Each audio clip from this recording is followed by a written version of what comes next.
is showing that this team is buying into him, and especially pros. In this day and age, you keep that guy at least for another season. The Falcons now are going to go on to their 5th coach in the last 11 years. Within a 12-year span, you have 5 different head coaches. That is not a way to run a successful football organization, period.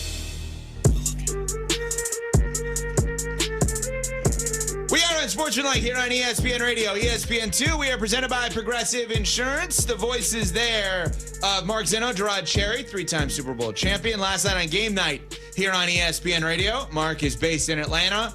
Gerard played the sport at the highest of levels, won 3 Super Bowls with the Patriots, and they were talking about the Falcons yesterday. Moving on from Raheem Morris after only 2 years. They fired the GM as well. 8-9 in both of the seasons. They had a nice little run at the end of the season to look competitive. Of course, they obviously lost their starting quarterback, their intended starting quarterback this year, Michael Penix Jr. Did Atlanta make the right move? I'm not going to say it's the wrong move, but it's a rough deal for Raheem Morris. I don't feel like he's gotten the opportunity to get the program turned around. Remember, they hired him in the same year that they drafted a quarterback with the top 10 pick. So you understood that there was going to be some unevenness when it comes to being able to get things settled and get to the point where you could have sustained success and compete for a division.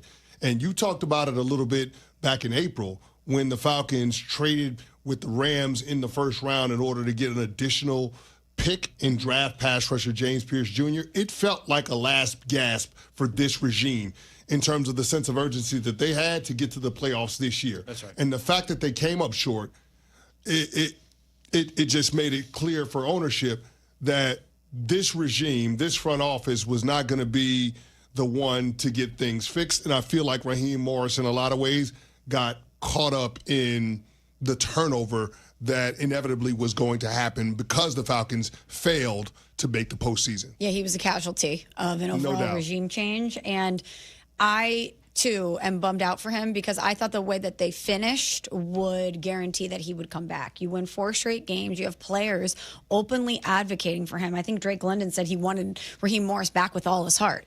You have guys on that team that believe in him, that obviously played hard for him, and they finished the season strong. The last month of football tells you that. Exactly. They beat the Rams. That's right. Nobody thought that was going to happen. They beat the Bucs with everything to play for on a short week on the road. Those are significant wins. The New Orleans Saints were a hot team coming down the stretch. Tyler Shuck was playing awesome. They found a way to be able to beat them. Think about this. The Saints had won 4 games in a row, and Atlanta took care of their business yesterday. Mm-hmm. That shows you how they feel about the head coach. Absolutely. So I thought that given all of those circumstances, even if you did want to have some turnover in the front office, that you would keep Raheem Morris on as the coach because it's hard to get guys to buy into what you're doing. And he'd only been there 2 seasons. And I know based on the division and Atlanta's hopes for competing and winning the NFC South that they expected more. But I just think that organizations are not patient anymore. They never want to give guys a long runway to build something. And I thought that what the Falcons did down the stretch was an indicator that he was building something, that if they could get more pieces from a talent perspective, that he was the right voice to lead this organization moving forward. But clearly they didn't see it the same way. Yeah, I didn't see that they were building anything, to be honest with you, because if we're going to say that they believe in a coach based on wins late, then did they not believe in him early? Because they lost? Well, the quarterback got hurt. Yeah, I get it, and I think that's a big piece of it. The quarterback got hurt, and then the guy that was thrust into the starting quarterback job didn't want to be there. So he wanted to get moved, but only to his preferred destination. So that's a hell of a situation. That's a hell of a hand to deal your head coach. You signed Kirk Cousins in free agency, then blindsided Kirk Cousins by drafting a quarterback in the top 10, but you tell Kirk Cousins in 2024, you're the leader of our football team until you're not, because Michael Penix eventually will be. Right. And then we're going to call on Kirk Cousins this year unexpectedly because Michael Penix Jr. gets hurt. If I had to guess what's happened here, I think it's pretty clear.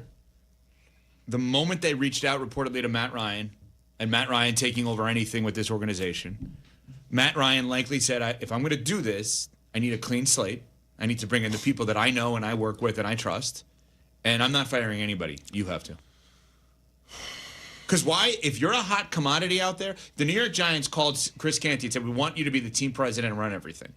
more likely than not, you're not going to want Joe Schoen to be your general manager. Guess what you don't have to do then? You don't have to be the one that fires him. You fire him. Mm-hmm. You want me? I want a clean slate, and I don't want my first act to be firing people. Sure. Right? So if Matt Ryan's going to go in there and be the guy to run the team, he likely said to ownership, if you want me, I want to come into no one. I don't want my first act to be firing 2 people. That's ridiculous. Because if I don't have to do this job, if you want me to do the job, you get rid of everyone, and I'll bring in my own people. That is, I bet, what's happening. Now, the one guy who's escaped from all of this, where's Rich McKay in all of this? The guy who's been the team president. I know he does more than football, but this guy has presided over this franchise for since 28-3, and they've run through coaches. They continue to run through coaches. 5 coaches in 11 years. I believe he's been crazy. there for all of them. Yeah, he has been. Right? And so even if it's just for public perception purposes, you need to, in that same press release, I think, when you're firing coach and general manager, let everyone know he's now working on a different side of Arthur Blank's business. He's working on Home Depot or whatever it is that he's involved in, right? Yeah. Like, he can't be involved in the football thing. Because clearly there was a debate and a divide as to who they should hire the last time out. And I believe ownership gave general manager and team president the opportunity to hire who they wanted. And by the way, Raheem Morris was a more than deserving candidate. The guy's resume is excellent in terms of his preparation for the job. And I hope he gets another chance at some point somewhere. He won't. I know he won't. He won't. He's been a head coach twice. I know he won't. He won't get. And that's the part that sucks. Yes. That's the part that's frustrating. He had 3 years down in Tampa, no quarterback, didn't work out, 17-31 record. I understand that. And I'm certain that he grew and he learned a whole lot. But this time around, 2 seasons in Atlanta, 2 games below 500, considering all the upheaval when it comes to your quarterback situation, and you fire him, and knowing that he's likely not going to get another job in the NFL, that's tough for me to digest, man. Again, I understand why they did it. I understand why change was necessary in Atlanta.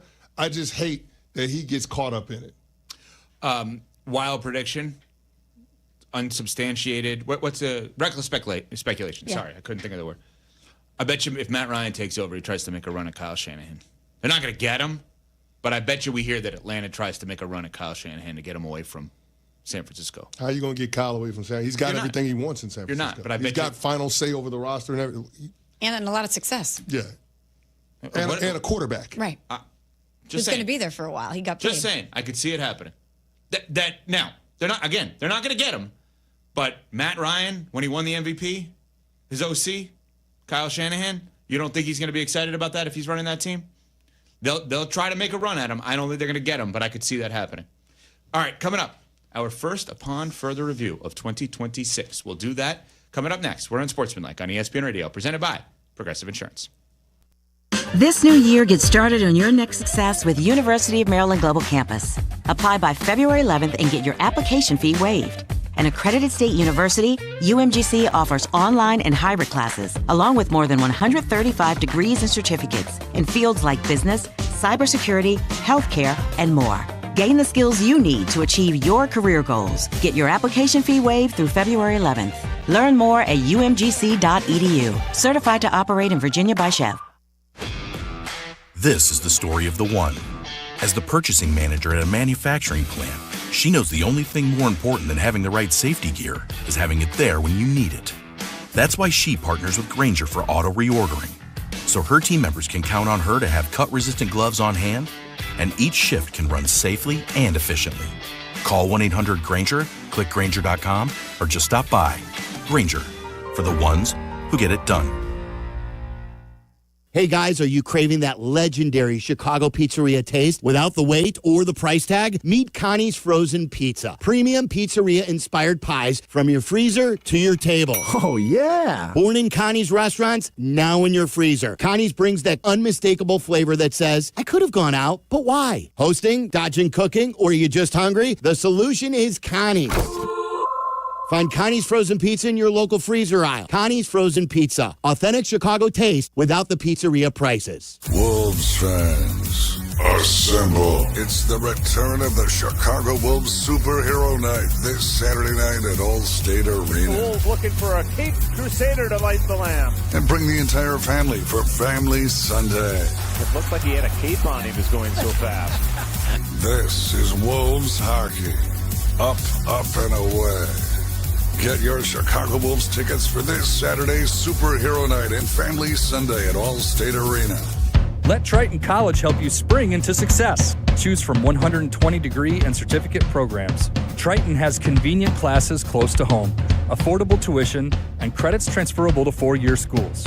At Triton, you'll learn from award-winning faculty with real-world experience, giving you a quality education that opens doors to your future. Affordable, quality, close to home, that's Triton College. Register now and spring into success. Visit triton.edu/spring. When your life turns upside down after an accident, you need an advocate like Wallner Law. I'm John Wallner, and for over 50 years, Wallner Law has fought for people just like you, injured, overwhelmed, and searching for answers. We don't just take cases, we take care of people, and we win for you. From car crashes to workplace injuries, Wallner Law stands by your side every step of the way. So call us today, 312-8-MILLION, and win with Wallner.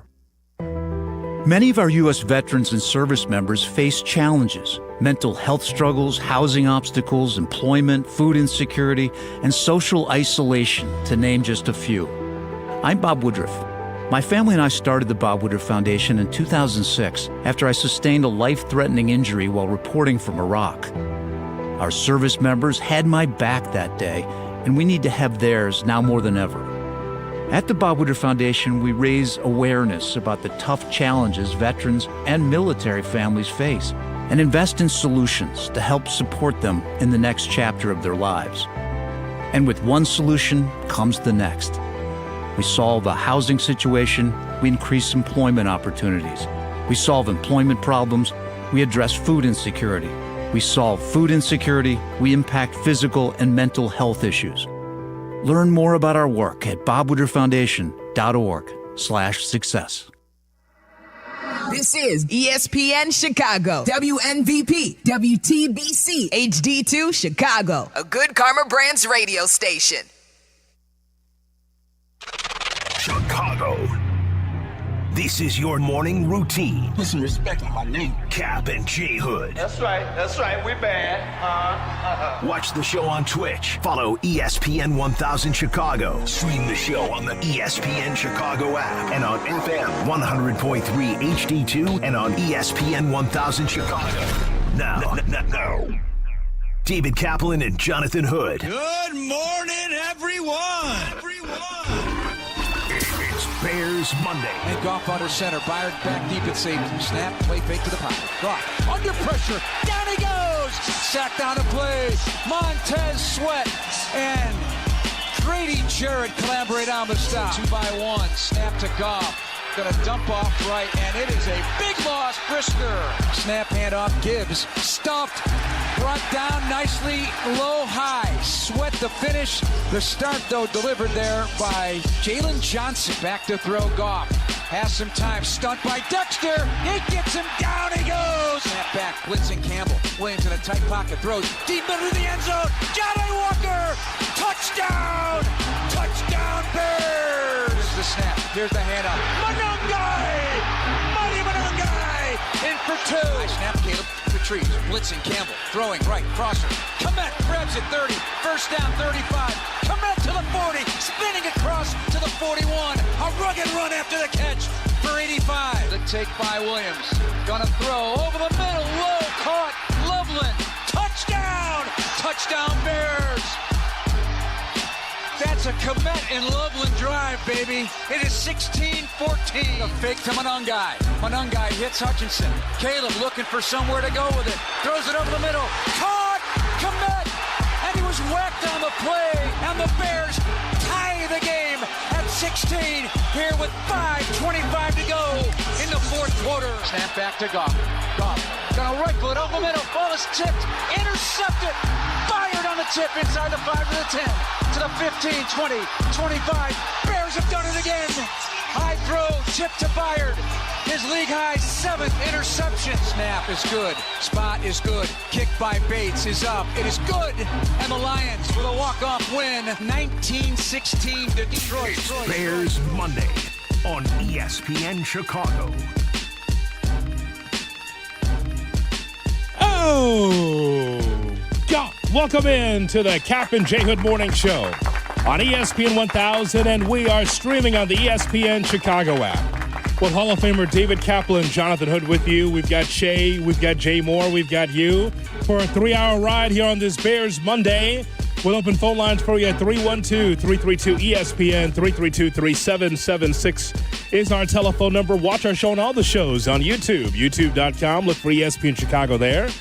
And also on Twitch, twitch.tv/ESPN 1000 Chicago. As the Chicago Bears on this Bears Monday, Cap are the number 2 seed in the NFC. They will face the Green Bay Packers Saturday night at Soldier Field. The Bears are in the playoffs. I know everybody's disappointed in yesterday's game. They did not have a good day on either side of the football, but guess what? I'm encouraged. There was due to be a letdown at some point. They're human.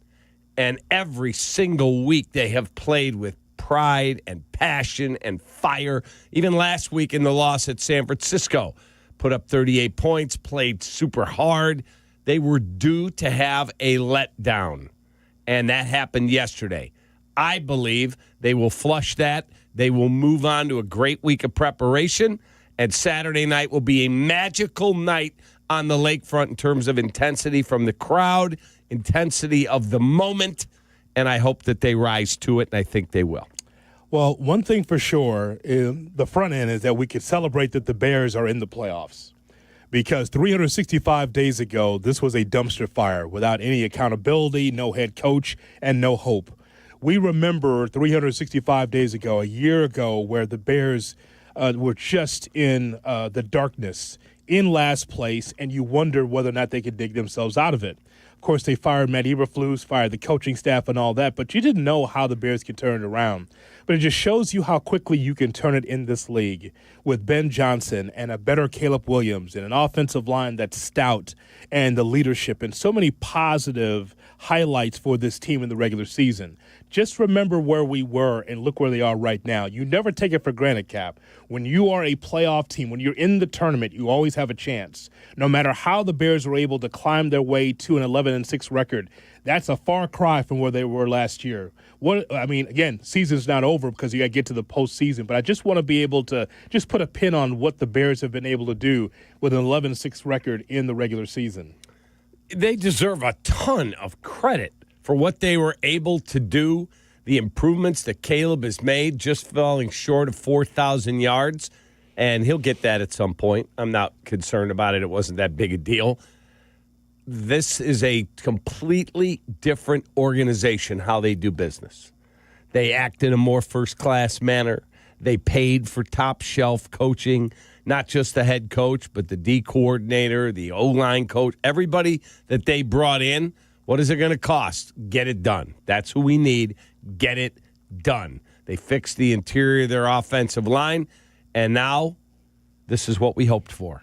A home game in the playoffs against your arch rival? Game on. Let's go. Yeah, it's set up for you to be able to do what Ben Johnson said in his introductory press conference, and it says, I really love beating Matt LaFleur twice a year. Well, guess what? You got an opportunity, Ben. You got an opportunity, and if you get out of your own way and the players are able to have their hair on fire and be inspired, then you have an opportunity to beat Matt LaFleur twice.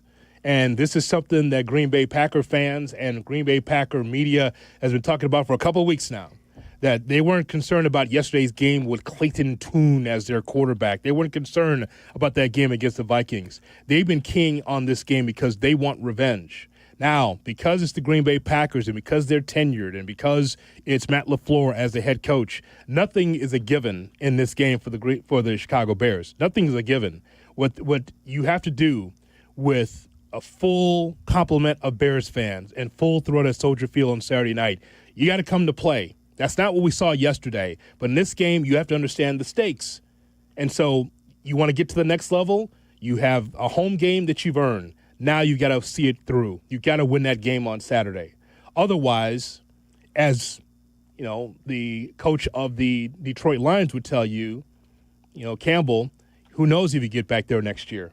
That's correct. Because nothing's given to you. So that's why it's about the here and now. It's going to be a great challenge on Saturday night. That Green Bay team, I think it's a good matchup for the Bears. I don't think this will be, by any stretch of the imagination, an easy football game to win. They're a quality organization. They're a quality opponent. But guess what? How do you exercise your demons? You put them down, period. That's it. You're going to have to run the football effectively. That's something that Green Bay has struggled with, whether it was the second half of the game in Lambeau, whether it was during the game in the second half at Soldier Field, or it was 4 quarters of having Derrick Henry run down their throat a week ago. I watched their game yesterday. They were not good. Now, again, they ran, as you said, Clayton Tune out there, but they've lost 4 consecutive football games. They don't look right. I just spent time up in Wisconsin, and I can't tell you how many Packer fans, when we were at this event on New Year's Eve, were saying, get this coach out of here, get this GM out of here. Like, what are the roles reversed? What are you, the Bears fans now? And we'll see where this goes. But Saturday night, you have an opportunity to exercise a lot of demons. Well, one thing about Packers fans that we've talked about already throughout the regular season, out there in the playoffs, is that the Packer fan always feels that they should be in the mix for the Lombardi. Yeah. It's a different than the Bear fan, because the Bears fan and the Bears team has always been in the basement or underachieving or not, under 500. So, or winning the offseason. Well, I mean, sure, but still also losing the season where it counts. Right. That's what I mean. Yeah. They laugh at us up there. Oh, you guys won the offseason again. Yeah. Well, we may have this time. Yeah, well, I mean, but for the Packer fan that I know, it's always about why aren't we vying for the championship? And the bridesmaid gift that they've been given for years has not been good enough, because they always feel like we're the Packers. Look at us. Look at our organization. We're a model franchise. We should always be in the mix for the Super Bowl championship. And that has not been the case. Fair. And so that's why even with them being in the playoffs, it's not good enough. And I like that, by the way, for them, because, listen, they have been the hammer and the Bears have been the nail for a long time around here.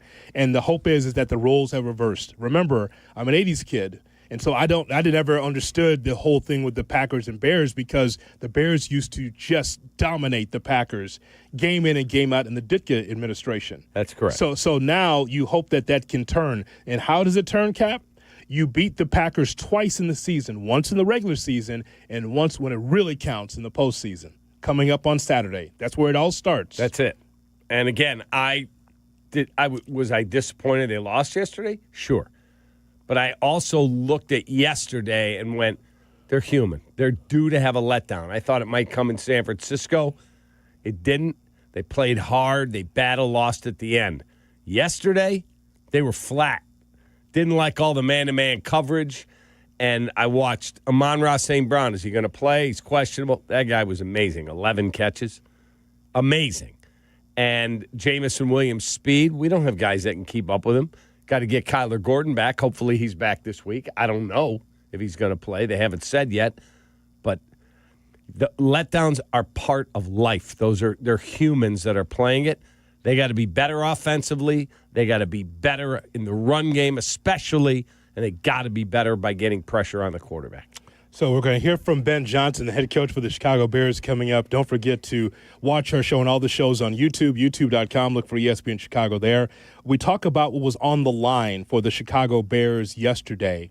Why did they fall short? We'll talk about that and see if that relates to Saturday's game. Kap and J Hood on a Bears Monday on ESPN 1000. Kap and J Hood, morning 6 to 9, ESPN Chicago. The Chicago Bears. The Green Bay Packers. The playoffs are here. Here comes the ball. Live from Soldier Field on ESPN Chicago. Here comes the ball. The home of the Bears. Hoodie and I are headed on Friday to one of our favorite events of the year, the LaPorte Invitational High School Basketball Tournament, the Midwest premier high school basketball showcase. 12 of the best teams in the country will compete over 3 days. Over the years, the LaPorte Invitational has welcomed more than 25 McDonald's All-Americans, over 20 NBA draft picks, including 2025 first overall selection, Cooper Flagg. Carmelo Anthony was on hand last year to watch his son, Keon, who's at Syracuse now. Just an hour from Chicago, the LaPorte Civic Auditorium is the setting. And we'll get an authentic taste of historic Hoosier hoops with a photo op of the famous Hickory bus from the great movie Tommy Waddle's favorite, Hoosiers. For tickets, Hoodie and I will be there. Come hang with us. Go to LaPorteInvitational.com. You still thinking job change in the new year? Yeah, I need something that's in high demand and more stable in this economy. IT? Yeah, cybersecurity, maybe even AI. That's what I did. Really? How? Went to My Computer Career. You don't need any prior experience, and you could start your new career in a matter of months. A lot of IT pros go to school there, too, to level up. Sweet. Are classes online or on campus? Both. Wow, I'll check it out. Thanks. Make this your year. Take the free career evaluation now at mycomputercareer.edu, an Elite CompTIA certification partner. Financial aid is available to those who qualify, including VA benefits. My name is Whitney Allen. I am a widow. My husband Ryan died. We never thought in a million years we'd have to use life insurance. The unexpected happened. With Ethos, it is so fast and easy. It's 100% online. You can get a quote in seconds, apply in minutes, and get same-day coverage. No medical exams, and you can get up to $3 million worth of coverage through Ethos. Get your free quote at ethos.com/game. That's ETHOS.com/game. Time spent on application may vary. Online health questions required.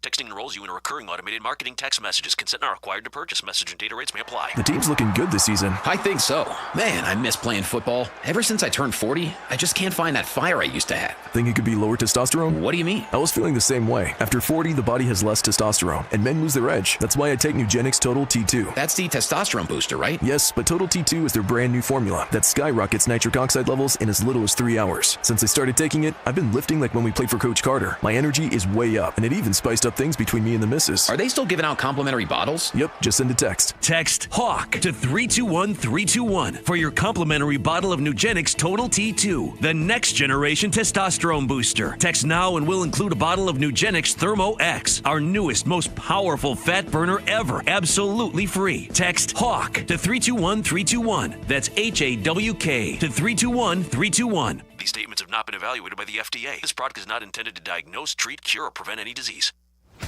Republic Bank of Chicago's business banking solutions can reignite your business. Our team is ready to get you back in the game and moving in the right direction. Experience banking beyond expectations. Only at Republic Bank of Chicago. Member FDIC.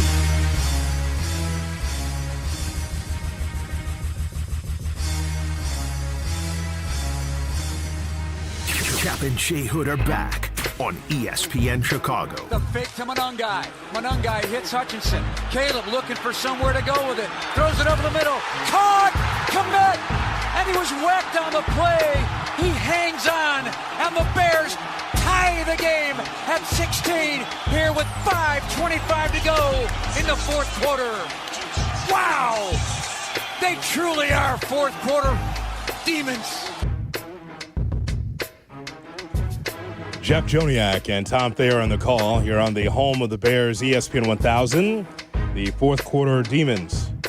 Is that with Dave Corzine and some of the other DePaul players on the team? They're getting it done? I guess. All right. Mark Aguirre. Yeah. So Q Richardson.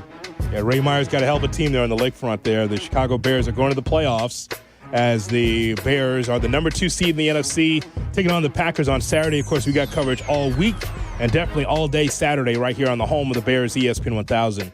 Cap, we talk about stakes. Let's talk about coming into this game against the Detroit Lions because there's several schools of thought here. First of all, whether it was at home or on the road, the Bears as a whole had to play better.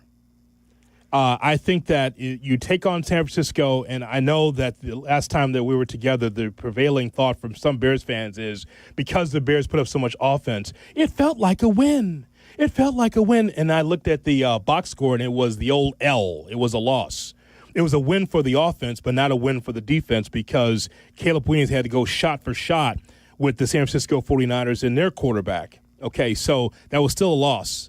In this scenario here, what you had to play for is, yesterday, You play for the number 2 seed. Of course, you got help in Washington defeating Philadelphia to get that done. So, fine, you check that off.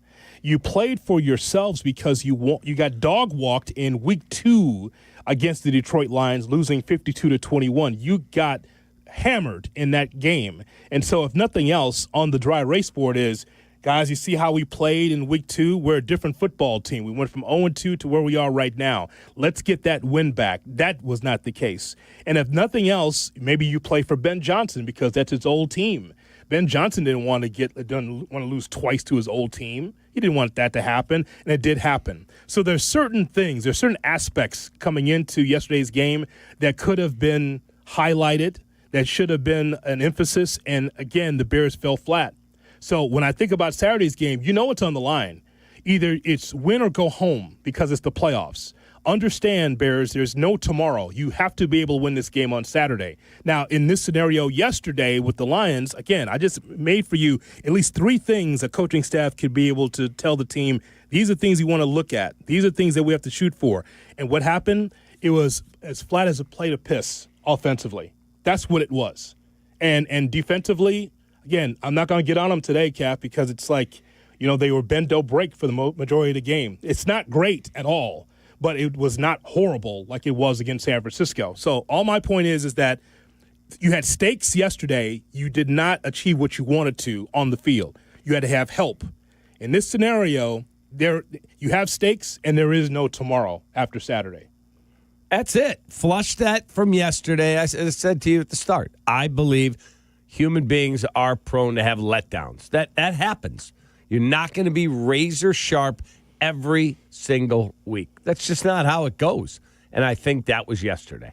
I do. That was a Lions team that fired up to play Ben Johnson. Did you see the post-game handshake?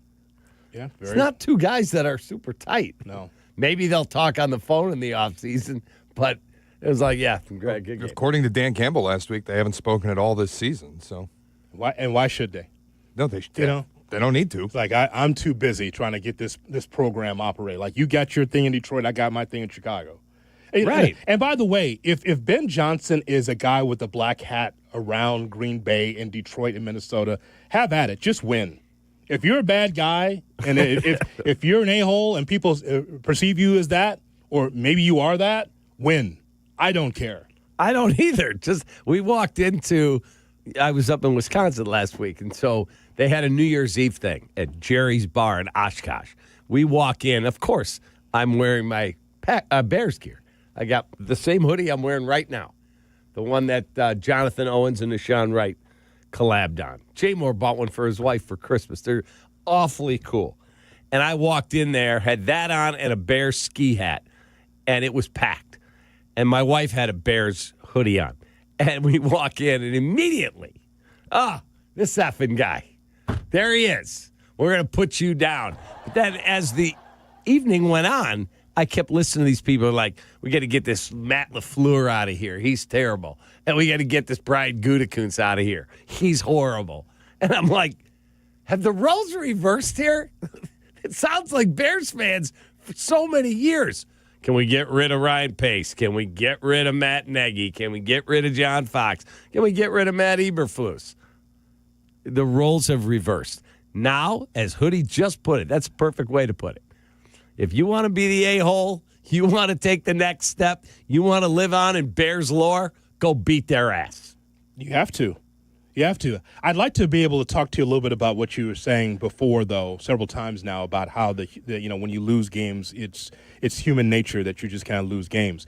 Do we say that on a Bears Monday if the Bears lose against the Packers? It's human. No. Okay, so so you're inhuman in the playoffs. No, because it's different. It's not like the Bears knew we're in. All right, we're no worse than the 3 seed. We're in. It's not like this. This you will be razor sharp with emotion. You're going to walk in that stadium and go, oh wow, blank's about to get real. Like, I talked to multiple players in different sports through the years. And every one of them go, you don't understand because you never played in the pros. What do I not understand? It's the same game. Blocking, tackling, making pitches, making the pass, stopping the puck, whatever it is. And they all go, no, it's faster. Everything is faster. Every play is different. It's just, you're not going to get the fifth pitcher. You're going to get their top three. You're not going to get, well, we're going to run this guy a few times. No, it's the best of the best, and they're going to sell out on every single play. It's different. I think the Bears will come correct, ready to go. Again, you had stakes. You had stuff to shoot for, and you fell short. It took you another fourth quarter comeback for you even to tie the game, and then fell short. That happened in back-to-back games. We talk about the losing of the Packers. The Bears also have lost several games this way. All I can tell you is that if it didn't mean much for the Chicago Bears, then maybe the Bears shouldn't have played their starters. If it didn't mean much, because to me, for the way the Bears have played, especially defensively, I didn't care if it was the number 2 or number 3 seed. Either you're going to play well at home or you'll play well on the road. You just have to play well. Hopefully, the good times for the Chicago Bears travels, whether it's home or road. You prefer to play at home, sure, because you want the adulation of the crowd. But for me, with this Bears team, whether it was home or road, you still got to play in the playoffs.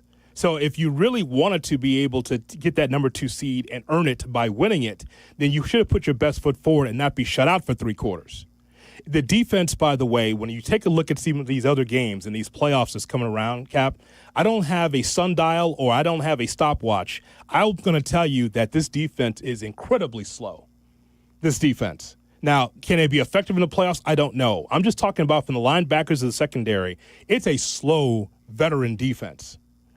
I don't know how that works in the playoffs unless you're able to do your job and to get off the field on third down. Like I said, they got to the quarterback in Goff yesterday. Okay, you got there a couple times. You hurried him several times, but the defense overall is a minus on the team. It has been. No question. But offensively, you've been able to give enough magic to win the football game or special teams or coaching or something else. So that's the hope on Saturday, that they find a way magically to earn their way to a victory to the next level of the tournament. Yeah, that's exactly correct. Find a way. Somehow, some way to win a football game. I hope you'll get Kyler Gordon back. Jalen Johnson doesn't look 100% healthy to me. Nope. He does not. And then can somebody please... That's a generous way of saying he was terrible because he sucked yesterday. Yeah, he was not good. We can just say it. But I don't know if he's 100%. But I don't know if he's 100% healthy. He might not be, but he's been bad. See, if he's not 100% healthy, then don't play because he's useless now. Who else you putting out there? I don't know. Tyreek Stevenson got 0 snaps. Can we figure that one out? Yeah, there's got to be a reason there. But the man coverage wasn't good at all. It was not. It's just, I don't get it. We don't have anybody on our team that can run with Jamison Williams. They do not. Well, almost nobody does. But exactly. I got to be honest, Cap. I'm not telling you I think they're going to lose on Saturday. I don't know yet. But I do think you're burying your head in the sand a little bit about just saying yesterday was a letdown. I thought there were 15 red flags in yesterday's game. This defense blows. They can't pressure quarterbacks. Once again, you can't score in the first half of a game. How about take out the Cleveland game? Your last 4 first quarters, except the Cleveland game, you scored 7 points in the last 4 first quarters offensively. How many possessions have you had in there? Not a ton, but you got 0 through the first half yesterday. You had 0 through the first half last time you played the Packers. You had 3 the first time you played the Packers through the first half. They don't score in the first half of games. They just don't. Yeah, there's no question about it. They can't stop a nosebleed. They can't get pressure. I think there were a bunch of red flags. And by the way, Ben Johnson had 3 decisions yesterday I thought were terrible. And even he would tell you post-game he thought they were terrible. Give me the 3. Well, you got to kick the field goal in that spot. One was which spot? Well, you had an opportunity to kick a field goal, and he decided to go for it on 4th down. Did he not? Yeah, I don't think at the end of the first half. Yeah, what in the game there was an opportunity. the 4th and 5. 4th and 5. I was fine with going for it. I was really confused at the end of half though. Why last week it was no problem. Let's use a timeout. We only have 2 left and the clock has stopped, but we'll burn it because we got to have this play. Yesterday, clock's running. You have all 3 timeouts. It's 4th and 5, and you leave the timeout on the board like you're going to go home with it. That's a gotta-have-it spot, and you were fine calling a timeout last week. Why aren't you calling one this week? Wow. End of the game. The idea he's like, I thought our defense was going to get the ball back. What, are you not watching? Yeah, what do you want him to say, though? Don't believe everything these guys say. He's on the sideline on camera saying, I should have gone for it. He mouthed it. You could see it. Right. Yeah. He did. Mm-hmm. So I kind of believe him when he says it at the end. How do you punt the ball? Are you not watching the game? You think your defense is going to get the ball back? Your defense can't stop on nosebleed, dude. But your offense hasn't played well either. I guess that when you take a look at the San Francisco game and then compare it to yesterday's game against the Lions, look how easy it was offensively for the Bears to score 21 points against Robert Saleh's defense. And then you get 3 goose eggs. It's hard to do, by the way, in the NFL, not even get in the field goal range and kick one. That's tough. Not saying that's going to happen on Saturday, but it seems like there was a regression from the offense from one week to the other. There's the inconsistency right there, Cap. And again, you take nothing away from the Bears and what they've been able to achieve. But offensively speaking, that's unacceptable to have 3 goose eggs and then not score until the fourth quarter. Now we're going back to year 1, Caleb, or early in the season, Caleb. We can't. That cannot be. That's not going to work against the Packers. And no matter how many games that they've lost or whether or not you feel like they're regressing, that's not going to work, especially in the playoffs. You've got to score. You got to put up points. Even the first 15 scripted plays were bad. Yeah. I mean, those usually be automatic, but it was just disjointed. It was not It's good. been a trend, though, J. Moore. I think they've gone 3 and out in like 4 straight games now in their opening possession. Yep. Yeah. I mean, and again, I give them full credit for being able to go pitching, going step for step, Purdy and Williams being able to score touchdowns. But against the Lions, just remember how I set this up now, this segment. There are things to play for, and the Bears just played down. And that's why, we asked that question of whether or not they should have played their starters or not. There's always a philosophy of rest our guys, get ready for the playoffs, and risk the rust, or be sharp and play in the regular season, that last game, so that you're ramped up for the playoffs. Which one would have been better for the Bears? Like, either way, 2 seed, 3 seed, the Bears just have to be able to be on their blank against Green Bay. Didn't matter if it was home or road for me. No. It's just win. It's just win. I felt Green Bay was the best matchup of the teams they could have gotten. I did. I would rather play Green Bay. And you may not beat them. Green Bay or the Rams, I'd rather play Green Bay. Yeah. Okay. Now you got to find a way. Yeah. But again, I'm disappointed how they played, not discouraged. I'm not. Understood. Well, I mean, look, you have another game to play. You're going to be in the playoffs. So absolutely. I'm not doom and gloom about everything Chicago Bears, but I am going to point out the trends. I am going to point out how in that Lions game, if you felt like you're at half speed, you can't play like that against Green Bay. And the thing that I will always have, and I'll talk about as a theme, as a thread on the show this week is that the defense has slumped. How does that get better on Saturday? If you've always underachieved and you're playing slow defensively and you're on roller skates as linebackers, and then, again, if you have a pass rush, this would not be a conversation, Cap. We wouldn't have a conversation about this. Because if you had a pass rush, then the linebackers and secondary would not be a constant conversation. But when you can't get to the quarterback, this is why it looks that way. At this point in time, both linebackers are playing themselves out of a job here at the end of the season, the way they're playing. Yeah, I don't know about TJ. I think TJ Edwards will still be here. Not sure about Tremaine Edmonds because I think they'll need the salary cap room. He would be the worst of the two. I mean, and again, you say, well, why is that the case? Well, it's because you're not getting to the quarterback enough. That doesn't really come from them. It comes from up front, but they've got to be better as well. They do. Andrew Billings, someone want to have a little meeting with him? Let him know not to jump, please? I think he's probably also going to be not on the team. Yeah, he probably would. Andrew not going to be here any longer. Oh, God. No, his name is clear. I think we know his name. Andrew It's Billings. not Amon Obagbamika here. It's Andrew Billings. Andrew not going to be here is probably the way it is. Hey, Jeez. Bongo, you're out. You're out. 312-332-ESPN 332. Like in Moneyball, remember what he said? They're pros. Just tell them, hey, we had to let you go. Traveling secretary will handle all the details. Good luck. Thanks. 7-6 is our telephone number as we talk to you about the Bears and a Bears Monday. We'll get your phone calls in, getting your reaction to the Bears and their loss against the Lions. And, hey, the Bears are in the playoffs. Saturday, we got coverage all day. Bears and Packers. Cool. How do you like it, Bears fans, on Kap and J Hood? Kap and J Hood, ESPN Chicago. Starting January 5th, Waddle and Silvy expand to 4 hours a day. 4 hours a day. Yes, you heard correct. The longest running show in Chicago sports content history, Waddle and Silvy. Weekdays 2 to 6 p.m. starting Monday. We are Chicago's home for sports. ESPN Chicago. Finding health insurance can be so confusing. People need help. That's why I work for Get Covered Illinois. We are the state's official health insurance marketplace. And we're here to help. With thousands of brokers certified by the state and hundreds of trained insurance guides, what we call navigators, available in communities across Illinois. All free. At getcoveredillinois.gov, we're here to help. Crash, bang, suddenly you are on the DL. If that happens as a result of somebody else's negligence, we can help. I'm Jim Morisi, Chicago personal injury lawyer. Our experienced attorneys and support staff will talk with you during a free consultation, tell you your options, and ensure that you take the right steps throughout the entire process. Visit us at MorisiLongo.com. That's MoriciLongo.com. Your future is our priority.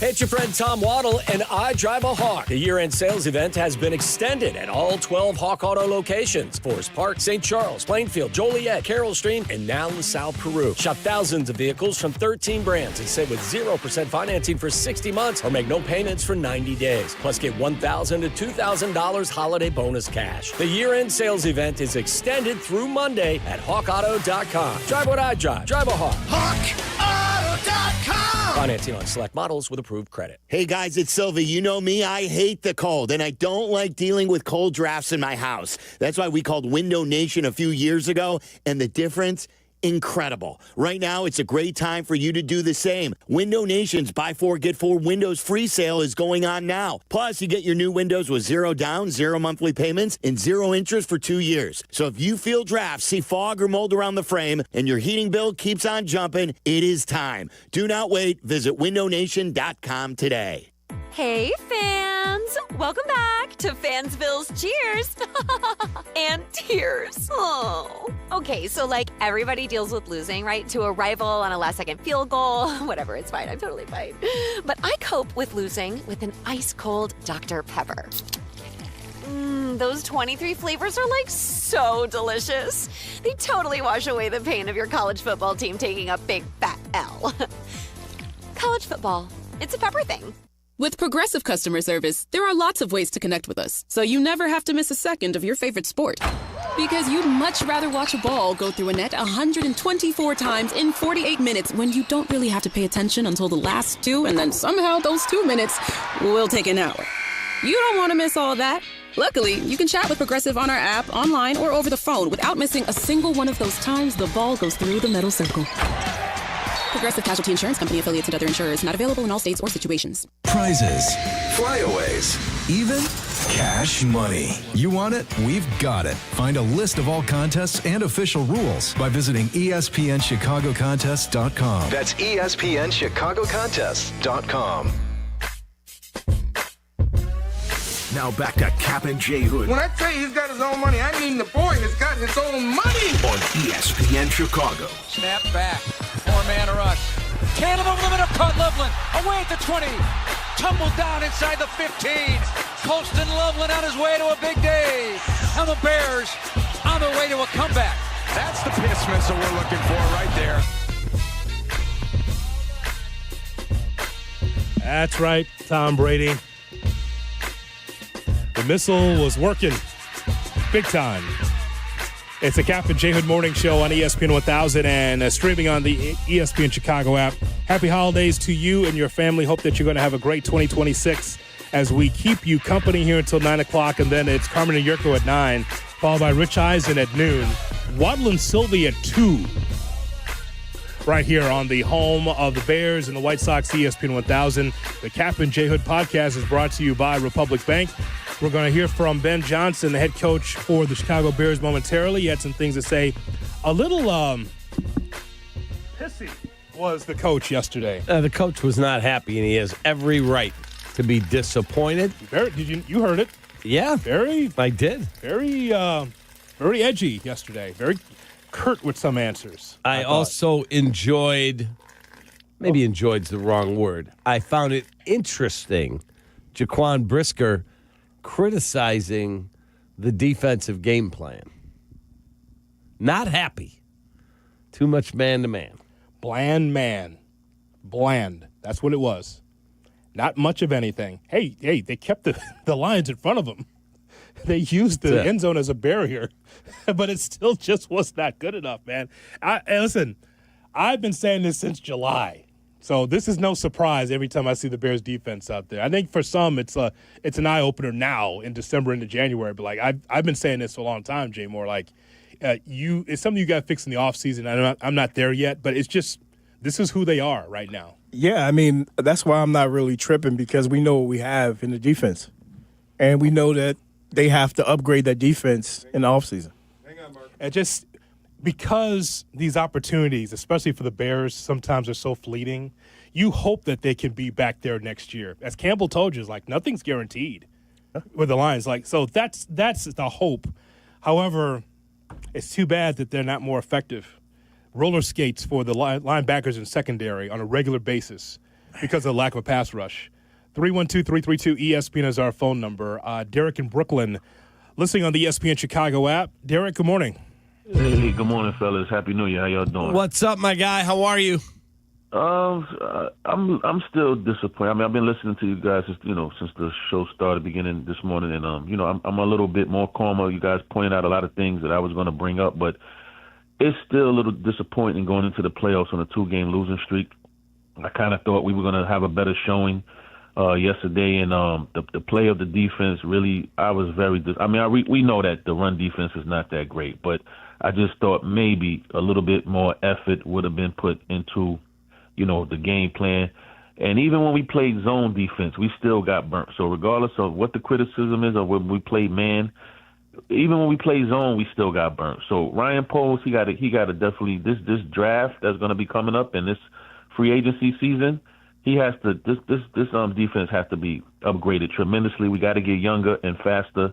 And Al Harris, not to poo-poo on him, but he got to coach. These guys got to be coached up this week because you cannot make these mistakes or have these blown coverages against Green Bay. I don't care what receivers Green Bay has healthy out there. We have to step up as an entire defense, and we have to get it together. Basically, just wanted to say that Grady Jarrett, take off that number 50. You don't deserve to wear that. You know what I'm saying? Sorry to say. And Billingsley, you got to go and everything. Listen, love you guys, Cap, everybody. One love. Happy New Year. I'm going to sit back and listen. Take it easy, fellas. All right, Peace out. There you go, our guy, Derek in Brooklyn. Well, if nothing else with Grady Jarrett, you got yourself a speech and a gold glove. He had a nice sack yesterday. Half sack. That was really his sack. That was a gift to give Sweat a half a sack. That was a gift.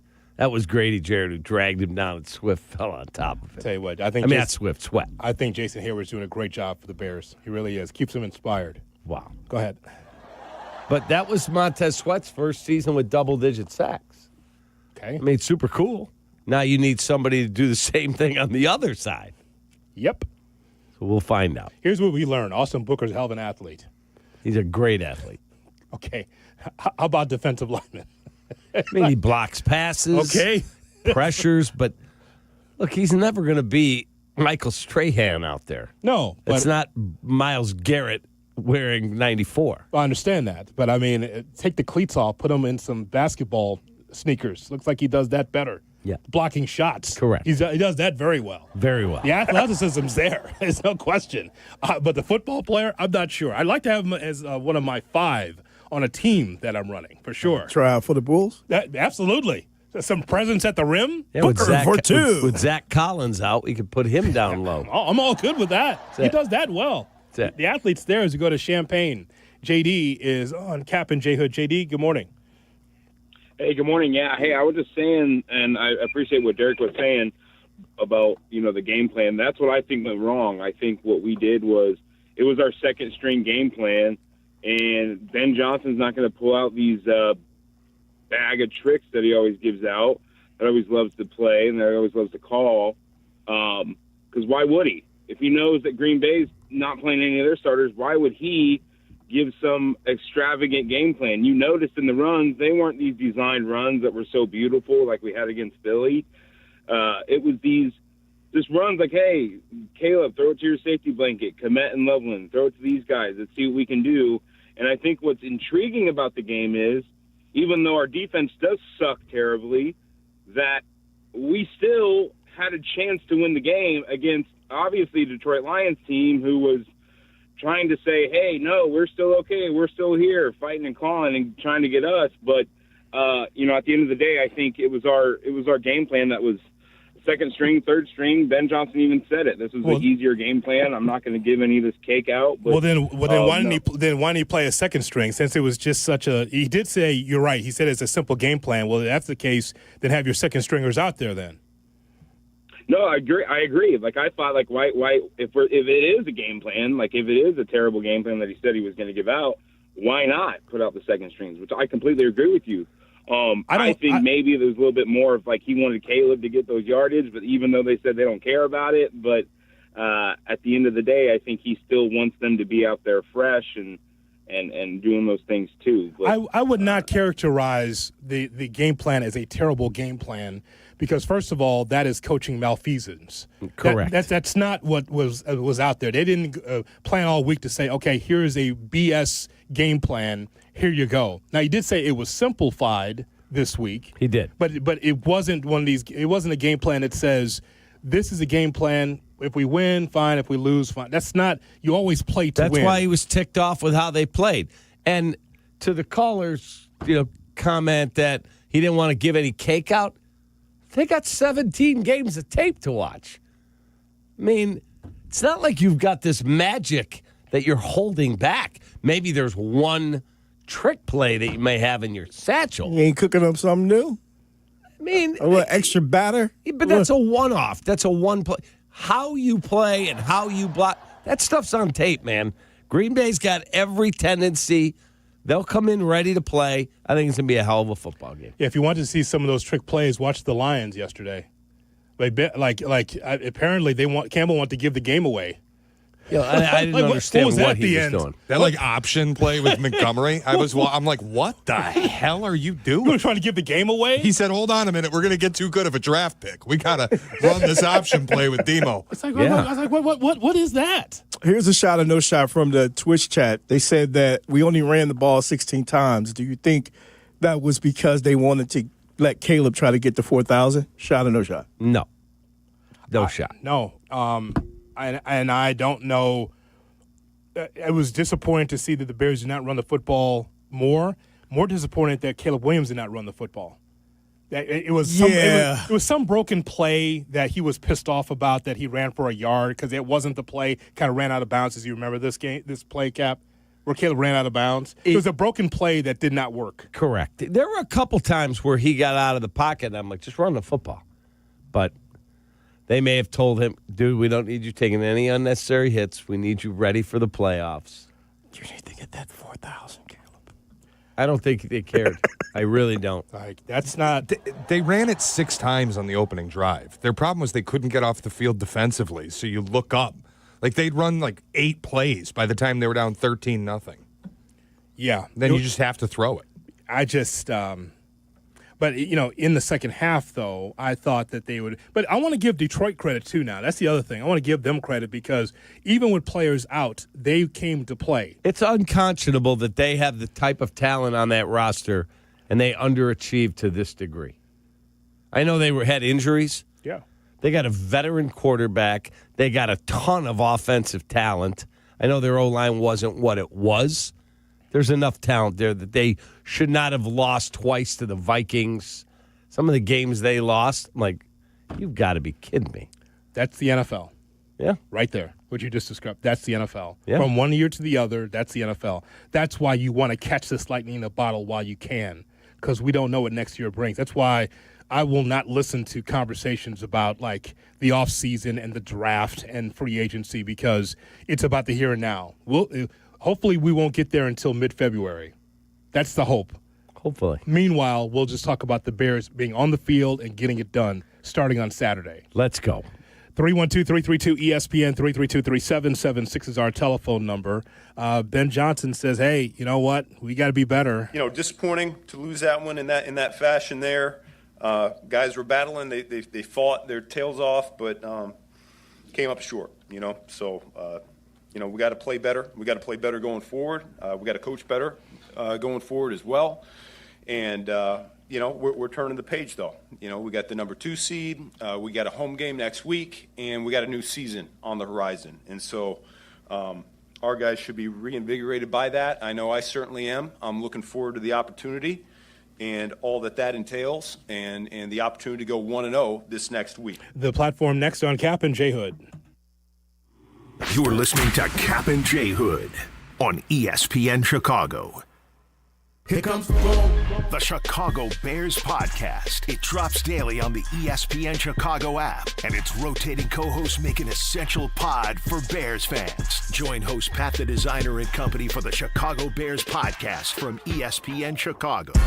Your home for Chicago Bears content. Yeah.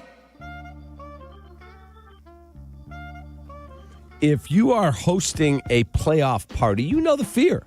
People walk through the door and the house feels like a walk-in freezer. That is a nightmare scenario. That's why you should do what I do. Rely on Automatic when it comes to keeping your home or business warm and comfortable, especially this time of year. They never let you down. Fast, reliable, and they make sure your heat is ready before your guests show up. Do not risk a cold house for the playoff party this weekend. Call Automatic or visit atomatic.com. That's Automatic.com. Keep everyone warm and happy this championship run. Mention me, they'll give you additional savings. Take that. Football fans of all ages are invited to a Coach Johnson look-alike contest. It's at the Wintrust Sports Complex in Bedford Park this Thursday, January 8th from 5 to 8 p.m. with amazing prizes for the good, better, and best costumes, including a $1,000 Visa gift card, round-trip ground transportation to the game within 60 miles from OML Worldwide Transportation, and free car washes for a year from Gas and Wash. Moretti's will be providing a complimentary food buffet, and there's free parking. Learn more at villageofbedfordpark.com. The Chicago RV Show is back. This annual event features multiple dealers, celebrity seminars, even Spider-Man will be there, and RV There Yet Theater. See all the latest and greatest in motorized and towable RVs. Save thousands with factory rebates and special show financing. Tailgating or traveling, there's an RV for you. Friday, January 9th through Sunday the 11th, there's free parking at the Schaumburg Convention Center. RVSupershows.com. That's RVSupershows.com. Texting enrolls you in a recurring automated marketing text messages. Consent not required to purchase. Message and data rates may apply. The team's looking good this season. I think so. Man, I miss playing football. Ever since I turned 40, I just can't find that fire I used to have. Think it could be lower testosterone? What do you mean? I was feeling the same way. After 40, the body has less testosterone, and men lose their edge. That's why I take Nugenix Total T2. That's the testosterone booster, right? Yes, but Total T2 is their brand new formula that skyrockets nitric oxide levels in as little as 3 hours. Since I started taking it, I've been lifting like when we played for Coach Carter. My energy is way up, and it even spiced up things between me and the missus. Are they still giving out complimentary bottles? Yep, just send a text. Text HAWK to 321-321 for your complimentary bottle of Nugenix Total T2, the next generation testosterone booster. Text now and we'll include a bottle of Nugenix Thermo X, our newest, most powerful fat burner ever, absolutely free. Text HAWK to 321-321. That's HAWK to 321-321. These statements have not been evaluated by the FDA. This product is not intended to diagnose, treat, cure, or prevent any disease. Guests appearing live on ESPN Chicago. Call in on the Yuengling Beer Hotline. Yuengling, America's oldest brewery, brings the excitement with traditional lager, light lager, golden pilsner, black and tan, and flight. Chicago, raise a Yuengling and enjoy the full lineup. As you know, managing maintenance, repair, and operations is never easy, but for the ones who always rise to the challenge, Grainger has your back. From professional-grade products you can count on to fast, dependable delivery. They're always here to help you keep things running smoothly. Call 1-800-GRAINGER, click Grainger.com, or just stop by. Jay Moore. Follow Chicago's Home for Sports on Twitter at ESPN 1000. Kap and J Hood are back on ESPN Chicago. Chicago's Home for Sports.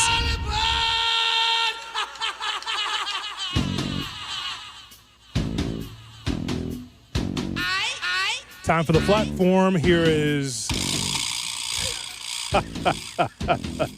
Nice camera there. Is that coming to men's? Fell right off the platform. Here's Shay Norling. Shay's platform brought to you. Oh, my God. If you're watching on YouTube, boy. If you're watching on YouTube, everyone's fine. It's just that the camera that Shay set up 30 seconds before his platform fell off of the actual platform. Christ. You can tell we're moving soon. My God. Yep. Look at that. Is everybody else out of here? We're in a warehouse right now. Mostly, yeah. All right.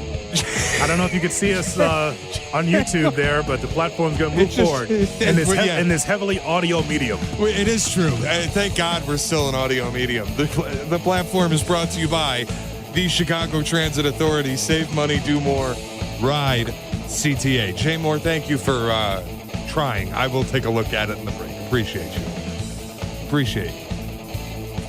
Okay, anyway, the platform this morning, yesterday, really all weekend, I couldn't help but think, Hoodie, especially yesterday, how bad most of the NFL games were.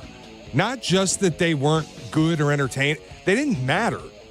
Outside of Ravens, Steelers, and to an extent, Bucks, Panthers, what games really mattered? Like, I get San Francisco, Seattle, you're jockeying for the division and the 1 seed. Both teams are in the playoffs. The Bears lost, got the 2 seed anyway because the Eagles decided they weren't going to play anybody. Did you enjoy Tanner McKee snaps?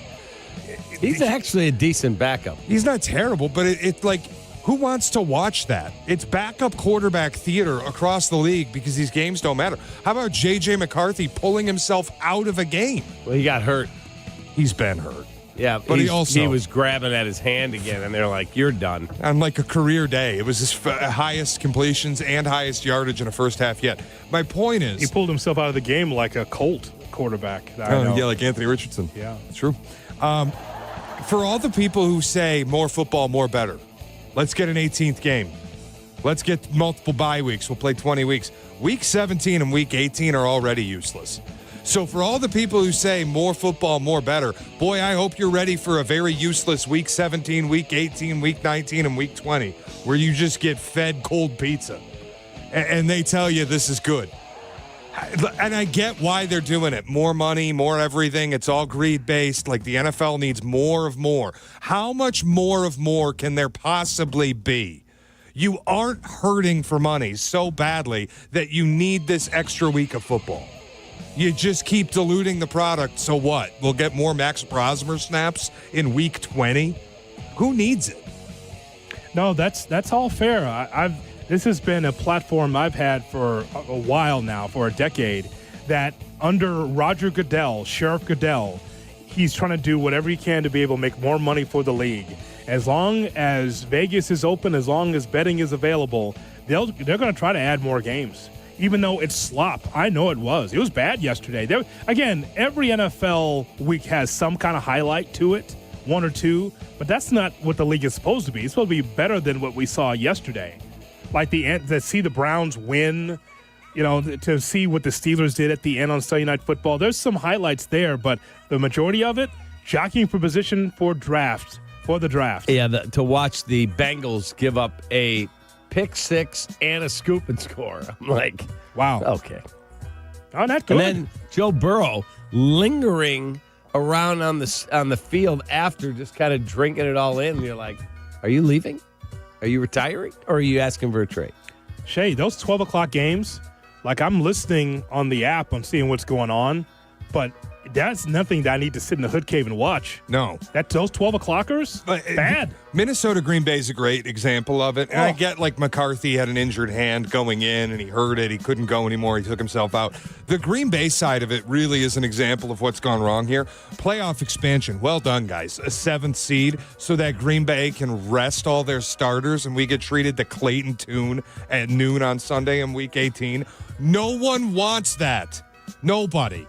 They should have been fighting for their playoff lives last week. Instead, we get to lose 4 straight, but we're locked into the 7. They shouldn't even be involved in the tournament.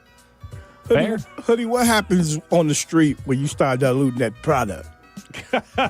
Well, if you find out it's diluted, then a couple of shots to the head. That's what happens there. Oh, my There it goes. goodness. Yes. Oh, look at the skirts go up. Glad I'm up in the suburbs. Yeah, that kind of thing's not happening up in Deerfield. Yeah, The NFL better be careful. I didn't say what kind of shots, but there's a couple of shots you would take to the head. That is for sure. Jameson. Yeah, that's for sure.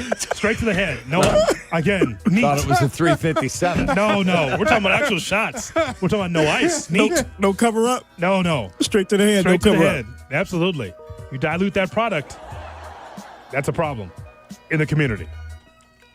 Platform brought to you by The Chicago Transit Authority. Hey, Chicago, if you're headed to a game, take the CTA. We'll get you to the game and back for just $5. It's less money spent on travel and more money for food and merch. No searching for parking, no random surge pricing, no traffic. We'll do the driving for you. CTA has train stations and bus stops within steps of all major stadiums and venues in the city. Plus, tap to pay available on all CTA trains and buses. No need to purchase the ticket ahead of time. Just tap and ride. Plan your next trip at transitchicago.com/plan-a-trip. Save money, do more, ride CTA. If you're on hold, you will be on the air at 312-332-ESPN, 332-3776. It's a Bears Monday on the Kap and J Hood Morning Show as we talk about the Bears. They're in the playoffs, the number 2 seed in the NFC. We've got the game for you on Saturday right here on the home of the Bears, ESPN 1000. Kap and J Hood, morning 6 to 9. This is how it should be done. ESPN Chicago. That's the piss missile we're looking for right there. The game is on the line. You need your best play. What's it gonna be? Do you make the call for welding or HVAC? Do it now and you could complete your education at ETI School of Skilled Trades in as little as 7 months. We offer day and evening classes to fit your schedule, and financial aid is available if you qualify. Visit eticampus.edu or call 888-830-7678 to learn more. ETI, it's your future, own it. Wallner Law helped me get the compensation that I deserve. Wallner Law helped me get back on my feet. Thanks to Wallner Law, I'm at a better place today. Wallner Law cares for you. We're compassionate. We're empathetic to your situation. And I promise you, I will get you more money than any other law firm in the city of Chicago. That is my promise to you. Hire us, win with us, be successful with us. Call us at Wallner Law, 312-8-million. We all hear the radio ads about the IRS. They tell you to be afraid, to be scared, and they try to frighten you into calling. I'm not here to do that. Tax Relief Advocates is different. TRA is here to tell you that if you owe money to the IRS, whether it's $5,000, $50,000, or $500,000, we have a solution. It doesn't matter if you're sitting in your car, at work, or with your kids. No matter where you are, call now. 800-575-6759. Don't lose hope. TRA can eliminate or reduce what you owe to the IRS. Generous programs are now available that can give you a fresh start. Our passion is taxes and helping individuals fix their IRS problems. We have over 1,000 5-star reviews on Google and an A+ with the Better Business Bureau. You don't need to be afraid of the IRS any longer. End your tax nightmare today by visiting us online at TRA.com or call 800-575-6759. That's 800-575-6759. Tax Relief Advocates. Real solutions for real people. Live from State Street in the heart of Chicago, this is the home of the Chicago Bears, ESPN Chicago. And this is Kap and J Hood, WMVP, WTBC, HD2, Chicago, a Good Karma Brands radio station. It's Bears Monday. And Goff under center. Byard back deep at safety. Snap, play fake to the pocket. Goff under pressure. Down he goes. Sacked on a play. Montez Sweat and Grady Jarrett collaborate on the stop. 2-by-1. Snap to Goff. Gonna dump off right, and it is a big loss. Brisker. Snap handoff. Gibbs stuffed. Brought down nicely, low high. Sweat the finish. The start, though, delivered there by Jalen Johnson. Back to throw Goff. Has some time. Stunt by Dexter. He gets him down. He goes. Snap back. Blitzing Campbell. Williams in a tight pocket. Throws deep into the end zone. Johnny Walker. Touchdown. Touchdown Bears. Here's the snap. Here's the handoff. Monungai. Money Monungai. In for two. High snap. Caleb. retreats. Blitzing Campbell. Throwing right. Crosser. Komet grabs it 30. First down 35. Komet to the 40. Spinning across to the 41. A rugged run after the catch for 85. The take by Williams. Gonna throw over the middle. Low. Caught. Loveland. Touchdown. Touchdown Bears. That's a Komet and Loveland drive, baby. It is 16-14. A fake to Monungai. Monungai hits Hutchinson. Caleb looking for somewhere to go with it. Throws it over the middle. Caught! Komet! And he was whacked on the play. And the Bears tie the game at 16 here with 5:25 to go in the fourth quarter. Snap back to Goff. Goff gonna rifle it over the middle. Ball is tipped. Intercepted. Fired on the tip inside the 5 to the 10. To the 15, 20, 25. Bears have done it again. High throw, tip to Byard. His league high 7th interception. Snap is good. Spot is good. Kick by Bates is up. It is good. And the Lions with a walk-off win. 19-16 to Detroit. Bears Monday on ESPN Chicago. What's up, Chicago? And welcome in to the Kap and J Hood Morning Show on ESPN 1000, and we are streaming on the ESPN Chicago app. With David Kaplan, Jonathan Hood with you. We have got Shay, we've got Jay Moore, and we got you on this Bears Monday. Thanks so much for being with us. Don't forget to subscribe to the Kap and J Hood YouTube channel, youtube.com. Look for Kap and J Hood. There might be things that you missed on the show. That's why we've got our own YouTube channel. Also find us on Twitch, twitch.tv/ESPN 1000 Chicago. As the Bears are the number 2 seed in the NFC, they're going to take on the Green Bay Packers on Saturday night at Soldier Field. The Bears are in the playoffs, everybody, and so you can catch full coverage right here all week long and definitely all day Saturday leading into the game right here on the home of the Bears, ESPN 1000. And, Cap, we've talked about the yin and yang of yesterday. The good outweighs the bad in this regard, that the Bears are back in the playoffs. We've been waiting for this for quite some time here, to see the Bears in this stratosphere. At this time, usually in December and January, my inbox is filled with ourlads.com and draft information. And coaching candidates. Our Lads sends me the package. Hoodie, it's December. I thought that I haven't even opened it yet. It's there in the inbox. I don't need to look at it yet because usually at this time, Cap, you and I are going through the draft and seeing who the next coach is going to be and all that. It's in my inbox. I haven't opened it yet. I appreciate them sending me the draft info, but I don't need it this year. I don't need it at this time. The reason why is because the Bears are in the playoffs, Cap, because now we're talking about a Bears team that's earned their right, earned their place to be in the playoffs, and it's so cool. Yeah, we have bigger fish to fry. We just do. Bigger fish to fry because they're in the tournament. There's 14 teams still standing. There's 16 that are 1, 2, 3 Cancun. Did you hear Jamar Chase at the end of the game yesterday? What's up for you? He said, Cancun. Yeah. He said, that's what you all chant. Out. So I'm going to go. Mm-hmm. They're out. The Bengals are gone. There are some really talented teams that can't believe they're not in the playoffs today, whether it was yesterday's opponent, the Lions, last night, the Ravens, who missed a field goal at the end. It's funny. I keep hearing from, all these tweets I get, can we just move on from Cairo? He's not good enough. He just keeps banging through kicks. Now, he may miss one Saturday and cost you a game, but guess what? It's just not as easy a job as people out there seem to think it is. It's just not.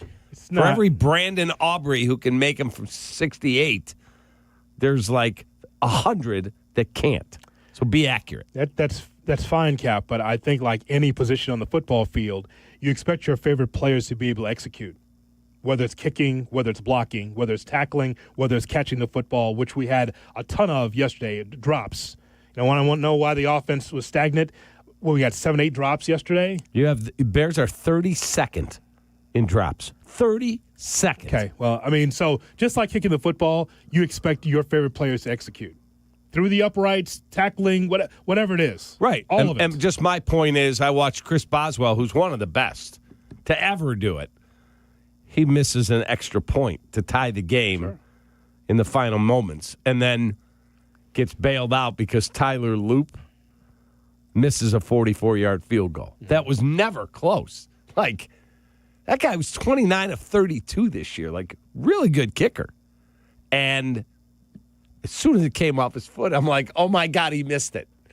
I did not see a chance where the wind was going to bring it back, and it did not.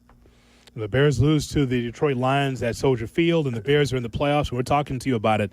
312-332-ESPN is our phone number.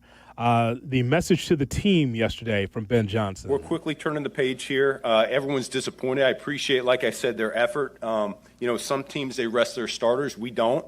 We play football, and, and we felt like it was really important that we were playing our best ball here today, and we didn't get that job done. And so we're quickly turning that page, and now we got a home game coming on up, and there's a way to win this next game, and that's what we're going to be solely focused on. That's the name of the game here, though. I mean, we're quickly transitioning. We're locked in. The stakes are a lot higher here going forward. We can't afford to have a phase, one of our three phases, play like we did today. And so we're going to have to pick it up. And like I said, I get fired up just thinking about it right now, and I know our guys are too. I wonder what phase he's talking about there, one of the three phases. Let's see. Special teams, no. He knows the defense gets dog-walked a lot. He's talking about the offense. That's the one of the three phases he's talking about right there. And he mentioned in one of the sound bites, like, hey, we know other teams rest their stars. That's not what we do. Okay, no problem. But win the football game. And I hope, Cap, that with some of the players that are not 100%, and by the way, who's 100% at this point in the season, but you could clearly see that Johnson at corner is not healthy. And it makes you wonder whether or not Tyreek Stevenson or some of the other players will be ready to go when it comes to this playoff game. That's a big question mark. Are we going to see Tyreek Stevenson out there? I don't know if he's healthy. He's been on and off the injury report for the last several weeks. Mm-hmm. I'm just more worried about getting Kyler Gordon back. That's the guy that he's a difference maker back there. He got speed. He hits. I don't know. We're going to find out. I would think that question will get asked today. Was Nahshon Wright was he a healthy scratch? Was he out there yesterday? He was out there. Oh, okay. Haven't heard his name in a couple weeks. Go ahead. Well, he's been bad. How about the coverage he gave on Amon-Ra St. Brown on the third down at the end of the game? Really nice stuff. Could you give him maybe 10 more yards of space, Nahshon? Any interest in covering? I swear to God, Cap, I watch these games at Soldier Field. The Bears are playing like the opposition's in Soldier Field, and our defense is in Rockford. It is amazing. Yeah, the space. It's something. What is it like, Cap? I get what you're saying. You don't think he's healthy. I have to operate with the information that's available to me. Tyreek Stevenson was not in the injury report yesterday. So, are you telling me that he's awful? Because he can't possibly have been worse than Jalen Johnson and Nahshon Wright were in coverage. He can't be worse in man coverage than C.J. Gardner-Johnson, who is wholly incapable of covering anybody. He's so slow. It's unbelievable. Injuries have put him in a tough spot because he cannot play coverage. He's terrible. It's just not, he's not that kind of player. There was a reason he was sitting at home for 2 months. Why can't Tyreek Stevenson get on the field? He's not on the injury report. He's not on IR. 0 snaps. You telling me he sucks? Is that what we're saying? Maybe. So is a half-healthy Jalen Johnson better than Stevenson? No. That's what I'm saying. No, I would have Stevenson out there. Johnson was getting burnt. He was, but I don't know who could have covered. The speed the Lions have, like Jahmyr Gibbs, obviously. St. Brown's a great receiver. Jamison Williams, that dude is just a jet. Steelers clamped him up pretty good for 3 quarters. Vikings clamped him up pretty good for a whole game. It just seems like we were playing catch-up. Mm-hmm. Once the receiver takes off, we looking like, oh, and then now you 5 yards behind.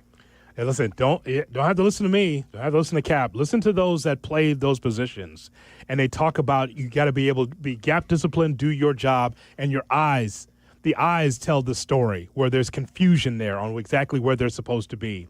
You're playing man. You're playing one type of defense. It's man. And you have to be able to take care of your one-on-one situation, your one-on-one battle. And they're failing at that. They do not communicate as a group. I will tell you. Unfortunately. Watching Jared Goff yesterday, he did not look like the same quarterback. Like, he was accurate. That ball came out fast. They knew exactly what they were going to do walking in. There was no adjustment on the fly. It was right over the middle. Get the ball out quick. Yeah. And they did. Yeah. Give them credit, man. They were good yesterday. It may not be a Picasso for Jared Goff, but he'll hang that 311 yards on his wall. That is for sure. He was really good. It's like, I know he's had better games, but he'll take that 311 yards passing and 122 yards rushing and a victory. He'll put it on his wall. It may not be a signature win for him for 19-16, but they'll definitely take it. No question. But it's up to the Bears, man. It's up to the Bears now to be able to just, again, you are in the playoffs. You're 11-6. You've had a lot of highlight victories, a lot of spectacular plays. Now it's up to the Bears to be able to turn the clock and make sure that you can get – when you are winning games from behind and having those good times, I want to see that coming up on Saturday where they are smiling and they're celebrating that locker room, but they got to earn it on the field. Think the Lions wouldn't like to trade places with the Bears? Sure. They're going home. Sure. With all that talent, with that bright future, that open window, and you're like, that team's not in the playoffs? Yep. Crazy. Find a way, man. Just find a way. It's at your place. The crowd should be loud. Let's go. Find a way. Will you be loud if you're the Bears? What are you going to do about it? Crowd's going to be behind you. They are. What are you going to do about it? You going to put up goose eggs offensively? We're going to find out. You know, I don't even know if you realize, from my standpoint, how unacceptable that is in this league, not to get in field goal range. The first quarter, you just didn't get the ball. I understand that. For you to have 3 goose eggs to now, did they play like an 11-6 offense yesterday? They did not. They did not. They look like a playoff team to you offensively? They did not. They did not. But again, when Ben Johnson says, I'm fired up, we're going to turn the page, he may seem like they're not even going to look at the film for this game. He's so geeked up to take on the Green Bay Packers. I just hope the Bears are as excited as we all are and to be able to do some things we haven't seen in the regular season, to do some of the impossible in this game on Saturday.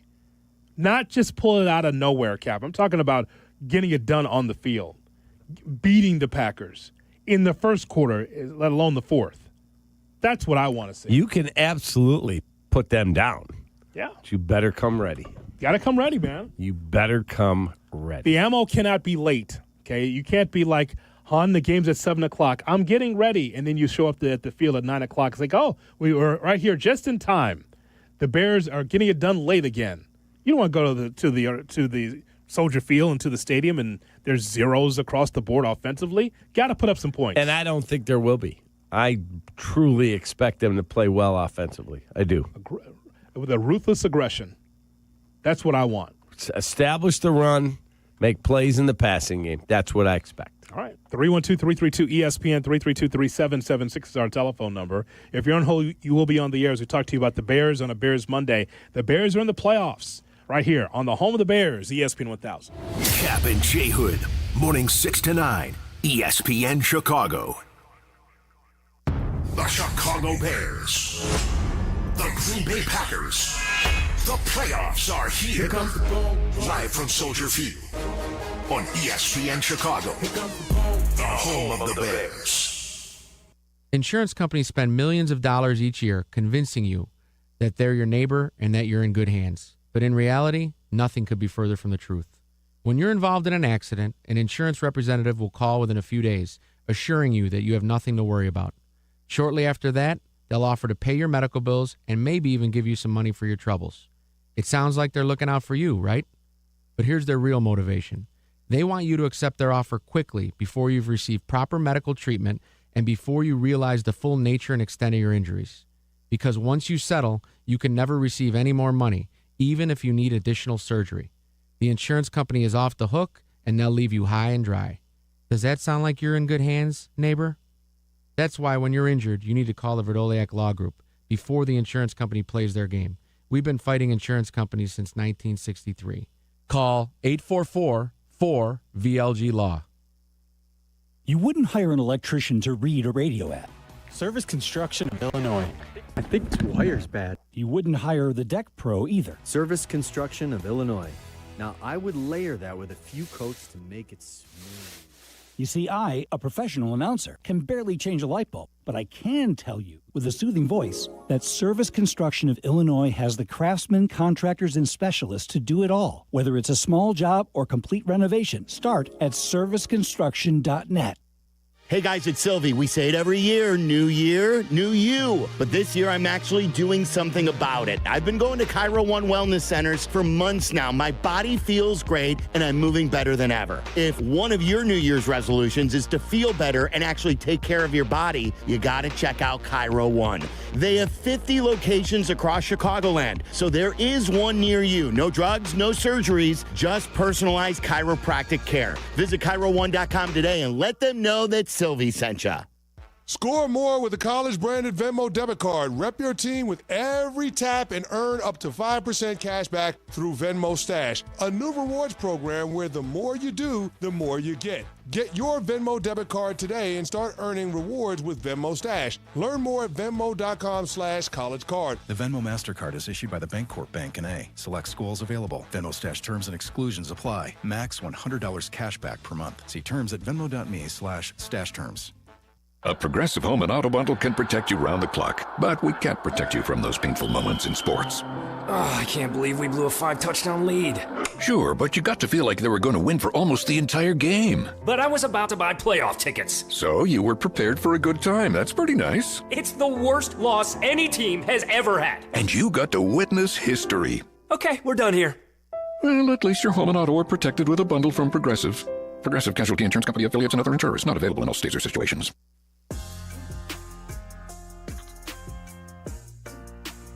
Hey, folks, this Friday, why don't you join Hoodie and I? We're headed to the LaPorte Civic Auditorium for the 2026 LaPorte Invitational. 3 days of the absolute best high school teams in the country. Cooper Flagg played in this. Last year, Hoodie and I are there. We're like, that's Carmelo Anthony right there. Carmelo's son was playing in it. He's now starring at Syracuse. Hoodie and I will throw out the ceremonial tip at 1 p.m., If you love basketball, you should make the short drive to LaPorte. We had a great time last year. For the full schedule and tickets, LaPorteInvitational.com.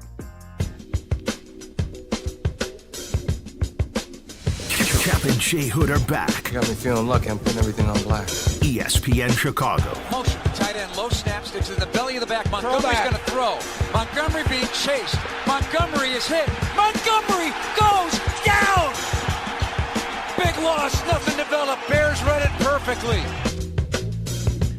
Jeff and Tom on the call right here on the home of the Bears, ESPN 1000. Bears lose to the Lions 19-16 in the last regular season game, and now the playoffs are here. And the Bears are involved. Bears and Packers. We got coverage all day Saturday right here on the home of the Bears, ESPN 1000.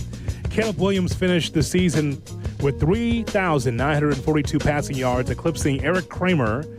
He had 38-38 in 1995 for the most in a season in Bear franchise history. You know, Cap, if you're on your blank, on your ish, in that last drive, maybe he eclipsed 4,000 yards, Caleb Williams, because he was 58 passing yards shy. You get it done in that last drive in which you had incomplete, loss of downs. You had incomplete. You had intentional grounding. Loss of down, third and long. And then you hit Monungai, I believe, and ended up 4th and 5, and the Bears punted. Yeah. They could have got it done in the first half, though. Would you have Well, yes. Would you have gone for it there? I mean, I thought that's who he was. Weren't you at your own 30? I thought that's who Ben Johnson was. Like, you usually go for it in that spot. And by the way, because there was such a connection with Williams and the tight end Loveland, I think he could have got a first down there. Yeah, Loveland had, 11 catches for 91 yards, 10 catches, 91 yards. Don't you think that maybe in that spot you get Loveland first down? If you don't get the first down, the game's over. Because you're at your own 31-yard line. Yeah. Risk reward, pal. That's who he is, right? So he was with the Lions. He is with the Bears. So I was surprised. But if you, on that drive in particular, Cap, if you take care of your business, then Caleb gets the 4,000 yards. He might. 155 left when you punted the football. Now, if you were going to play this simplified game plan, if you're going to get eviscerated in man-to-man and go, whatever, we're in next week either way, then maybe you do go for it there. Would he normally, in a normal game where you're not clinched in the playoffs, would he go for it there? No shot. No way. Oh, but it's who he is, though. Now he's someone different. He's usually aggressive in that situation, and puts not the belief to that degree. Really, 4th and 5 at the 31 with a $155. You watch the NFL? I don't see many teams going for it 4th and 5 at their own 31. I do not. That is not. You want to be at midfield, take a shot. Okay. Your own 31, you better have something dialed up that you're pretty confident you're getting. I've seen Dan Campbell do it each of the last 3 weeks, I think. Yeah, his team was falling out of the playoff race. Yeah, but would you have to lose still yesterday? happen, though. Right. Yeah, I would. Didn't the Colts run a fake punt from their own 35 yesterday? And I get they're eliminated. Yeah. But what do you have to lose yesterday? You lose, you're the 3. You win, you're the 2. You might as well take the bull by the horns. Maybe. And then even Ben Johnson after the play goes, damn, should have gone for it. The camera caught him saying it. Right. Hold on a second. Hold on. To be clear, you asked whether or not it's something that's commonplace. He gave you 2 examples. You didn't ask, are the teams that are in the playoffs or the teams that are non-playoff teams do it? No, he said they do it. But I addressed that. I said there's no shot if he was not already in the playoffs in a regular game in the middle of this. There's no chance he's going for it. 4th and 5 at his own 31. No chance. The Colts, their season was already over. The Lions, their season was already over. Did not matter, win or lose. So that does not matter at all.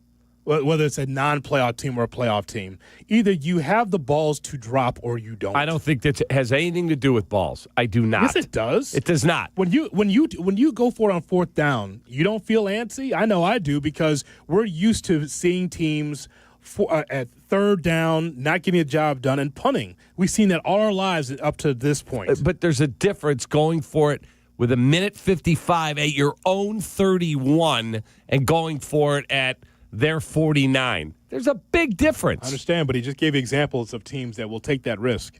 That are not in the playoffs. That the games meant nothing. That designation does not matter. It depends on whether or not you feel confident in your team or not. The bottom line is the reason why I set this up for you is because for those that were so, itchy about Caleb Williams having 4,000 yards, it was on the table, and it fell short. Clearly because of the 3 quarters of no offense and then not being able to drive the ball late in the 4th. Yeah, that's why you didn't get to 4,000 was the other 3 quarters. He would not have kicked that in a normal regular season October game. There's no way he's going for it 4th and 5 at the 31 at his own. Guess what? You'll never know. All I can tell you is that watching him as an offensive coordinator with the Lions and with the Bears, that he has the penchant to be able to go forward in itchy situations. 4th and 4. Now, even today, when I'm watching football, Cap, when I see someone go for it on 4th and 5, I get uncomfortable. I stand up and I don't care if it's the Bears or any other team because we're not raised to see that. Usually you punt the football. Fair. But you see this, it's commonplace now across the board that even on the negative side of the field, they're going for it now. They feel like with all of the bells and whistles and the analytics, they feel like that's a winnable play. You see it on ESPN all the time in the right-hand corner. It's the analytics says go, thumbs up. I don't think they should always do that, but right. It seems like it's a thing. Like if this Saturday night it's 16-16 with a minute 55 left, 4th and 5 at their own 31, I guarantee you he's not going for it. And if he does, he better make it. Okay, but if he does, you're going to call me and apologize. No, I'm going to tell you whether he makes it or not. I think it's a dumb move. Or call Shay and apologize. Why? And if he does. It wouldn't have been dumb yesterday. Dude, their defense can't stop an effing nosebleed. So you're telling me in the playoff game Saturday night you'd go for it at your own 31? In that exact same situation, yeah, because I'm not getting the ball back. If the game plays out the exact same way, Ben Johnson's going to do it, and it will be the right call because your defense will not get the ball back. You can't stop a nosebleed. The Lions didn't. What was it? They scored 3 points in the second half. Cap, did they get the first down? They moved the ball all game. They got 13 points in their first 3 possessions. The game was basically over at that point. I'm telling you, he will not. 4th and 5 at his own 31 in a tie game with a $155 Saturday night. I don't understand how you're arguing this so much when he himself was on the sideline on camera saying, I should have gone for it. And after the game, he said, I thought about it. He was not locked in that he was going for it. He was not. And in a playoff game, stop yourself. He's not going for it. 4th and 5 at his own 31. But he said post-game, I 55. thought my defense would get the ball back. And I still ask the question, why did you think that? Why would you ever think that? You have 1:30 left. You haven't stopped the nosebleed. Why would you think you're getting the ball back? What did you expect him to say? The way our defense is playing, I knew we wouldn't get it back. He's not going to say that. But he did say, I wish I would have went for it. Right, but that's exactly. He did not say that after the game. He said it on camera on the sideline. He did not say, I wish I would have. He goes, I should have gone for it. Yes, exactly. And then on after camera. the game, when asked, he did not say, I would have gone for it But what did you again. just say? What's he supposed to say? He's got the entire media in front of him. We can watch the man on camera in the game say, I should have gone for it. You know he's not going to take the mic and go, my defense blows. Of course he's not going to do that. Simply But we telling saw you, him on camera. Last night is a different situation than Saturday night against the Packers. He's not going for it. 4th and 5 at his own 31. Don't be an idiot. It's He's not doing idiotic that. if your defense can't get stops. Cap, you have to win the game. And by the way, when it does happen, make sure you open the mic and call him an idiot. I will. Yeah, make sure you do that. I will disagree with it. Yeah. I hope he goes for it, gets it, and wins because of it. And then you come in on Monday and go, what a moron. That's what I hope happens. What did he say before that? Before the comment about he should have went for it? Effing defense. That's what he said. This defense ass. Yeah, this defense is ass. Yes, exactly right. So I should have went for it. And he's probably talking to one of his coaches up in the box like, man, take a look at the way this game is going. I should have gone for it. And again, Cap, this is the NFL. This is not a Ben Johnson scenario we're talking about. We're talking about there are a number of coaches that will put it on the line and say, even on our end of the field, we're going to go for it on 4th and 4, 4th and 5, 4th and 6. It's crazy, but this is what happens today. This is commonplace. This is the new NFL for a lot of teams that are wedded to analytics. This is what it is. This is not a debate about Ben Johnson and his coaching prowess. This is a question from your standpoint on whether or not analytics works. That's what we're talking about. We're talking about ultimately the conversation is from an analytical standpoint, is that smart? That's what we're talking about. Can I just, to your point, Hoodie, because it is like, is it smart or not? That's what it is. At that point in the game, first down's first down. Doesn't matter if it happens on their end of the field, your end, doesn't matter where it happens. First down's first down, game's over. So just go for it. Because if you give the ball back, you're just relying on your defense to make 3 plays and then getting it back with less time. Just go for it. It doesn't matter if you don't get it. Get the stop, hold them to 3, and then do it again. But a first down anywhere on the field ends the game. So playing the field position stuff, it's nonsense. You don't need to do it. Just go for it. And by the way, I feel that Caleb Williams would have got it, Cap.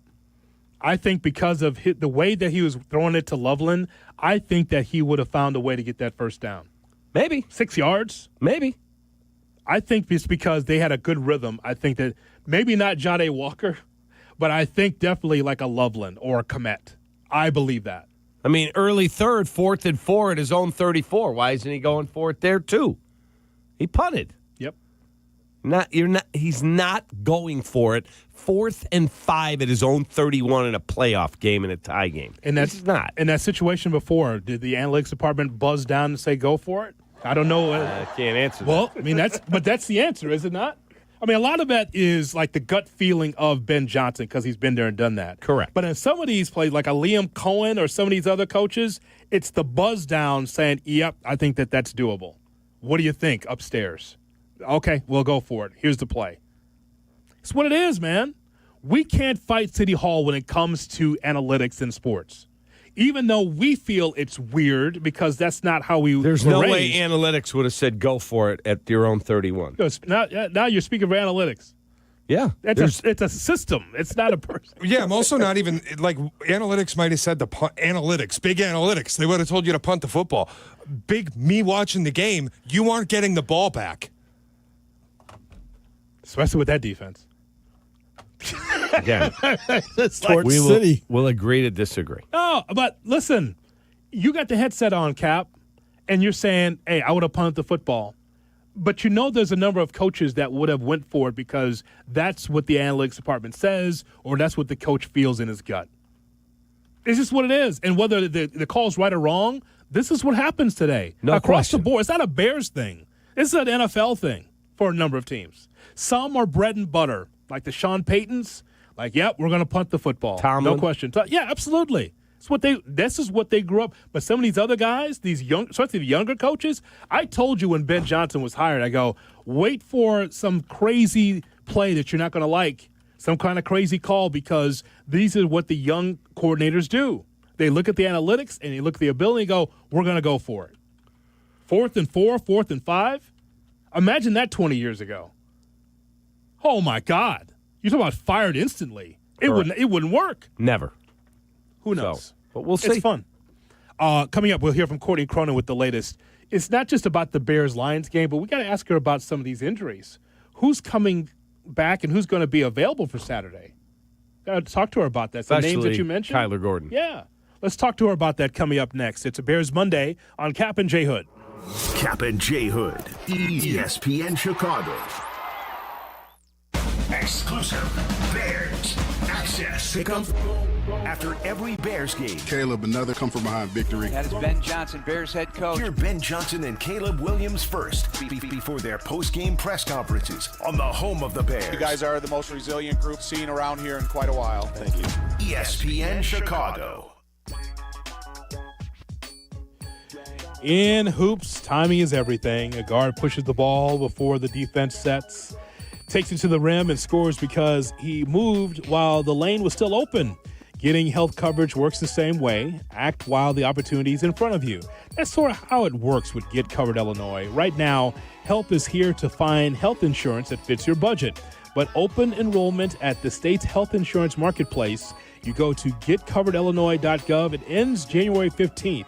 Now to January 15th, that's your window of opportunity for help with health insurance if you don't want another year. So think about it. GetCoveredIllinois.gov, the state's official health insurance marketplace. Jay Moore. I'm Chicago personal injury lawyer Jim Morisi. Even when we're careful, other people's negligence can threaten our futures. As one of Illinois' most successful injury firms, winning the most complex personal injury and workers' compensation cases is what we do. Consultations are always free. Visit us at MorisiLongo.com. That's MoriciLongo. Morisi Longo & Associates. We're there when you need us. Hey, this is David Kaplan. I dislike winter. Give me a 95-degree sunny summer day and I'm a happy guy. So I spend most of my winter free time indoors, and it's why I rely on Atomatic. They've been making Chicagoland homes and businesses comfortable for 80 years. I don't even have to think about the outside because my home is perfect all year round. If you're not feeling confident that your winter's going to be carefree, go to Atomatic.com right now. That's Atomatic.com. The Chicago RV Show is back. This annual event features multiple dealers, celebrity seminars, even Spider-Man will be there, and RV There Yet Theater. See all the latest and greatest in motorized and towable RVs. Save thousands with factory rebates and special show financing. Tailgating or traveling, there's an RV for you. Friday, January 9th through Sunday the 11th, there's free parking at the Schaumburg Convention Center. RVSupershows.com. That's RVSupershows.com. Texting enroll enrolls you in a recurring automated marketing text messages. Consent not required to purchase. Message and data rates may apply. The team's looking good this season. I think so.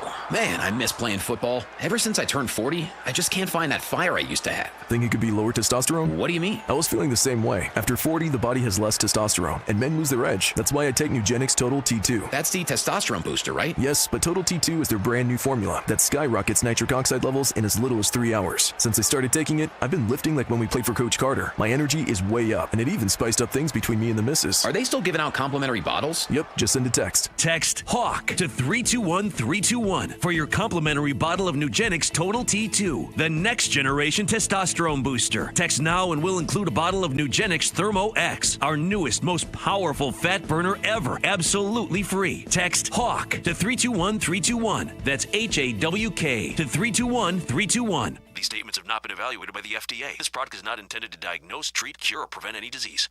Bulls fans, you don't need to be at a Bulls game to enter the 50-50 raffle this season. Winners take home half the pot, with the other half benefiting Chicago Bulls charities. All Illinois residents 18 and older can enter at bulls.com/5050. Follow Chicago's Home for Sports on Twitter at ESPN 1000. Kap and J Hood are back on ESPN Chicago, Chicago's Home for Sports. Get your beak out of this. Courtney Cronin, National Chicago Bears reporter for ESPN. You have to temper expectations if you are a Bears fan, just given everything that this team had to kind of undo. Breaking down the Bears and the latest NFL storylines. Foles was given the flexibility and the freedom to take this thing down to the ground floor, down to the studs, to be able to build it back up. Courtney Cronin with Kap and J Hood on ESPN 1000, Chicago's Home for Sports. Courtney Cronin is brought to you by Costa Ivoni. Injured? Call 708-4million for the people of Chicago, because they are Chicago. Costa Ivoni, your local personal injury lawyers. Yingling, the oldest brewery in America. There's Monday with the Kap and J Hood Morning Show on ESPN 1000 and streaming on the ESPN Chicago app. As we go to Courtney Cronin, covers the Bears like a blanket for ESPN and ESPN Chicago. Good morning, Courtney. How are you? I'm great, guys. How are we doing? We're doing awesome, Courtney. I was not as down about yesterday as others because I figured that the Bears were due for a letdown, just an emotional letdown. I think it's a good reset button. I think it's a good wake-up call. Back to work today. But you have to win Saturday. I think if you don't win Saturday, especially to that team, like if the Rams came in here and beat you, okay, not good, but they did. You lose to that team who's lost their last four, doesn't have Micah Parsons, you have really flushed a lot of the goodwill that you built up all season long. Your thoughts? I would argue that no matter who it is, you have to win. Because think about it. They locked up their spot in the postseason 2 weeks ago yesterday.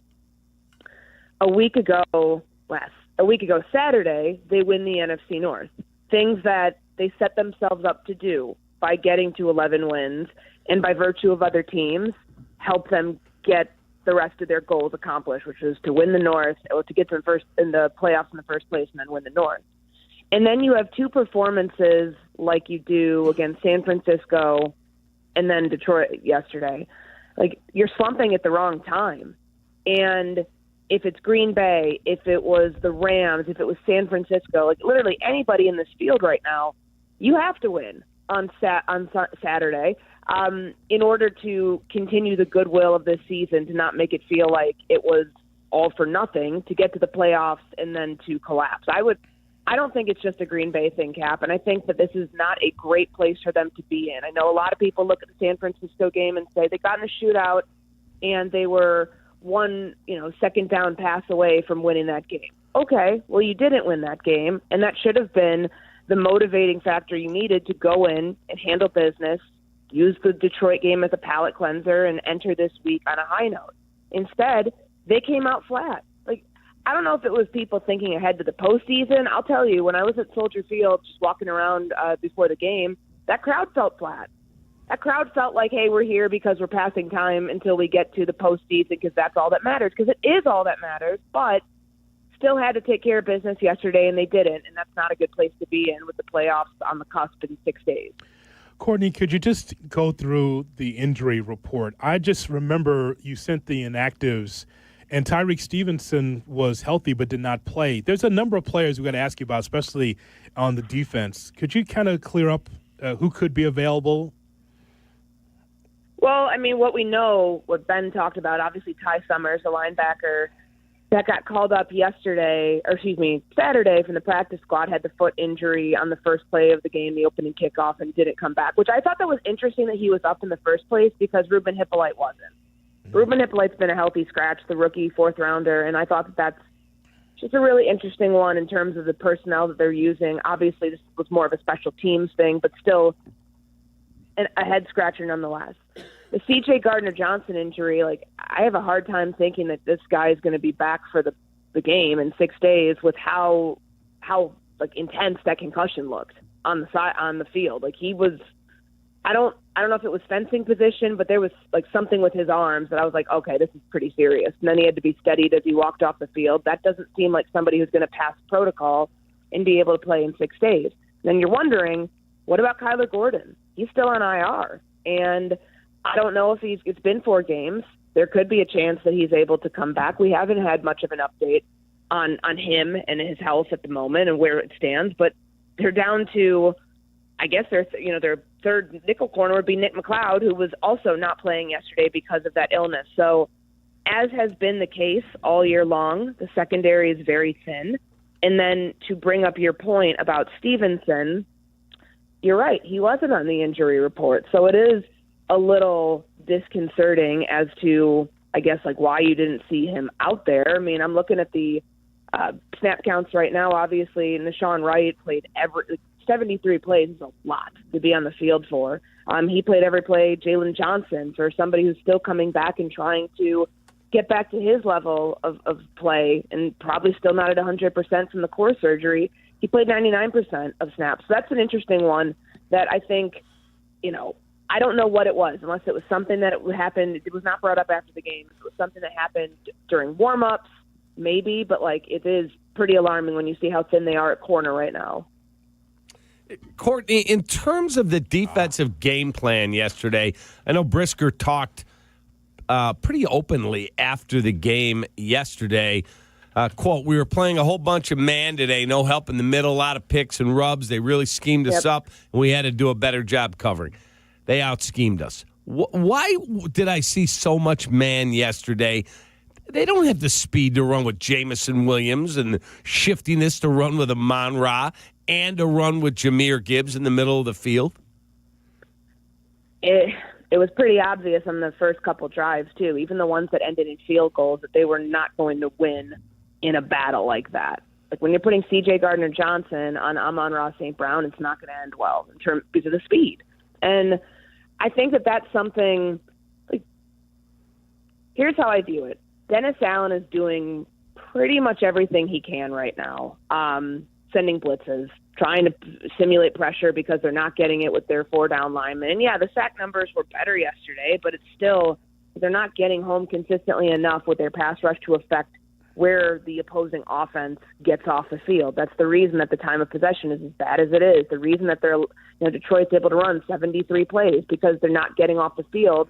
They're letting them get through first and second down and not getting off the field on third down. I think he's trying everything he can. I don't know I think it's more of a talent issue that they have right now on defense. I really do, and it's not a scapegoat. I think we've known this all year long, but he's mixing it up every week. There's something different. And then you can go back to the Philly game when he was using all those dime packages, to point to, it's not like he's staying stagnant and staying in the same defense week to week.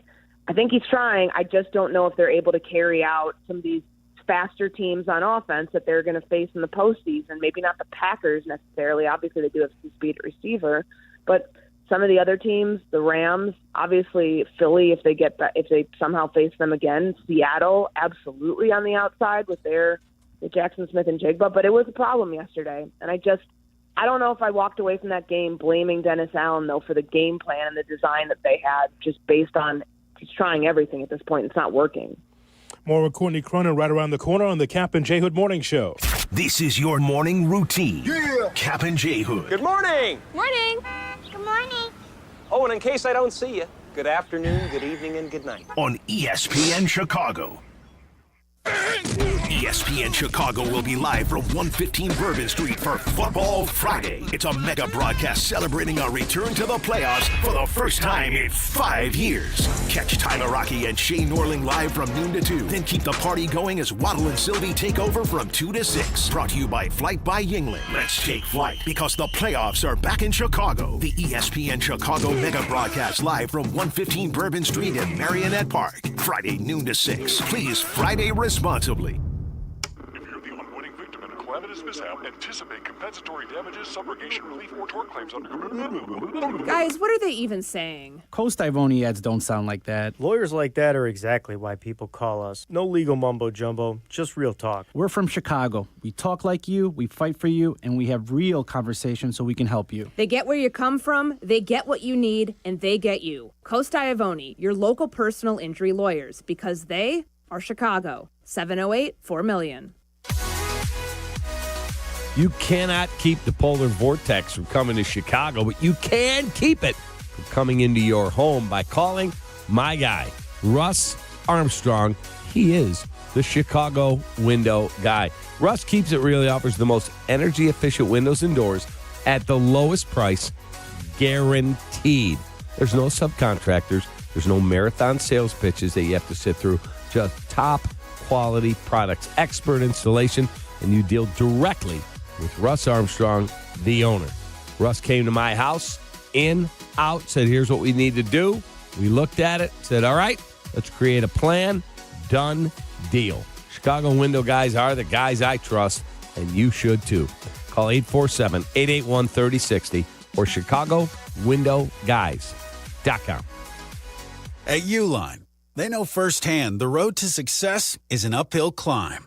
Uline started in the family basement, and through hard work is now North America's most trusted shipping and industrial supplier. They get what it means to have the support of reliable, hardworking partners. So they keep 41,000 items ready to ship. Whether your company is still in a basement office or expanding cross-country, Uline will be there on your road to success. Visit uline.com. Hey golfers, it's Tyler. It may be winter in Chicago, but golf season will be here before you know it. And if you want to be ready when the weather turns, you've got to plan now. That's where Golf on Any Tee or the GOAT app comes in. GOAT is a golf membership that gets you unlimited golf all year long at 20 courses across Chicagoland. No greens fees, no cart fees, just unlimited golf. Sign up now and book a tee time for the first day courses open. Visit golfonanytee.com or download the GOAT app today and golf like me, golf on any tee. Some people just know you can save money on car insurance by checking Allstate first. Like you know to check the weather first, before wearing face paint to the game. Bro, your Go Cats is dripping into your nachos. Oh, and now paint is in my eyes. Interception! Did you see that? No. Yeah, checking first is smart. So check Allstate first and see what you could save. You're in good hands with Allstate. Potential savings vary, including based on how you buy, subject to terms, conditions, and availability. Allstate North American Insurance Company and affiliates, Northbrook, Illinois. Out on the course, they're the PGA Tour's best players. But in the arena, they're prime time. And Season 2 of TGL presented by SoFi is back with lights, cameras, action. We're talking big moments, big personalities, big names in the stands, all on the big screen. Big-time matchups with shot clocks, hammer drops, timeouts, overtime, and playoffs. It's city versus city, squad versus squad. The sport just hits different under the lights. It's TGL presented by SoFi. Keep up. It's golf. Tune into every match. Only on ESPN. Spring into success at Triton College. Choose from 120 degree and certificate programs with credits transferable to four-year schools. Affordable, quality, close to home. That's Triton College. Visit triton.edu/spring. You know, life is full of choices, some big, some tiny, some that make you wonder how you became a designated adult in your own life. And when you choose H&R Block Tax Pro, you're choosing the biggest network of tax experts to ride shotgun with you. For some of your big ambitions, you need help with the little stuff. So go to H&R Block. They've truly seen it all. They are here to help you make the most out of your money for life outside the box. Jay Moore. If you missed something, get the podcast on the ESPN Chicago app. Kap and J Hood are back on Chicago's Home for Sports, ESPN Chicago. Courtney Cronin with us here as we talk about the Bears on a Bears Monday. The Bears are in the playoffs. They'll take on the Packers. We got coverage all day on Saturday, leading you into the game on Saturday night right here on the home of the Bears, ESPN 1000. I want to get your thoughts, Courtney, about the Lions' defensive game plan against the Bears' offense. As I was telling Cap, I mean, at this point in time, to have goose eggs for 3 quarters again, I thought the Bears were past that, especially based on the San Francisco game. But I want to get your thoughts on how the Lions played the Bears offensively, because even Caleb Williams was not able to run with the football like he normally does. Yeah, I think he had some opportunities. He talked about it after the game that maybe, just looking back at it, there probably should have been some times where he took off with his legs a little bit so to contain him and make him win from the pocket. Like, you can understand why teams want to do that. The slow starts, though, just by and large, I didn't think yesterday was a great day for the offensive line. I didn't think the run game was nearly effective enough. Receivers were dropping passes a lot. That affects things in a big way. But there's something about the last 3 games when, the shootout that they got in last week, to then turn around and have it be 16-0 before you even get on the board in the fourth quarter, that's unacceptable. That's, if you play the Packers, if you play the Rams, if you play whoever, that's not gonna bode well for you next round or in the first round. But the way it's looked the last 3 games, they've been outscored 47-21 in the first half. 125 offensive plays have been run against them versus the 59 that they've run, and that's including last week when that game is close in San Francisco. Time of possession, they're losing by nearly 11 and a half minutes. Outgained 50-19 in first downs. Their third down conversion percentage is awful. Those sorts of things are you beating yourself more than I think the defense doing anything to you, because they did not face a pass rush against the San Francisco 49ers. I don't think they took enough advantage of that, even with the amount of time that Caleb had in the pocket. Yesterday it was a little different. I think that Ozzie Trapillo not being out there, Theo Benedette playing at left tackle, certainly that throws things for a loop right before the game, but that still wasn't an excuse for how that unit played. If they don't, the whole slow start thing, they keep saying, well, we have to watch a tape, we have to figure out why. I think it's an execution thing. I think that the simple stuff from the drops to, missed passes to not being able to establish any form of identity in the form of a ground game, they get to their stuff too late. And this is who they've been all season. That's why they have all these late game comebacks, and eventually that comes to a head. That's the part that's not sustainable. When people talk about team of destiny and all this other stuff, yeah, that's great when you can do it, but you don't want to constantly be in a position to do that. And when your defense is on the field, as long as they have to be, because they are having issues of their own, it's not going to bode well for anybody. So, I thought as much as Ben Johnson put the onus on the offense yesterday, this is truly a collective team loss that they had. And it's not, this doesn't foreshadow anything good going into the postseason unless they truly are able to fix it and flush it 6 days later. So what do you expect to have happen on Saturday? Because I'll be honest with you, I will be surprised if the Bears lose. I do expect them to win the game, and I do expect them to score points. I do think they win. And I think that they're a better team than the Packers. They are healthier across the board than the Packers, especially on offense. And they've got Ben Johnson, who has the fire of the last 2 games, losing to the team where he came from twice and losing in a shootout to Kyle Shanahan. All of those things stack up to show you that this is going to be a hair on fire sort of week for the Bears. I mean, they've lost 2 games in a row before, and you saw what happened in that week of practice going into the Cowboys game, where they had an intense practice, 2 hours and 25 minutes on a Wednesday, and then they come out and they look like a much better team from the start of that game. I understand it was the Cowboys. I understand it was week 3. Same principles apply here, and probably even more so because it's a one-and-done situation. I think, too, that the crowd feeding off of the energy of being a home game Saturday night on the lake, that crowd is something that Ben Johnson talked about a lot with the Green Bay game the last time they were here in Week 16.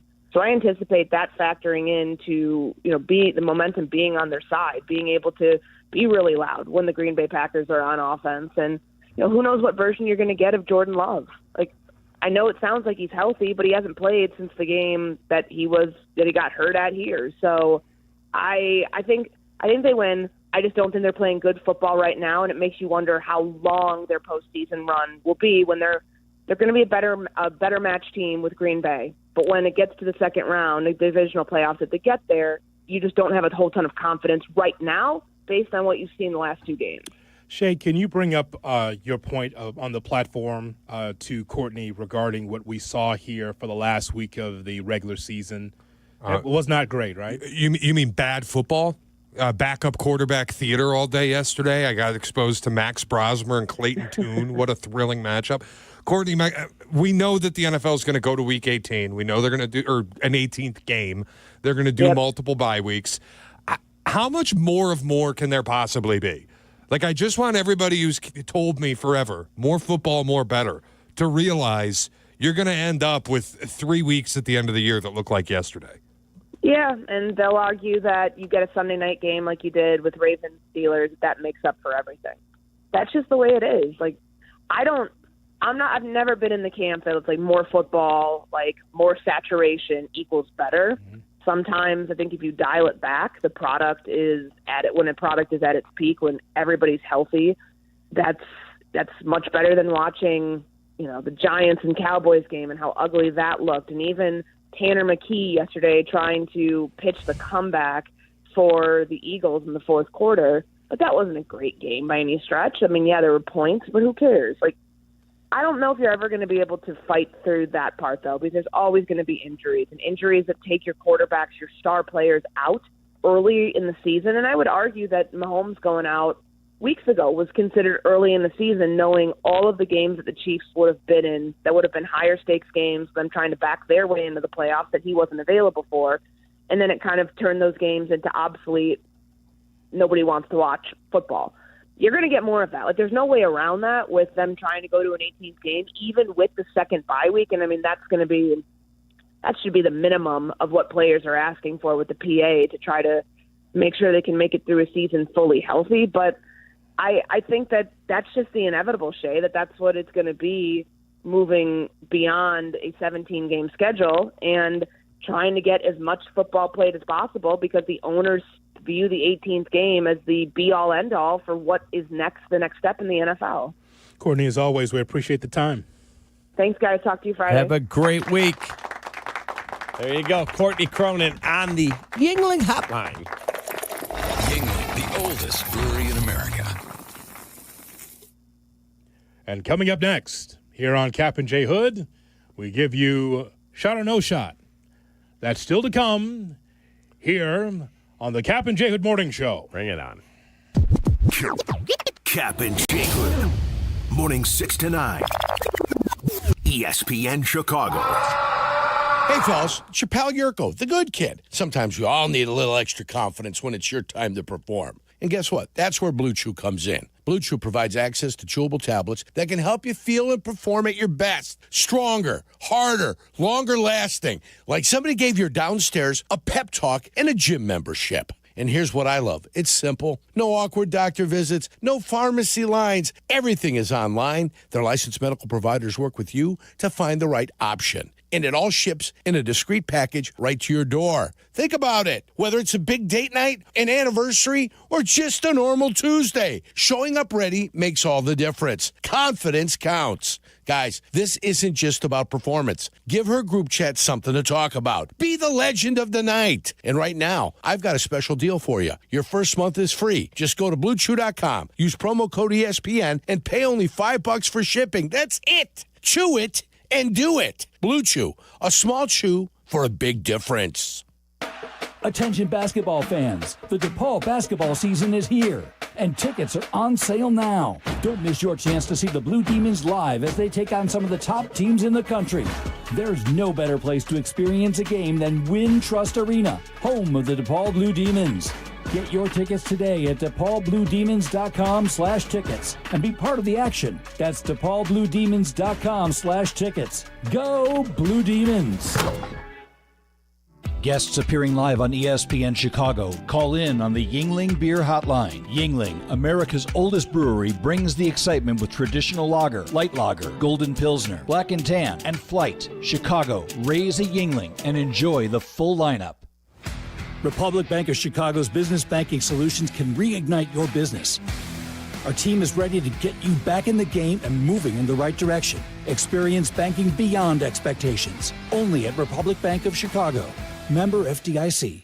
Live from State Street in the heart of Chicago. This is the home of the Chicago Bears, ESPN Chicago. And this is Kap J Hood, WMVP, WTBC, HD2, Chicago, a good Karma Brands radio station.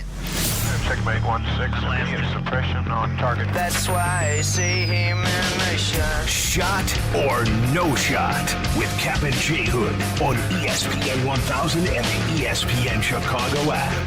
That's why I see him in the shot. Good morning and welcome in to the Kap J Hood Morning Show on ESPN 1000 and streaming on the ESPN Chicago app with David Kaplan, Jonathan Hood with you. We have Shay, we got Jay Moore, and we've got you. We're ready now for the Monday edition of Shot or No Shot. Here's Shay Norling. Shay? Good morning, boys. How we feeling on a Monday? We're good, man. Did Danny have to opine on more questions? I was getting the text chain on the way to the office this morning. Saw Danny firing in shot or no shot to you. Were you guys collabing?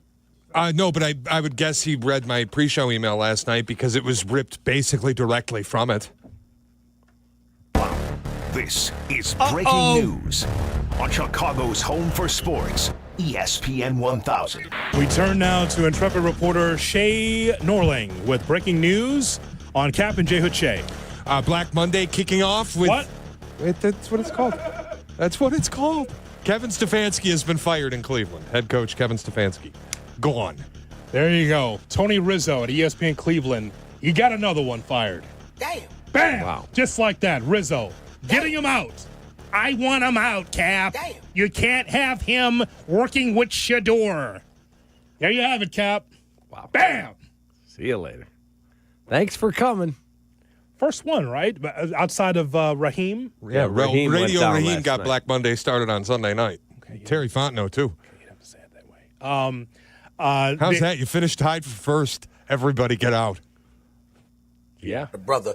Well, there you have it. Not surprised at that one, but Stefanski, again, you knew it was coming, Cap, in Cleveland. And so, Shador, the starting quarterback next year, is that an evaluation with the new head coach? I would think they're going to try and see what's in the draft. They're not picking one. They're going to pick awfully high. But you better be convinced, if you're moving on from Shador, that the guy you draft is the guy. And you still have to pay your guy, Deshaun. My guy. You are a jerk for saying that. How about this? On the list, and watch Shay's head explode. On the list, they should talk to Jim Schwartz. So long. Why? He should be in the conversation. Why? They're not firing him yet. He's not fired yet, is he? The whole staff or just Stefanski? Well, usually they allow you to go seek other employment unless the guy coming in has a tie to you. So, yeah, I don't. They'll talk to him.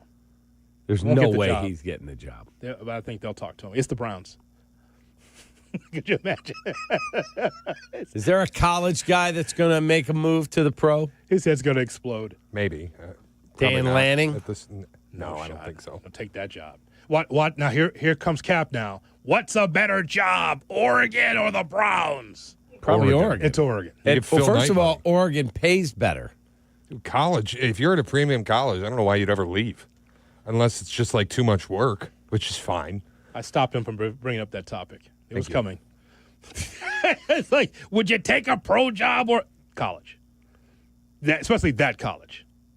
Yeah, that college. But if you told me I could be the head coach at Minnesota or I could go get an NFL job, NFL all day long. Bold of you. Well, you know what? I'll take the NFL job, but I'd rent. Hoodie, I'd rather coach in the NFL than at Long Island University. Fair. Bold. Fair. Well, Minnesota's a Big Ten job that pays, I don't know what he makes, $5 million a year, whatever. Row your freaking boat. Let's go. I like PJ. Row your boat. Well, okay.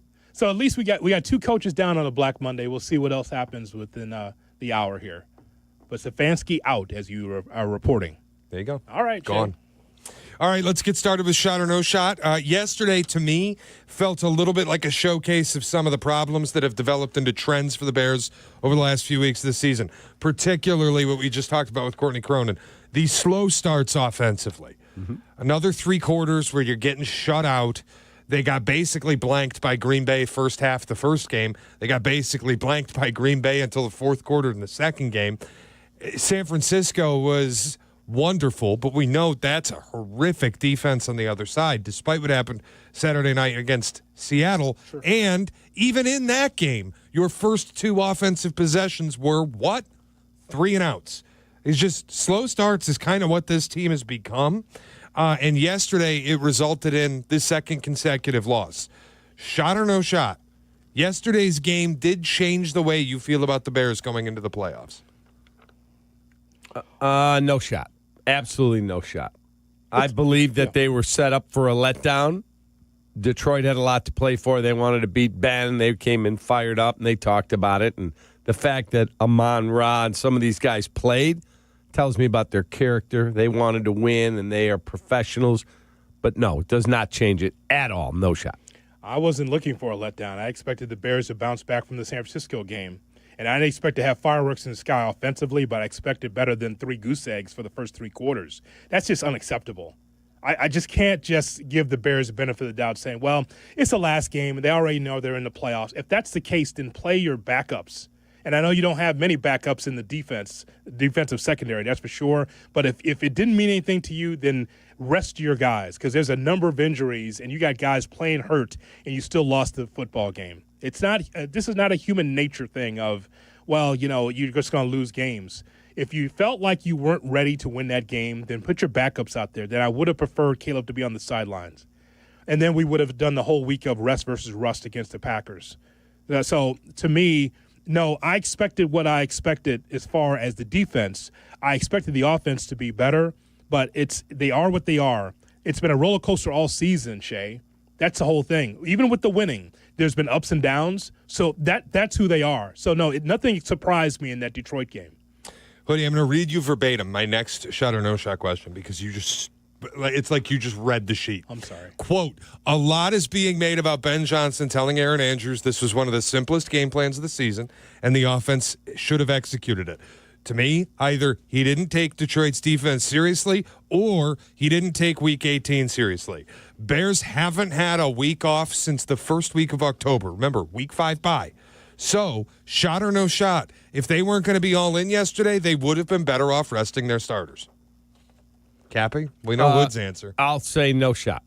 Guys play, but I was not stunned that they had a letdown. I was not.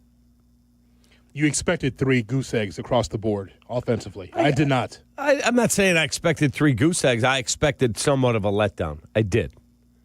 But why? Human nature, man. Guys haven't had time off. They have been banged up. But right what you just said. They haven't had time off and they've been banged up. Isn't that every reason yesterday? Maybe just give them a breather? No, let them flush what they did yesterday and let them feel that, okay, I got their attention. Jay Moore, Michael Jackson would tell you that it's human nature. But I don't know if that's the case for that game yesterday. And because they just lost. That's not good enough. Just not, especially if you're supposed to be a playoff team making some noise. It's also, frankly, just exactly who they are. They have played that way, and most of the games have ended in wins. So I think people have been happy to bury their head in the sand and act like it's not happening.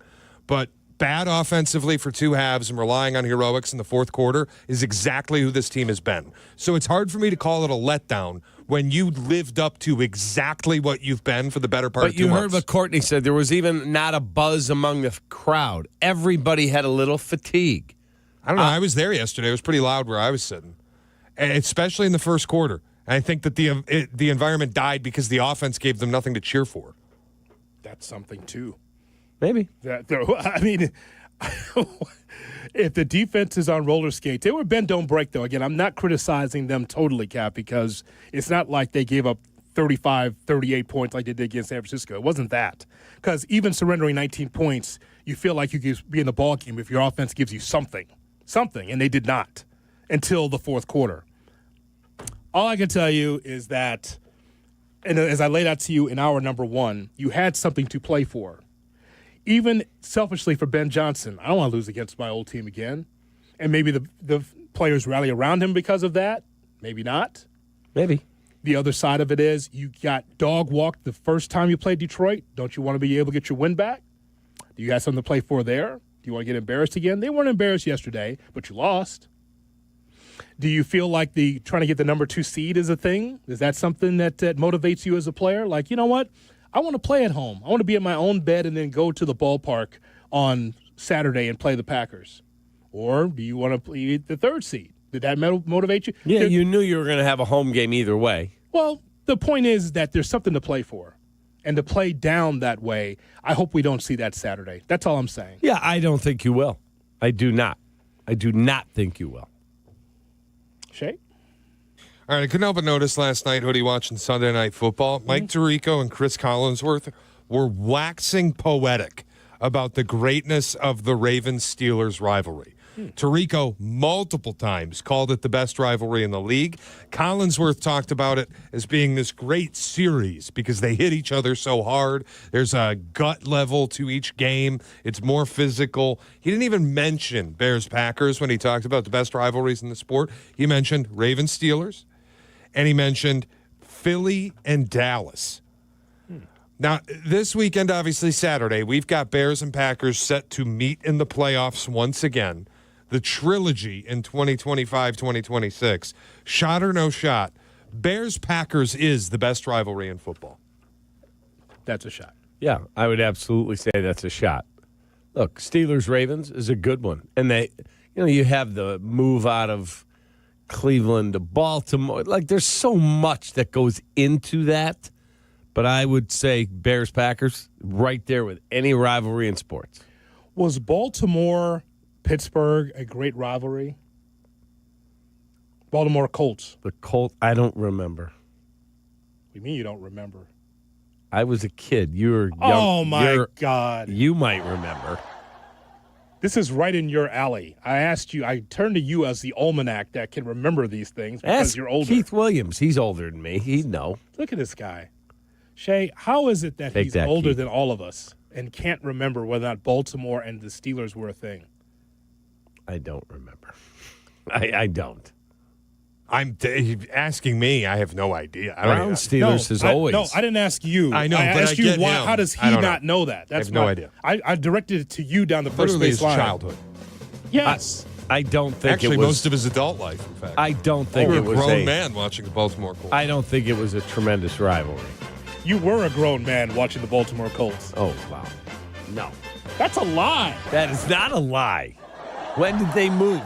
You didn't have your license when the Baltimore Colts were a thing? You did. License is at 16. That's not adult. Okay. Did you have your own spot, place to live? When they moved? Post college, you had a place. Did you move back in with Lila? No, and I was Marshall? the coach at Northern.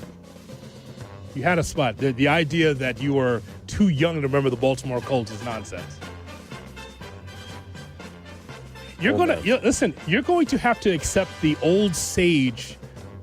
Colts moved to Indy on the night of March 28, 1984. I was already 2 years into I was in my second year as the coach at Northern. Yeah? That would make you an adult and not a kid. I was 23 at that point. Yeah. And you recall, as a kid, because you watched sports as a kid on the old Zenith Color TV, correct, the Baltimore Colts. Yeah, the Colts were a really good team. They had Don Shula for a long time before he went off to the Dolphins. They won the Super Bowl on a field goal. I remember watching that. it was not the rivalry that the Steelers and Browns was. Okay. So to answer your question, Shay, it is the Green Bay Packers and the Chicago Bears. Now, what's a close second? Dallas and the Philly? Giants. Dallas Giants. Or Dallas Philly. Okay. Or Giants Eagles. Or Giants Eagles. I guess of those three, Giants Eagles maybe? No. No? No. Okay, Dallas. Philly. Dallas, for sure. Philly, yeah. Yeah, And then where's the Kansas City fall in this? Kansas City Raiders? That is a thing. Yeah. For Really? many years. No, Yeah. I think like That is a rivalry. I never knew that. Which one? Raiders, Kansas City. Yeah, that was okay. It's a rivalry, though. They hate each other. Yeah, but I mean, one's got the hammer, Raiders clearly. can't find a home. They keep moving. I understand. It is a long-time rivalry in the annals. No, I'd have to say Bears-Packers. In the annals of the NFL, Yes. that is a thing. I think Steelers-Ravens is probably number 2 for me in the NFL, just having grown up with it. And it feels like they're always playing for the division every single year. Younger rivalry. Younger. Yes. I mean, we're talking about deep-seated old hate between the Packers and the Bears. Yeah, the Bears-Packers are the oldest rivalry in the NFL and probably the best. The NFL has marketed themselves, Jay Moore, to that marching theme is the NFL. The old NFL films. That's what the NFL is right there. With John Facenda, the voice of God. Hold on a second, Jay Moore. Keep that going. We got to have something to match that. You cannot trust Jordan Love. I don't care if they're paying him $100 million. I don't care how good you think he is, but you cannot trust him. That is done and over. You must recognize one of his weaknesses, and there are other strengths, is his ability to do incredibly stupid things, and you cannot give him the opportunity, because the next time it happens when you do, it's going to cost you something way bigger than this. That music sounds perfect with a Steve Homer True. Masterpiece. Masterpiece. Love it. There you go, Shay. AM radio. That's what it sounds like. That's the good stuff there. Bring it on.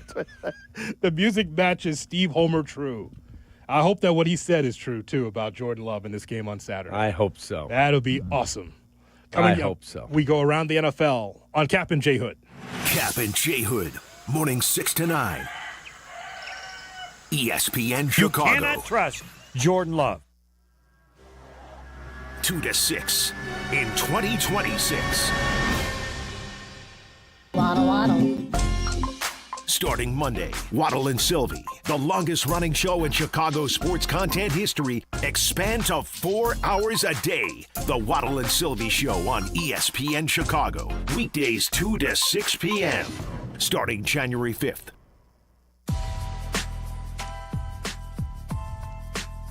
Apt, your number one destination for the home as weather cools down. Keep your home comfortable with Train's reliable and efficient furnaces and heat pumps. It's hard to stop a Train, and now is the perfect time to upgrade with manufacturer and utility rebates that have started for the fall season. Our Apt HVAC department provides expert maintenance, service, and new installations to ensure your system runs at peak performance. Whether you need a quick tune-up or a complete system replacement, their certified technicians are here to help you every step of the way. Take advantage of the savings and keep your home cozy all year round with the trusted quality of Train. For free and home delivery, professional installation, and complete satisfaction, shop at aptabt.com. Apt, pleasing people since 1936. Hey guys, Jurko here from Mitch Lyons Wealth. Mitch is a former Pro Bowl player like me, but now he's a retirement pro, and he knows the value of a winning game plan. I want you to get Mitch's retirement toolkit for the Jurko special price of, wait for it, nada. That's right, it's free. This kit includes his book, Retirement of Steel, along with guides for Social Security, taxes, and more. Call 844-867-8335. That's 844-86-STEEL for your retirement toolkit. Mitch Lyons Wealth, your best game plan to protect, grow, and win retirement. Guys, this is Courtney Cronin. Let's be honest, most of us aren't great at saying what we feel. That's where jewelry does the talking. And nobody does it better than Rogers & Hollins, family owned since 1910. From engagement rings to stunning jewelry and watches, whether it's a gift that speaks for you or something that elevates your look, they've got it all. Jewelry says it best. Rogers & Hollins makes it last. See the Rogers & Hollins difference at a store near you or go to fornowandforever.com.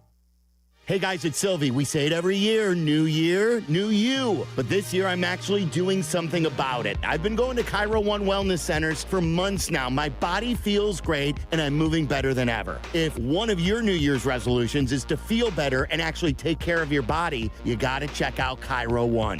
They have 50 locations across Chicagoland, so there is one near you. No drugs, no surgeries, just personalized chiropractic care. Visit CairoOne.com today and let them know that Silvy sent ya. Texting enrolls you in a recurring automated marketing text messages. Consent not required to purchase. Message and data rates may apply. The team's looking good this season. I think so. Man, I miss playing football. Ever since I turned 40, I just can't find that fire I used to have. Think it could be lower testosterone? What do you mean? I was feeling the same way. After 40, the body has less testosterone, and men lose their edge. That's why I take Nugenix Total T2. That's the testosterone booster, right? Yes, but Total T2 is their brand new formula that skyrockets nitric oxide levels in as little as 3 hours. Since I started taking it, I've been lifting like when we played for Coach Carter. My energy is way up, and it even spiced up things between me and the missus. Are they still giving out complimentary bottles? Yep, just send a text. Text HAWK to 321321 for your complimentary bottle of Nugenix Total T2, the next generation testosterone booster. Text now and we'll include a bottle of Nugenix Thermo X, our newest, most powerful fat burner ever, absolutely free. Text HAWK to 321321. That's HAWK to 321321. These statements have not been evaluated by the FDA. This product is not intended to diagnose, treat, cure, or prevent any disease. Bulls fans, it's not too late to secure a partial season ticket plan. Catch more action at the United Center this season by choosing from flexible plans that unlock benefits and allow you to save on individual game pricing. Visit bulls.com/tickets to secure your seats today. Good morning. Glad you're along for the Kap and J Hood experience on Chicago's Home for Sports, ESPN. Hello. Chicago. Good morning. Nick Foles sucks. He sucks. I'm just a fan. I'm not a football evaluator. I love the Green Bay Packers. The guy is drunk, but there he goes. This is not Detroit, man. This is the Super Bowl. I want winners. He starts to come and then he pulls out. This is a really thickly built guy. I mean, what's the answer you're looking for on these things here? It is time to go around the NFL with Shay Norling. Shay? All right, Odie, it is an Overreaction Monday, but before we get to some of the overreactions, I have an idea for us. Fired? No, not yet, but that is where the idea stems from. Okay. I think the four of us should do a fired pool. Who is the next coach fired? Might happen while we're doing this dumb bit. Next coach, we saw Raheem gone. Oh, I thought he was. We saw Stefanski gone. Who's the next coach fired? I thought he was talking about staff. I was mistaken. That's what I thought you were talking about. Next coach fired. Can I offer John Harbaugh? They're never going to fire him. They'll part ways. What's the difference? You know, they have the kind of Steelers stability. I'm going to say Pete Carroll. Speaking of not, he's going to retire. Yeah. That's fired. That's probably going to come out once. What time is it there? 6:30. Once they hit the 7 o'clock hour, Pete Carroll. That'll be all, brother. I'm surprised that didn't happen 2 hours ago. Actually, early bird special, maybe. That's it. Sorry, I'll leave it alone. I need you to leave the song and dance man alone. He was there to try to just build a conduit to the next head coach at 3-14. Stabilized, and they did nothing. Hoodie, can I offer you Aaron Glenn? He's back. You're fired. See, here we are. Did you read any of the stuff yesterday? I understand, but, can we just keep a brother in place for a minute? My God. Thank you very much. Brother. Can we... Jesse? Can I offer you McDaniel from the Dolphins? He's supposedly one of the top candidates for Cleveland if he gets open. If he gets fired, yeah. You're fired. How about that for a pool? Your turn, Shay. John Harbaugh. I'm gonna plant my flag on the John Harbaugh train. Pete Carroll. I'm gonna take brother. I'm gonna take McDaniel. Jay Moore? That was mine. Oh, damn. Jay Moore, you still got Zach Taylor available? I mean, there's names here, man. If you were going to make a change with the Heads Bengals. are going to roll. You lost to the Browns yesterday. You probably could justify it right there. Yeah, I'll Todd go with Bowles Zach. is available. I'll go with Zach Taylor. Jonathan Gannon is available. Who was the other one you said? Todd Bowles. Damn. Brother. Come on, man. So you're going to go with Zach Taylor, Jay Moore? Yeah, I'll go with Zach. Okay. By the way, on the Aaron Glenn front, Hoodie, we've all seen the stat going around about the Jets, right? He had no interceptions. No interceptions. 0 interceptions for the first time since 1933. No team since 1933 has gone an entire season with 0 interceptions. Do you know what the passing yards leader was in 1933? I'm going to say, let's see, how many games did they play? Your era. Yeah, right. Cap, you grew up watching these games. Yeah, I covered them. Did pregame. You did pre and post. Yeah. They probably didn't even have pre and post in 1933. The NFL passing leader in 1933 played in 14 games. Harry Newman. I'm going to say 862 yards. You're not far off, Woody. 775. 973 on 136 attempts. That was the passing yards leader the last time a team went an entire season without a defensive interception. Yeah, I only did the pregame back then. I got promoted to post a couple seasons later. You did the pregame, and then it was on a sad swing after the loss. That's it. The idea that you can, in modern football, when you're defending probably 700 pass attempts over the course of a season, the idea you can't pick off one of them? That's not even a tip ball. You know, during that time in the 30s, as you well know, Cap, that was primarily running the football. The forward pass was rare, wasn't it? It was. It was running the football. Football was rugby at that time, wasn't it? Was. Totally different. Yeah, so just to get the forward pass out there to have, what was the total? 973. And we're concerned about the 4,000 of Caleb, just to get over 1,000 to eclipse that. Wow. So that's something. And so, no, I don't think Aaron Glenn will be fired. I do not. I don't either. I do not. Zach Taylor, yeah, man. Anybody else? Are we missing anybody else? I don't know if we are. I think we're good. Did you guys see Zach Taylor when he was tripping about them stopping the game for the sack leader? Oh, he was mad. Oh, he was salty. He said, no one told us that was going to happen. He said, completely ruined our, what he didn't use mojo. Was it his flow or whatever he said? Yeah. Yeah, he was ticked. All right, you know what, dude? I didn't see it, and it just bothers me hearing about it. You won 6 games this year. Just relax, okay? Myles Garrett made history. Take a breath. Neither of you are going to the playoffs. All good, man. Just relax. I have a great stat. Did you know that in the Myles Garrett, people are like, well, he had an extra game to set this record over Strahan and TJ. When did TJ do it? 2 years ago? I think 3. I think it was more before recent. it was 17. Maybe. Do you know that snap count? TJ Watt needed 616 snaps to get 22 and a half. Strahan needed 567. Myles Garrett got 23 of them in 437. Well, I would He's move the best. Beast. I would move to my next overreaction, which is Myles Garrett is the best pure pass rusher I have ever seen. And I understand he went through the ceremony breaking the sack record in a 17th game, but there is nobody. Put tape on for me. There is nobody that is just a pure every down, hand in the dirt, edge rusher that is better than Myles Garrett. He's the best I have ever seen. Not a overreaction. Is the best that he's seen. Right. For his years. No question. What about LT? Well, we saw LT was a beast. well, that's the guy. LT was ridiculous. But not refuting what he said. What Shea says he's the best he's ever seen. You can understand. Yeah, because you never saw LT. LT's the best defensive player I've ever seen. Well, Yeah. that's fair. notice I'm saying, though, very specifically. He's seen. Because I still think Micah Parsons is a better defensive player than Myles Garrett. And a lot of the numbers bear that out. But specifically, every down, hand in the dirt, edge rusher. I've never seen anybody better at it than Myles Garrett. Yeah, understood. Fair. Yep, understood. And again, Shay, in this scenario for Myles Garrett, he's doing this with the Browns when he could have done this someplace else with a winning team and maybe had his choice. He said, I'll do it, Cleveland. Okay. Now, He did did they have trade? his choice. He chose Cleveland. Did they trade him? Who knows? It's No, impossible. probably not. But just the idea that I wish if I'm Myles Garrett, I want to do that in a winning team with a chance because the individual record's cool. You know what's cooler?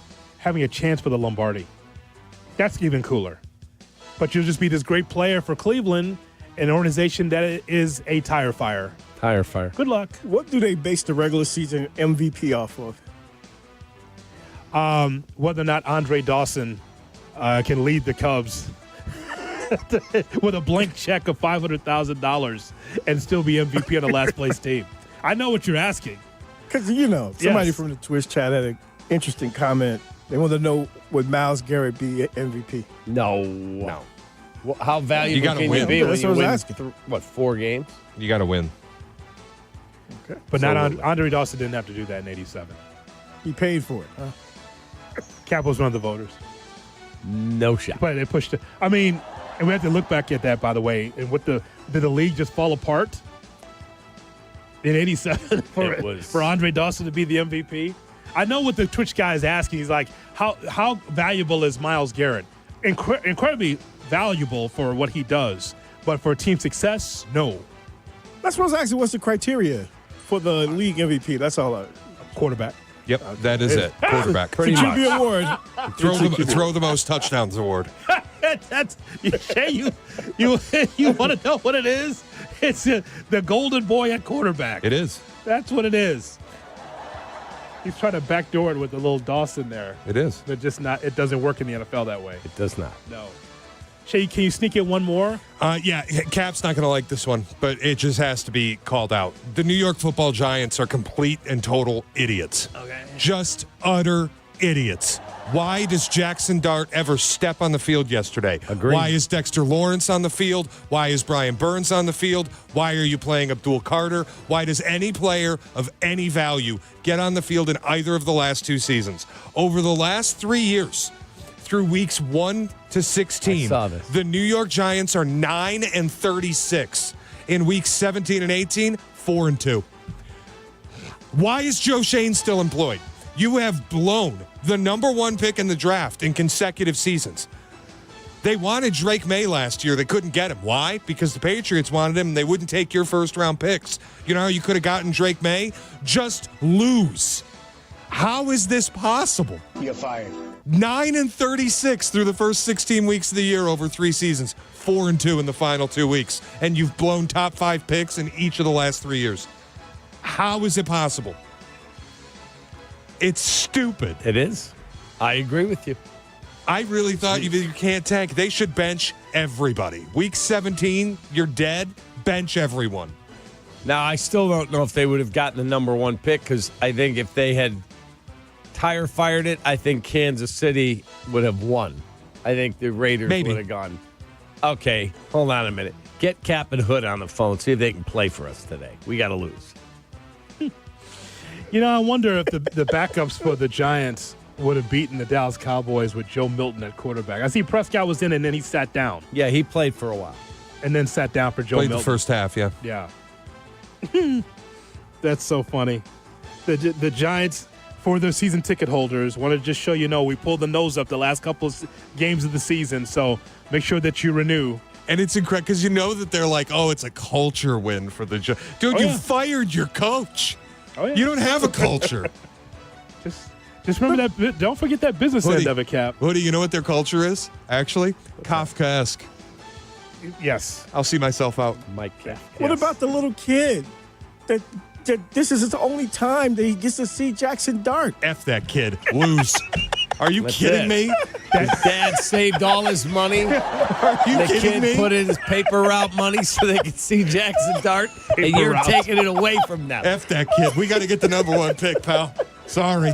Are you kidding? And by the way, that kid is as miserable as his dad and his grandpa because that kid looks like Mike Francesa. You get the Jets fan that pulls up to the final game of the year and they win. And that poor kid's like the dad spent $150 to get into MetLife. And the kid's like, why'd they have to win, Dad? Now we don't get a good first-round pick. Dad. We could have had 2 starters. We could have traded the number 1 pick. Now we get nothing. Hey, son, would you like any refreshments? Give me a beer. Why is Jackson Dart starting? Makes no sense, okay? Son. Crazy. His son's already, smoking and drinking because he's a Giants fan. He's 8. He's already upset, Cap. He's done. The little boy, he's already got a raspy voice. I want to go to Schenectady, okay? I want to go someplace else, okay? I don't want to see the Giants anymore, okay? This team is horrible. A horrible team, okay? Horrible. A horrible team. The Dart, Tyrone Tracy, okay? What are we supposed to do, Dad? This is a horrible outfit, okay? The Tishes and the Maras, okay? They're the worst.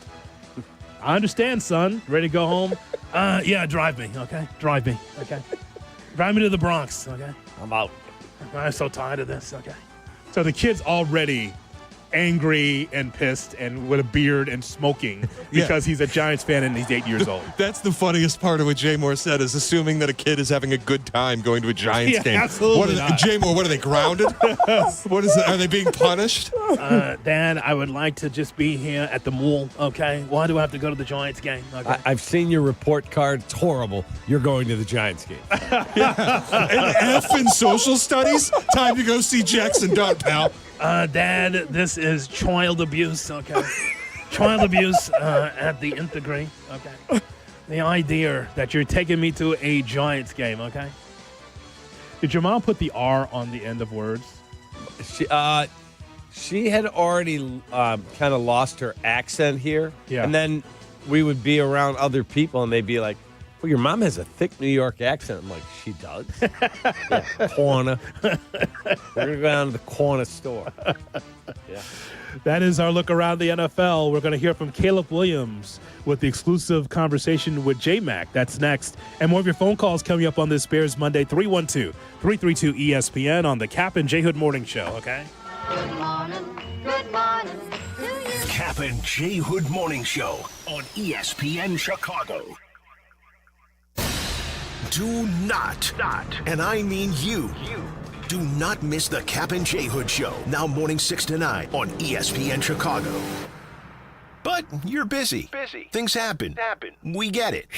If you have to miss it, you can always listen to the podcast on your time. Find it on the ESPN Chicago app or wherever you go to pod. It's brought to you by Republic Bank.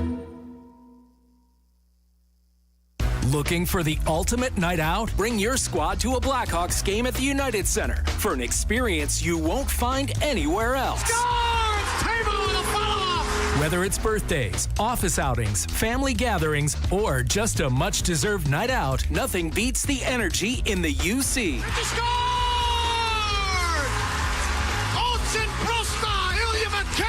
Group ticket packages are available at blackhawks.com/groups. Let Triton College help you spring into success. Choose from 120-degree and certificate programs. Triton has convenient classes close to home, affordable tuition, and credits transferable to four-year schools. At Triton, you'll learn from award-winning faculty with real-world experience, giving you a quality education that opens doors to your future. Affordable, quality, close to home, that's Triton College. Register now and spring into success. Visit triton.edu/spring.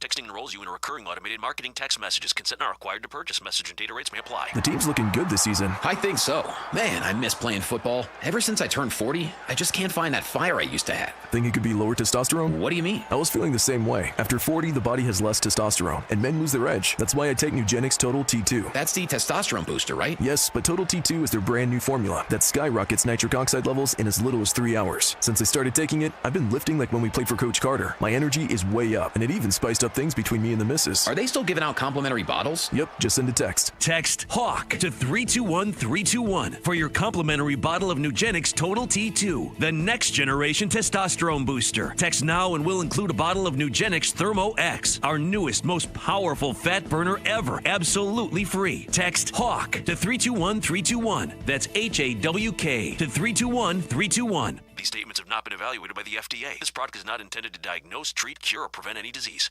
$2.4 million. The Veroliak Law Group wins again for their clients. That's right. The Verdoliak Law Group recovered $2.4 million for a client who was injured in a train accident. If you're injured, make sure to call the Verdoliak Law Group.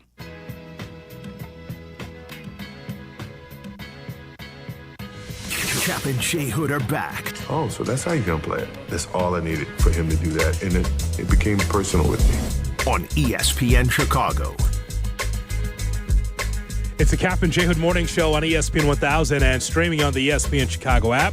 We're with you till 9 o'clock. Then it's Carmen Jurko at 9, followed by the Rich Eisen Show at noon. Waddle Silvy at 2. Amber and Ian at 6 right here on your home for the Chicago Bears, ESPN 1000. And you have game night at 9, right? Absolutely. We'll be coming in, being able to finish up the night with great local programming right here on the home of the Bears, ESPN 1000.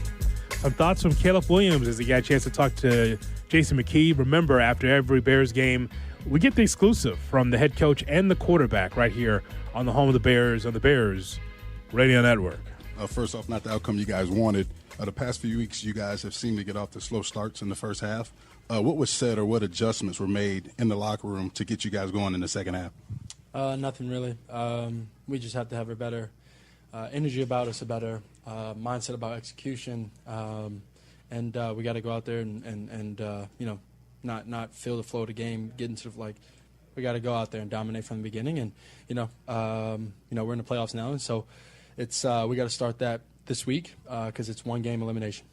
You've had big performances from your rookies this year, all the way from Kyle to Jade Walker, and we saw what Colston Levenley did today. How big of an impact and how important have these rookies been to you guys offensively? Yeah, they've been big. We've had guys go down. We've had guys step up, and that's what we need from them in these big games coming up for us. And we got to keep that going.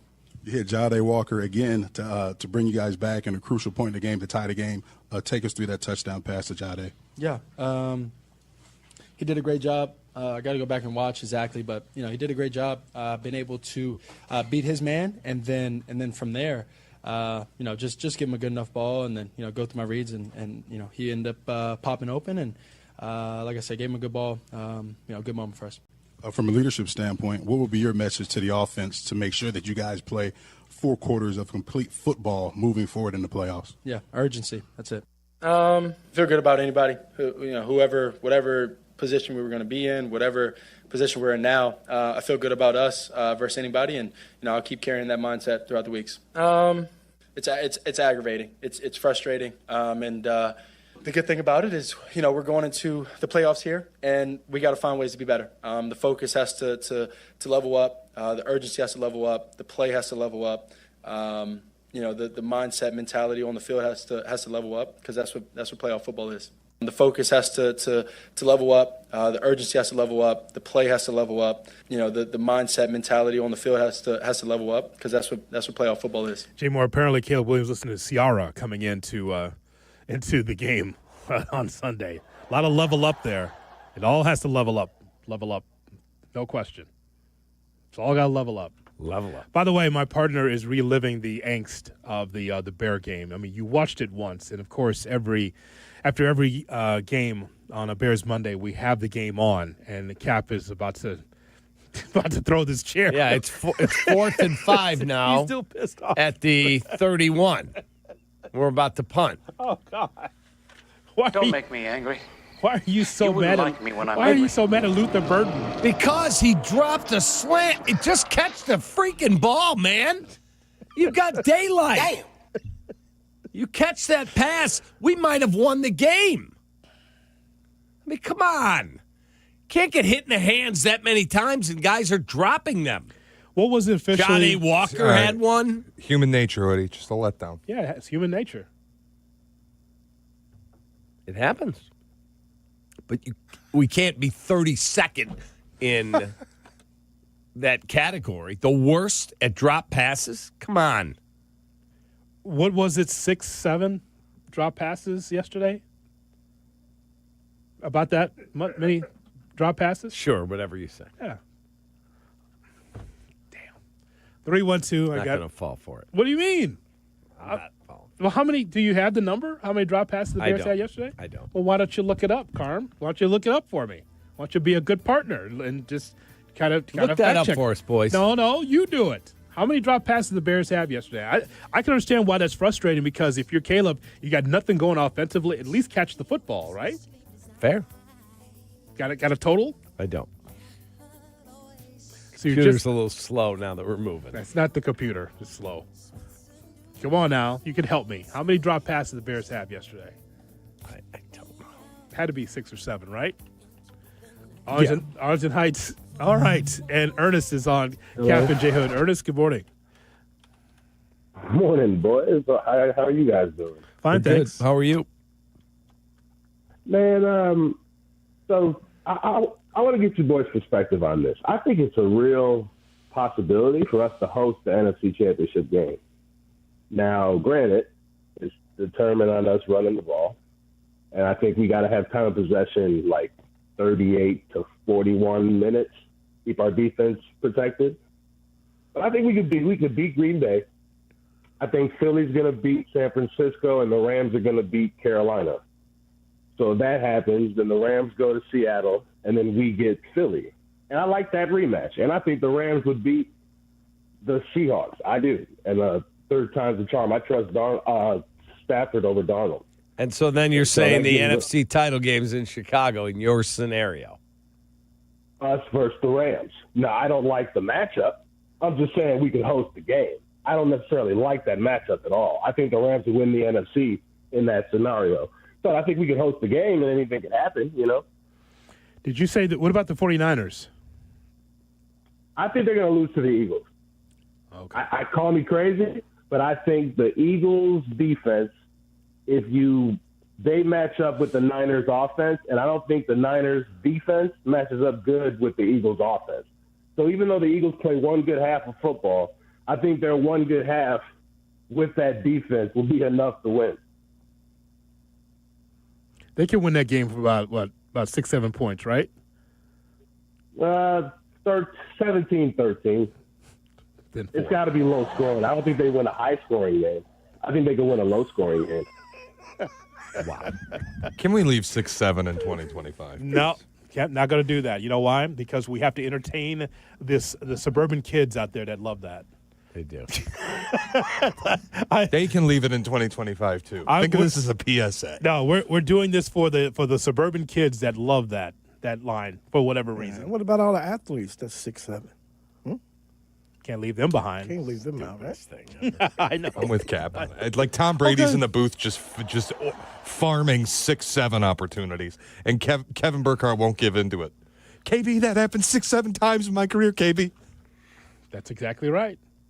So until the suburbs let go of it, I'm not going to let go of it. You see where they all went to dinner Saturday night? Brady and Burkhardt and Aaron Andrews. Canellis' place. Yeah, they were at Avli. Lou was posting super cool pictures. Yeah, it's super cool. Do you think Brady's calling him KB and EA at dinner too? Yes. Probably. And LC, who is hosting them. That's right.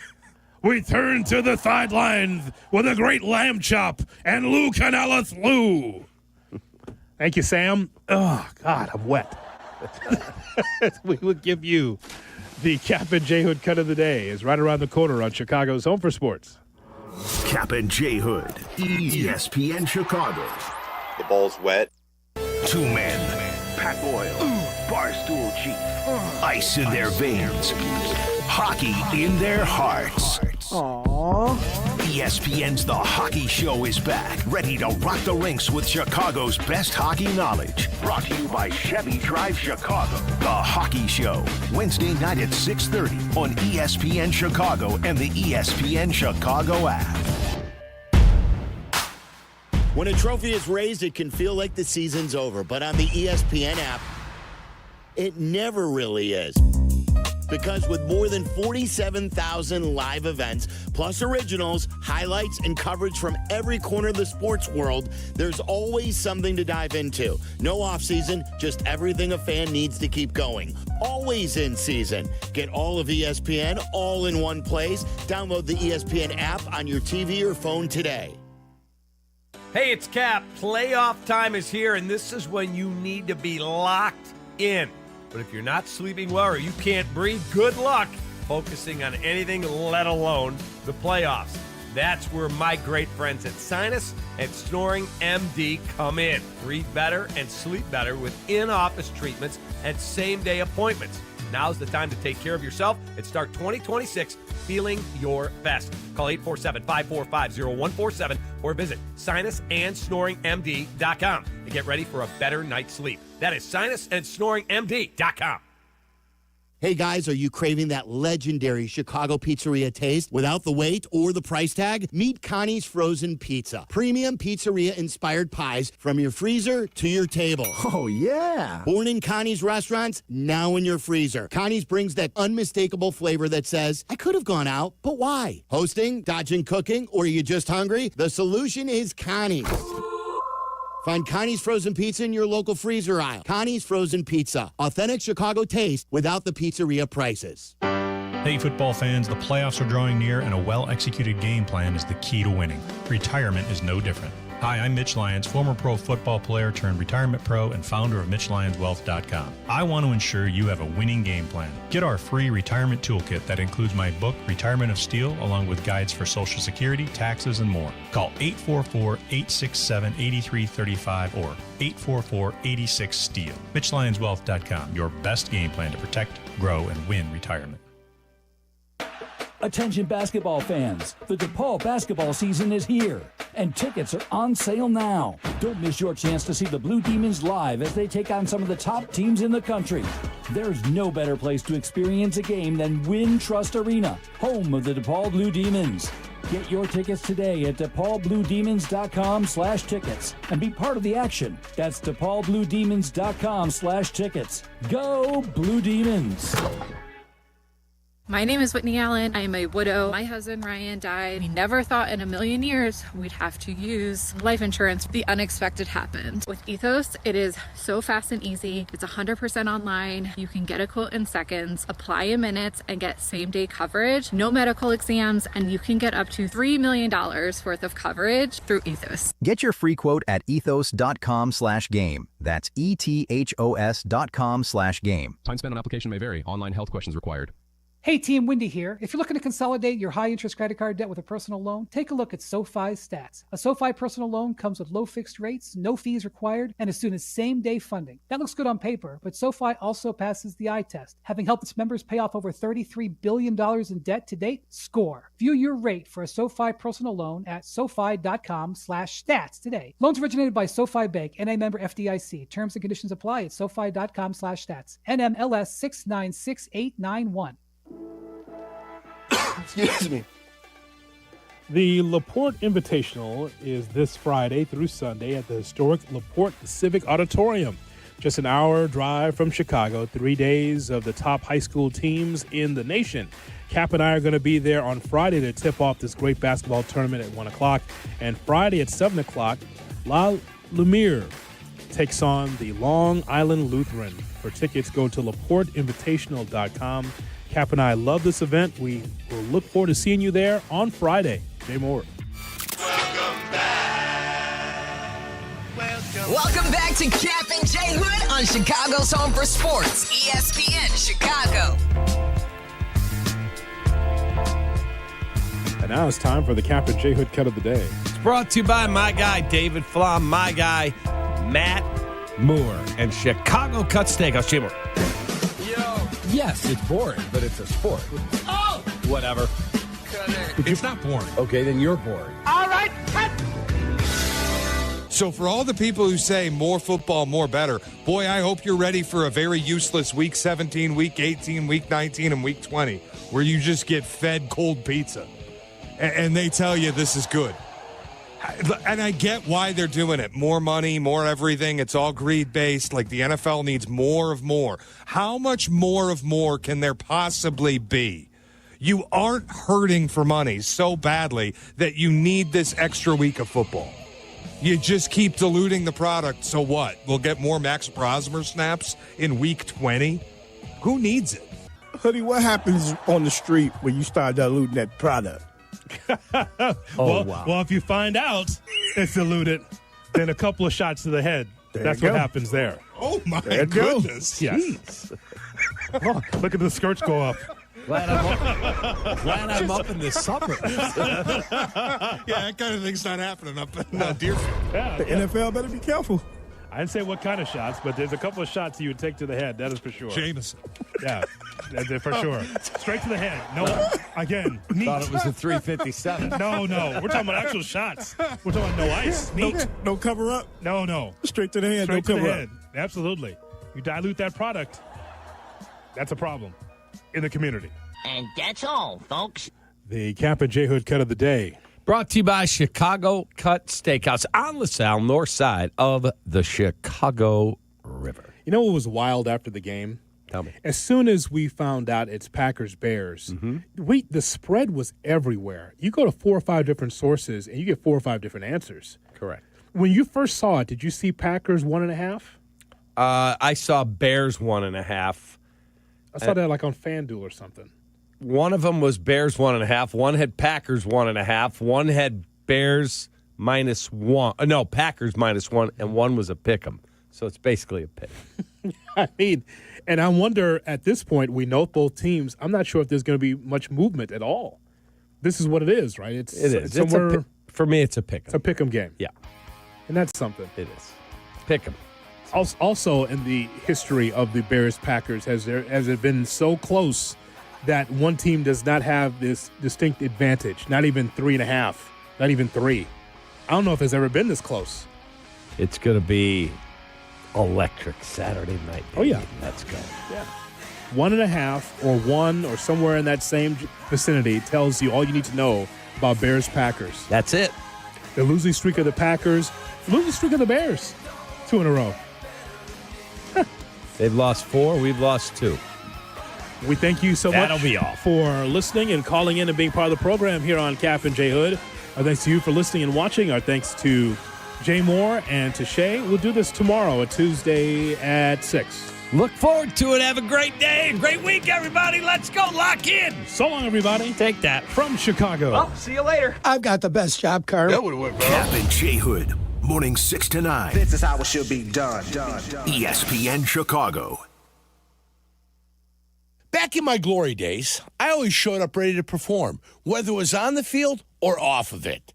Confidence, energy, swagger, I had it all. And yeah, even little Johnny was playing like an all-pro. Now, thanks to Blue Chew, those days don't have to stay in the past. Blue Chew's chewable tablets give you that extra boost of confidence when it matters most. Stronger, harder, longer lasting. Like someone gave you a pep talk right where you need it. And here's the best part. It's all online. No awkward doctor visits. No standing in line at the pharmacy. Their licensed medical providers help you find the right fit, and it ships right to your door in a discreet package. Made in the USA, less expensive than the pharmacy. So, fellas, when it's your time to perform, don't just hope for the glory days. Bring them back. Head to BlueChew.com. Use promo code ESPN, and your first month is free. Just pay $5 for shipping. Blue Chew. Chew it and do it. Crash, bang. You know, I've been saying that to Chicago sports fans for the last few seasons. Lisa, why don't you give it a try? Crash, bang. That's what that feels like. Of course, personal injuries feel much worse. They do. That's why the Chicago Personal Injury and Workmen's Compensation lawyers at Maurice Longo are here for you. I'm Jim Morisi, and she's Lisa Longo. Visit us at mauricilongo.com. That's MORICILONGO.com. We're in your huddle when you need us. Save on your next project, now at Menards. For softer skin and cleaner clothes, shop our great selection of water softeners. Morton's Wi-Fi integration allows for tracking and alerts, which puts you in control of your water while at home or away. Morton's look-ahead technology learns and predicts your water needs, saving you money. Save on Morton water softeners. And don't forget to check out our weekly flyer on Menards.com for all the great deals happening now. Save big money at Menards. This is ESPN Chicago, WNVP, WTBC, HD2 Chicago, a good Karma Brands radio station. Hey guys, you ready to let the dogs out? What? Carmen DeFalco. It's kind of impressive. This is the Carmen and Jurko Show on ESPN Chicago. It's out there for everybody to see. It is what it is. Carmen Jurko. Check this out. you ready to let the dogs out? We are. Playoff football comes to the lakefront Let Saturday. my dog out this morning. I know you did. It's good to be back. Happy New Year. It's Carmen and Yurk.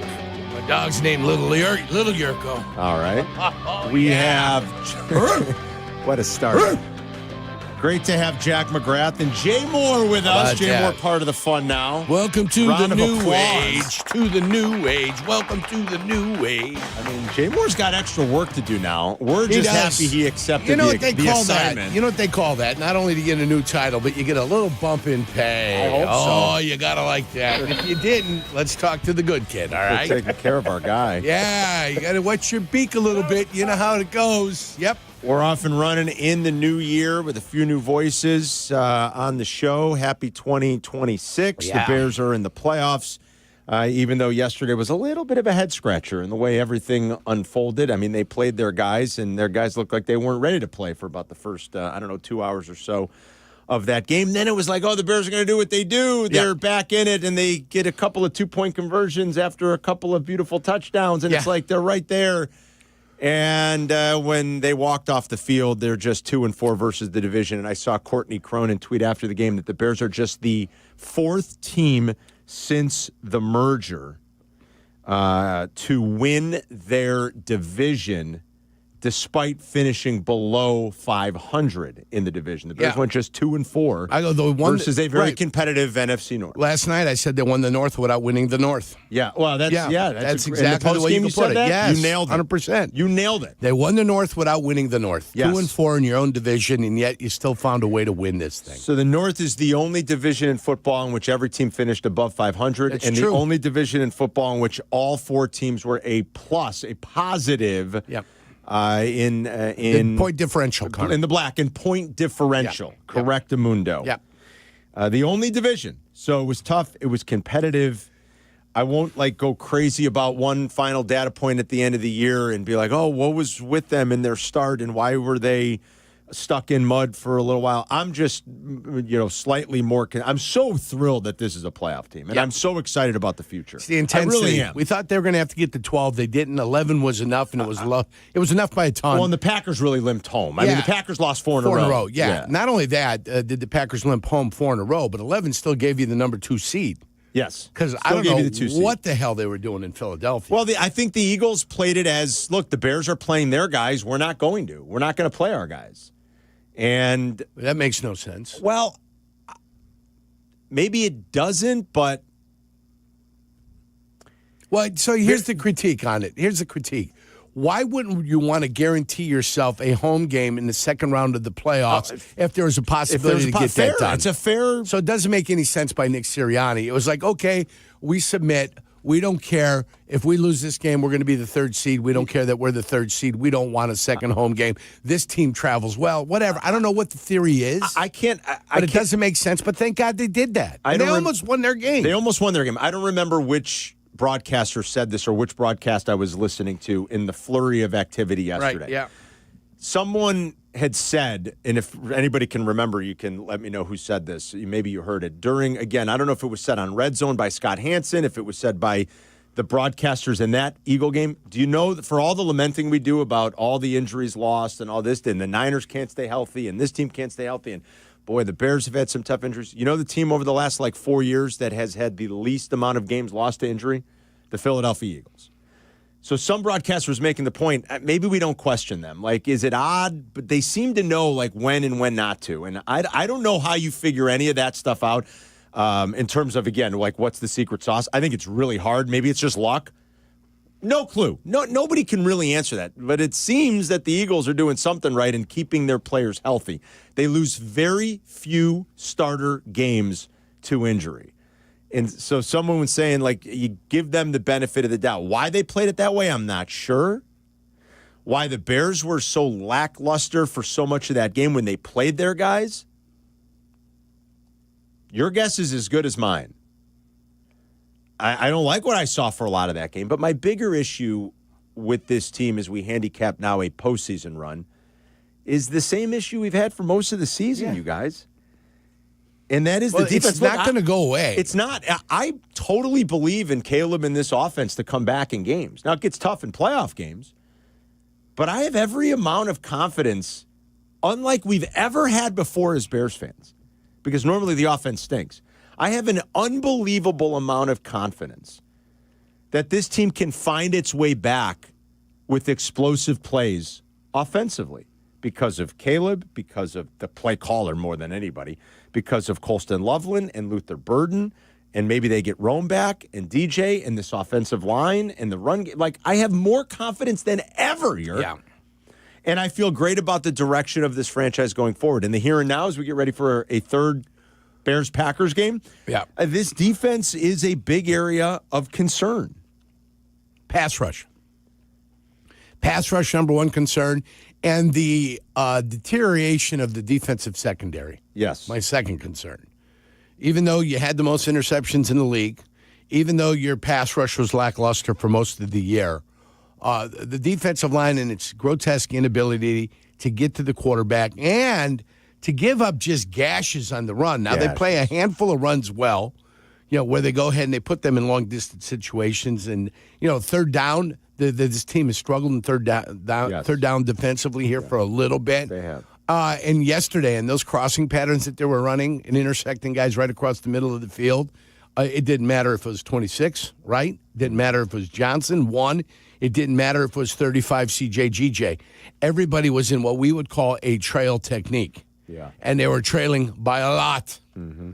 So whatever defense they were playing, it was man-to-man coming off of or blitzes. zone two, though. Even in zone. Amon-Ra was eventually picking them, as cooking them versus man, versus zone, versus number 1, versus number 35. Like you said, didn't matter. Everybody, 26, didn't matter. For some crazy reason, 29 didn't play, and I'm still trying to figure out why Tyreek Stevenson didn't play. I don't know. Did Tyreek Stevenson have a snap yesterday? No. Somebody get a call. No snaps. He didn't play.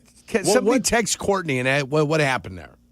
Just text her. And We don't need her on. I wondered like Text what I her. missed. I was gone a lot last week. I was kind of unplugged for a little bit. I'm like, wait, what did I miss about? I don't know. It was the holidays. Tyreek Stevenson. And he wasn't on the injury report. So Right. He wasn't inactive. He wasn't on the injury report. No, he was just in his uniform. What happened? Something must have happened, right? I'm guessing something happened, but without the facts, you don't know.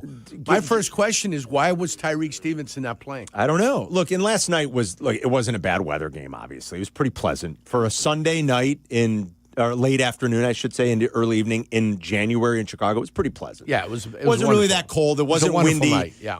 It's still a Lions team that plays indoors. Jared Goff is wearing a glove on each hand. Yeah. I was hoping Brady would talk about keeping his hand in his muff more, but he did not. He avoided He didn't give us talking that about the treat muff. again. He didn't give us that treat. I loved it. We got another treat from Brady, which we'll play in a minute. But I was hoping we'd get talk about the muff. But instead, it was like two-glove Jared Goff, who doesn't like the cold. The Lions post 433 yards of total offense. If you throw out a hapless Cleveland Browns team, right, in Week 15, in which they failed to even get to 200 yards against the Bears, like, can we agree? Like, what do we always say? You take the best and the worst data And points, throw 'em throw them out. away, right? Yeah. Let's take out that data point because it's the Browns. Yeah. And a young, inexperienced rookie quarterback, and it's the Browns, right? Throw it out. That was the Week 15 game. Right, Over the Week final 15. 7 weeks of the season, the Bears basically allowed 385 yards a game. It's a lot of yards. And if you're wondering what that would look like if you extrapolated that over a season, and I know it's not a full season. You're like, Carmen, it's not. They didn't do that for 17 weeks. They did it for 7, but still, that extrapolated over a full season would be the second worst defense in the NFL this year in terms of yards per game allowed. Only the Bengals gave up more yards per game than 385 per game.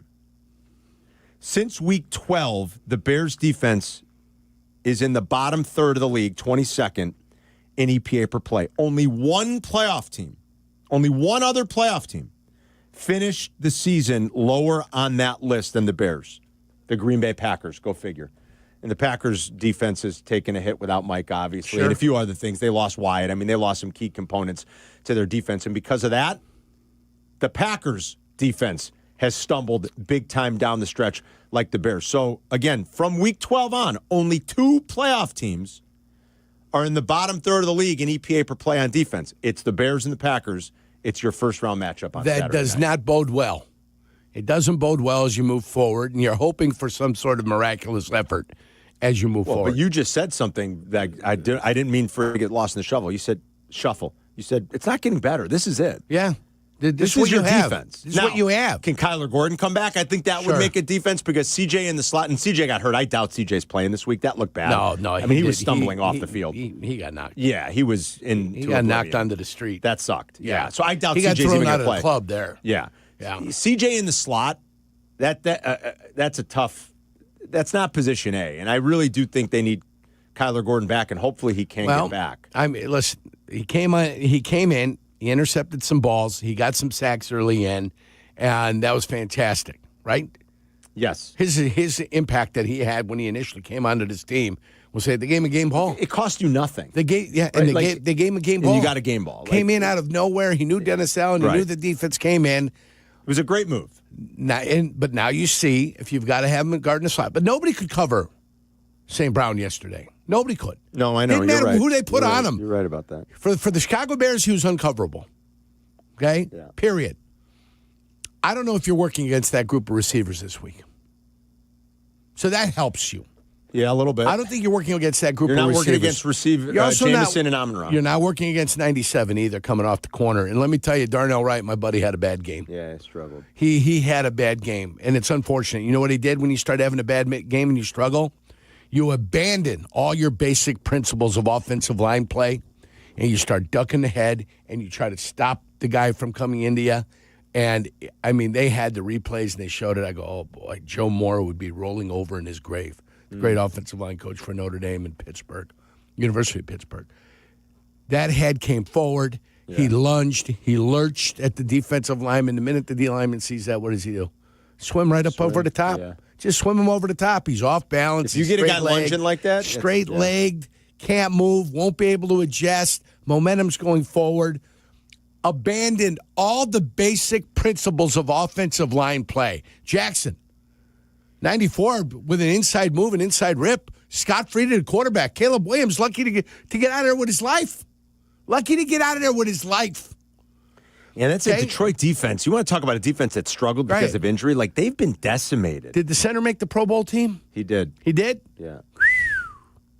Man alive. None of them had a good day yesterday. No. Even Tooney had a couple of plays that were a little bit of a question mark, and Theo was out there fighting for his life. Yeah, Theo was out just fighting for his life, trying to get something done. Yeah. Played, didn't play, lost Trapillo. Dare I say, it may have been the worst offensive line game for these guys in the last 12 weeks. Probably was. Last 13 weeks. It probably was. It was. Out of the best unit you've had all year, your offensive line came back yesterday, and they disappointed. It was. And I think that's why Ben was so frustrated. It was terrible. Yeah. It was terrible. Who's the offensive line coach? That's Dan Rochar. Pulling his hair out this morning watching that film. It was disgusting. It was terrible. Now, this is what I do know, though. It'll all get corrected this week. Yep. You can't abandon your principles. Darnell Wright has been dominant for an extended period of time. You face one of the top guys. You're not going to face that this week. No. Get back to your basics, son. Get back to the basics. Kick step, punch. Not lunge, punch. Right. With the hands. Not lunge, punch. So you were talking about defense and how disappointing they were. I had to go to the most disappointing aspect because I've got the highest expectations in the world for that offensive line, and that offensive line has been absolutely fantastic this year. But in this game against the Detroit Lions, yeah, I hear you. They were horrendous across the line. Do you share my enthusiasm, though, about this offense in general, that they can get themselves into games unlike they've ever been capable of doing? Oh, yeah. Yeah. I'm glad it happened this week and not next week. Right, for sure. You know, yesterday. It happened yesterday. Yeah. That way, warning, Will Robinson, warning that this doesn't happen this weekend. Mm-hmm. Let's get focused. Yeah. See what happens when you play terribly. And they all took turns playing terribly. Yep. They all took turns. The regular season. Can't do it this week. The regular season is over. Black Monday is happening. It was like Black Sunday night into Black Monday, and there were already firings from earlier in the year. Stefanski's the latest, if you haven't heard that. Yeah. Kevin Stefanski's probably relieved. I don't know how anybody would want to be He's the number one candidate now. Browns. He's the number one candidate. I mean, if LaFleur were to get fired, like if the Bears beat the Packers and LaFleur would, I would think that'd be crazy. This is the 2020 and 2023 Coach of the Year. Yeah, like LaFleur would be number one. Yeah. But right now, I think you're right. I think Stefanski. There is some sentiment out there that Pete Carroll's going to be one and done. I know Schefter was hinting at that yesterday. I had in the morning. I had the easy way they do that is NFL they move him into a front office role. Maybe. They pay. I mean, maybe he doesn't get Pete Carroll's 70. Go surfing, dude. Go. Go, he's like 74. Go eat risotto bites on the beach. I mean, what the hell are you doing, dude? I don't know, but yeah, it was kind of a debacle. Yeah. And so I heard Schefter say it on Countdown yesterday morning that was kind of the feeling around the league that could happen today. But Stefanski is out. Raheem Morris got fired last night. Again, you had a couple of coaches, Dayball, you had Callahan during the regular season. I got to try to remember all of them. Is that all of them? Who knows? Well, we'll see what else happens today.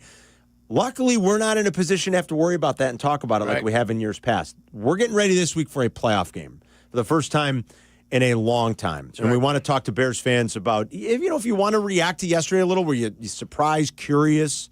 We got a few other questions about the game flow and something at the end of the game that we want to talk about next with you. But just Bears thoughts as the regular season comes to an end. A very dramatic improvement. 11-6, a division crown despite going just 2-4 inside the division. Now they get a home game against the Packers on Saturday night in prime time. And you're going to catch it right here in your home for Bears football. 312-332-3776 is the number if you want to ring us up on this Bears Monday. Can we call it a postseason Monday, Yerk? That's what we're going to do. We're going to call it the postseason Monday. It kicks off the playoff week. Super wild card weekend featuring a pretty sexy matchup for the third time in a month between the two of the most storied franchises in the NFL and the Bears and the Packers on Saturday night. It's Carmen and Jurko. Great to be back. Happy New Year. We'll be right back. You're listening to Carmen and Jurko on ESPN Chicago, Chicago's home for sports. The Chicago Bears. The Green Bay Packers. The playoffs are here.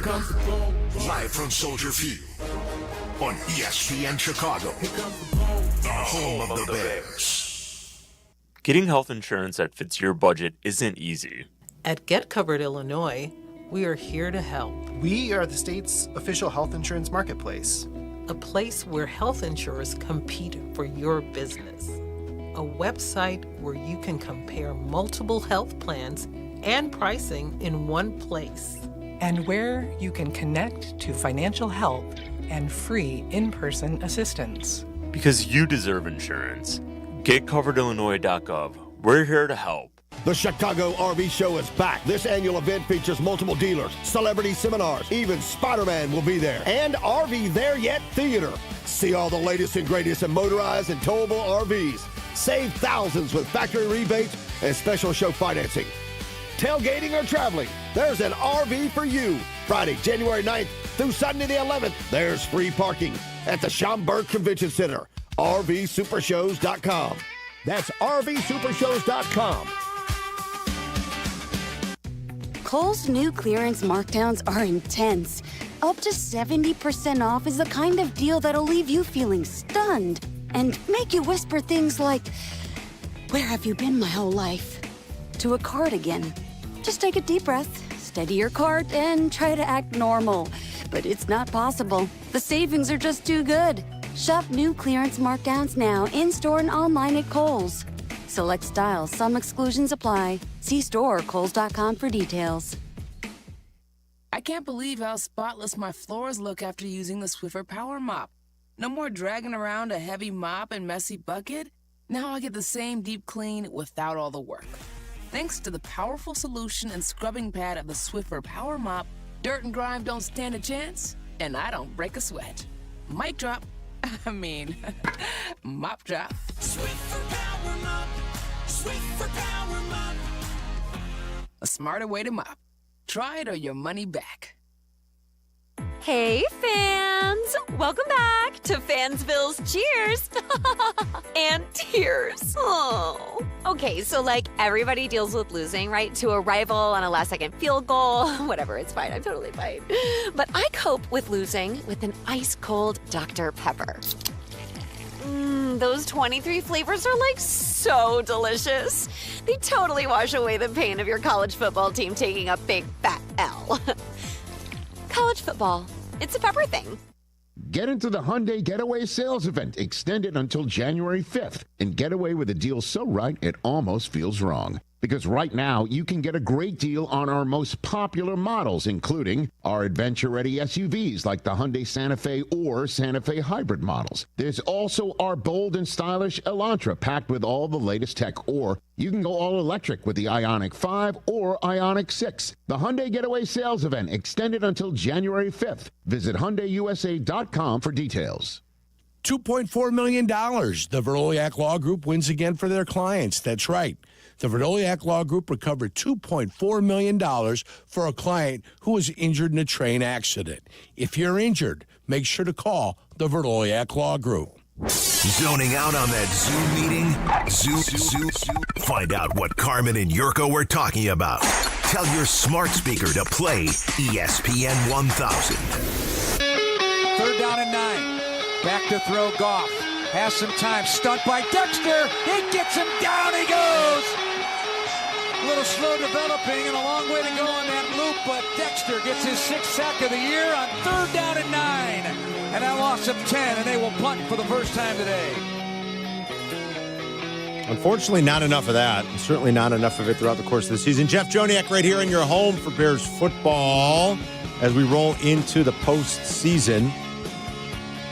The finish to the Sunday night game, my God. I mean, the last play of the year after, 270, what's the math real quick? 270 regular season games, something like that? Somebody do the math real quick. Yeah, 17 squared. Yeah. No, what is it? 16 squared. 16 times 17.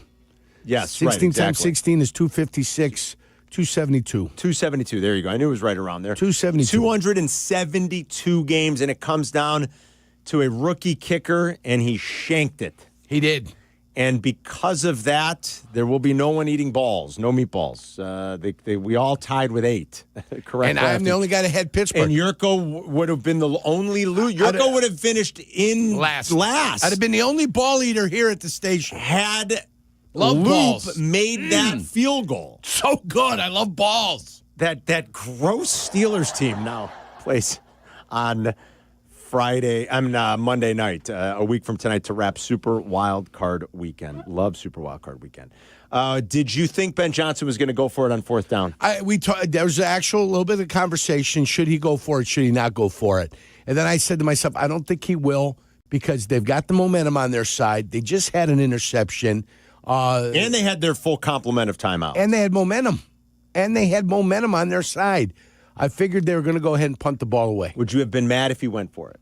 No. I wouldn't have either. No. Honestly, I wouldn't have. I don't think their defense could stop anybody. What if the crowd would have started cheering them on? Go, go. You know how they get into it when on 4th down? Go, let's go. Roll the dice, gamble. I thought he might. I wouldn't have been mad had he done it and it backfired. You saw he said I should have gone for it when he was a little bit perturbed on the sideline. Did you see that? Oh, no, I didn't. Oh, yeah, you're not a lip reader? No. Oh, yeah. He said I should have gone for it? I didn't notice that. On Twitter. Into the headset. You could see the clip online. It Yeah. looks like on the broadcast, we don't know for I sure, should've but reading gone his for lips, it. it looks Yeah. like he says into the headset, I should have gone Oh, for it. yeah. I tell you this now. He's going for it next He's time. going it for the rest of the playoffs there. However long they're going to be, he's going to go for it. Ben Johnson was not a happy camper. After the game. Here was the head coach. Disappointing to lose that one in that fashion there. Guys were battling. They fought their tails off, but came up short. So we got to play better. We got to play better going forward. We got to coach better going forward as well. And we're turning the page though. We got the number 2 seed.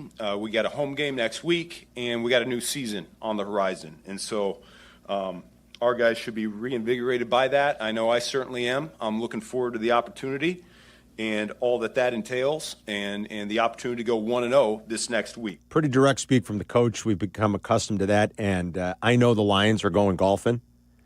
Ben Johnson's ass is beyond chapped that he lost both those games. Oh, yeah, absolutely. Beyond chapped that he lost them both. Oh, yeah. And Dan Campbell is taking one little piece of if there's some joy in his positivity heart, out of this season. If there's some joy in his heart after a miserable season, if there is some joy, yes, that would be it. 100%. He beat Ben Johnson twice. And guess what it means next year? Nothing. It means that you missed the playoffs last year and you went 4-2 in your division, and you missed the playoffs. That's what Dan Campbell's got to sit and think about all offseason. Yeah. And how is he going to get all his guys paid on that football team? What are they going to do? There's going to be guys that they're going to have to say goodbye to again. When you're good, yeah. And, when you pay your quarterback, you got to say bye to good people. That's the way it works. Yeah. And it happened in Kansas City. That's why we've got a guy named Joe Tooney at the left guard position. Yeah, that's true. They had to pay a young guard. Somebody had to be sacrificed. That's the way it ends up working out. Listen, you're the Bears. You're elated. You lost your final 2 going in. You were competitive against good football teams. The San Francisco game, I didn't get a chance to talk about. I was gone. Yeah, you were gone. I mean, that was epic. Yeah, I mean, it was all time. I mean, sure, you don't like a defense giving up 500 yards. And what was it, 32 first downs, I believe, right? I think the Niners had 32 first downs. That's insane. Yeah, but, I mean, that game was epic. You were right there. Yeah, people criticize the Bears for the teams that they played early in the season. And early in the season, they're playing a soft schedule. Since the Vikings game at Minnesota that you won 19-17, you played a team with a winning record. Mm-hmm. Steelers, it's a playoff team. Yeah. Eagles, a playoff team. The Packers, a playoff team. You beat the Browns, right? Mm-hmm. But the Browns are a terrible team. Terrible. They just happened to be in the second half of your schedule. You came back and you beat the Packers, a playoff team. You lost to the 49ers by what, 4 points? A playoff team, yes. 4 points. With the ball in your hand on the goal line. Ball in your hand. And you lost to the Lions. You had the ball with 2:17 left on the clock. You made a side adjustment with your wide receiver and Caleb Williams. They're on the same page, and Caleb Williams decided to fire a 6-yard dart, an absolute missile through the hands of Luther Burden. Is that more on the quarterback or Luther? I think that they're equally responsible, 50-50 for each other. All right. You've got to expect the ball to come out quick and come out hot. It hits you right in the hands. You've got to come down with that. Love Luther Burden, but I feel like you got to come down with that. Thank heavens that ball wasn't intercepted. Yes. But there you were. You weren't playing crap in the second half of the season. You were playing some pretty damn good football teams. Nobody blew you out of the park either. No. So as this season went on, this team got better. They became more competitive. The schedule got a lot tougher. They ended up going 5-3 in those football games that I just mentioned. And with the state of the Packers right now, with some of the injuries, I mean, I would expect Jordan Love to be back, but some of the injuries on defense, you talk about limping home. Yeah. They haven't won in a month. They haven't won since the game in Lambeau against the Bears. 4 straight losses. I feel pretty good about this weekend. James, we'll get to that. We've got all week to debate and discuss that. We can kind of react to a lot as we put the finishing touches on the regular season and the loss of the Lions yesterday. James is in Louisiana. What's up, James? How you doing, fellas? Great, man. So, yeah, I live in Shreveport, Louisiana. I've been down there for 13 years, originally from the northwest suburbs. I stayed extra long for my holiday break and just to go to the game last night. Nice. And stadium was awesome, 400 level seats. After the Jade touchdown and then the following interception, I sincerely thought for the first time in my life I was going to be able to witness one of these great comebacks. And then, Caleb taking that intentional grounding on that last drive just sucked the entire life out of the entire stadium. And I wish we could have got back to it, and I wish we could have gone for it on 4th down to get that mojo back. But it was just kind of watching defeat. I'm just standing watching the clock and just saying, there's not going to be time. There's not going to be time. There's not going to be time. And then just the slow burn of them hitting that game-winning field goal just, sucked the soul. But I will say the tradition that I miss the most is Bears and Lions fans walking through the tunnel under Roosevelt just chanting Green Bay sucks at the top of their lungs. Just gives me hope for this next weekend that we're going to bring the juice. Oh, they will. I'll be in person again, just watching and hoping I hear all my friends who are there and seeing on TV that we just get a victory next Saturday night, and then we just live to fight another day in the playoffs. I mean, think about what that atmosphere was like just a couple of weeks ago. James, thanks for calling, buddy. In that Saturday night game, we got a redo of it here, just a few weeks apart. It's going to be absolutely incredible. Yeah, the 2 plays we just talked about, the Burden drop, and maybe some of that on Caleb, too, for that fastball in tight quarters. And then the grounding. That was it. And then you needed a stop out of your defense. You couldn't get it. Dan's in Norridge. What's going on, Dan? Guys, thanks a lot for taking my call. First-time caller. And the reason I'm calling is I kind of wish that people would quit criticizing the defense. Because if you look at, let's just look at a few games. They gave up 16 points yesterday until the end of the game, all right? The game against San Francisco, throw that one out the window because of the fact that nobody was going to stop anybody in that game. The game before that, they only gave up 6 points until midway through the fourth quarter. And they had miracle finishes in several of these other games where the defense basically gave up 17, maybe 20 points. I think, to me, people have to look at basically the offense and the coach and basically look at what he's calling. Because if you look at the games overall this year, in the first 3 quarters of the game, we're not doing anything. I mean, we're not scoring. We're not doing anything at all. So there has to be some responsibility given to that. And again, the defense, if I were on the defense, I would once in a while say, hey, look, how about you guys put 30 points on the board in a game? Maybe we'll win one, and we don't have to, go down to this last-second heroics. Well, I mean, the Bears put 30 points on the board like 5 times this year. I mean, I'm not sure. But see, again, if you go back to the games I'm talking about, though, how many points did they have in the Green Bay game, the last game they played? Well, they got shut out in the first half. That's true. That's true, Dan. They did. The last 2 home games, they've been shut out in the first half. That's fine, but no, he's talking defensively. So 16 I thought points. He meant the offense wasn't doing enough. 16 points. He's saying the defense is doing enough. Go back and look at how many points the defense gave up. They gave up 16 against the Packers, 3 against the Browns. They gave up 28 against the Packers up there, 15, 28, 17, 20 from the Giants on down. Yesterday, they gave up 19 in the 49ers game that he wants to throw out. They gave up 42 points. I don't know if you can throw it out. They gave up 500 but yards. I don't know if Dan was listening when I, down in Shreveport, when I eviscerated the offensive line earlier. I blame the offense. Yeah. Look, I blame the offense, and specifically I blamed the best unit from the beginning to end this year, and that has been the offensive line. I eviscerated them, said they need to play a ton better if the Bears are going to do anything in the playoffs. So,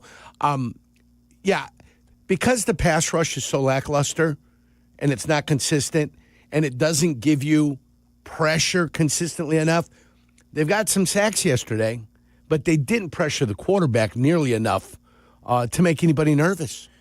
No, Dan, we can agree to disagree, I guess. I mean, I think the defense is the worst part of this team. I don't know. I mean, I can't be too overly critical of the offense. Specifically the defensive line. Yeah, and the defensive line more than anything. Look, they're bottom third in the league in sacks on the year. They're one of the worst teams this season in terms of yards per play allowed. They're actually third worst. The Bears are one of 4 teams this year to give up 6 yards per play. Now we will look at the big data sets here, and it's troubling, guys. I mean, you want to know the only 4 teams in the league that allowed 6 yards per play or more? Tennessee, the Bengals, no.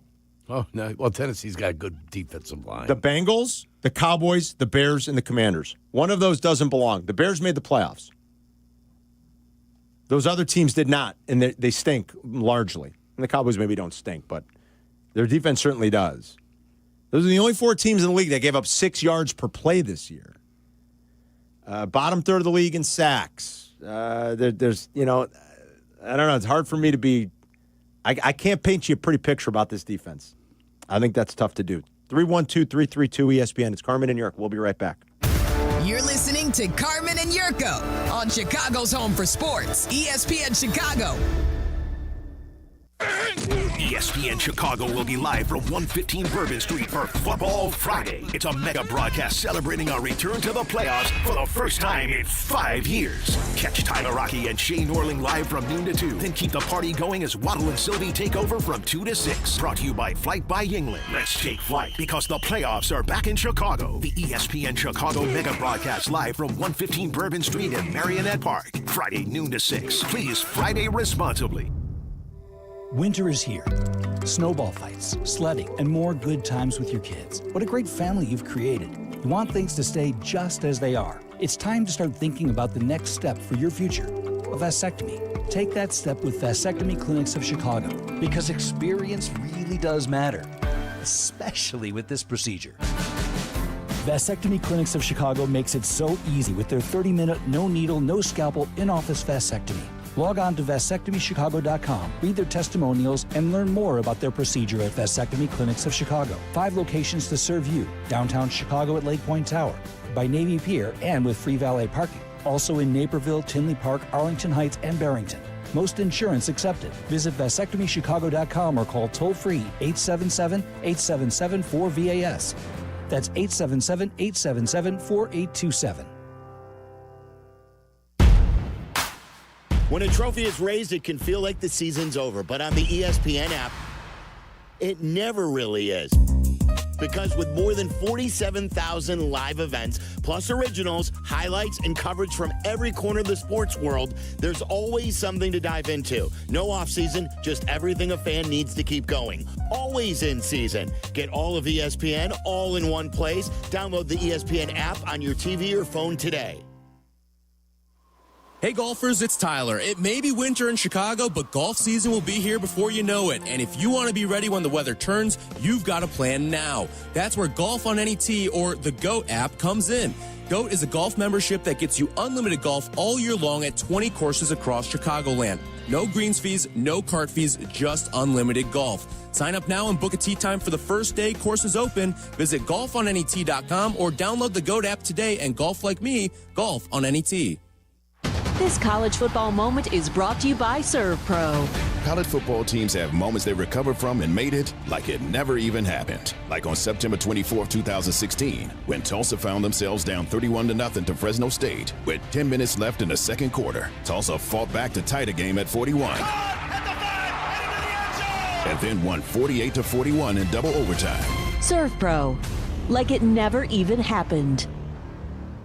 Out on the course, they're the PGA Tour's best players. But in the arena, they're prime time. And Season 2 of TGL presented by SoFi is back with lights, cameras, action. We're talking big moments, big personalities, big names in the stands, all on the big screen. Big-time matchups with shot clocks, hammer drops, timeouts, overtime, and playoffs. It's city versus city, squad versus squad. The sport just hits different under the lights. It's TGL presented by SoFi. Keep up. It's golf. Tune into every match. Only on ESPN.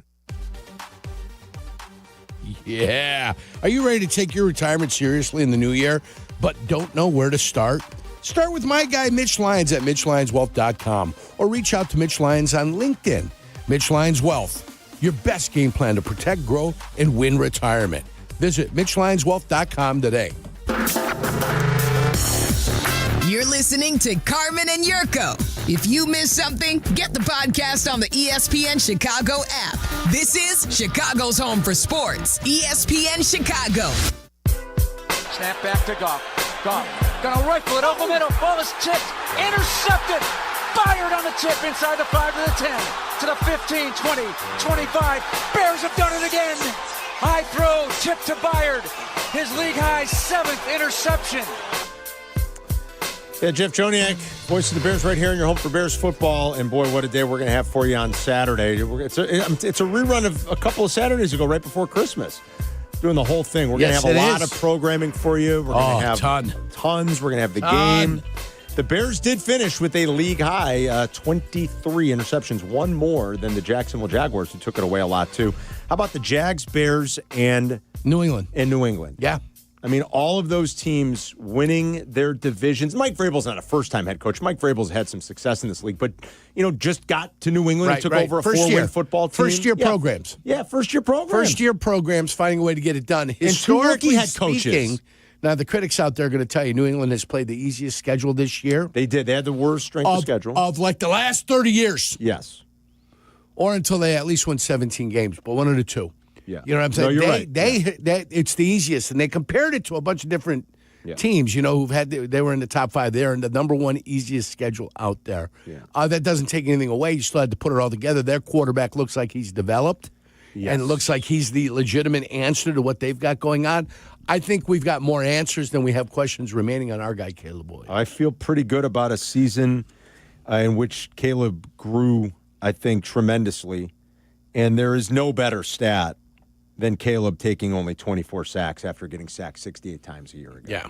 That's it. And Jaguars don't do themselves any favor. They're at home against the Bills. Yes, they are. I mean, you're Buffalo Bills. You're Josh Allen. Your main man. My main man. They're going to come down there, and they got to play the I Jags. do love Josh Allen. Doesn't everybody love Josh Allen? I will tell you this. I think the 49ers go into Philadelphia and beat the Eagles. Yeah. I think the Rams beat the Panthers. I got a stat about that game for you. You got a doozy? Beyond belief. Oh, man. I think the Bears beat the Packers, so there you go. On the other side, I think the Texans beat the Steelers. I like the Steelers. But I think the Texans are playing some great defense. I've said my piece on the Steelers. I mean, okay, yeah, but they're there. They got 10-7 with Mike Tomlin, Aaron Rodgers they got at quarterback. outgained by 900 yards this year. It is the 6th worst mark in the NFL. They got outgained by 900 yards on the season. Actually, a little bit more. They stink. They stink. They're terrible. And somehow they're 10-7 and they're in the playoffs. They stink. And yet they found a way to get in. It's unbelievable. Is it because of the greatness of the quarterback then? I don't know what it is. They did it without DK Metcalf, too. Without DK. Without DK Metcalf in the final 2 games. Last night for most of that game was pathetic. And then he found Freiermuth. He found Freiermuth, and then you love double moves. Yeah. Game-winning touchdown's a double move. Did you see him? His knees buckled. I thought he might have blown a knee. Muzier just completely lost. Lost a groin. I thought he lost a groin or a knee, one of the two. He went to close and slipped, and Calvin Austin was doing a double move the whole time. Sorry, I got tears in my eyes over how hapless the defensive back looked in that particular situation. Or what about the idiot number 22 for the Pittsburgh Steelers at the line of scrimmage? You're a corner. You're not a strong safety. You're a cornerback. What are you doing biting on the backside of a fake toss right? Yeah, fake toss right with a bunch look on the left side. You're on the backside of the play. And for some crazy reason, you think you're going to help make the play? I don't know. Depth. That team stinks. What this guy needed off the line of scrimmage, he needed to be 5x5. You know what a 5x5 is? 5 back, 5 to the right. And the first thing he needed to do was get depth. Who are you helping? The only thing you've got to do is force if there's a reverse.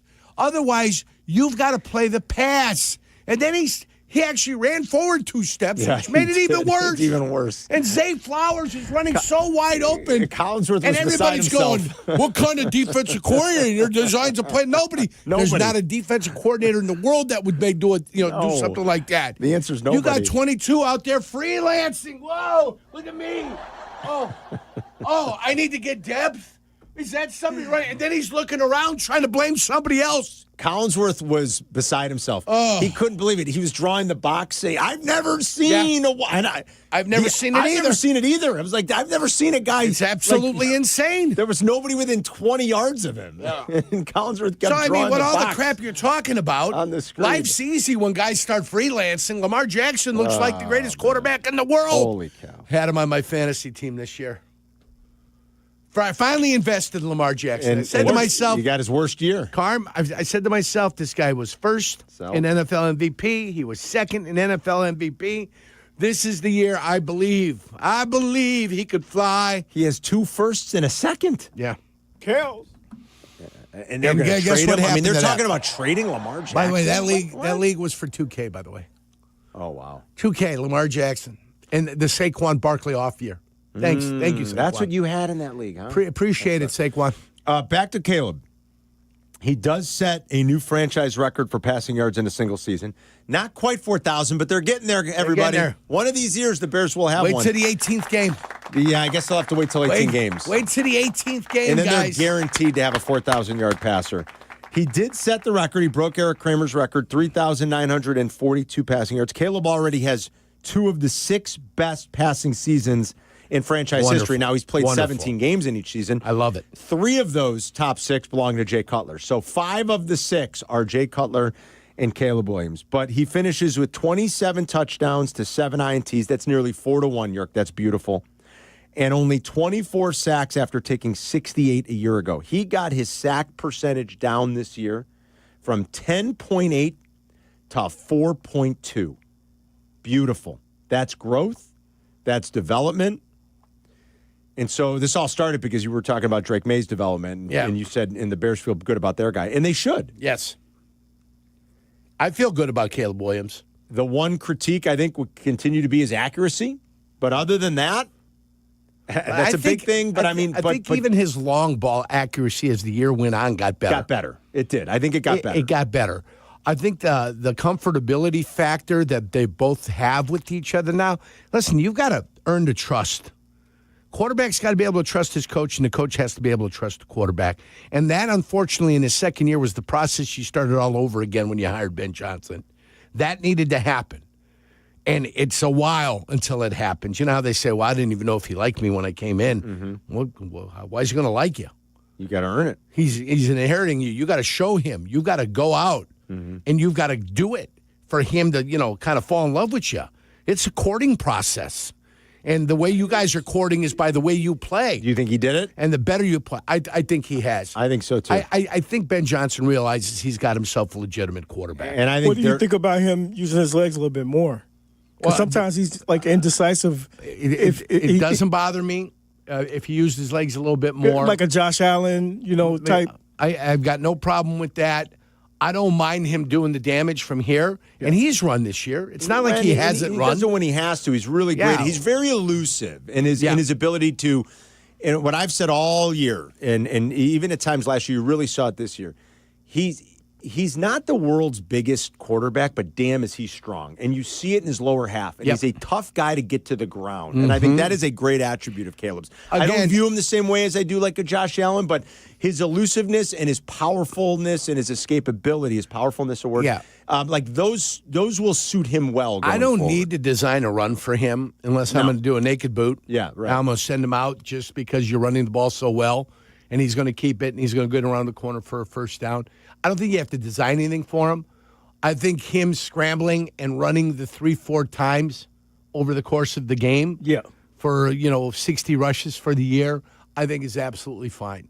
The damage to be done, and Jared Goff doesn't run at all. No rushes yesterday. No, why? When you're completing balls at a 70% clip, what do you got to run for? Yeah, he's got nothing. Now, if you take a look at it, the guys that led the league in yardage this year, Matt Stafford, and Jared Goff. Yep.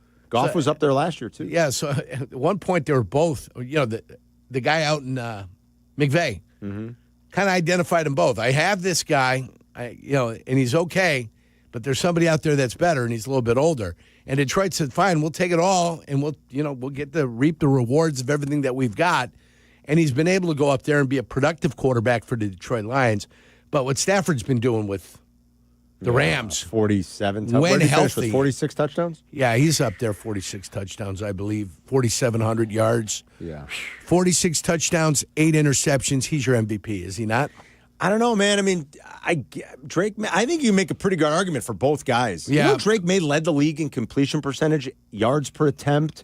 72% completion percentage. Drake May 8.9 yards per attempt. Drake May led the league in completion percentage, yards per attempt, and quarterback rating, QBR, and adjusted net yards per attempt. What's QBR? Artificial stat. I don't know if it's an artificial. I mean, you might not like it. No, it's reverse engineered to take the victory and weight it much more than it would be a loss. He played the weakest schedule in the league. That's true. So if the QBR isn't there for Matt Stafford, can I argue that his schedule was tougher? I think I would. I think I just did. And that you can would make a pretty good argument for both guys, though. I mean, the QB rating to me is more impressive. The 113.5. I agree. But it's 109.2. It's not like he blew our guy out of the water. I think you make a good argument for both. I believe Stafford is still a slight favorite. I'll double check that. It's very close. I mean, it's 46 touchdowns to 31. Yeah. I mean, that's a significant 50% more. A little less than 50% more. It's 50% more. But there's a lot of bold across that stat line this year for Drake May. Which I don't mind. That's impressive. Which I don't mind. You know what you do? Shake his hand and say congratulations. Yeah. You're second this year. Behind who? Matt Stafford. I'd probably vote for Stafford if I had a vote on that one, Yerk. I think I would. But I think it's very close, and I think you can make a compelling argument. And now to catch up on all of this stuff, rushers, to tell you how more important the running back position has become to teams. You had 17 1,000-yard rushers. 17 1,000-yard rushers. Right. And you don't need to get 60 yards a game anymore. You just have to get 57. 100 I'm going to guess there rushers. were like 15,000-yard receivers, or were there more? Were there 19 maybe? 19. 19? 1,000-yard receivers. Is that what it was, 19? Yeah, Alec Pierce.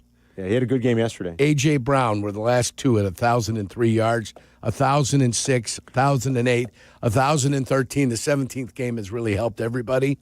But this number used to be like 27, 28, and the rushing guys used to be like 8. Yeah. So there's been a little bit more of an emphasis back on the running game.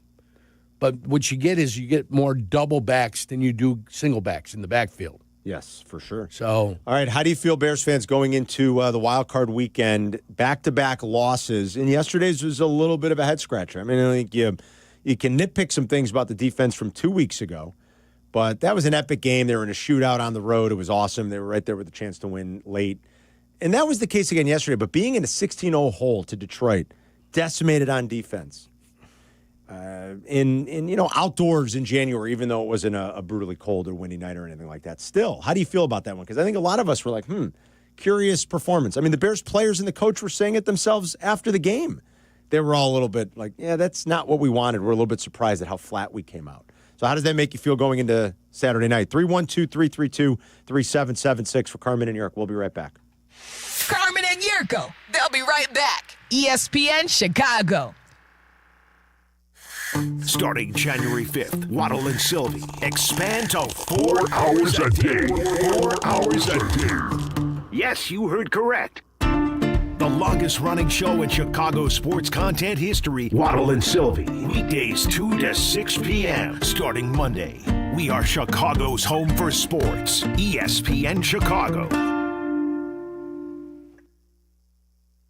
Wolves fans, assemble. It's the return of the Chicago Wolves Superhero Night this Saturday night at Allstate Arena. Wolves looking for a caped crusader to light the lamp. And bring the entire family for Family Sunday. It looked like he had a cape on, he was going so fast. This is Wolves hockey. Up, up, and away. Get your Chicago Wolves tickets for this Saturday's Superhero Night and Family Sunday at Allstate Arena. The game is on the line. You need your best play. What's it gonna be? Do you make the call for welding or HVAC? Do it now and you could complete your education at ETI School of Skilled Trades in as little as 7 months.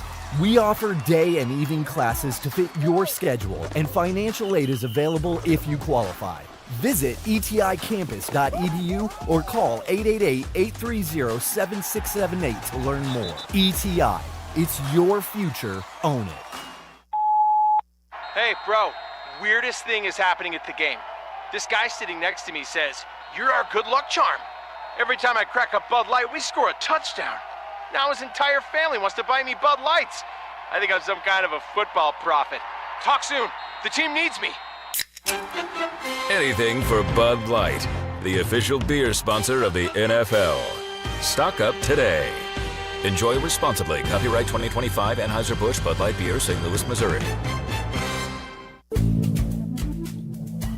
Good Karma Brands is proud to be an equal opportunity employer, providing equal employment, development, and advancement opportunities to all teammates and applicants. To learn more about careers with us, please send an email to talentacquisition@goodkarmabrands.com. That's talentacquisition@goodkarmabrands.com. The post-crib assembly press conference, brought to you by Progressive. Michael, you had some trouble putting the crib together today. What went wrong? You know, those instructions can be tough, and, you saw the outcome. Were you upset when your wife pulled you and called in the backup? No, I mean, the baby needs a crib to sleep in, so whatever it takes. You've got a changing table to put together next. It's got a lot of drawers. What's your comment? You know what? We're done here. Like it or not, sometimes you need a backup. That's why there's Progressive to protect your home and auto. Progressive Casualty Insurance Company affiliates and other insurers. Not available in all states or situations. Hey, it's Rich Eisen for Pella Windows and Doors. Sometimes teams take a time out to regroup and call the right play. When it comes to your home, Pella Windows and Doors always has the winning game plan. They do it every day, and that's why your neighbors trust them. Visit Pella.com/Eisen today. Right now, Pella Windows and Doors of Greater Chicago and Northwest Indiana is offering buy one, get one 50% off and everyday 0% financing. Some restrictions may apply. See store for details. Offer ends January 31st, 2026. Hey guys, you'd love new windows, but don't want to pay a fortune for them. Well, during Window Nation's Buy 4, Get 4 Windows free sale, you could also get 0 down, 0 monthly payments, and 0 interest for 2 years. The sale ends soon, so schedule your free estimate now at windownation.com. Follow Chicago's Home for Sports on Instagram at ESPN_Chicago. Carmen and Jurko are back. No. This This is ESPN Chicago, Chicago's home for sports. Hope everyone's having a great Monday. Hope you had a great weekend and a great new year. It's awesome to be back. Carmen and Jurko, 2026. Jack McGrath, Jay Moore alongside with us now each and every day. We wish Black and Nadal all the best as they kick off their new endeavor today. We roll into 2026 in a Bears playoff season. Can't wait for Saturday night. Good luck to the lads. Absolutely. Good luck to the lads. 100%. I came in yesterday, and I saw their IDs sitting there. I said, whose IDs are these? And I looked at them. Turned in the IDs. Man, there's an immediacy there, you know? It's like a gut punch. It's like, boom. I mean, I know they're leaving. I know they were going. Yeah. But the CDID's just kind of sitting there. It's like, oh, man. Wow. So we'll have a few new voices that you guys are going to hear a lot. We're thrilled to have Jack and Jay Moore with us. And Jay Moore's going to be working a little overtime and extra time, but he was excited to do it. So he'll still be part of Cap and Hoodie. That's right. And he'll be with us now, too. And AI Jack, the little smiling dentist over there. The smiling dentist. From Rudolph the Red-Nosed Reindeer. We'll talk about this during the 10 o'clock hour. Jack's going to be out and about later this week with our friends at the Village of Bedford Park because they got something going on. Oh. They got a little look-alike contest. Jack's going to go. He's not going to try to win. He's going to do some. Jack's very good at going out doing man-on-the-street stuff for our social team. Wonderful. Let's say hi to. Should we say hi to Eddie real quick? Do we have time for Eddie? I'm going to ask Eddie. Eddie, can I ask you a question before you get to any of your points real quick? I just want to ask you a trivia question, and I'm going to tell you the answer at the end. Absolutely, guys. Right. I want you to tell me there are two active quarterbacks that are actually tied in this statistic. Can you tell me who are the two active quarterbacks with the best career quarterback rating? The two active players that have the highest career quarterback rating. Quarterback rating. I know Stafford isn't one of them. No, he's not. You have a guess at who those two guys might be? Active? Active, yeah, they're active players. Did they have to play an X amount of years, I'm going to say one's Lamar Jackson because he barely threw the ball before. So you think that doesn't? You think not throwing the ball? Okay, all right. Lamar Jackson and who else?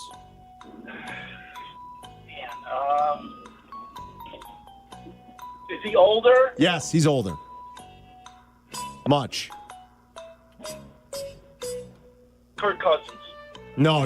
This guy may have played last night. This guy's much better than Kirk Cousins. He played last night. Yeah, Jurko's right. It was the two quarterbacks Aaron Rodgers? Rodgers. It was the two quarterbacks who played last night. They both have career quarterback ratings of 102.2. That is number one. And before I get to that point, that extra point should be investigated. Because I sat there with my daughter's boyfriend. I go, he's going to miss his extra point. I love you, Eddie. For some reason. But he shanked that thing so bad, Eddie. I couldn't even believe it. I was like, "What?" I know. Both of those guys. It looked like my slice on the first tee. I'm like, "What the hell's going on?" Yeah, my first tee at St. Andrews.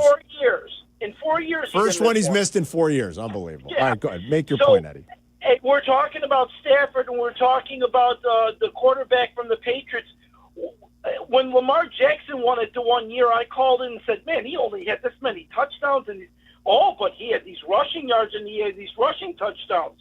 Drake May also had 450 yards rushing and 4 touchdowns. Yep. You know what Stafford had? 1 yard. Well, yeah, he doesn't rushing. run. Yeah, of course. I know, but I'm just saying, if you're going to look at it 1 year, you have to look at it both years. And from where the Patriots were last year to what this guy did, I think only Patrick Mahomes of the recent years in his second year is up for an MVP. Yeah, it's pretty amazing. That's a good point, Eddie. You make it. See, Eddie makes some good arguments. I'm telling you, you can make a convincing and compelling argument for both. And that is impressive when you're this young to do it that quickly. Do you know when, rushing yards matter for a running back, and then you point out receiving yards? Well, I mean, that matters, because if a guy's going to catch 77 balls for, 650 yards, that matters. That's awesome. He scores a slew of touchdowns in Jahmyr Gibbs, and that matters. Rushing yards for a quarterback? Well, when you're Matt Stafford, I don't need it. If you're Lamar... rushing yards for a quarterback is not an addition to, and take a look at what he's done. But Eddie's point is that helped Lamar win an MVP once. Well, which is shameful. Well, all right. But that's the point Eddie was making. Same thing with if it would help Josh Allen. Shameful. And I think it did last year. Give me the guy that can tote the rock to fire that thing from the pocket. Yeah, well. And has 50% more touchdowns thrown. Yeah, all right. Okay, that's all I'm saying. 50%, not 5% more touchdowns. 50%. Yeah, he's got 50%. That's true because he's got 15. Yeah, almost 50, but Almost I'm rounding 50%. it up to 50. Yeah. I think I'm fair to do that. Yeah, it's Carmen and York back in 2 minutes. Live from State Street in the heart of Chicago. This is the home for every Bears game. ESPN Chicago. And this is Carmen and Yurko. WMVP, WTBC, HD2, Chicago. A good Karma Brands radio station. DraftKings, a Casino Queen sportsbook, an official sports betting partner of the NFL, makes every moment feel bigger. The game shifts fast, and with DraftKings live betting options, you can stay right in the moment. Plus, DraftKings has your back with early exit protection. If the player in your eligible NFL prop bet goes down at any point in the first half, you still get paid in cash. With DraftKings, you're covered through the entire half. New customers, here's your shot. Bet just $5, and if your bet wins, you get $300 in bonus bets instantly. Download the DraftKings Sportsbook app now and use code WMVP. That's code WMVP to turn $5 into $300 bonus bets if your bet wins. In partnership with DraftKings, the crown is yours. If you or someone you know has a gambling problem, crisis counseling and referral services can be accessed by calling 1-800-GAMBLER. 21 and over, Illinois only. Pass-through per wager tax may apply. Eligibility and restrictions apply. Bet must win to receive bonus bets which expire in 7 days. Additional terms at dkng.co/audio. Limited time offer. Hey guys, it's Silvy. Are you feeling sore, stiff, or just not at your best? Maybe you've been dealing with pain for months, hoping it will just go away. You deserve to feel your best. Cairo One Wellness Centers offer personalized chiropractic care to help you live pain-free. No drugs, no surgery. Too many of us think pain is just part of getting older, but that's not true. Visit Cairo1.com today. They have locations across Chicagoland, including Schaumburg East, West Addison, and Des Plaines. That's Cairo1.com, and let them know that Silvy sent ya. Hey guys, it's Courtney Cronin. Picture this. She opens the box. The light catches the shine inside, but what you really see is her smile. That's the winning moment. That's what Rogers & Hollins delivers. Not just a ring or a necklace or a watch, a moment. A story she'll share every time someone compliments her. For 115 years, Rogers & Hollins has been the jeweler Chicagoland trusts. Because while the world changes, the power of giving jewelry never does. Visit your local Rogers & Hollins or go to fornowandforever.com. You're listening to Carmen and Yurko. Listen to us now. Live on the ESPN Chicago app. Chicago's home for sports. ESPN Chicago. That's the piss missile we're looking for right there. I love it. I like Tom Brady doing all these Bears games. First of all, it means the Bears are awesome. Right. That's the piss missile we're looking for right there. I mean, we got him talking about hands in the muff and piss missiles. And That's the piss missile we're looking for right there. Attaboy. I've very much enjoyed having Burkhardt and Brady on all these games. I think Brady's gotten better year to year. You guys agree? He's legit now. He's I good. think he got much better from a year ago. He's no Tony Romo. Of course not. That's for sure. But yeah, I think he's gotten better. I think he's gotten better. Yeah, I agree. And he's very Bears positive, which I enjoy about him. Generally, that's why everybody hates it when Caleb Aikman's fan. on there. He's the anti-Aikman, or he's the opposite of Aikman, who everybody thinks is being mean to Caleb and the Bears. Maybe he is on purpose. I don't know. That would seem petty. Like, oh, Caleb didn't talk to us. Now I'm going to be mean. Like, really? You're not going to give an honest assessment of what you see? You're just going to criticize him because he didn't talk to you before the game? Did you hear Mike Tirico last week with Waddle and Silvy? I did not. I was gone. He said that Caleb was very enjoyable, got all the meetings done. So he did all that with Tirico. All right, so I guess Troy's feelings are hurt. I mean, if Troy Aikman has an axe to grind because of that, like, give me a break. But Brady's been good. Miami hired Troy Aikman. I saw that. that. And then I heard this morning on Good Morning Football, I think it was maybe Rappaport was saying that they think Matt Ryan's going to be appointed to like a leadership role in Atlanta. Is that right? I thought I heard Ian Rappaport say that Matt Ryan's going to like oversee their football operation. They fired their GM and they fired their coach yesterday. They fired everybody yesterday. Yeah. So they're going. Arthur Blank is going in a different direction down there. That's what Font noted, right? He's the GM. Font was the GM. Yeah. No, Raheem Morris got fired. I think you're right. They got to. Yeah, they're going a different direction. Even though they finished strong. Arthur Blank does own the team, right? You looked at me like it was weird. Well, no, I just didn't know what you meant. Like, Arthur Blank is the owner of the team, and he's going in a different direction. Yeah. And I don't know, maybe he's going to bring the former quarterback in because he feels that he's got a little football savvy on there. You still got to have quality people looking at players and bring them up. Your director of pro personnel, your director of college personnel, whoever those guys are, and your scouts that are around, you can't just go looking at the rankings and say, well, everybody thinks he was good. Like, who's the jackaloon that went around saying, hey, look, Mitch Trubisky's ranked high. Everybody thinks he's the number one quarterback, right? That was Ryan Pace. Yeah. Ryan Pace walking around the building. Showing everybody, look at what all this. Oh, look what everybody else says about him. Louis Riddick says he's Louis Riddick is in a broadcast booth. If you're not confident in what you see and what you believe, and you're dependent upon what other people say, like the experts that are around there to say, oh, look, he thought he was good. You've got your people. Right. And their thoughts on the players that are in the league and are coming out in college. Them are the ones that you got to talk to. And then you got to look at the film, and you got to talk to your people and make your decision because you're 100% confident in who you're going to pick. And Matt Ryan's going to have to do that. Yes. Because he doesn't know everybody and he hasn't seen everybody. He's going to have to rely on his people. Well, you got to hire good people. So is he going to fire the guys that are underneath him, or he's going to hire new guys? Are you actually making a change if you just fire the guys that make the decisions? Or the guys that were scouting and looking at some of these players that you got in there? Right. I mean, Kyle Pitts had one game this year. He had a few. I mean, he had a few. He had one. He had that monster coming out party where, like, 4 years in, okay, finally, thank you, a coming out party. Yeah. Yep. So you have to hire good people. Right. And, look, I think the Bears a year ago at about this time, we were having very different conversations. Like, they had already fired Matt Eberflus, but now it was about, can they get Ben Johnson? Can they win that sweepstakes? Will they step up? These are the decisions that shape your franchise. When you make good ones and you hire good people. Yeah.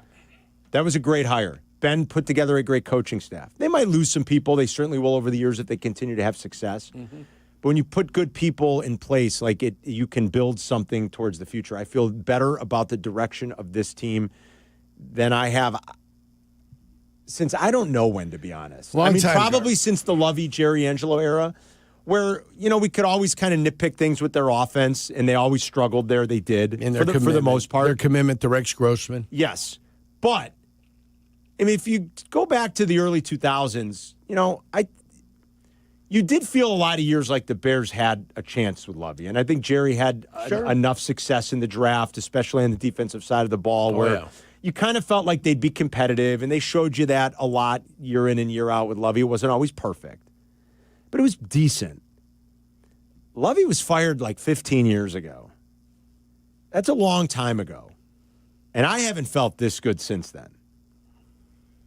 2010? Is that when Lovey was fired, I think, after the 2010, they were in the playoffs. 2011 season. 2011. Right? Lovey's last season was 2011, right? Yeah. Yeah, I think, that 2018 was a one-season blurb. Right. For the Bears, kind of one season. I'm sorry, blip. Lovey's last year was 2012. Forgive me. 2012, was 2012. So in 2018, you had that one-year blip. Yeah, that was it. The one-year blip. And honestly, with Pace in charge and Trubisky as the quarterback, I didn't feel very good. I didn't. I was never I never looked at Mitch Trubisky and was like, wow. I look at Caleb and I'm like, wow, I think Caleb could be really good. I think he needs to continue to grow. You look at Ben Johnson, you say, I love Ben Johnson. It's not even. I'm in love with Ben Johnson. So and I have been even before he got here. So I'm focused on the game now. But I never looked at Mitch and was like, I'm like, I was more like, ugh. Carm, I'm focused on the game and the conversations for the offseason and what needs to be done with this football team in the offseason will be held for when the Bears either win the Super Bowl or lose in the playoffs. Yeah. And then we can start looking forward. I hear you. But I'm just saying I feel good. Right. I feel good, too. About the direction. My point is to continue the development of this football team, there are going to be some decisions that are made. Yeah. And those decisions will be made between Ryan Poles and Ben Johnson. There will be some interesting ones. We'll get there. We'll cross that bridge when we get there. Bridge when we get there. I hope that's like weeks away. Yeah. I hope we're not doing it next Wednesday. I don't think we will be. I hope it's weeks away. But I do think there'll be some interesting conversations. It's Carmen and York. Happy New Year, everybody. I hope everyone's doing great. Bears certainly not great yesterday, and we're trying to figure out what exactly went wrong. I won't go nuts over one ugly data point at the end of the year, but a little bit of a head-scratcher how flat they came out. This isn't us saying it. I mean, it was obvious and apparent to everybody. This is the coach and the players basically echoing the same sentiments afterwards. Most of those players were not happy, and Ben Johnson called out his offense at halftime and he did it again immediately in the aftermath of an ugly loss. It did not like one bit what he saw out of his offense. He said, this was one of our easier installs all week. This is one of our simplest, easiest installs, and we botched it. Do you feel worse going into Saturday after this game, or does it have no effect on you? I don't. And I'll tell you why. I don't love this defense, and we've lamented that, I think, for weeks and weeks and weeks. Like Jurko said an hour ago, that ain't changing. Nope. This is it. Now, getting Gordon back would help. You're I going will to the say party. getting Gordon back would help. And if they can figure out whatever went on with Tyreek Stevenson, which I still are we going to get to the bottom of that this week? Tyreek Stevenson didn't play yesterday. Why? They had an injury in their secondary and he didn't play. I'd like to know why. Like what's the deal? What's going on? But Coach's decision, CD? I don't think it's going to get much better, and I think they're going to have to overcome it, and I think they can this weekend. When you say, do you feel worse? No. I still have confidence in this offense. And even if they're down Saturday night, I have confidence that this offense can bring them back. Now, don't put yourself down 16-0 in a playoff game. That's not what I'm saying. Don't misunderstand me. But an early deficit in years past where we'd probably sweat that, I trust this Bears offense to be able to do things unlike most Bears offenses we've ever seen. And I have a confidence in the coach, first and foremost, and the quarterback and the skill position players. And hopefully Odunze's back. And I won't go crazy to one ugly performance by this offense. I have bigger concerns about the defense. That is true. But, no, I don't feel worse about it, Jack. I feel a little bit worse. Do you? It's because each of these division opponents that have seen Ben Johnson before seem to have something figured out against him. I don't know what it is, but the Bears' offense in the division hasn't really shown out yet. And now you get another division opponent on Saturday where you go against the Packers, who held you in the first half the last time you played. They've shown out at times. I mean, they won. They certainly showed out in the second half of the Green Bay game in Lambeau. But they won. They fixed some things offensively. They won the game here. They won the game here. And they competed up there. So that's where we're at. Yeah. And they bend, but they did not break here in Chicago, and they gave up 4 touchdowns up north. Look, and I guess to Jack's point, what little wrinkle did Detroit have, and why did the Bears struggle to adjust to it? Well, first of all, nobody's going to know him better than Dan Campbell. Let's remember that. Nobody. Right. And Tom Brady, again, we were talking about how Brady's gotten better. To his credit, at halftime, it said it. He gave you the stat we talked about a lot throughout the course of the year. In some of the splits, man versus zone, where teams do better, where teams do worse. But sometimes, you get to this late in the year, and Brady said you pretty much think teams are who they are. The Lions play about as much man defense as anybody in the NFL, about one of the 3 highest rates. And yesterday they didn't. And maybe that threw Ben for a little bit of a loop. And if anybody knows the intricacies, that's a tough word to say. Intricacies. And what maybe Ben Johnson is thinking leading up to leading up to a game throughout the course of a week, it's Dan Campbell. And so they had a little wrinkle ready. But I'm not overly concerned about that. I'm not. Are you, Bears fans? Are you worried about it after yesterday? I'm not. I'm worried about this defense, but we've been saying that for months. Right. Pass rush specifically. 312-332-3776. When we come back, I want to take more of your Bears calls. I promise, guys. Sit tight. We're going to get to you. And I want you to talk about something you talked about in the postgame with Peggy last night. Jurko played, do I have this right? Is it 11 playoff games? 12 playoff games. Duh, come on. I was going to say that, too. Played an AFC and an NFC championship game, too. Jurko played in 12 playoff games. Went to the playoffs everybody. 6 straight years. Thank you. That's a lot of playoff games. That is. I want you to talk about something that you talked about in the postgame with Peggy last night, the difference between regular season football and playoff football. You know how remarkable I am. I know how remarkable you are. But I will convey those feelings and what that experience was like to the world. Because you have the experience. 12 playoff games is a lot. And a lot of these Bears players haven't had a ton of playoff experience. A few key guys have. Yes. But most of them have not. The 3 guys in the interior, I believe, except for Darnell. No, maybe. Darnell has didn't, not. Yeah. The 3 interior guys have all played in the playoffs. Yeah. That's what I like. Yes, they have, which is good. 3-1-2. Actually, I don't think Dahlman has maybe. I had to double check that. That's what I meant, Dahlman. Yeah, you meant Not Dahlman. right, yeah. 312-332-3776 if you want to ring us up. How do you feel after yesterday? How do you feel about Saturday night? It's going to be an awesome week preparing for this. Bears-Packers, round 3. It's Carmen and Jurko. We'll be right back. You're listening to Carmen and Jurko on ESPN 1000, Chicago's home for sports. Here comes the boom. The Chicago Bears Podcast. It drops daily on the ESPN Chicago app, and its rotating co-hosts make an essential pod for Bears fans. Join host Pat the Designer and company for the Chicago Bears Podcast from ESPN Chicago. Your home for Chicago Bears content. Yeah. $2.4 million. The Verdoliak Law Group wins again for their clients. That's right. The Verdoliak Law Group recovered $2.4 million for a client who was injured in a train accident. If you're injured, make sure to call the Verdoliak Law Group. Hey, this is Jurko. You all know I played professional football. I've been on the radio for many years. I've had the chance to endorse a lot of products and companies, but I've always believed in only backing the ones I truly trust. And now I get to endorse a company owned by close friends, the Verdoliak Law Group. They've been helping people for over 60 years, even some of my friends and neighbors. Just like choosing an experienced doctor, you want skilled lawyers by your side. With $9 billion recovered and 40,000 clients served, they're proven experts in personal injury, accidents, wrongful death, and more. Call my friends at 844-4VLG-LAW. The Verdoliak Law Group will do great for you, too. Call 844-4VLG-LAW.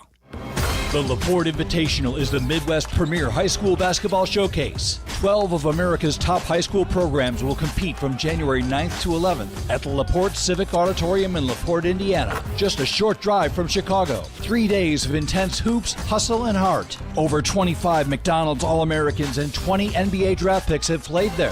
Friday features a whiteout and Sunday a halftime half-court shot presented by Graf Auto Campus of Michigan City and Burns Harbor. For scheduled tickets and more, go to LaPorteInvitational.com. The Chicago RV Show is back. This annual event features multiple dealers, celebrity seminars, even Spider-Man will be there, and RV There Yet Theater. See all the latest and greatest in motorized and towable RVs. Save thousands with factory rebates and special show financing.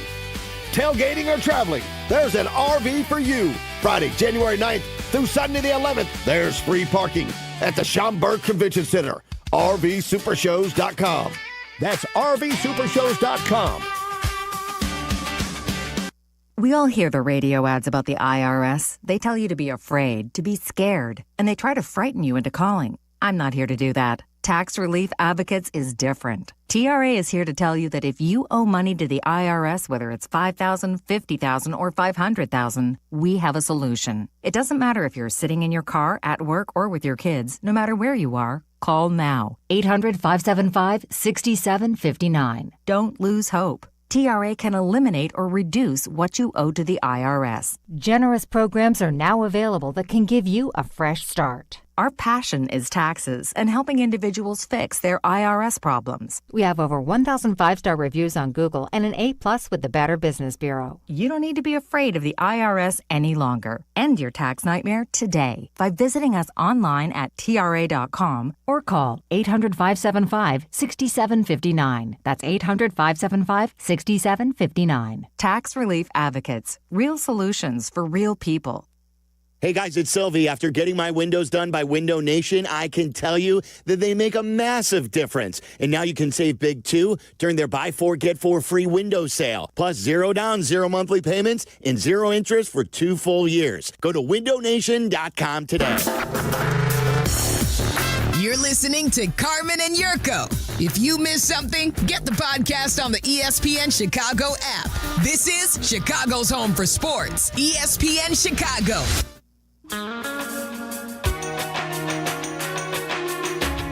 We got a ton of Bears calls. We're going to take them here. I just want Jurko to talk about playoff football. Happy New Year, everybody. By the way, what's the cutoff? Like, we'll give it this week to say Happy New Year, or like till it's Wednesday? Actually today. Yeah. But if you haven't seen someone all year, then you got a little bit longer. So like it was 2 days ago. Are we serious Yeah. right Well, now? I mean, Jack, we're just Not back true, Jack. from the weekend. I mean, it's Jan 5th. Like, can we? It's the first day you get back to work. That's the only day you can say it. Now, tomorrow, anybody says it. Well, what about You and I were here yesterday, Jurko. We You're were lying. working some Bear stuff. But did I see Carmen? No. What about our callers? I can't say it to you, and I didn't say it to you.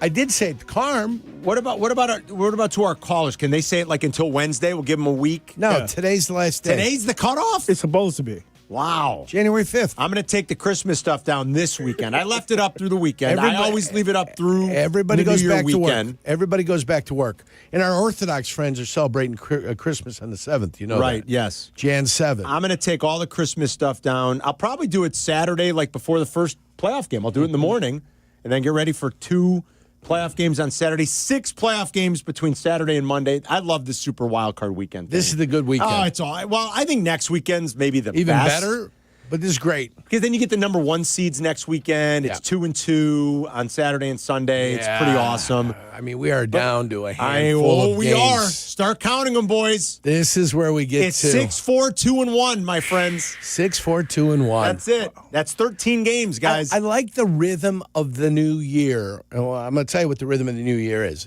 The rhythm's going to get you guys. No, not talking Gloria Estefan right here. What I'm talking about is we got the playoffs. Right. Super Bowl. Just before the Super Bowl kicks off, that week, like Thursday night, the Olympics. The Olympics. We have an opening for the Olympics. I'm telling you. Then we go into the Olympiad. Yeah. That finishes us through February, right? And you're going to laugh, but stop. World Baseball Classic this year as well. It was awesome 3 years ago. I'm telling you it was. You're not remembering, it was awesome. But keep Am going. I working with Jesse Rogers all of a Keep sudden? going. What happened Olympics, to this guy? World Baseball Classic. Okay, you can have the WBC. Oh, It was great 3 years ago. Costa Rica, here we go. Costa Rica. Yeah, they got a good team. Costa Rica? Oh, yeah. I don't know one MLB player from Costa Rica. I think you do. Who? I think the Costa Ricans were hot. I don't think there's one. Oh, yeah. We'll find out. Costa Rica is hot. Some of the best baseball players in the country are from Costa Rica. I don't think so. How about a little Anthony Rizzo on Team Italy? That'd be awesome. I heard Floated that. out there. They wanted to get him. But keep going. And But I don't then know if he's- Olympics. Olympics finish. We're in the conference basketball tournaments. Yep. Which kicks us into March Madness. Yep. Which kicks Yurko where? A Pinehurst. Pinehurst, baby. And then we come back and it's the start of the baseball season, and then the Masters. And then this summer, the World Cup. The World Cup. 2026 is going to be great. It's a great year. Real quick. Are we going to give a super ticket? Before we, I don't even know what that means. Remember we gave away the super ticket for the city of Chicago, all the great events that you could once go to that were all here. Yeah. Everything we had, it was a super ticket. And we had one for each event. It was fantastic. I don't really remember that. I did it. We did it. I mean, you don't remember. I remember everything. I guess. My mind is like an elephant, as is my body. Go ahead, rim shot. Thank you. Before we get more of your Bears calls in here, real quick, tell everybody what you were saying about yesterday on the postgame about how it is a different animal now, and a lot of these Bears players don't know about it. Tooney does, Grady Jarrett does, Jonah Jackson a little bit, but tell everybody what they can expect. There's a couple times where the action kicks up. When you go from the preseason into the regular season, all of a sudden the speed kind of kicks up a little bit. And over the course of that season, the longer you go, the more competitive you are, the more the games matter down the stretch, you get a little bit of bump in play.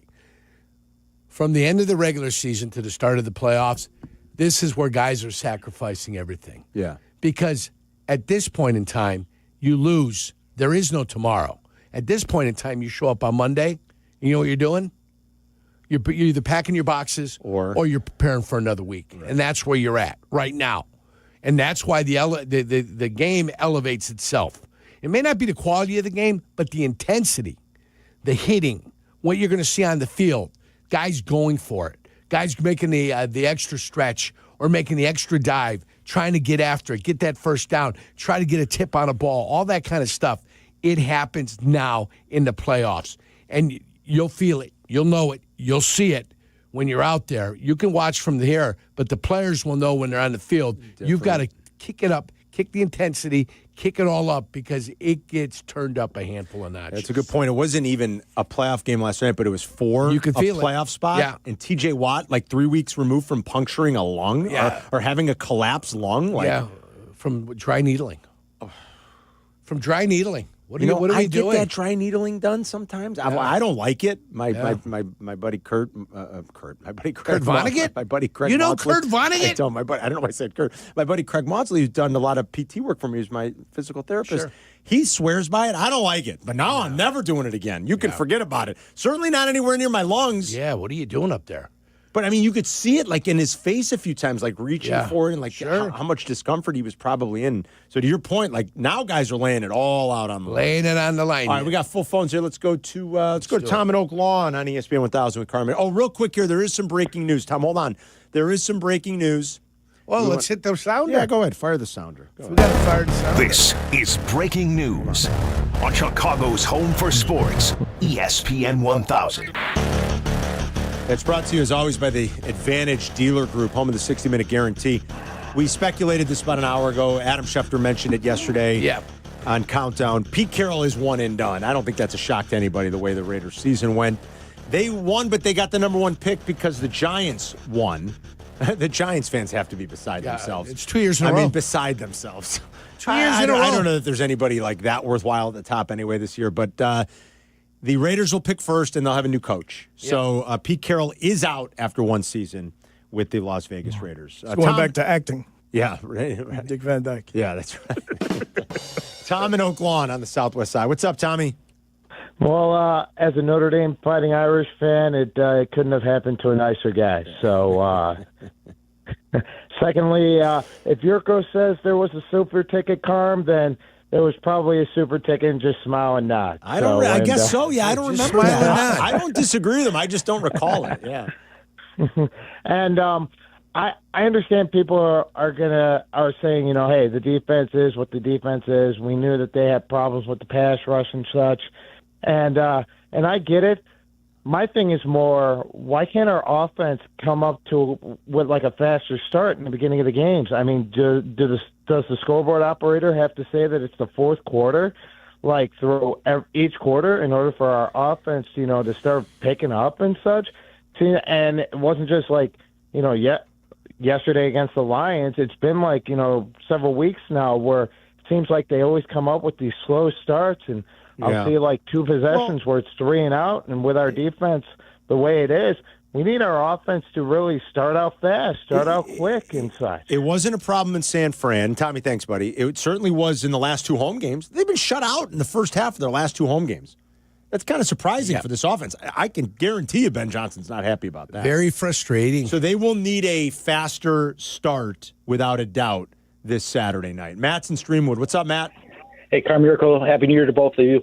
And that's exactly it, Carm. Two things is that the offense has been, especially Ben Johnson, has been held out by division opponents at your place when the division's on the line with Green Bay, as well as, the seeding for yesterday. It's just unsatisfactory that you're going at home against your division opponents and you have 0 going into the half. We cannot wait to the third or fourth quarter, especially in the playoffs. Yeah. And the second thing too is regarding the defense is that I think this is the third game, since the Green Bay game, is that the division opponents, whether it's Green Bay, San Francisco, and Detroit, have only punted 4 times. We can never get a 3 and out, ever. And it's just getting unsatisfactory. I cannot go into the playoffs, and I'm not going to rely on Jalen Johnson no more, and I'm not going to rely on Kyler Gordon to come back because I just don't know what they have in the tank. It seems like they're unhealthy. So I'm just it's really been tough worried. for Kyler. I know. Who knows what to expect? That's a good point. Matt, thank you. Give me the odds right now on the Bears scoring a point in the first half. I'll lay whatever you want. The Bears are not going to be shut out in the first half on Saturday.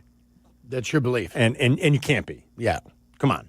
It's minus 200. I mean, that's got to be, right? I mean, so you're gonna bet 200 to win 100 on the fact that they will score in the first. They ain't getting shut out. And it's the Bears' offense scoring in the first. Not the defense scoring. There you go. The offense will score. Okay. You can't do this a third straight time at least home. 3 points. That's true. So back, figure it out. Back to work. And when Ben, if anything, we've noticed, we've seen when he says, "This was a major problem. I'm not happy. We're going to fix it." We've seen him fix things, and we've seen this team fix it and figure it out with a good week of practice, and you're going to have to do that again. Woody's in St. John, Indiana with Carmen and York. What's going on, Woody? Hey, guys. How you doing? We're great. Good. Great show. Listen, couple of key points. I'm not worried about the defense. What I saw last week and this week, minor fixes. But the big telltale for me is looking at YouTube where I had a chance to pause and play and so forth. It's those crossing routes. It's pick plays. It was obvious. But what happened on with the Bears' number 1? I forgot his name, the DB. He wants to go around the pick play instead of going through it and turn into an actor, right? Just like the NBA, turn into an actor and draw the foul. We try to go around the pick play. It's the same principle with Green Bay early on. They get open, and we get on our DBs for being slow. But if you go and look at the film, which I know they do, it's pick plays. So you got a lot of contacts. If you can get with the Bears coaching staff and tell the DBs to go through the pick plays, not get knocked out, but go through the pick plays, turn into an actor, it'll work out a lot better. Right. All right, what do you think? The dilemma yesterday was they were too far away. Yeah. You know what I'm saying? They weren't in hot pursuit. They weren't close enough proximity to the wide receiver to be able to make any of that legitimate. The other receiver could get out of the way. Yeah, that's right. I didn't think that was a big problem yesterday. I think they were just getting beat, and there was too much space. They were getting beat, but they were those crossing patterns that I talked about. Right. But because the Bears were so far back in pursuit, right, that the fact that they were intersecting never really affected the Bears kind of rerouting or doing whatever they had to do because number one was so far behind. Mm-hmm. When you're 3 yards behind on a pick play, what do you influence? You're already got a problem. You have a problem. If you're right on his hip, okay, then I get it. Yeah, go through it, make a call to pick, that kind of thing. That's what you want. Mm-hmm. You know, somebody's got to come off on that play. I mean, man-to-man coverage is tough. It is tough. And they got a two-way go. Beaten by it badly. They got recently. a two-way go, and if they come underneath, and it is tough. It's tough. You can't pressure the quarterback. You got to blitz. Yeah, it's tough. And that's kind of what forces you then sometimes to play a lot of man principles underneath behind what you're doing up front. 312-332-3776. We got all your Bears calls in all day for your calls on Bears Monday, obviously. Maybe we'll sprinkle in a few quick brunch rush things. We'll talk about our players of the weekend coming up. Still a few other news and notes items from around the league, and we want to talk about now that the 2025 regular season is in the books, and we start the playoffs with Super Wild Card Weekend this coming Saturday with a pair of games, including the Bears and Packers Saturday night. You'll hear it right here in your home for Bears football, ESPN 1000. You're listening to Carmen and Jurko on Chicago's home for sports, ESPN Chicago. The Chicago Bears. The Green Bay Packers. The playoffs are here. Live from Soldier Field on ESPN Chicago. The home of the Bears. Blackhawks fans, the wait is over. Don't miss a second of the action at the United Center this season. Connor Bedard, high slot. Bedard, right circle, moves in, put it on the net. They score! Tyler Bertuzzi! From centennial celebrations to can't-miss matchups, now is your chance to be part of the energy, the history, and create unforgettable moments. What a save made by Knight! Secure your seats today at Blackhawks.com/tickets. Hey, this is David Kaplan. I dislike winter. Give me a 95-degree sunny summer day and I'm a happy guy. So I spend most of my winter free time indoors, and it's why I rely on Atomatic. They've been making Chicagoland homes and businesses comfortable for 80 years. I don't even have to think about the outside because my home is perfect all year round. If you're not feeling confident that your winter's gonna be carefree, go to Atomatic.com right now. That's Atomatic.com. This is the story of the one. As the purchasing manager at a manufacturing plant, she knows the only thing more important than having the right safety gear is having it there when you need it. That's why she partners with Grainger for auto reordering, so her team members can count on her to have cut-resistant gloves on hand, and each shift can run safely and efficiently. Call 1-800-GRAINGER, click Grainger.com, or just stop by. Grainger, for the ones who get it done. It's a new year, and Aleve is here to help you keep your New Year's resolutions on track. Whether it's a daily walk, hitting the gym, or spending more time with friends and family, Aleve's got your back. With up to 12 hours of body pain relief per dose, Aleve keeps you moving with long-lasting body pain relief so you can chase those dreams and achieve your goals. Don't let body pain slow you down. Keep going with Aleve, because this year is your year. Try Aleve. Use as directed for minor aches and pains. Out on the course, they're the PGA Tour's best players. But in the arena, they're prime time. And Season 2 of TGL presented by SoFi is back with lights, cameras, action. We're talking big moments, big personalities, big names in the stands, all on the big screen. Big-time matchups with shot clocks, hammer drops, timeouts, overtime, and playoffs. It's city versus city, squad versus squad. The sport just hits different under the lights. It's TGL presented by SoFi. Keep up. It's golf. Tune into every match. Only on ESPN. Rich Eisen here. LinkedIn Jobs is stepping things up with their new AI assistant so you can feel confident you're finding top talent. Get this. Employees hired through LinkedIn are 30% more likely to stick around for at least a year compared to those hired through the leading competitor. Hire right the first time. Post your job for free at linkedin.com/Eisen, then promote it to use LinkedIn Jobs' new AI assistant, making it easier and faster to find top candidates. That's linkedin.com/Eisen to post your job for free. Terms and conditions apply.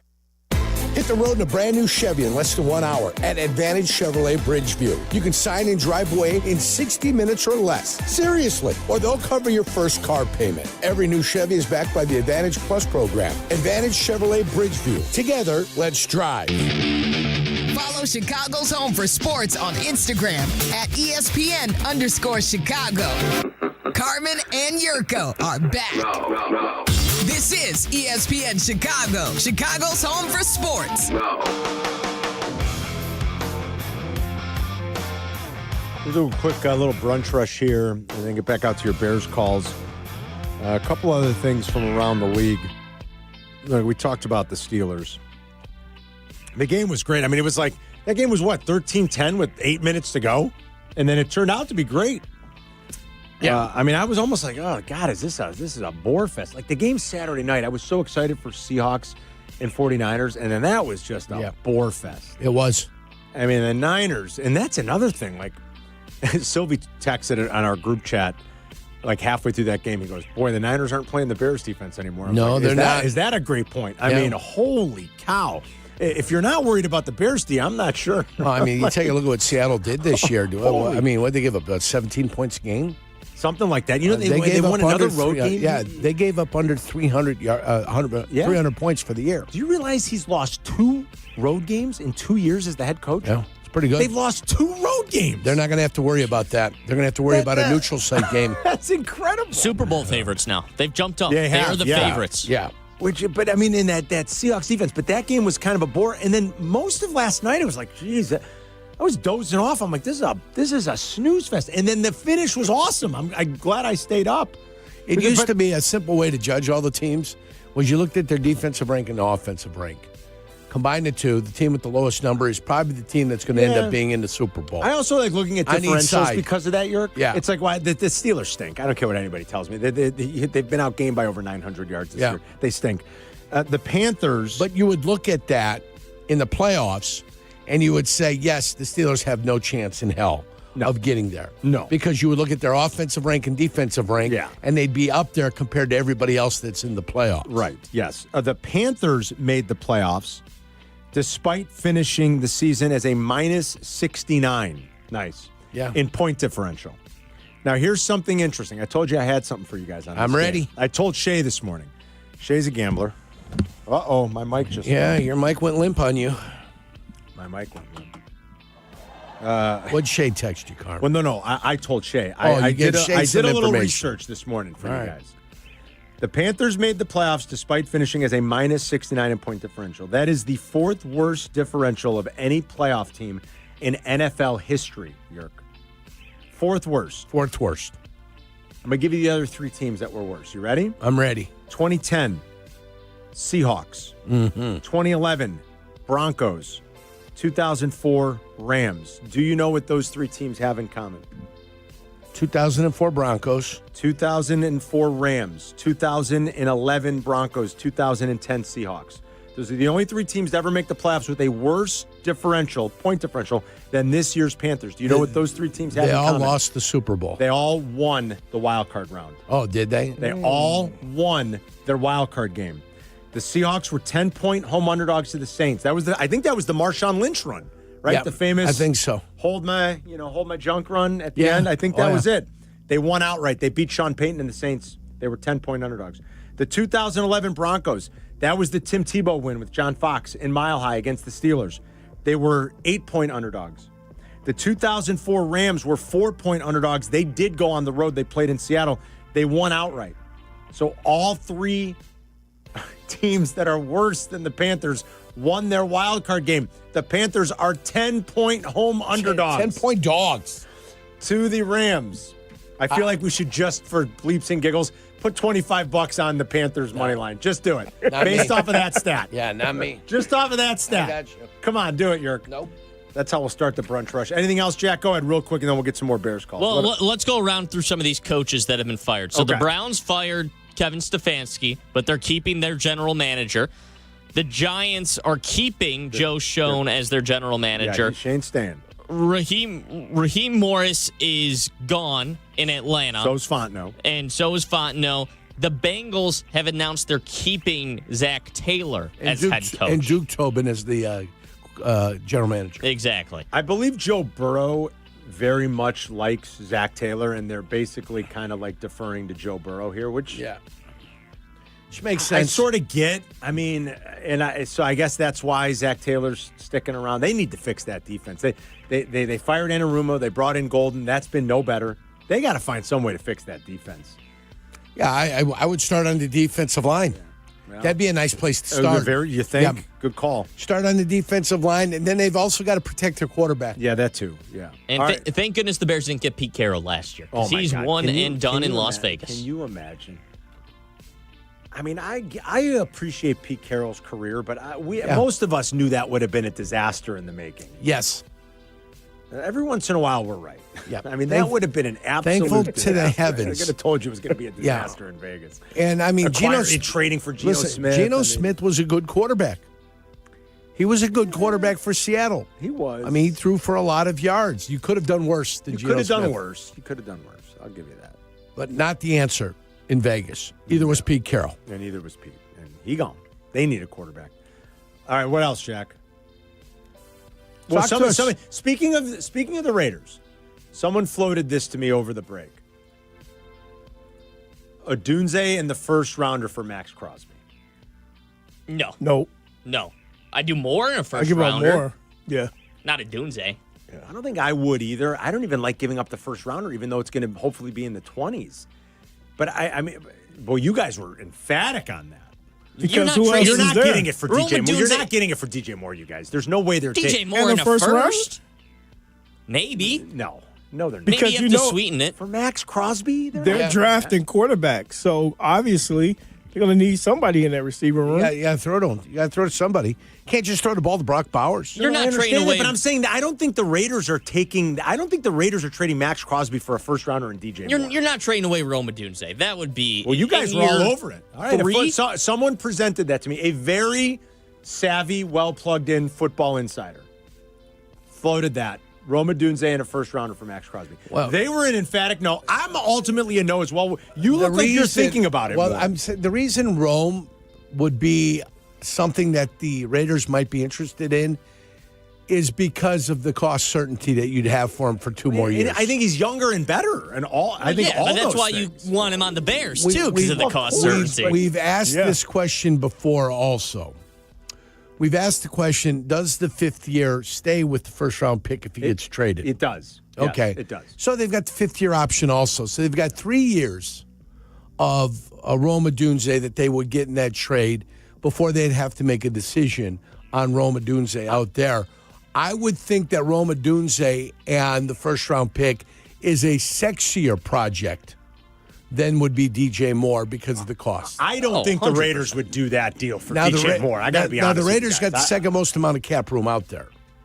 The second most amount of cap room out there is the Raiders, and I think they got like $111 million that sounds about projected on the $303 million cap next year. I'm going to float that to Silvy because he's been big on, like, you need to strike now. And I'm always a little bit more hesitant about the first rounders, even for great players. For older players. No, I'm going to see what he would say. Oh. Would he do it? Oh, you want his thoughts Because he's on been big on, like, go get Max Crosby. Do what you have to do to get Max Crosby. If it was a Dunze and a first, would you do it? I think I would pass too, but boy, I'm shocked at how quickly both those guys jumped at it. And they were like, no, no way. At Rome. Yeah. Yeah. But they're not doing it for DJ Moore, you guys. How long is DJ Moore going to be here? A year, maybe? And he's already shown some signs of slowing down? I'm saying the Raiders aren't doing it. They don't want DJ Moore in a first-round pick. That's okay. Then don't do DJ Moore, but don't trade Rome Odunze. You can't trade what's right now your top wide receiver in the offense. But he's not And Crosby's your top wide what, receiver. 30? Crosby's 30, I believe. Luther. Coming off knee surgery now. Is my top So there you go. wide receiver. My top receiver is Colston Loveland. No, 29. Hold 29? on, Jay Moore. He'll be 29 in August. So you still get, you got 1 year on the right side of 30 still. And don't forget about number 20, Jedediah. Max my Crosby. man. He's like the one guy to worry about. He still had 10 sacks in 15 games. From the Twitch chat, they say, would you do Burton in the first? No. I wouldn't do either of them. I like the core of Burton and Odunze going forward. I'd rather keep Jedediah, too. I wouldn't put him in anything either. Jade Walker. Who? Jade Walker. That's my Keeping point. Jade Walker. I'm keeping Walker. All right. Anything else, Jack? Yeah, I got one more. I'll trade Rome. Is there some type of... Time to go. You notice the San Francisco 49ers also came out flat on offense. We talked about that earlier. Yep. Bears came out flat on offense. Is it possible that was a letdown from the game they played the week before where both the offenses went crazy? They both came out flat because of that crazy game? I think the Seahawks defense had a little bit more to do with it, to be honest. And I think it exposed a few things on that 49er offense right now and some of the lack of weapon. And plus, without Trent Williams, that matters too. And that the Bears just couldn't because their defense isn't nearly as good. I think that's more what it was. But maybe, Jack, I mean, I see what you're floating because of the way they both started. And boy, that thing was epic on Sunday night, man. that Sunday night or a week ago Sunday. Yeah. That was something else. It really was. All right, that's the Brunch Rush. We'll talk about our players of the weekend coming up. Sit tight if you're on the phones. We got time for all your calls. We go till noon. It's Carmen and Jurko. We'll be right back.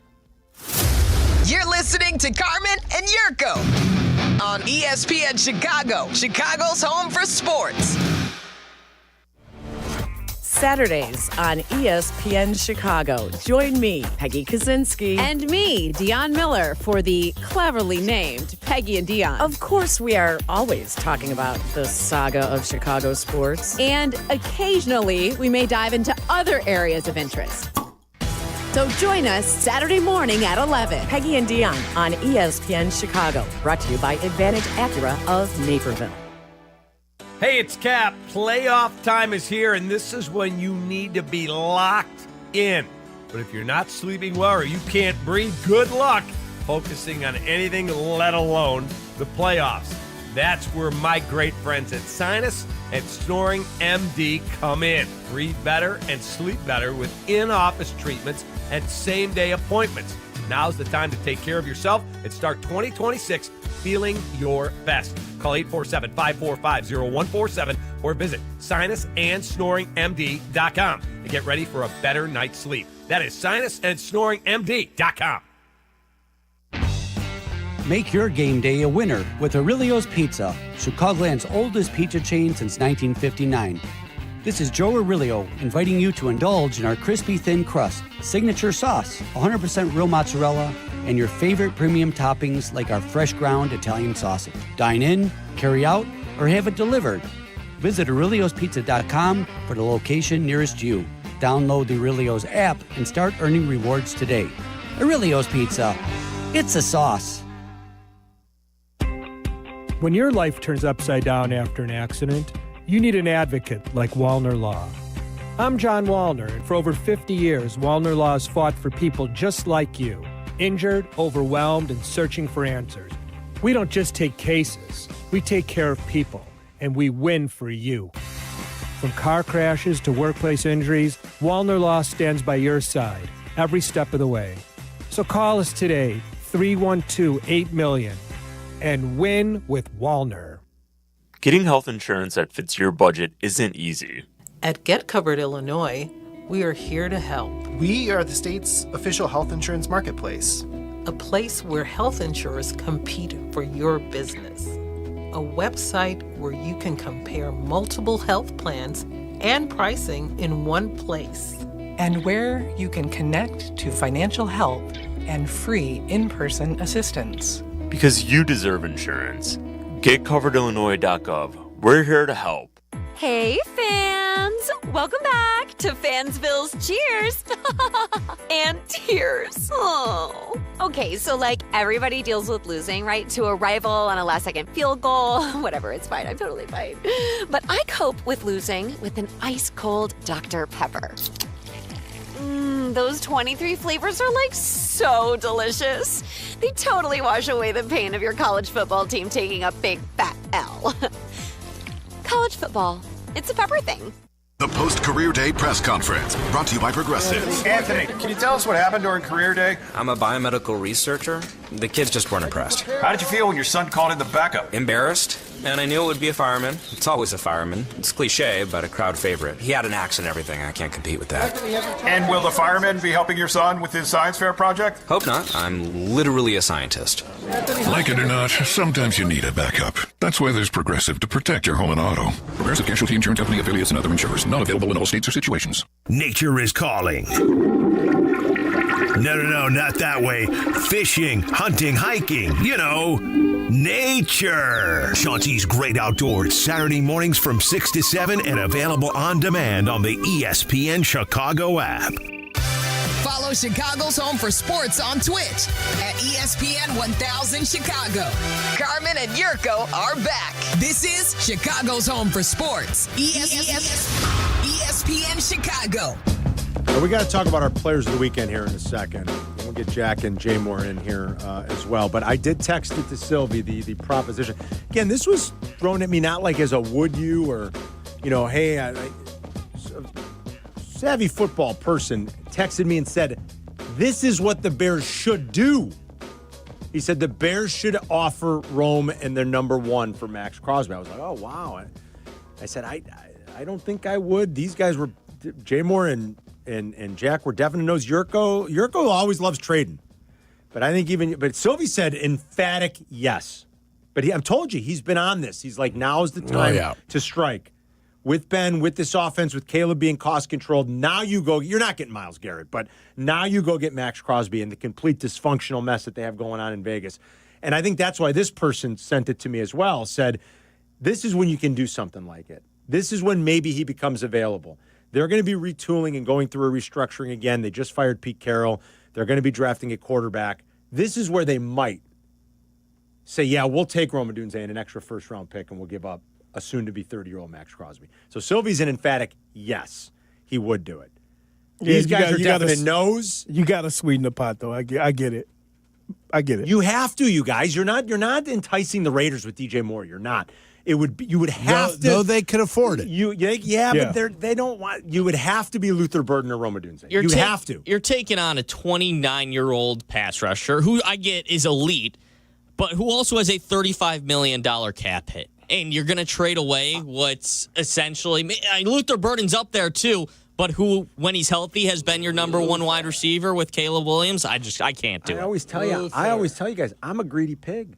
Yeah, you are. What I want the Bears to do is take their first round pick, and even if it's 20, whatever it is, 25, find a pass rusher.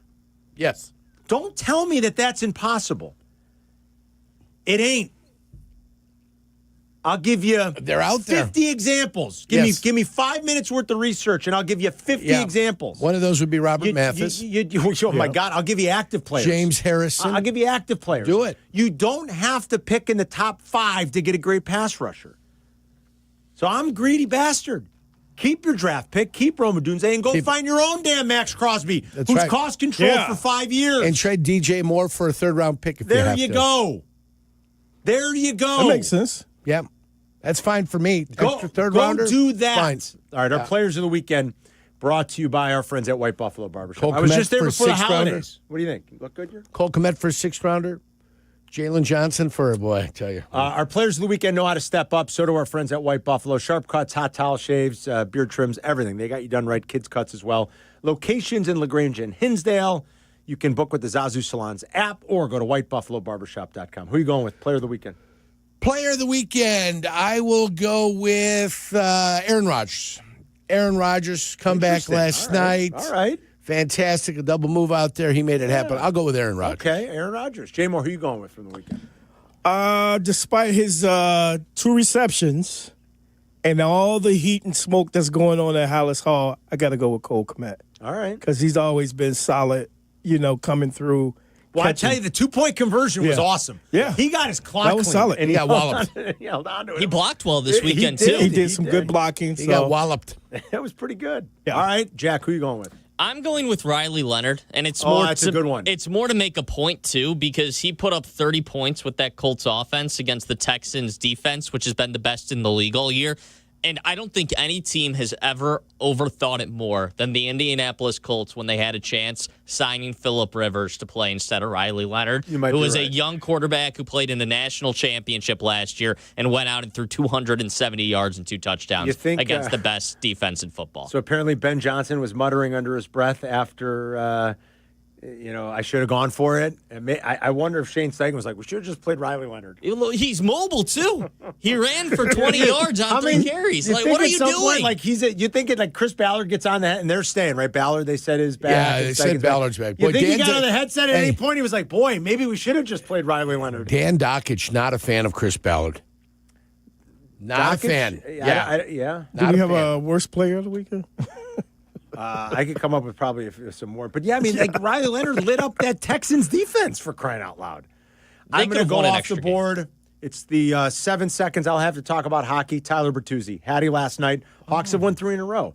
After pretty much blowing their opportunity to be in the playoffs with that slump they had for 2 weeks. Yeah, they played better as of late. It's not over, though. No, it's not over. It's not over. And Bertuzzi had a Hattie last night at home against the Knights. And I was watching that game for a little bit in between some of the football action. And, while football started on TV, too, while the third period of the Hawks game was on. So nice job, Tyler Bertuzzi. Those are our players of the weekend, brought to you by White Buffalo. Let's say hi to Vinci, who's been waiting a while here. Randy in Seattle's been waiting for a little bit. Happy New Year, Randy. Happy New Year to you, too, and all the rest of the boys there. I'm on the same page with Jack when he asked the question, are we concerned about Green Bay? The game, I am, and I think anybody who watched that game yesterday should be. I mean, I think that was just – I'm going to take off speaker. I think that was just such a lackluster performance that I'm concerned because Ben had stuff to play for, and these guys couldn't get out and do it. And with that defense, I'm concerned against anybody they play. I'll give you that. I want to give credit to, I think it might have been Shea who said this earlier in the week, that he coined the Bears defensive line the Tide line, Tide. Yeah. Because at the end of the game, the quarterback's jersey is spotless. That's funny. That's pretty funny, That was one of the better lines. Yeah. So I've got a question for you, Carm. You're positive about the Bears. Would you lay a few shekels on it? I might get. I don't usually bet Bears games because that's just the emotion. I think is hard. No matter how much you try, the emotion gets hard to sort of remove. And I try to bet smartly. So I don't know if I'll do that, Randy. If you made me make a pick on it right now. First of all, the Bears. It's interesting. Like DraftKings. And Randy, thanks, buddy. Here, you know what? I don't want to. I'm going to take a break here. We'll stay disciplined in the new year. I'll give you a quick update on what the line is looking like. Would I feel comfortable betting the Bears? Maybe. I'm not as down as everybody. I don't think Ben will have them lackluster 2 straight weeks. I think this week is going to be about, here we go. We have another division opponent, a team we know very well, a team we played. You were there in both games. You won one, you lost one. It was weird how it happened. Don't get me wrong. But you were there. It's a division opponent. You're at home. You're going to have your crowd. You've been built for this moment. So I don't think he'll allow them to be lackluster. That doesn't mean they're going to win. It doesn't mean their defense is going to be good enough for them to win. But I'm not as down about it as maybe most people, even though I don't like what I see from this defense. Ben Johnson sits down with Jeff Joniak coming up next as well, so you're going to hear the coach's show. It's Carmen and Jurko back in 2 minutes. You're listening to Carmen and Jurko on ESPN Chicago, Chicago's home for sports. Hey golfers, it's Tyler. It may be winter in Chicago, but golf season will be here before you know it. And if you want to be ready when the weather turns, you've got to plan now. That's where Golf on Any Tee or the GOAT app comes in. GOAT is a golf membership that gets you unlimited golf all year long at 20 courses across Chicagoland. No greens fees, no cart fees, just unlimited golf. Sign up now and book a tee time for the first day courses open. Visit golfonnet.com or download the GOAT app today and golf like me, golf on any tee. Ring in the new year and save big on everything for your next project. Now at Menards.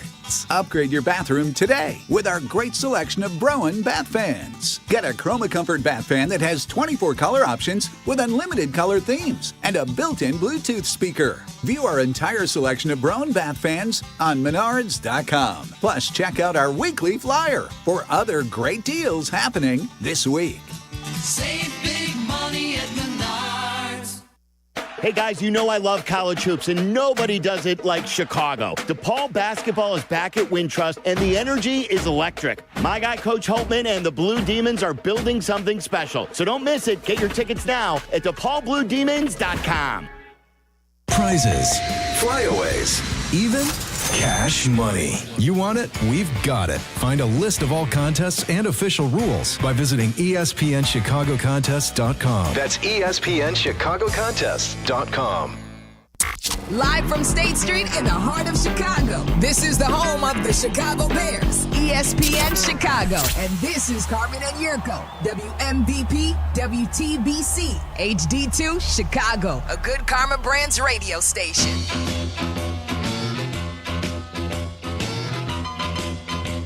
That's the piss missile we're looking for right there. You better believe it, Tom. Piss missile indeed. Happy New Year, everybody. It's great to be back. We roll into the playoff Super Wildcard weekend. 2 games Saturday, including Bears, Packers, primetime, Soldier Field. A couple of weeks ago, it was beyond electric in this town for that Saturday night Bears game between these two franchises going into the Christmas week. And I expect more of the same this Saturday. So 2 games Saturday, 3 Sunday, and then a Monday nighter for our delight. We are down to just 13 professional football games left. Luckily, we still have the semifinals and the final in college. That we do. That resumes this week. Yes, And resumption. A resumption this week. But we're down to just 13 NFL games left. 6, 4, 2, and the granddaddy of them all, Jurko, the Super Bowl in a little over a month. So, oh my goodness, I can't believe how we're getting down to it. I'm excited. Real quick here, we got the Coaches Show coming up with Jeff Joniak and Ben Johnson. See how Ben feels a day after looking at that tape. He was not happy yesterday. Oh, no. So BetMGM, I haven't looked in about the last 2 hours. I checked right before we went on the air. I don't think too much has moved, though, in terms of the market. BetMGM and Fanatics had the Bears as a very small favorite, Yerk. They had the Bears as about a 1-point favorite. ESPN Bet, DraftKings, and FanDuel had the Packers as about a 1-point favorite. Interesting. This is going to look a lot like it did a few weeks ago. This little battle back and forth. Some places Between might have the professionals. Yeah, and just the way the books are floating this. Some are going to have the Bears as a short favorite. Some are going to have the Packers as a short favorite. We'll see what it looks like end of the week come Thursday, Friday. We'll talk to Todd Furman Friday. Todd will still be on with us through the playoffs. Of course he will. Yep. And we'll talk about the resumption of the college playoff with him. I think actually the first game's Thursday, right? It's Thursday, Friday. It's pretty awesome. Thursday, Friday, Saturday, Sunday, Monday. Yeah. We get playoff action, college and pro. That's what we like. It is what we like. That's good what kid. we like. So you have a feeling one way or another, Bears with the, it's basically picking the winner. I think the Bears are going to win. At home. I want the week to really dissect it, but maybe I'm letting the emotion get to me now. Yeah.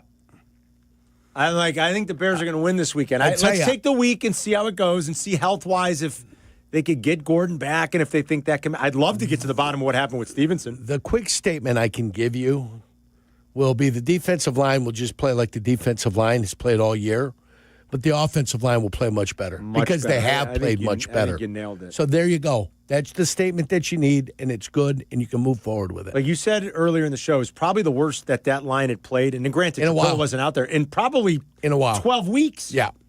And so are you sound confident that they can fix that, figure it out, get Trapilla back? I'm confident in the fact they're going to watch that film. They're going to be embarrassed at what they put on film. Yeah. And they're going to make it better. I promise I'm you with that. you on that. Yeah. And, Tyreek Stevenson didn't play a snap. We're trying to figure like out an answer. that. Maybe we'll get an Maybe answer we'll get it in here. the Coaches Show. So sit tight if you're on the phones. We're on till noon, another hour for us. Then it's Rich Eisen. And then Waddle and Silvy now on an hour earlier, obviously, 2 until 6 from now on to get you home. And then 6 to 9, it's Amber and Ian on the network tonight on ESPN for you. So there's your day's lineup, and that's what it's going to look like going forward. Sit tight. We still got plenty of time for phone calls, but let's listen to the coach's show. Our interview with Ben Johnson is presented by villageofbedfordpark.com. Now's the time to make history for your business in Bedford Park. Good morning, Ben. Thanks for joining us again on ESPN Chicago, recapping the 1916 loss to the Lions. First of all, how you feeling today? And after watching the tape, anything revealing to you that you didn't already know? No. Just what we said after the game. We just gotta play better. We could feel your aggravation, obviously, and disappointment about it all. But can frustration become fuel for this football team into what you call the new season, this postseason? Yeah, we're quickly turning the page and we're moving on to the next game. So, short week and opponent that we know, and looking forward to the opportunity to compete on Saturday night. One of the things that stuck out to me was one of your veterans, and I think leaning on veterans that have experienced playoff football is something that is important. But Grady Jarrett says, you just got to peel off the Band-Aid. It's a new day, and you got to get focused on what's important right now, just making sure you're dotting I's and crossing T's. Is it as simple as that, and just needing to hear the truth about what's gone on here the last couple weeks? Yeah. Yep. I think our guys will be ready to go on Saturday, and we'll clean up what we need to clean up, and we'll go from there. From your experience, slow starts, how do they get fixed, I guess? Yeah. I don't have a great answer for that. We put our openers together, and we look to execute those as well as we possibly can. And we kind of found ourselves in this rut where we find ourselves behind in the fourth quarter, and that's when we turn it on. Last night, your quote carried a lot of power, in my opinion. If you want to make the most of this new season, then we need to go on a 4-game winning streak, which we've done twice already this year. There's a locker room need to hear that belief that has been created over the course of a successful season to carry into something of a bit of unknown for a lot of players who've never done it. Well, yeah, I think it comes down to everything that we've been talking about all season long, and that's we got to find a way to get this first win. And this week we need to end up 1-0. And I know how cliche that is, but yet that's been our mantra all season long, and that's what we're going to look to do here again. There's a way to get that done, a way that we believe in, and we got to bring that to life. It is cliche, but I tell you, it does declutter the thought process, doesn't it? Yeah, I think so. I think it makes it somewhat simple, and our guys, I know they'll be hungry and they'll be ready to go. Is this the exact moment where your veteran leadership becomes most impactful? And I know you've leaned into several of those gentlemen on the team, Kevin Byard for one, and Caleb in this situation as well, even though he's not experienced playoff football, he's experienced big-time football and big-time moments. Yeah, I think the guys that have been here, I think their voice certainly resonates the loudest, and I think they understand how important the details are. I think they understand how important each play is. You just don't know which one's going to make the difference in winning and losing these games. And they also know how abruptly the season can end. And until you've gone through that, it kind of gives you a greater sense of appreciation for getting this opportunity. One of the hallmarks of the defense over the course of the season was really good third down play. That has slipped a bit in this part of the season. Can this also be reorganized to figure out how to stop teams, especially powerful offenses? Yeah, we've got a lot of talent on our defensive side, and end of the day, you look at the performance they had last night, and they held a really good offense to 19 points, and so. You can complain about style points all you want. I'm not going to. I thought they held up their end of the bargain. I haven't made it any secrets about it that the offense needs to come through and help us win that ball game yesterday. So, there's certainly things that our defense can get better at and improve upon. But the name of the game is to limit the opposing team from scoring points. And that's. And when I look back at the last half of the season, I think they've done a solid job, not 100%, but they've done a solid job putting us in good opportunities. Ben Johnson with us on ESPN Chicago, breaking things down as we get ready for the playoff season. Yep, 104 in the red zone last night. So there was some individual play in that defensive game. Brisker in particular had his hand on a lot of balls. The team is batting balls down now at the line of scrimmage. Austin Booker, another one. You had multiple guys getting sacks. Were there some impressive performances within that yesterday? Yeah. I think the safeties certainly jumped off the tape. Felt Booker out there as well. Those guys that you mentioned, and I did think our linebackers played better than they had the week before. How did Theo Benedict handle the left tackle assignment? He's had well over 600 snaps offensively this season. Been a big part of this as well. He went out and he battled. It's tough when you play a good front like that.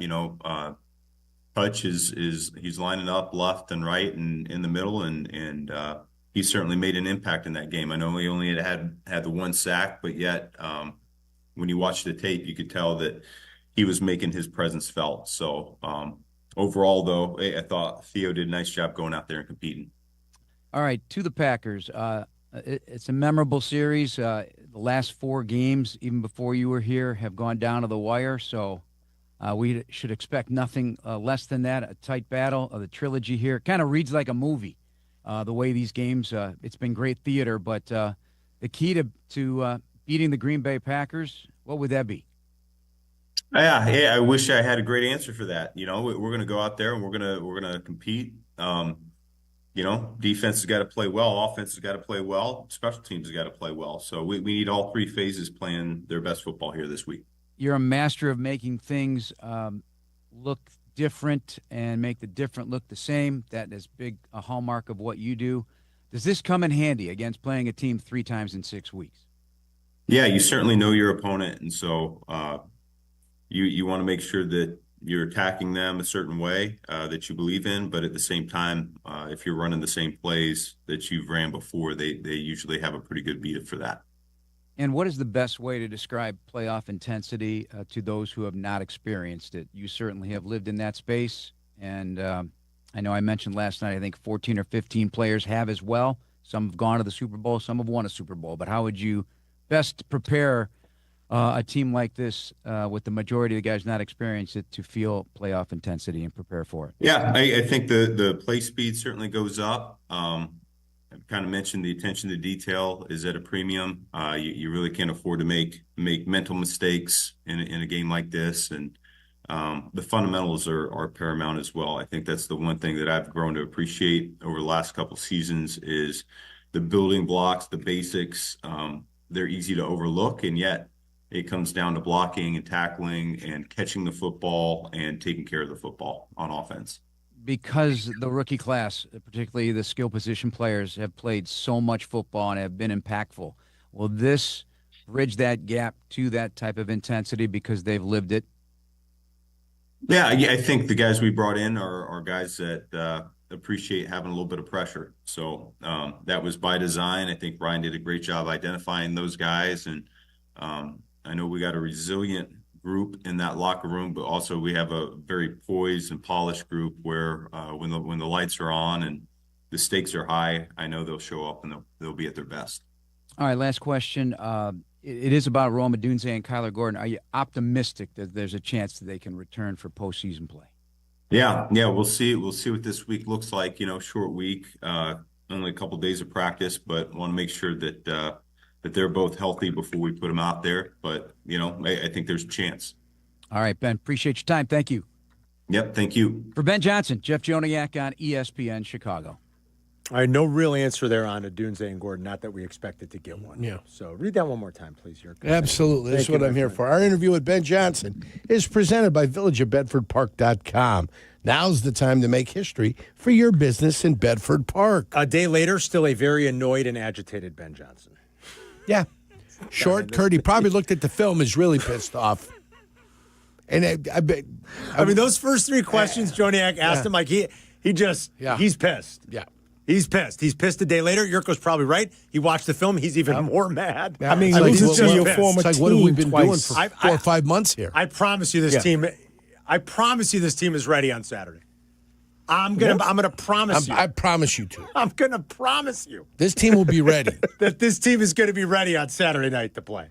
He still got attitude, man. Oh my God, He's pissed. he's livid. He's had enough. I watched the video of the press conference last night, too, and I think you can count the amount of times on one hand across the 10-minute press conference how many times he blinked during the press conference. Because he just stares at the reporters with a stare, eyes open, like that staring footage into their soul. From earlier in the year, remember that one of him on the sideline when he's like, he's got like the John Gruden eyes a little. By the way, our friends at the Village of Bedford Park, they're doing a Ben Johnson lookalike contest. Is that what they're doing? This week. Ben Johnson lookalike contest. Does Ben have a unique enough look, though, to do a lookalike contest is my question. Like Andy I don't Reid know.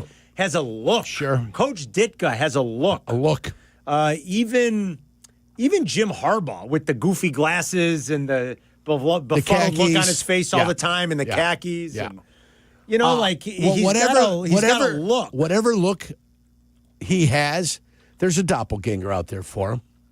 There's somebody that's there that looks like Ben Johnson. Hey, you look a little like Ben Johnson. Has anybody ever said think that? You look like Ben there'll be enough guys that look like Ben Johnson out in the world that will be there, and they'll make things happen for themselves. And I'm sure the prize pack is something special. It is. It's a nice little What prize is it? package. So, let me pull up the exact details, but I know the top prize includes a $1,000 Visa gift card and So the stuff for Village is putting this on? Yes, yeah.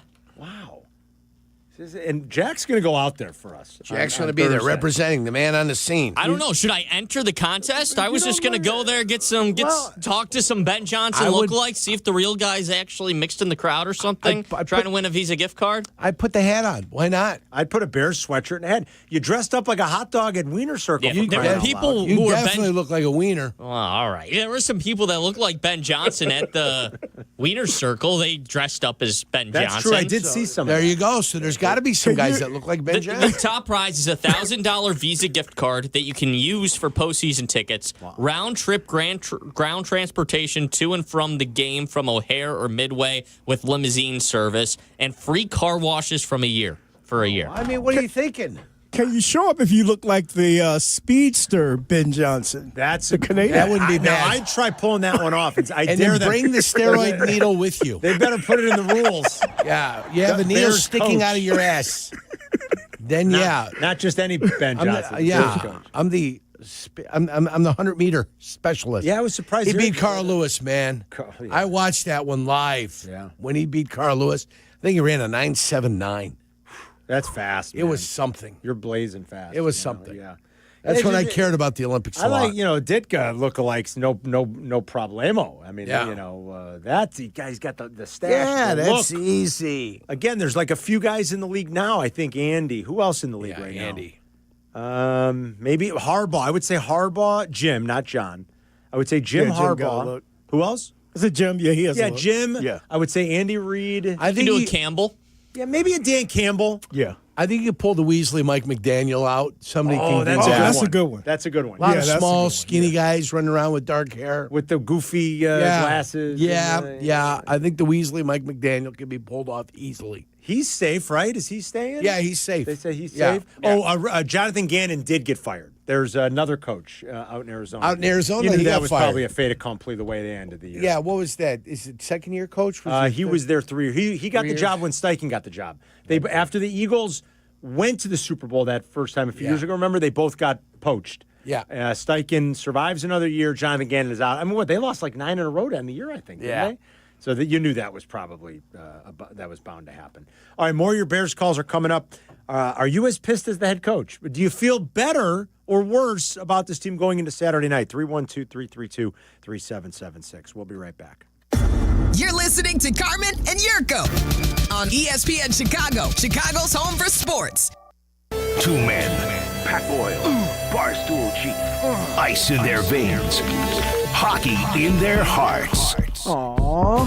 ESPN's The Hockey Show is back, ready to rock the rinks with Chicago's best hockey knowledge. Brought to you by Chevy Drive Chicago. The Hockey Show, Wednesday night at 6:30 on ESPN Chicago and the ESPN Chicago app. $2.4 million. Verliak Law Group wins again for their clients. That's right. The Verdoliak Law Group recovered $2.4 million for a client who was injured in a train accident. If you're injured, make sure to call the Verdoliak Law Group. You know, after playing professional football and spending years on the radio, I've had the chance to endorse a lot of products and companies, but I've always believed in only backing the ones I truly trust. And now I get to endorse a company owned by close friends, the Verdoliak Law Group. They've been helping people for over 60 years, even some of my friends and neighbors. Just like choosing an experienced doctor, you want skilled lawyers. With $9 billion recovered and over 40,000 clients served, they are proven experts in personal injury, accidents, wrongful death, and more. Call my friends at 844-4VLG-LAW. The Verdoliak Law Group will do great for you, too. The LaPorte Invitational is the Midwest premier high school basketball showcase. 12 of America's top high school programs will compete from January 9th to 11th at the LaPorte Civic Auditorium in LaPorte, Indiana. Just a short drive from Chicago. 3 days of intense hoops, hustle, and heart. Over 25 McDonald's All-Americans and 20 NBA draft picks have played there. Friday features a whiteout and Sunday a halftime half-court shot presented by Graf Auto Campus of Michigan City and Burns Harbor. For scheduled tickets and more, go to LaPorteInvitational.com. With 3 locations to serve Chicagoland, Advantage Chevrolet gives you so much more. Visit and see the amazing inventory and savings at Advantage Chevrolet Bolingbrook. And Advantage Chevrolet values your time. They'll have you in your new Chevy in less than 60 minutes, or they'll make your first car payment. That's right. Drive off in your new Chevy in less than 60 minutes, or they will make your first car payment. Visit AdvantageChevrolet.com. Together, let's drive. Must mention offer upon arrival before negotiation. Restrictions apply. Ask dealer for details. Hey, fans! Welcome back to Fansville's Cheers and Tears. Oh. Okay, so like everybody deals with losing, right? To a rival on a last-second field goal. Whatever, it's fine. I'm totally fine. But I cope with losing with an ice-cold Dr. Pepper. Those 23 flavors are like so delicious. They totally wash away the pain of your college football team taking a big fat L. College football, it's a pepper thing. Life is full of choices, some big, some small. And when you choose an H&R Block Tax Pro, you're choosing the largest network of tax expertise to be in your corner. For when your big ambitions need help with the small details. For when your 6 figures come from 6 different places. For when your gaming stream becomes your revenue stream. For when your business's year 1 needs 70 years of tax know-how. At H&R Block, we've seen it all, and we're here to help you make the most out of your money for life outside the box. Get started at hrblock.com. Hey guys, you'd love new windows, but don't want to pay a fortune for them. Well, during Window Nation's Buy 4, Get 4 Windows free sale, you could also get 0 down, 0 monthly payments, and 0 interest for 2 years. The sale ends soon, so schedule your free estimate now at windownation.com. You're listening to Carmen and Jurko. Listen to us now. Live on the ESPN Chicago app. Chicago's home for sports. ESPN Chicago. Hey, you want to hear one highlight from yesterday? Yeah, why not? That may have cost me $6,000. Oh, no. And it's intercepted. The Falcons take away D. Alford on his way. Eventually slowed down by Oscar Esteve. Might have cost or did cost? Oh, it did. Yeah. Tyler Shucks intercepted. He played a pretty good game again. Yeah. But the interception and what Tyler, was the wager? I have a $25 ticket on Tyler Shuck for Rookie of the Year at 250 to 1. So it pays $6,250. Tried to get off it as best I could. I floated the offer it for was never good. The offer was never. I mean, good. I floated it for a little while on Prop Swap. I thought I would get a taker. I priced it reasonable. I priced it at $1,000. I didn't get a taker.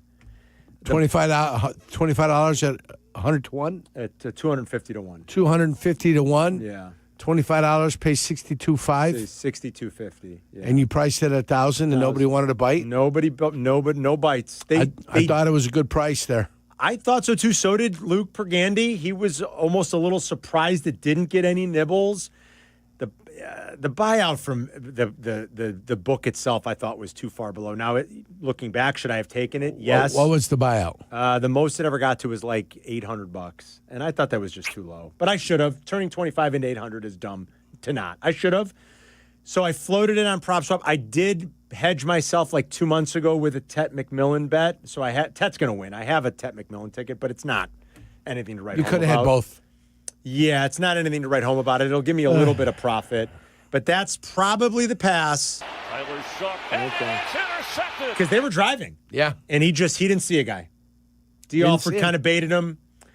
Other than that, he really did play a pretty good game again. He had a rushing touchdown, and in my dynasty league, I have him. Shuck, yeah. You have to draft somebody in this damn league. You get to the 20th round, who the hell are you going to take? You know what I'm saying? Sure. In a dynasty league, yeah. I mean, it's Take nuts. Tyler Shuck. Yeah, so I ended up taking him, but I have Stafford and Joe Burrow. Oh my goodness! Yeah. But he's a dynasty, yes. So I've now, had can him you forever. hold him for a little while though? Well, I'll put him on my practice squad, so I can float him for 3 years. And Yeah. Stafford will probably retire, and then maybe Shuck is. And then Shuck might be a guy that's a viable option on a Joe Burrow bye week or when he gets hurt. Yeah. With that offensive line in front of him, he'll probably get hurt again next Yeah, year. exactly. So you'll have to have somebody ready to rock. Fun fact about Tyler Shuck: he was in the same recruiting class as Trevor Lawrence. Yeah.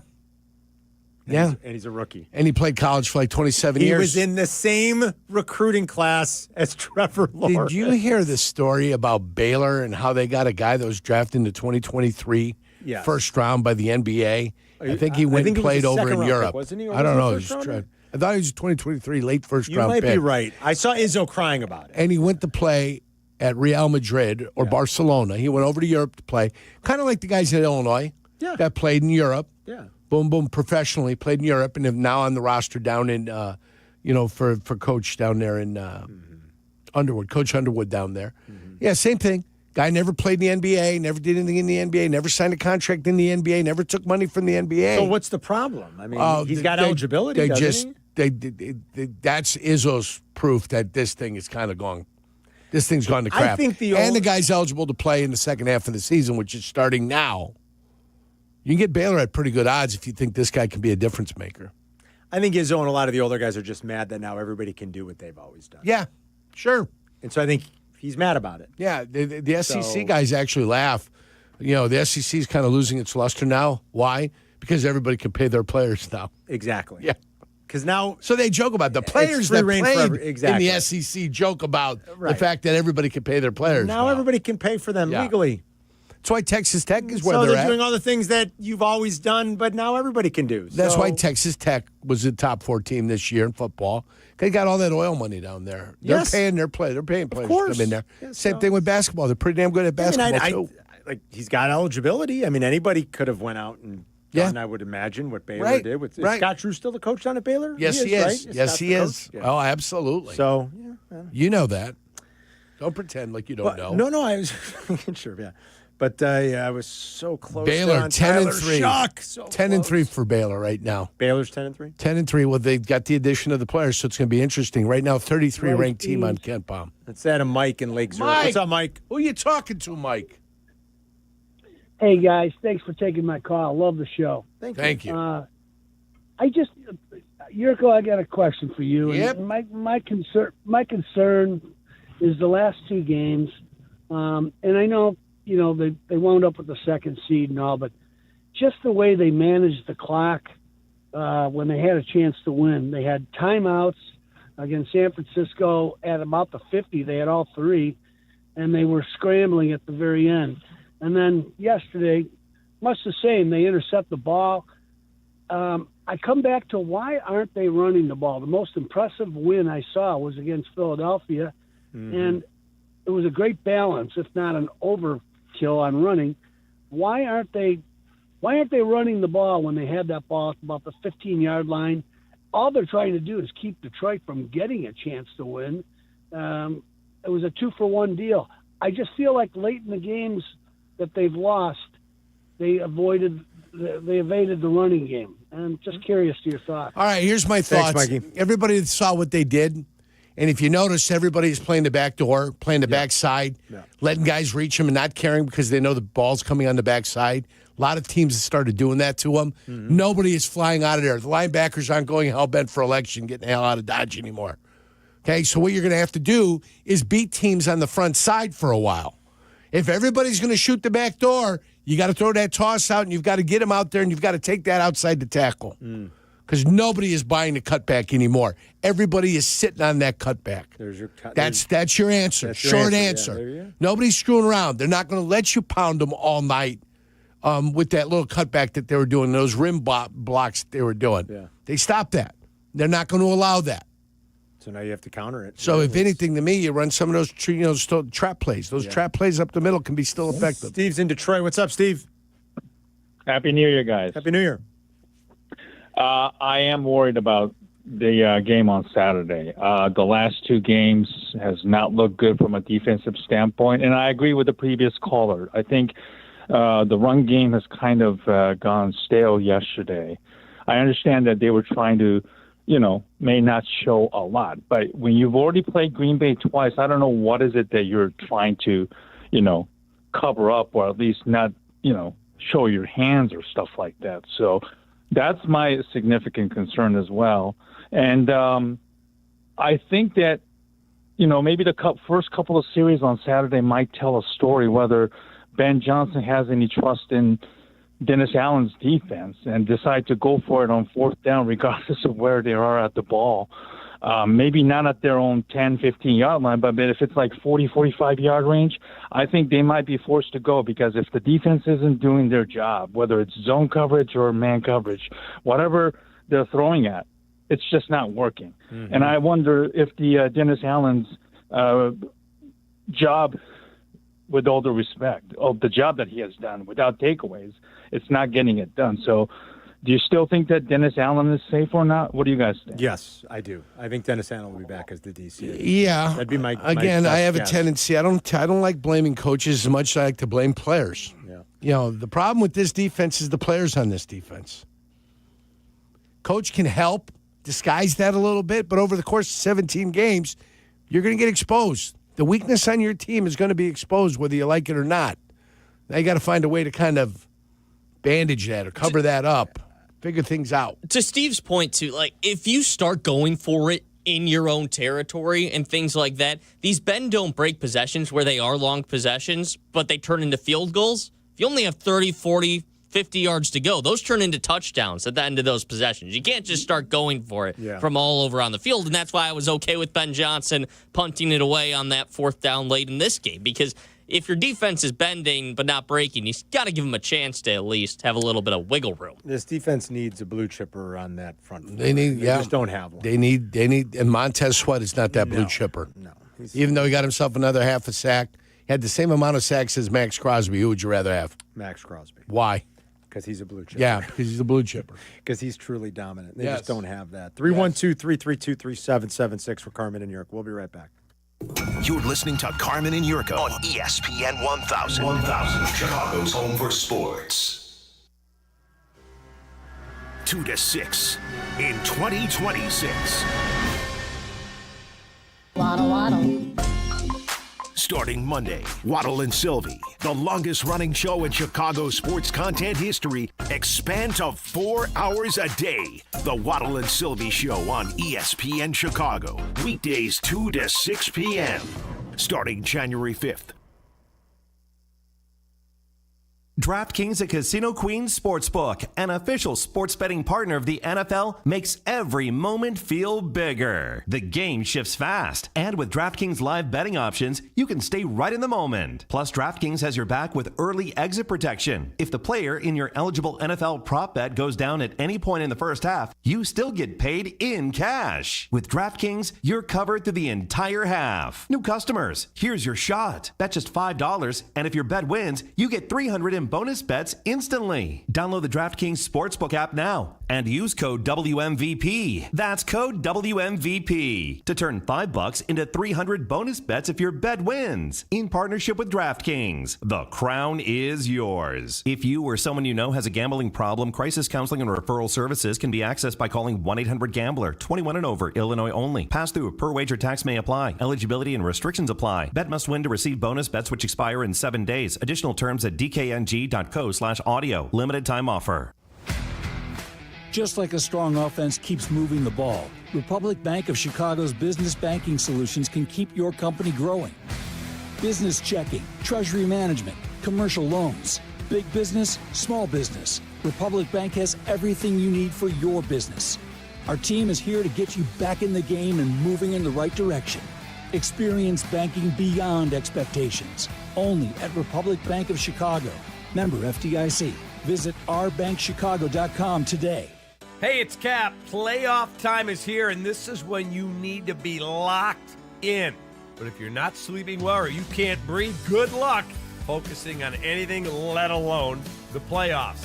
That's where my great friends at Sinus and Snoring MD come in. Breathe better and sleep better with in-office treatments and same-day appointments. Now's the time to take care of yourself and start 2026 feeling your best. Call 847-545-0147 or visit sinusandsnoringmd.com and get ready for a better night's sleep. That is sinusandsnoringmd.com. Empower. Ellie here is getting the sleeve she's always dreamed of. She worked with Empower and planned for her next move, so she got good at money. Now she can be a little bad. Oh, by the way, you spelled journey wrong. No worries. She can afford the cover-up, too. Ooh, check out my tat. It says, invest well, live a little. Start today at empower.com.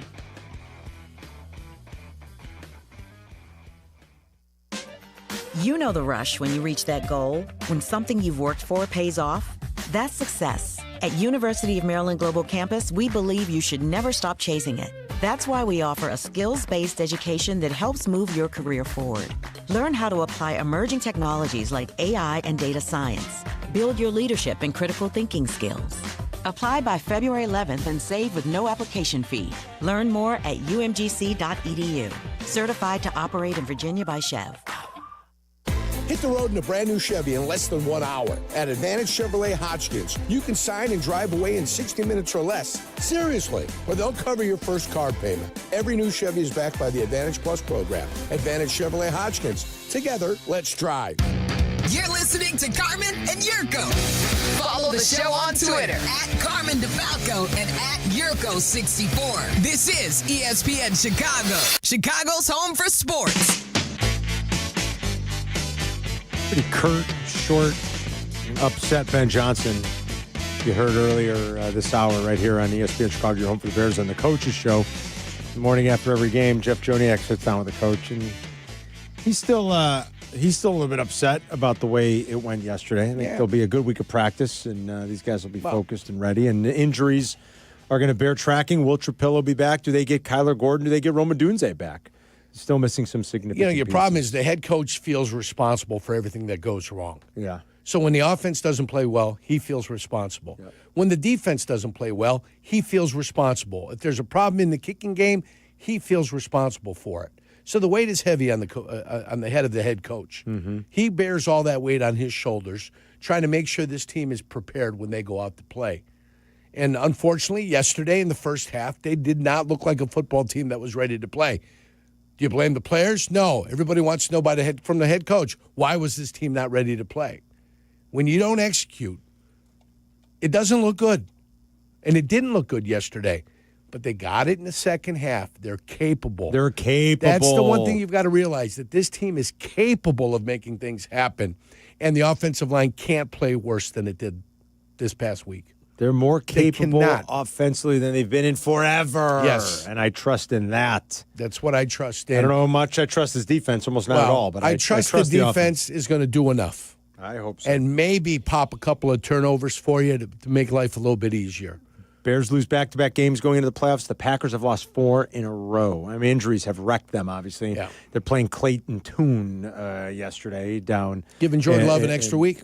Give Jordan Jordan Love an extra week. In Minnesota, they played Clay Tune. So they've lost 4 in a row. The Bears have lost 2 in a row. You know, it's just the 3rd all-time playoff meeting between the Bears and the Packers. That's right. As long as the rivalry has been going on, this will be just the 3rd all-time meeting. They played in December 1941 in the playoffs. Of course, they played famously January 23rd, 2011. It's been 15 years since the NFC title game of the 2010 season. Bears won 1, lost 1. Both games have been at home. This will be the 3rd time they ever play in the postseason, all 3 games at Soldier Field. And depending on where you're shopping right now, the Bears are either a very short favorite or a very short underdog. It's about a point, maybe half a point favorite or dog, depending on which book you're looking at. You know what the Bears have to do better besides just rush the passer? Over the course of the year, they gave it 5 yards a rush. 5 yards a rush. At one point, this team, a couple of years ago, was giving up like 3.8 yards a rush. Those days are gone. Yeah. Those days are gone. I don't know what's happened. It's been some of the same guys on this defensive line. Guys that have been able to stop the run in the past. Yeah, Billings was on this team. Jervon Dexter has been with this team for 3 years. Boy, Billings going early a couple times. Although one of them, do you think he did it on purpose? No. You don't? Okay. No. Well, why would you give him a first down? Because it was 2nd and 1. The feeling being they're going to get it, save the 40 seconds. So, but he gave him the first down. Did they score in the next play? I'm trying to remember exactly the thing. The second that time led to that might have been the possession where Goff turned it over, wasn't it? The first play, the first time was terrible. Then he bowled him over. The Lions might not have even snapped it there. I'm surprised he didn't get a 15-yarder there too. Oh, because really? usually when you bowl the guy over, oh really? Yeah, that's a little extra. So yeah, he did bowl. He didn't get it. You know, I mean. Yeah, the second one, 5-yard penalty was on him. Brady brought it up, and he's like, "I wonder if if Dennis Allen's got they've got a signal in there. Hey, it's 2nd and 1. Let's not let them run a play. Maybe just jump offside. That would then be on the coach. Yeah, the coach would ask for that penalty, and that's the penalty that you end up getting. Yeah. Thaddeus is on the south side. What's going on, Thaddeus? Hey, guys, how you doing, man? Great, man. Look, I work overnight, and I listen to you guys every morning on my way back home, man. So I just want to talk about number one. The number one, Jalen Johnson, our blue chipper, shutdown cornerback who's making $19 million per year.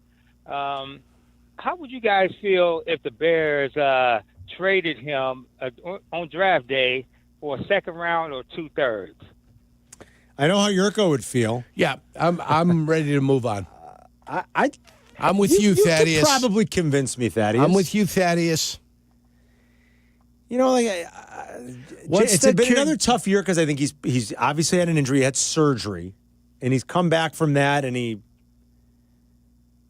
I think there are a lot of business decisions that are made with Jalen Johnson a lot, especially when it comes to run support. Yep. Now, I guess you could say a lot of great cover corners have been sort of. Well, Dion famously said they don't pay me to tackle. Right, but Dion was the best defensive back that ever played in the league. He sort of let it slide. I mean, Dion. there's a little bit of a difference there. Yeah, there's a little difference. I'm with you, Yerk. By far, there are a lot of business decisions that are made by Jalen Johnson. Yeah, and that's a problem.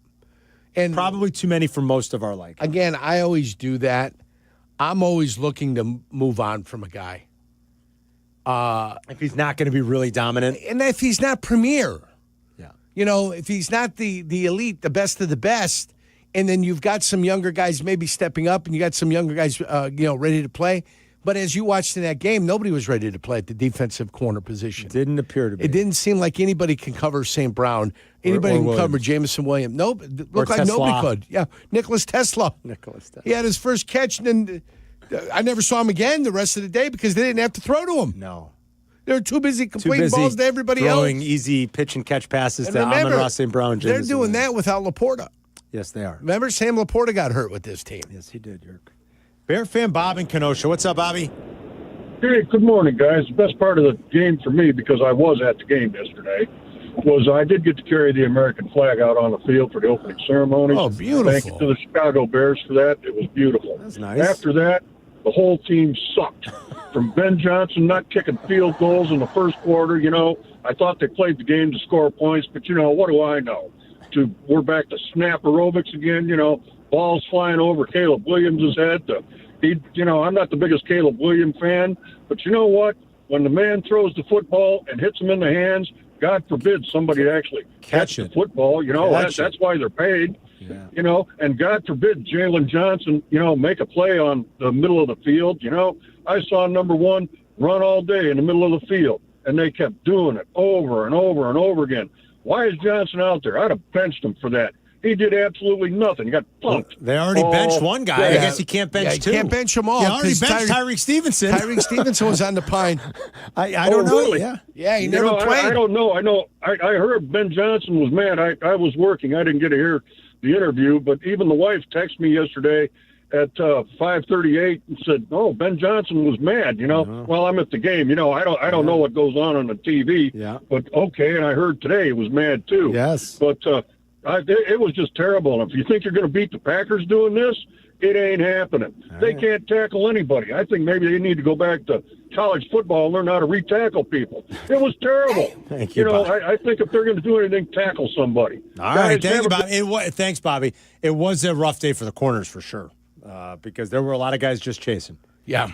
And then CJ got knocked out at the end of the game, and yeah, I call it trail technique. When you're the guy's running away from you, even though it's across the field, you're still trailing him, and it's a problem. Trail technique is not trail good. technique. It's a legitimate technique. No. If you're like playing a 2-over and you set up in a trail technique to undercut anything that's underthrown, okay, you got it, but you've got protection up over the top. When there's nobody behind you, so protecting you. There is a trail technique that one could utilize out there, but trail technique, not the way the Bears were utilizing it yesterday. Yeah, that was a problem. We got time for one more before we have to break. Let's go to how about Kyle in Schaumburg? What's going on, Kyle? Hey, how's it going, guys? I just wanted another corner that I had a beef with was Nashawn Wright standing on the goal line watching them make it 13-0. You know, at least step up and try to pop the guy, make it 1st and goal from the 1. You know, anything can happen at that point. Give your defense a chance to get a goal line stand. But, yeah, that kind of heartless effort isn't going to cut it on Saturday. And that was Jahmyr Gibbs. That was the caught Gibbs that touchdown. pass. Yeah, and thanks, that little Kyle. wide angle route that he ran. He kind of ran out and then ran back in. Yes. And got hit perfectly by Jared Goff, and he ended up waltzing into the end zone. Tough matchup. Edwards on Gibbs there. Like, they found a good matchup. And, Yeah, I mean, on that little angle route, you're right. Listen, T.J. Edwards was down the field 25 yards at the initially tipped the ball that Brisker tipped. That's true. And that Byard eventually intercepted. On the There was interception, a that's small true. tip by T.J. Edwards It there was. before it ricocheted off of Brisker. Tough one-on-one, though, like to be manning, because it looked like he was just Yeah, his man it was him and Gibbs out of the backfield. What a two-way that's go. That's a tough matchup. What a two- Yeah. And you were past the 5 yards where you could contact the guy. Yes. So you're past that, too. Yeah. I mean, you've got to rely That's a tough matchup. on your theoretical athleticism.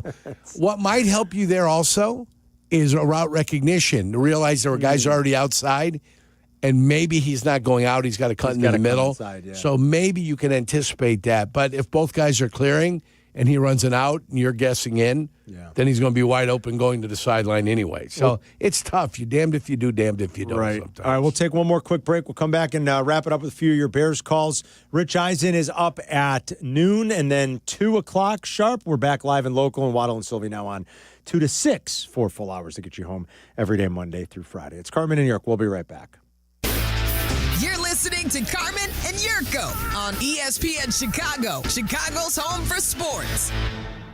ESPN Chicago will be live from 115 Bourbon Street for Football Friday. It's a mega broadcast celebrating our return to the playoffs for the first time in 5 years. Catch Tyler Rocky and Shane Norling live from noon to 2. Then keep the party going as Waddle and Silvy take over from 2 to 6. Brought to you by Flight by Yingling. Let's take flight because the playoffs are back in Chicago. The ESPN Chicago mega broadcast live from 115 Bourbon Street in Marionette Park. Friday noon to 6. Please Friday responsibly.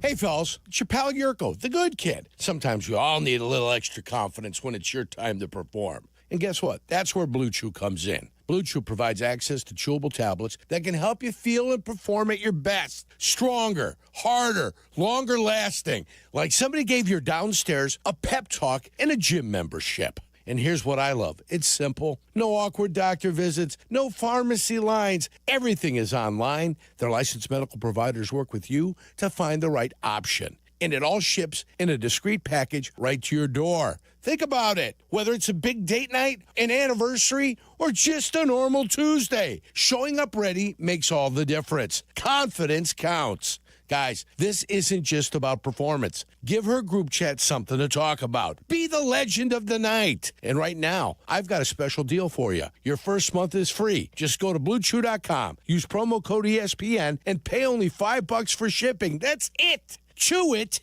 and do it. Blue Chew, a small chew for a big difference. The Chicago RV Show is back. This annual event features multiple dealers, celebrity seminars, even Spider-Man will be there, and RV There Yet Theater. See all the latest and greatest in motorized and towable RVs. Save thousands with factory rebates and special show financing. Tailgating or traveling, there's an RV for you. Friday, January 9th through Sunday the 11th, there's free parking at the Schaumburg Convention Center. RVSupershows.com. That's RVSupershows.com. Looking for the ultimate night out? Bring your squad to a Blackhawks game at the United Center for an experience you won't find anywhere else. Whether it's birthdays, office outings, family gatherings, or just a much-deserved night out, nothing beats the energy in the UC.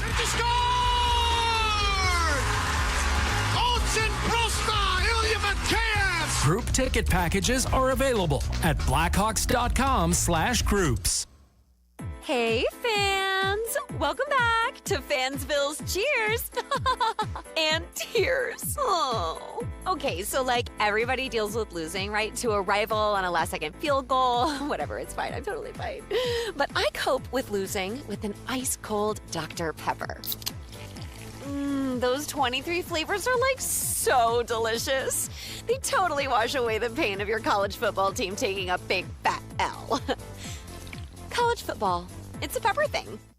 Life is full of choices, some big, some small. And when you choose an H&R Block Tax Pro, you're choosing the largest network of tax expertise to be in your corner. For when your big ambitions need help with the small details. For when your six figures come from 6 different places. For when your gaming stream becomes your revenue stream. For when your business's year one needs 70 years of tax know-how. At H&R Block, we've seen it all, and we're here to help you make the most out of your money for life outside the box. Get started at hrblock.com. Hey guys, it's Silvy. After getting my windows done by Window Nation, I can tell you that they make a massive difference. And now you can save big too during their buy 4 get 4 free window sale. Plus 0 down, 0 monthly payments, and 0 interest for 2 full years. Go to windownation.com today. You're listening to Carmen and Jurko.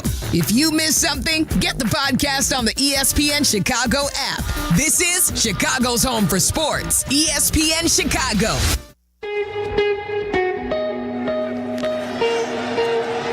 Rodgers protected. Throws to Austin for the touchdown! Back off the hamstring injury. The extra point from Boswell. Twisting, no good! No good! He missed the extra point. He had not missed one all year. It's 4th and 7. Season on the line. Jackson lofting it up, and it is held on to by Isaiah Likely at the 22-yard line. He's been in the middle of so many big moments, and he comes up with a catch. Tyler Luke from 44. Snap good. Holden, the kick is no good! It is wide right!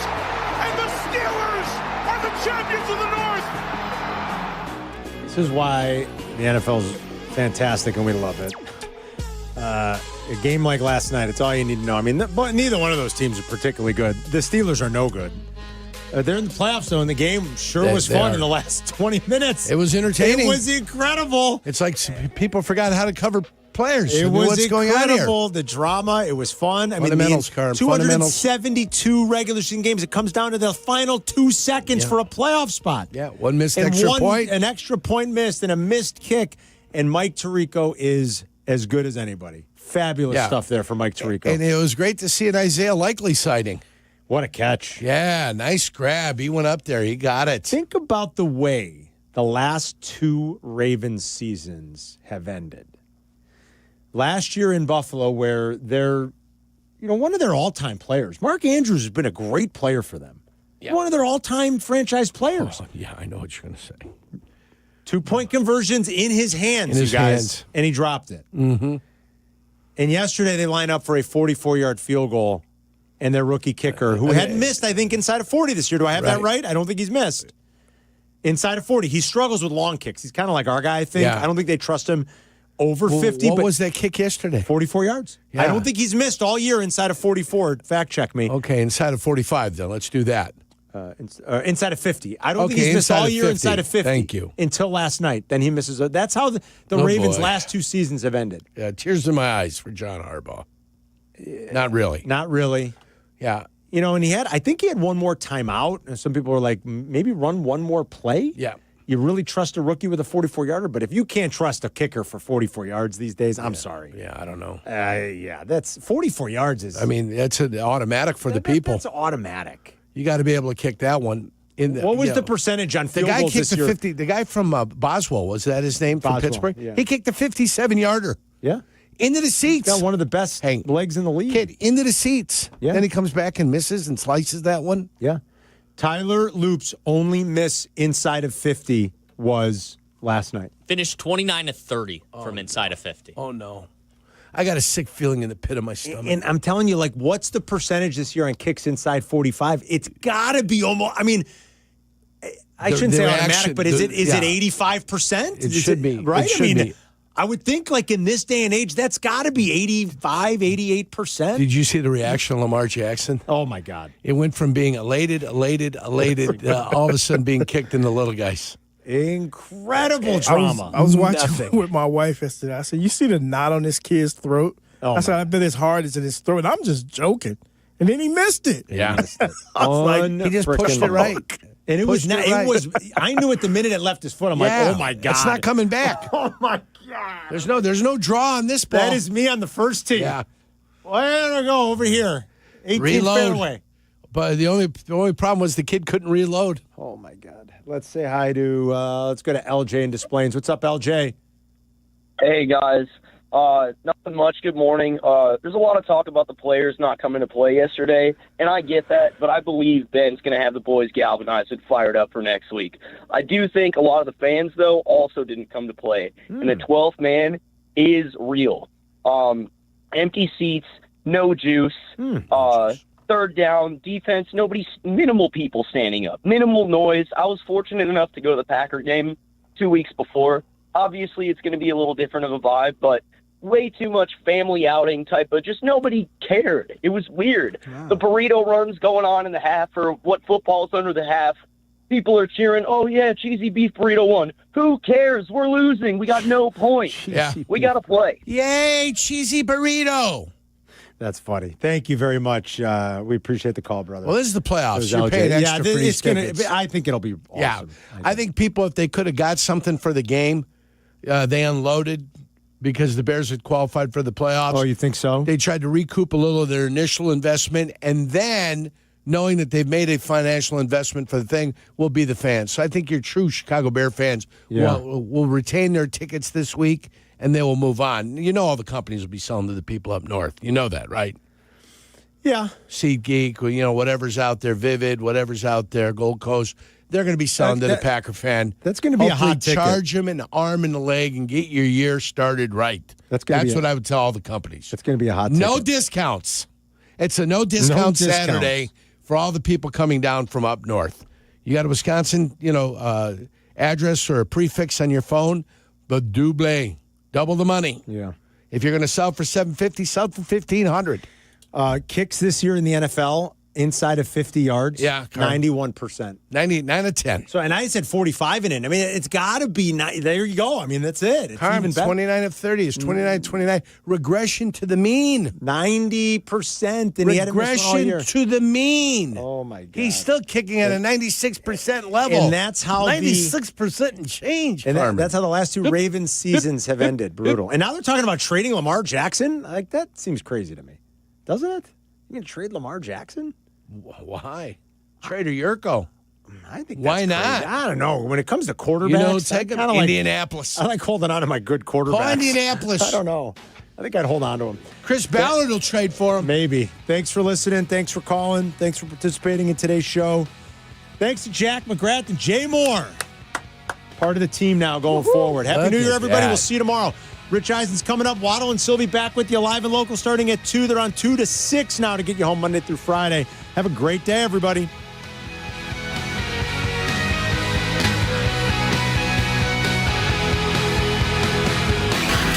You're listening to Carmen and Jurko on ESPN 1000, Chicago's home for sports. When it comes to your home, why juggle a dozen different contractors? Service Construction of Illinois does it all. Kitchens, bathrooms, basements, decks, outdoor spaces, you name it, they build it. For 50 years, they've been the one-stop shop for families across Chicagoland, combining craftsmanship, reliability, and a true passion for making homes shine. Work with Service Construction of Illinois once, and you'll know you can rely on them for any needs for the lifetime of your home. Visit serviceconstruction.net and start your project today. Presented by Robinhood. He crosses, spins, pulls up. With Robinhood Prediction Markets, buy or sell your predictions all game long. No house odds, just you versus the market. Put your sports IQ to work. Trade every shot, block, steal, run, and moment that shifts the game. With Robinhood Prediction Markets, trade every play. Visit Robinhood.com/predict to start trading. Futures and cleared swaps trading involves significant risk and is not appropriate for everyone. Event contracts are offered by Robinhood Derivatives LLC, a registered futures commission merchant and swap firm. Never have I ever called my sister from the finish line of my first marathon. Hello? You won't believe where I am. Are you running? Mile 26. I'm gonna make it. Switch to T-Mobile's 55 Plus plan and get iPhone 16e with its advanced camera system on us. Plus, 2 lines for just $30 a line. Guys, I can't believe it. I knew you could do it, babe. That was amazing. Mom, how do you feel? I feel great. I can't feel my feet. Let's take a picture, and then you may carry me to the car. Share every stride, every mile, every memory on America's best network. Switch to T-Mobile's 55 Plus plan and get iPhone 16e on us and 2 lines for just $30 a line. With 24 monthly bill credits and 2 eligible port-ins on Essentials 55 Plus for well-qualified customers with autopay plus taxes, fees, and $35 device connection charge. Credits end and balance due if you pay off early or cancel. Contact us. Finance agreement 128 gigabytes, $599.99 required. Best mobile network in the U.S. based on analysis by Ookla of Speed Test Intelligence data 1H 2025. Visit T-Mobile.com. This is ESPN Chicago, WNVP, WTBC, HD2 Chicago, a Good Karma Brands radio station. Best part, our YouTube channel. Subscribe at youtube.com/Rich Eisen Show and you'll never miss a moment. Now, on with the show. Happy New Year, boys. This is the Rich Eisen Show. It's a little late, frankly, for the Happy New Year's, you know? Season on the line. Loop's kick is on the way. Loop missed it.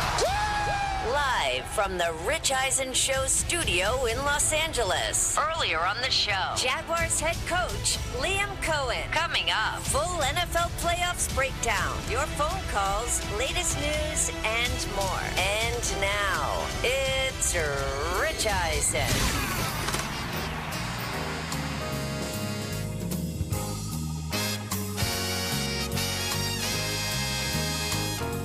Hour number 2 of the Rich Eisen Show is on the air. Liam Cohen of the Jacksonville Jaguars joined us in hour number 1 of this program, and then you can join us the rest of the way. 844-204-RICH, number to dial. Phone lines are already lit.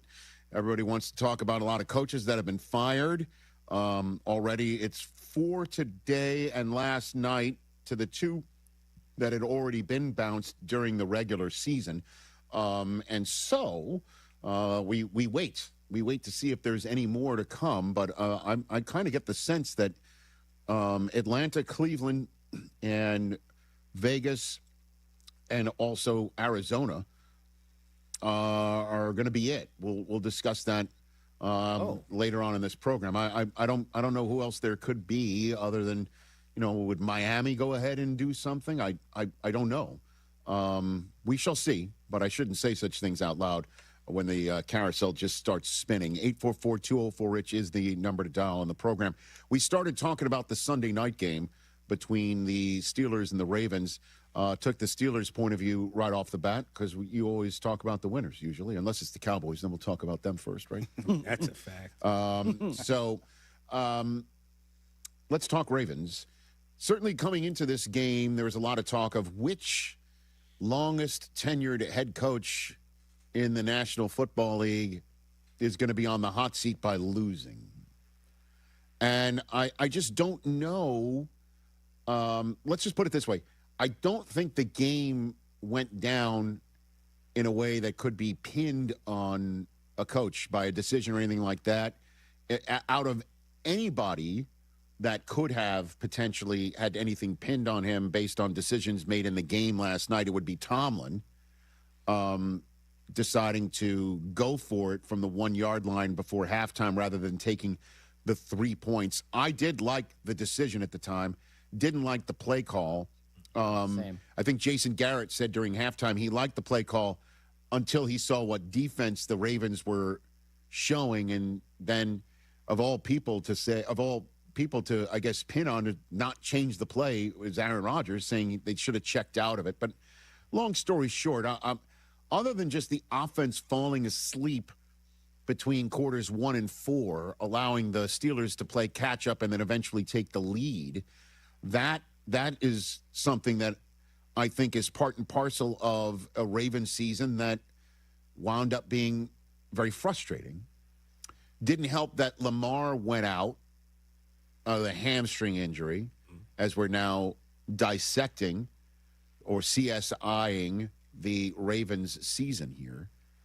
And the decision to go with Cooper Rush as the backup quarterback lasted just one game. We were all wondering if that was a fit. If Lamar went down, Cooper Rush is so not Lamar that you'd have to change things up. Snoop Huntley brought in, and obviously he performed well enough. They beat the Bears. Yeah. The Ravens did. Huge game. And, Snoop, as we know, also beat the Packers in Green Bay with Malik Willis looking more like Lamar than Lamar did all season long until the fourth quarter of this football game. And there was also that Sunday night loss to the Patriots that sticks out because Derrick Henry didn't touch the football in the final throws of that game. And, Harbaugh and Todd Monken, the offensive coordinator, responded by giving Henry the ball 36 times in Green Bay, and he wound up rewarding them with 216 yards and 4 touchdowns and an opportunity to win the division just by, at the end of the day, everything that I just recounted, starting with the Sunday night opener in Buffalo when the Ravens put up 40 and lost in a game that they had dead to rights until, of all people, Derrick Henry fumbled, flipping the script, the Ravens starting off stubbing their toe like that, able to win 5 in a row and dig out of that hole, only to suffer more inconsistent play and losing back-to-back home games in a span of 5 days to Aaron Rodgers and Joe Burrow on a Thanksgiving night, is just something that Ravens fans are going to have stuck in their craw. And now the question is, what next? Because they do have an incredible roster. I mean, you look at their team and you're wondering, how did they finish below 500? I just gave you some reasons. And do you pin that on a coach who otherwise is burnishing a Hall of Fame resume? And I know Ravens fans might not want to hear that. There is some maybe fatigue of having the same things materialize in fourth quarters and in, Januaries, and with the exception of one February day in New Orleans, winding up short. And John Harbaugh was asked after the game about his future. It's disappointing. It's disappointing. I think our guys fought. We were that close to winning the North, and we didn't get a chance to get it done. So all that other stuff is history. Had a chance to do it. We didn't do it. We're disappointed, and we'll move on. It just happened, but are you feeling like you want another shot with these guys? Yeah, I love these guys. I love these guys. And for the radio audience, there was a furrowing of the brow from John Harbaugh listening to that question before answering it. The body language being, are you asking if I want to quit being the Baltimore Ravens head coach? Or are you asking me if I'm worried about my job? And if you're asking that, you didn't ask me that directly, so I'll turn down answering that directly and just say, of course I want to be with these guys. I love them. What are you inferring? And the question is, at the end of the day, what does the owner think? And I don't have any inkling of what's going on inside Steve Bisciotti's head, other than the fact that the guy likes continuity, obviously, and that the teams that don't have a shot at the Super Bowl are the ones that churn through head coaches and churn through front offices. And I understand at some point the Ravens would like to see some churn in terms of results. 4 playoff wins in the last 13 seasons.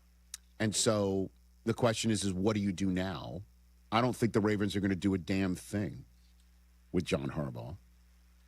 And if they did, I think one of the 6 teams that's currently going through a coaching cycle would be all over him in 2 seconds flat. And so, because I know when my end of the collegiate world was going through it a couple of weeks ago, looking for a coach, there was a lot of Michigan friends of mine were like, would John Harbaugh do it? I'm like, let the man finish the season before you even ask, would you want to do something your brother did? I don't think so. I think he's in a spot that he wants to be, and that's his answer. Now, the quarterback's a different story in terms of the answer he gave in the first blush moments of losing in heartbreaking fashion. Listen to this exchange that's been resonating all since the words came out of Lamar's mouth. This offseason, there's a lot of questions about your contract, your salary cap number. Do you feel you'll be back as the Ravens quarterback next season? We just lost a game, a divisional game, a game to put us in the playoffs. I'm not even thinking about that right now, to be honest with you. I'm still caught up in what just happened, That's not my focus right now. There's a lot of questions about Harbaugh's future as well. Do you want to see John remain the coach next year? You asking me about next year, Jameson. Like, I'm so caught up in what just happened tonight. I can't focus on that right now. I just told you. Like, he asked me, "Are you stunned?" I'm stunned right now. I'm still trying to process what's going on. Like, I know we lost, but what the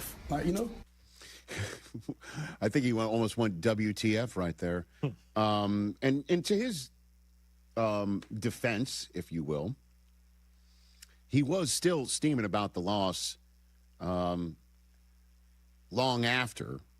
I don't know if you caught this exchange. Did you see this one?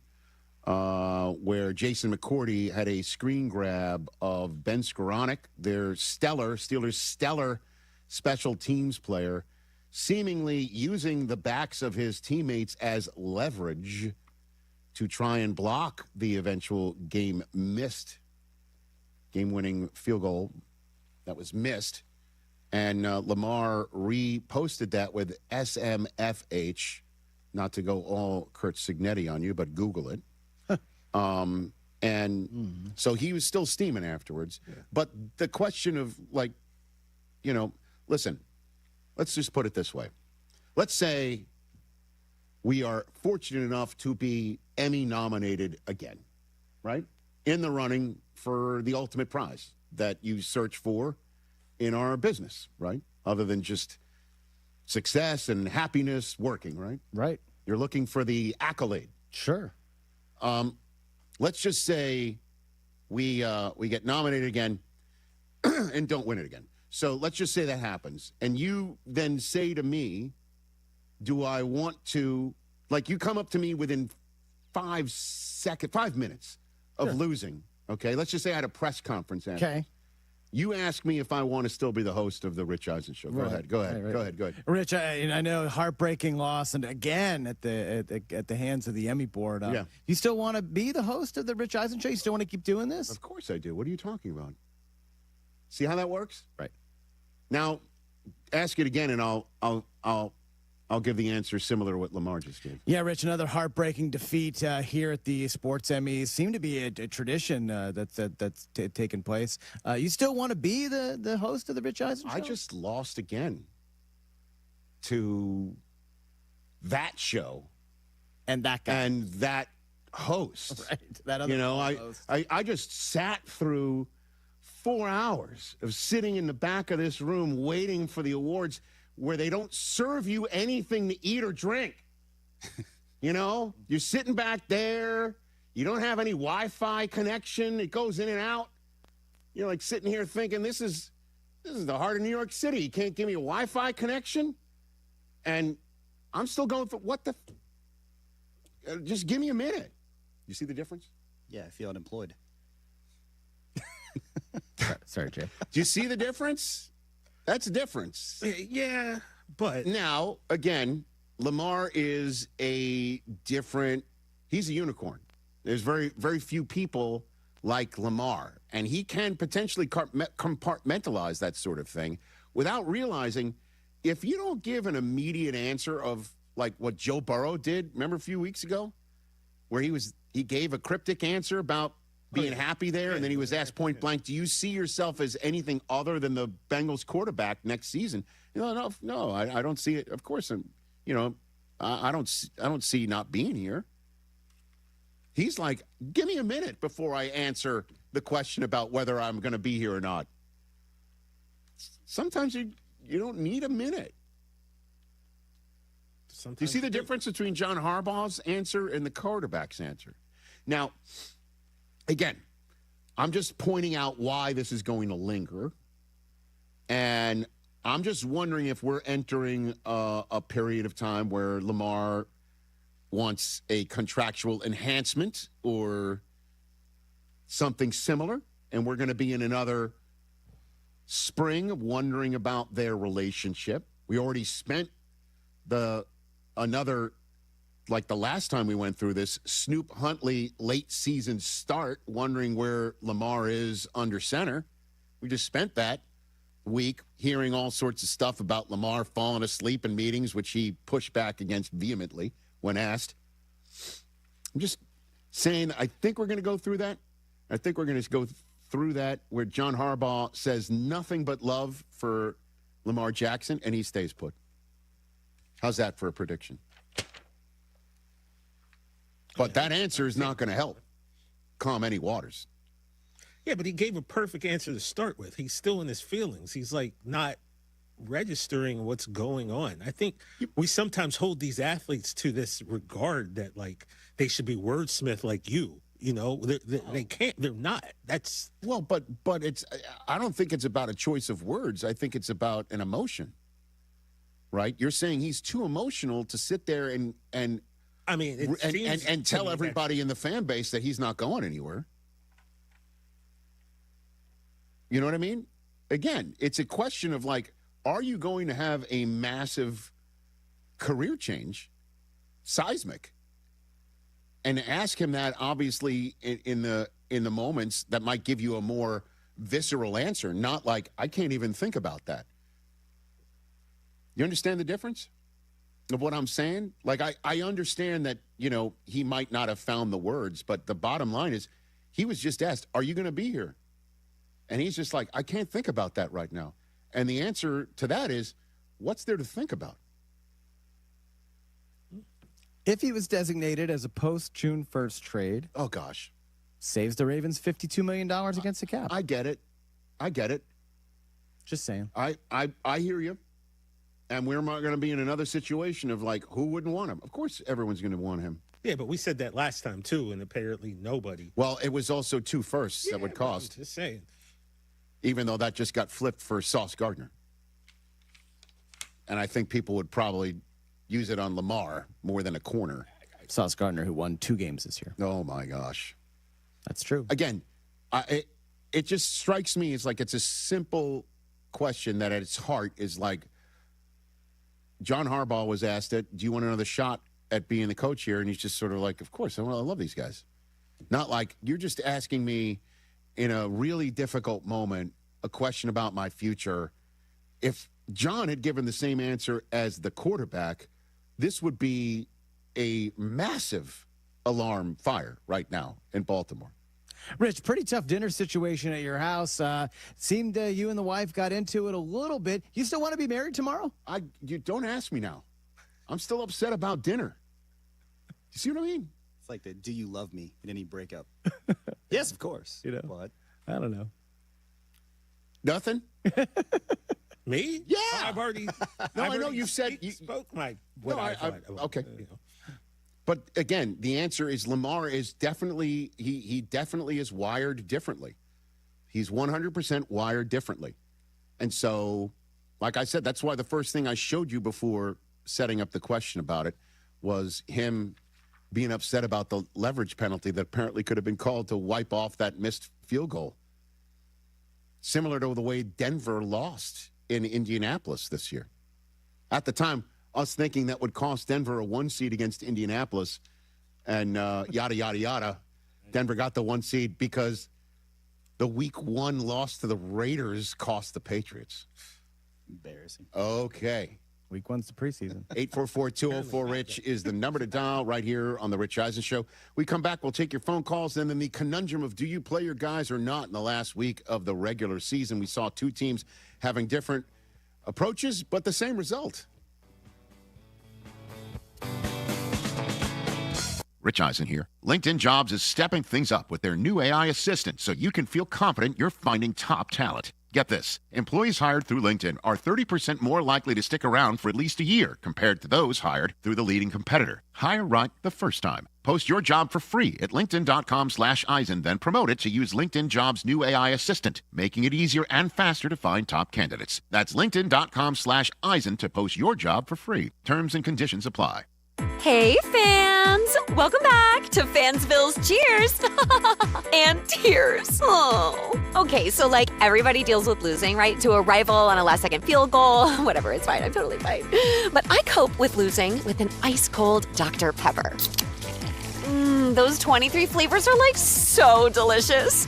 They totally wash away the pain of your college football team taking a big fat L. College football. It's a pepper thing.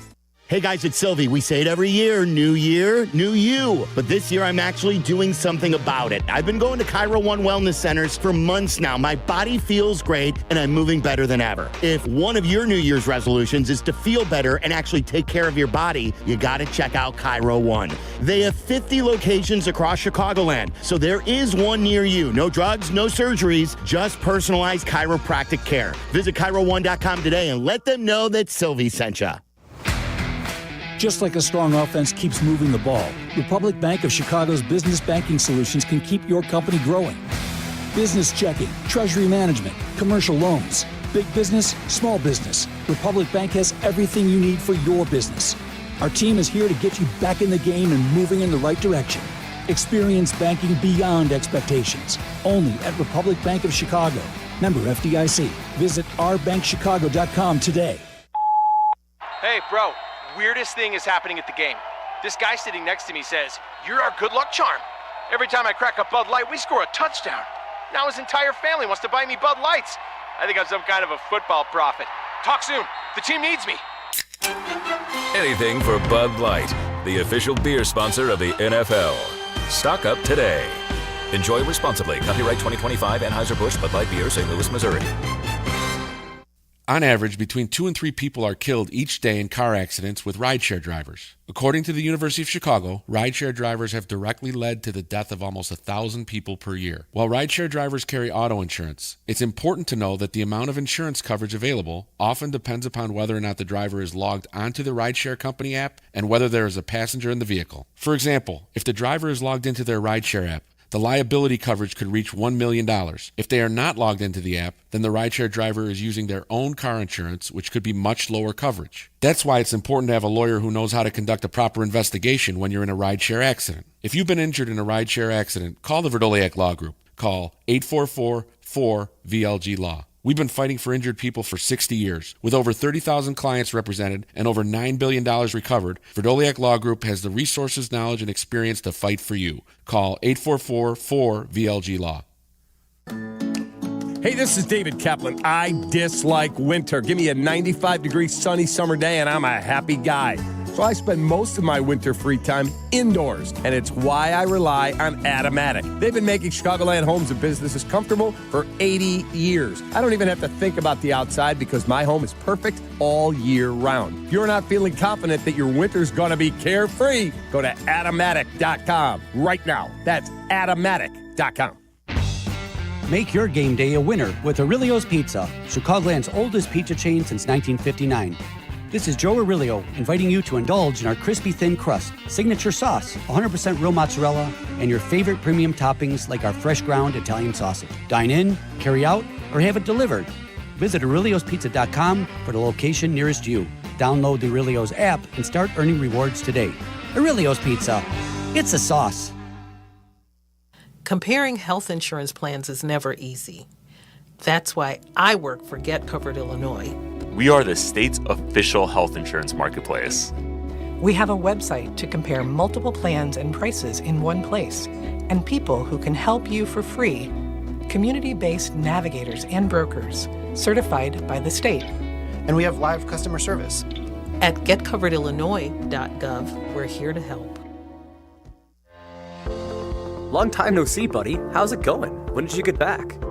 Hey, good to see you. I've been home for almost a year, just trying to adjust and get back into the swing of things. Well, it looks like you've been busy. I always see those pics you post of you and your family at all those events. What gives? Oh, yeah, VetTix. VetTix gives. What's VetTix? VetTix is an awesome charity that gives free event tickets, like concerts and sporting events and shows, to currently serving military and vets, including immediate family of troops killed in action. You wouldn't believe how these events have helped me adjust to being back. It's just like a good time that I could have with my family, and all these new happy memories we're making are priceless. And it's nice to know that people appreciate your service and your sacrifice. Yeah, it is. Listen, I've actually got extra tickets. Can I donate them? Yeah, it's easy. Just go to vettix.org. It's a great site. You could give your extra tickets and other vets like me can sign up to get them. Cool. I'm on it, buddy. Good to know you're back. And hey, thank you for your service. There's an app for that.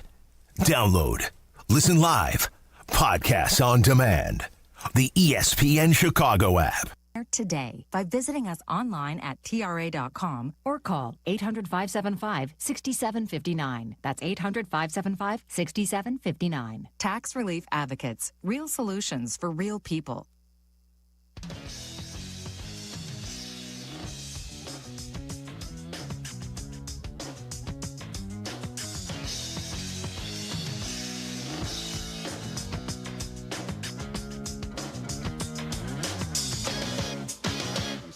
Back here on the Rich Eisen Show is a simulcast. ESPN, the app, Disney Plus, ESPN Radio, Sirius XM Channel 80. We always appreciate everybody checking us out. All right, let's go to Ty in Illinois. Let's go to Ty. What's up, Ty? Hey, Rich. Thanks for having me on. Hey, I think that Lamar either needs to move on or he needs another play caller. He needs a dynamic play caller. Imagine him in Green Bay or Los Angeles. He needs the type of play caller to do for him what Ben Johnson did for Caleb Williams in Chicago. Well, didn't Todd Monken, change things for him? I mean, he had, with Monken, an MVP season and one that a lot of fans think in his corner got stolen from him by Josh Allen last year. Ty, it's not like it hasn't it just hasn't happened. And I don't know. I mean, Zay Flowers holds on to a ball against the Chiefs. It just, that's one. I understand that Derrick Henry disappeared in a playoff game against the Chiefs as well. I don't know. Certainly last night's game, I can't pin that one on him. I think he needs the accountability piece of it too. If you go back to what was done for Caleb Williams, the accountability is so huge, and I don't see the accountability there. I don't know, Ty. I mean, I understand that he gets love and support nonstop to the point where what we read about in the Baltimore Sun gets alleged, and that there might be some smoke, if not a complete fire, on his ability to prepare himself for a game similar to what we would think as a conventional quarterback would do. And thanks for the call, Ty. I don't know if there's a lack of accountability other than the fact that you hear he doesn't take care of his body, he doesn't take care of this, he doesn't take care of that. And then after that was all, alleged again, he showed up on that opening night in Kansas City when we were there a couple of Septembers ago, slimmed down. He looked great. I don't know what else can be done except when it happens in January or February, things go differently. This year was just sideways from the start. I don't know if they need to break up, right? He looked pretty out of it last night, I thought. Just kind of, I don't know if it's disinterested is the right word, but just not himself until the fourth down play. When he not the fourth down play, when he burst through a sack and found Zay Flowers. Like that's what I mean. Running for a first down. That play, yeah. And he finds Zay Flowers up top. Yeah. The fourth down play, he threw an incredible ball to Isaiah Likely. And then in terms of play call, but that was Todd Monken kind of dialed one up where Zay Flowers got lost in the trash on the right side of the play, and then he's dashing empty. I mean, with nobody wide ass open. listen, I mean, it's just that kick. If it goes through, we're talking about the Ravens hosting the Texans, and we're talking about what do the Steelers do from here. Man, the NFL, it's just really so razor thin between success and despair. In a way that I don't know how many other sports are. And that's kind of why the World Series came as close as it does in terms of viewership or interest to the NFL, because it was so razor's edge over and over and over again. Well, if that guy was, safe, if that ball went another inch, if it didn't get lodged in the wall, what would happen? It's similar to what we saw last night. 844-204-RICH, number to dial here on the program. A lot of recrimination in Philadelphia, which, by the way, could be any day of the week, ending in Y. But the Eagles decided to hold out their starters and let the chips fall between the 2 and 3 seed. And the chips fell. And sure enough, the other result that the Eagles needed in order for them to get the 2 seed with a win over the Commanders, who hadn't won in forever and a day, happened. The Lions go into Chicago and beat a Bears team that starts everybody. 2 coaches have different approaches, both lost on Sunday. Who would you rather be? The coach that, had they started everybody, could have gotten a better seed, and you lose, and you can go into the playoffs saying, that's not the team that we are. We rested everybody. Or do you want to be the head coach that said, we play people around here. We put it all out there. We almost pulled it out of our orifice again, but we still lost to a Detroit Lions team that didn't make the playoffs and swept us. And you're now saying, we're not that team, even though it kind of looks like you are because you started everybody. And you still wind up the seed that you wanted anyway, which is the 2 seed. Because the difference between the 2 and the 3 seed in the NFC, the 2 seed takes on a Packers team that didn't start anybody at all, from your quarterback to pretty much everybody, lose to Minnesota. But they're also 9-7-1, and ever since the Packers lost that game to the Bears, that they were up 10 points in with just a little over 2 minutes to go, they didn't win. And it's the Packers and the Bears, and if you're the 2 seed and you win that game, you get another game at home. The only road game you have to play would be an NFC Championship game unless somebody knocks off the 1 seed.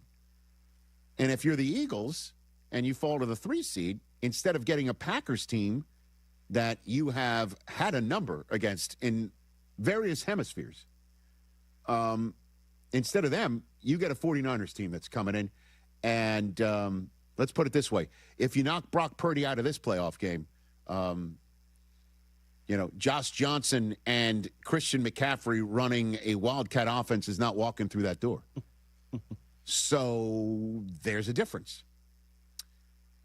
Let's hear what Nick Sirianni had to say after the game, as I'm sure today in Philadelphia, everybody is just spending one more day upset about not putting out the best team on the field in an 18th week to get the best possible seed before they turn a page and focus on a 49ers team coming to town.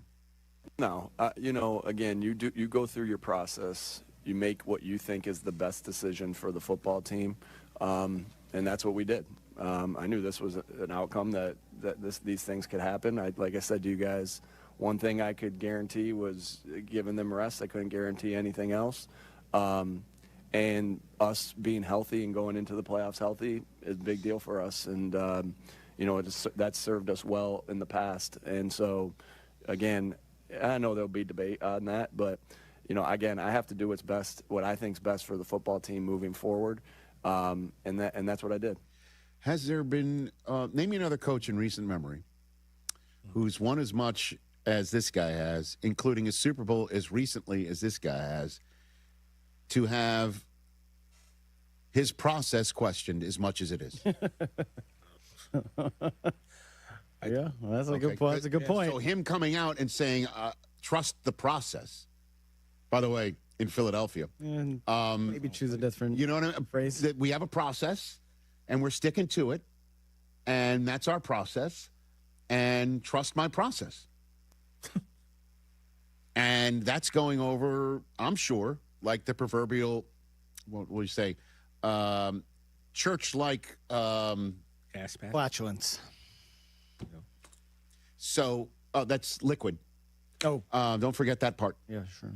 Meanwhile, there's Ben Johnson, whose process is beyond trusted in the city in which he coaches, because the previous processes were so bad and so in question and have been that way for so long that just seeing what we saw from them in NFC North Championship, regardless of result yesterday, starting everybody, only to have another 3 quarters of mind-numbing offensive inactivity suddenly come alive like the Undertaker off the mat or Tim Tebow starting a fourth quarter, only to have that happen again, only to lose to the Lions anyway.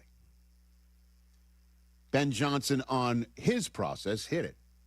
Ultimately, as you mentioned, this doesn't cost you its seating. What was your messaging for the guys in there? That we're quickly turning the page here. Everyone's disappointed. I appreciate, like I said, their effort. Some teams, they rest their starters. We don't. We play football, and, and we felt like it was really important that we were playing our best ball here today, and we didn't get that job done. And so we're quickly turning that page, and now we got a home game coming on up, and there's a way to win this next game, and that's what we're going to be solely focused on. Mm-hmm. We could go back and forth about this, but at the end of the day, we will not know the answer until next week. I know that's not what you want to hear. You want to hear a take. Boy, I have a problem with what Sirianni did. And I just know the way a lot of coaches think. A lot of coaches think we have the process, we have a plan, and if it doesn't work out, it is what it is. That's our result. We got to play this team anyway at some point. We got to go through a team like as good as the 49ers. The Packers are playing National Football League football too. How does it matter what we did to them in Brazil and what we did to them last year in the regular season or what we did to them last year in the postseason? Doesn't matter what we did to them in the regular season this season. 4 quarters of football and a wild card weekend, anybody can win. And the 49ers are a team that we got to go through anyway at some point. So what does it matter? Well, fans are sitting there going, well, it matters because I'm doing the smell test. I'm doing the eye test here. And that 49ers team that played everybody on Saturday night and couldn't run it or pass it a lick against Seattle. Couldn't do anything. It's only going to go up from here. At least that's what fans are thinking. And why wouldn't we want to guarantee ourselves a second home game with a wild card weekend win if we can? And why would you just sit back? Well, because if Jalen Hurts gets rolled up on, or A.J. Brown gets rolled up on, or Blankenship gets rolled up on, I could just keep going on and on and on. And suddenly isn't available for the Packers. What good does that do us? Yeah. And with the Bears, the answer is, if I'm Ben Johnson, we don't have the luxury of sitting people down. Are you kidding me? We're still, every rep matters. Every rep matters. And would it be great for me to have, put everybody out there and it all worked out so well that we beat the Lions and I could good, better, best us to the playoffs? Sure. But at the end of the day, doesn't matter. We still were the 2 seed. Didn't cost us. And here comes a Packers team that we're going to play and, does it help us that we're not playing the 49ers? I don't know. We almost beat them too. We put 40 up on them. And Seattle couldn't do a thing against them. So we're better than Seattle. How does that sound? You know what I mean? Like, there's so many different ways to sell this thing. But in terms of what's right and what's wrong, we don't coach their teams. We don't have the medical reports. And on top of it, most importantly, we don't have the results of next week yet. And if the Packers come in to town and beat the Bears, is it because they played their starters in Week 18 and they're tired? Or the Lions exposed them? I don't know. Packers have 2 games of their own against them. So there's that. By the way, did you see the way Matt LaFleur dapped it up with Kevin O'Connell? LaFleur. At the end of that game? They were like long-lost brothers. Certainly not the way LaFleur and Ben Johnson meet each other in the middle of the field. And then with the Eagles, if they get beat by a 49ers team, is it because the guys didn't play last week? Or if they're all healthy and they won and done a 49ers team that comes in banged up because they did have to put Brock Purdy behind the Trent Williams-less offensive line, and he suffers a stinger at the end of a game. Now what? We don't have the results, but it's sure fun to talk about, is it not? Sure is. You thought the Eagles should have played everybody? I think punting on the 2 seed, that was an interesting strategy. Don't the Clippers do that all the time? Where they punt on a better seed, doesn't matter. I mean, what does it matter? All the time would mean that they're always in the run for something. It like happened. I think of all, or just NBA teams seem to do that quite a bit. Of all the teams, I understood the Chargers kind of punting on Week 18. I understood the Packers punting this week. I didn't get the Eagles. The Eagles. And even I guess Josh Allen's a little banged up. Oh, dude, you're not playing Josh Allen against the Jets team trying to take shots. Are you kidding me? Not saying that they're headhunters, but they're trying to keep food on the table and keep a job and prove themselves to a head coach and a front office that's like, who's in with us next year and who's not. And you want to put Josh Allen out there? Not a chance, man. I don't care. No, they didn't need them to beat the Jets, No way. obviously. And James Cook, too. Yeah. Not a chance. The Eagles one was a little head-scratching. Not a chance. You want Josh Allen as spry as possible, and Josh Hines Allen and the rest of that Devin Lloyd's coming for you next week. No chance. But the way their offense has just been kind of up and down and inconsistent for full game, it would have been nice to put a full game tape together. And that's why the Bears are like, we're not there yet. Yeah. We're not there yet. But I love it. Ben Johnson says, we don't rest our guys. We play football around here. And that's why Chicago fans love that sort of talk. They love that sort of talk. Big time. 844-204-RICH, number to dial. So much more to discuss. Eyes on the quarterback, coaching carousel that's spinning. We'll hit that more of your phone calls, 844-204-RICH on this busy Monday. Smalls here. Life is full of choices, some big, some small. And when you choose an H&R Block Tax Pro, you're choosing the largest network of tax expertise to be in your corner. For when your big ambitions need help with the small details. For when your 6 figures come from 6 different places. For when your gaming stream becomes your revenue stream. For when your business's year 1 needs 70 years of tax know-how. At H&R Block, they've seen it all. And they're here to help you make the most out of your money for life outside the box. This new year, get started on your next success with University of Maryland Global Campus. Apply by February 11th and get your application fee waived. An accredited state university, UMGC offers online and hybrid classes, along with more than 135 degrees and certificates in fields like business, cybersecurity, healthcare, and more. Gain the skills you need to achieve your career goals. Get your application fee waived through February 11th. Learn more at umgc.edu. Certified to operate in Virginia by Chef. Hey, it's Cap. Playoff time is here, and this is when you need to be locked in. But if you're not sleeping well or you can't breathe, good luck focusing on anything, let alone the playoffs. That's where my great friends at Sinus and Snoring MD come in. Breathe better and sleep better with in-office treatments and same-day appointments.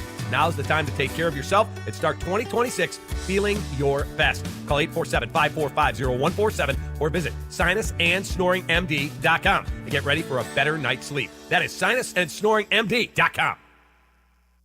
Guys, this is Courtney Cronin. Let's be honest, most of us aren't great at saying what we feel. That's where jewelry does the talking. And nobody does it better than Rogers & Hollins, family owned since 1910. From engagement rings to stunning jewelry and watches, whether it's a gift that speaks for you or something that elevates your look, they've got it all.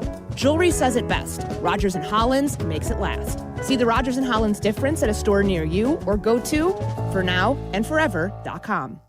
DraftKings, a Casino Queen sportsbook, an official sports betting partner of the NFL, makes every moment feel bigger. The game shifts fast, and with DraftKings live betting options, you can stay right in the moment. Plus, DraftKings has your back with early exit protection. If the player in your eligible NFL prop bet goes down at any point in the first half, you still get paid in cash. With DraftKings, you're covered through the entire half. New customers, here's your shot. Bet just $5, and if your bet wins, you get $300 in bonus bets instantly. Download the DraftKings Sportsbook app now and use code WMVP. That's code WMVP to turn $5 into 300 bonus bets if your bet wins. In partnership with DraftKings, the crown is yours. If you or someone you know has a gambling problem, crisis counseling and referral services can be accessed by calling 1-800-GAMBLER. 21 and over, Illinois only. Pass-through per wager tax may apply. Eligibility and restrictions apply. Bet must win to receive bonus bets which expire in 7 days. Additional terms at dkng.co/audio. Limited time offer. Just like a strong offense keeps moving the ball, Republic Bank of Chicago's business banking solutions can keep your company growing. Business checking, treasury management, commercial loans, big business, small business. Republic Bank has everything you need for your business. Our team is here to get you back in the game and moving in the right direction. Experience banking beyond expectations. Only at Republic Bank of Chicago. Member FDIC. Visit ourbankchicago.com today. Waddle Law helped me get the compensation that I deserve. Waddle Law helped me get back on my feet. Thanks to Waddle Law, I'm at a better place today. Waddle Law cares for you. We're compassionate. We're empathetic to your situation. And I promise you, I will get you more money than any other law firm in the city of Chicago. That is my promise to you. Hire us, win with us, be successful with us. Call us at Waddle Law, 312-8-million. It's been said that when someone you love has Parkinson's, you have Parkinson's. The Parkinson's Foundation knows that the disease doesn't just affect the diagnosed. It affects everyone who supports and helps care for them. If you or someone you know is living with Parkinson's, a neurological disease that affects movement, we understand that it can be difficult to know where to find help. If you have questions, the Parkinson's Foundation has answers. Answers for everyone in the fight. We can help you understand the disease, help you find expert care and local support, give you tips for living a better life, and share the latest research. Find your answers and join us in the fight against Parkinson's. To learn more, please go to parkinson.org or call 1-800-473-4636. That's 1-800-473-4636. The Parkinson's Foundation. Better lives together. Coverage of college football's bowl season on ESPN Chicago is brought to you by Menards. None, hands down. Unsportsmanlike. Weekday morning starting at 6 Eastern on ESPN Radio and on ESPN2.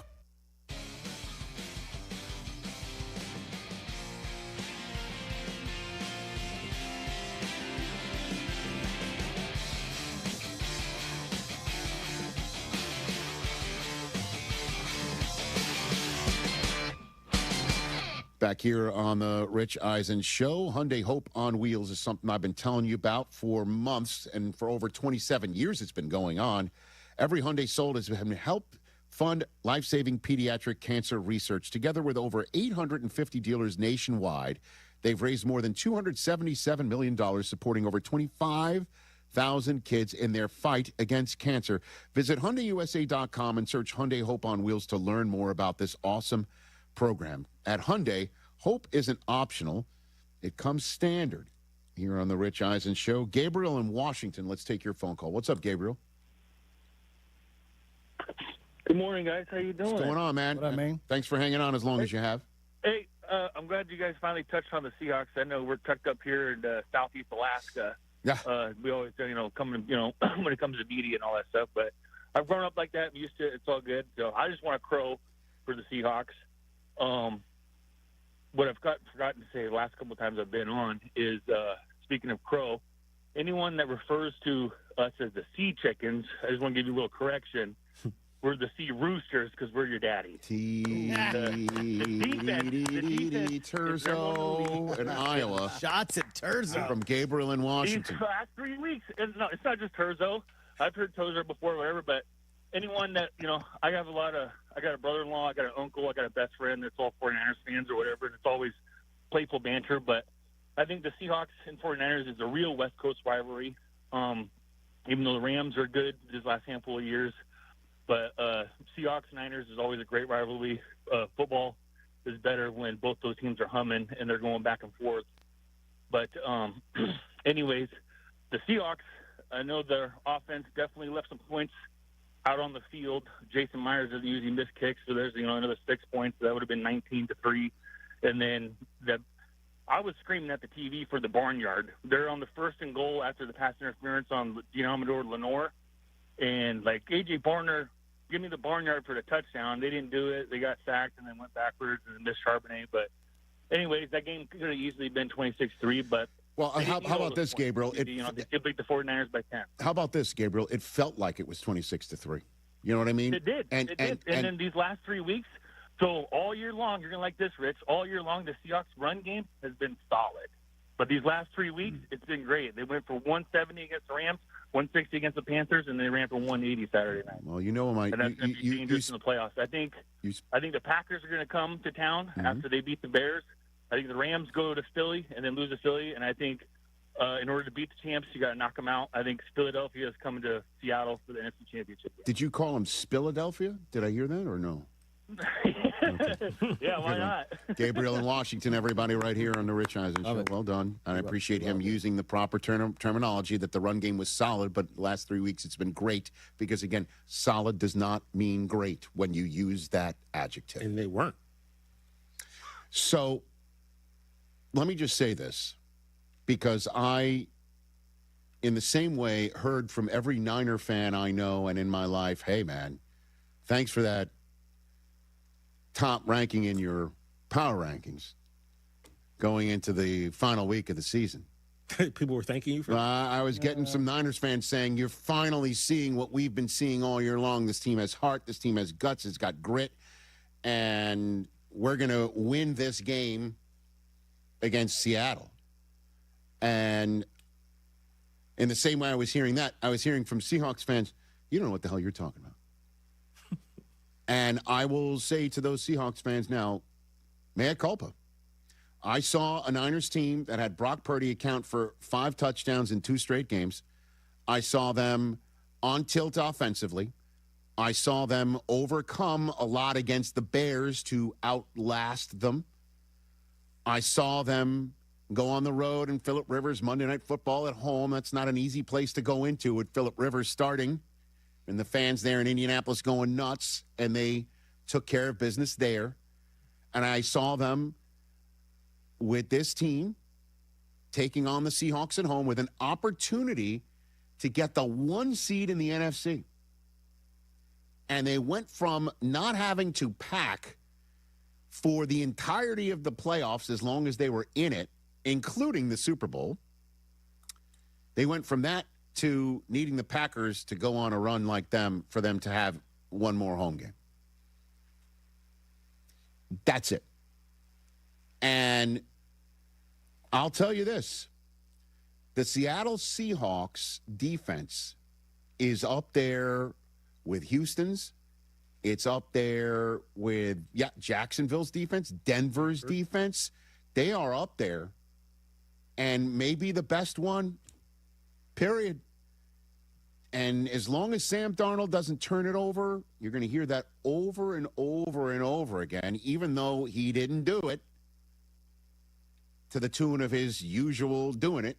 Well, he led the league in turnovers this year. I understand. What I'm saying is this game and what he's done in the past games, in his other time winning 14 games last year, first quarterback to win 14 games for 2 different teams in back-to-back seasons ever. And the run game, Zach Charbonnet, 12 touchdowns this year, 12 of them. And the play of the game, I understand we're all talking about how tip ball off of Christian McCaffrey's hands, interception in the red zone. That one changed a lot. But I kind of think 3rd and 17 that they handed to Kenneth Walker, and he gets 19 on it, and they show John Lynch cursing in the general manager's suite. That one led to a field goal by Jason Myers that he did make, 13-3. And that made it feel like it was 26-3.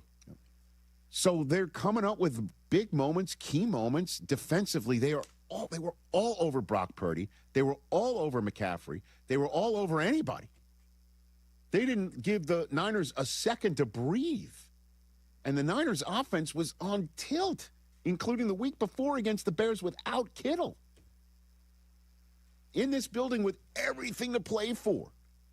And Seattle went in and said, not today. We're the ones getting hats and T-shirts.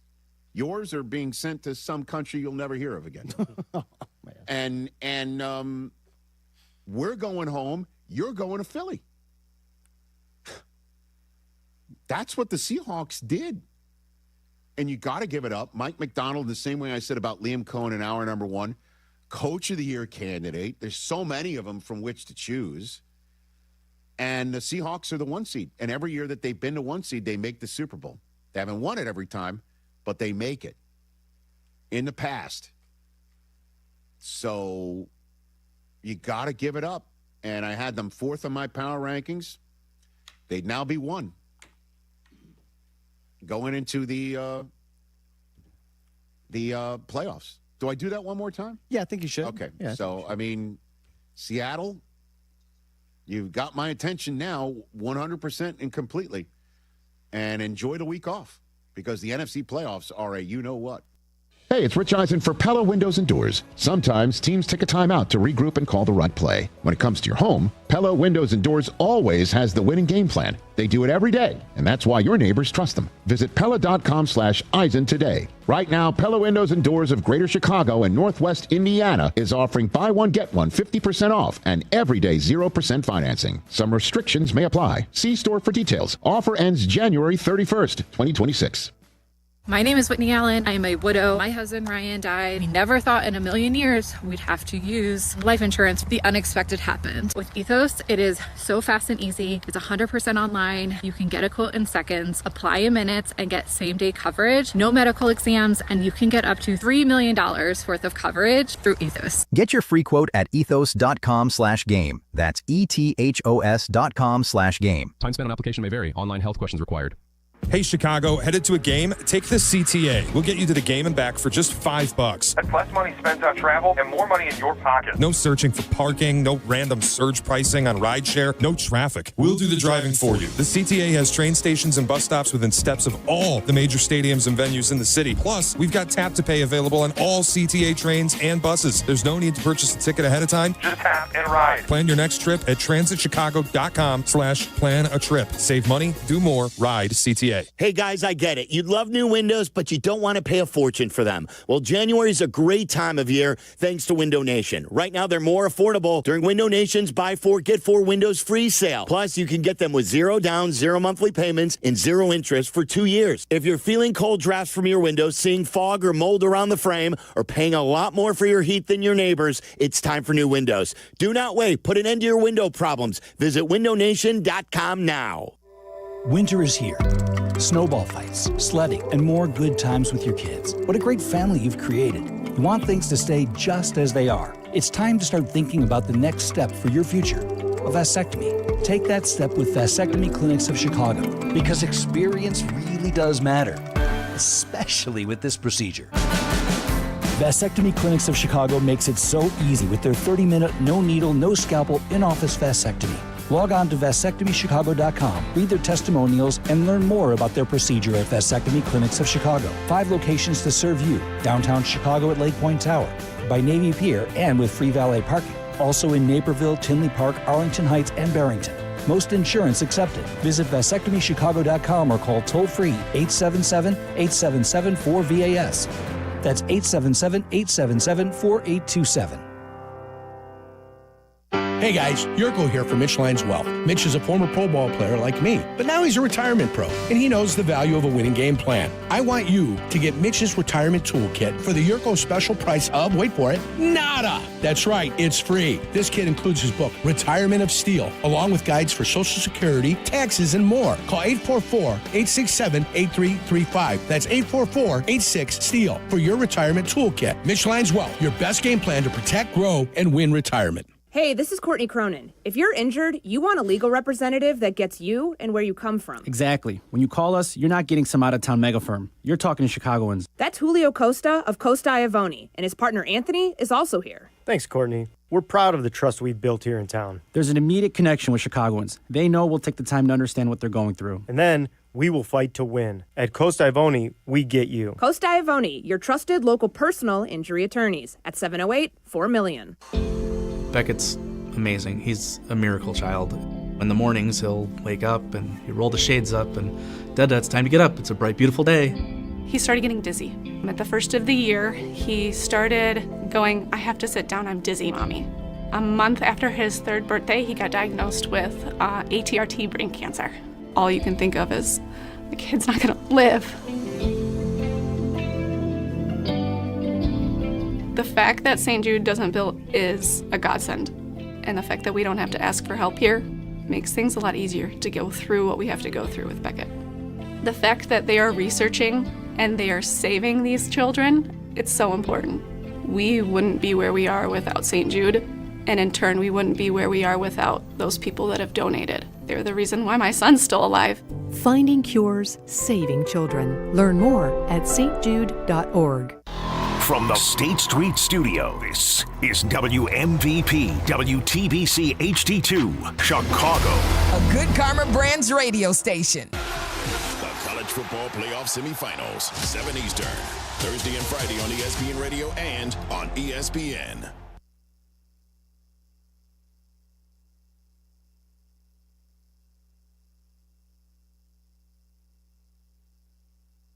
This is the Rich Eisen Show. Hey, everybody. Can't get enough of the Rich Eisen Show? You're in luck. You can find us everywhere.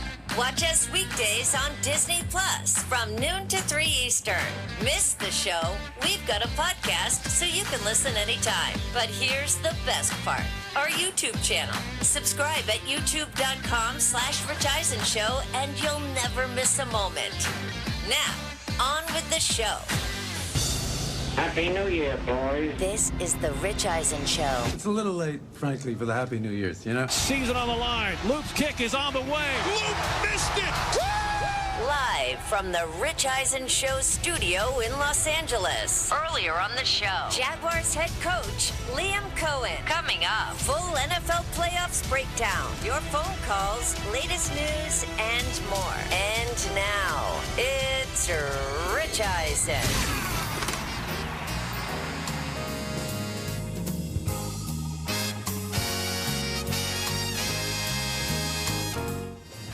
All right, everybody. It's hour number 3 of the Rich Eisen Show on the air. 844-204-RICH being the number to dial. We'll take some phone calls in just a matter of moments. We're just picking through Week 18, and it's now time to turn to the unfortunate subject matter that happens every single day after the NFL season is over.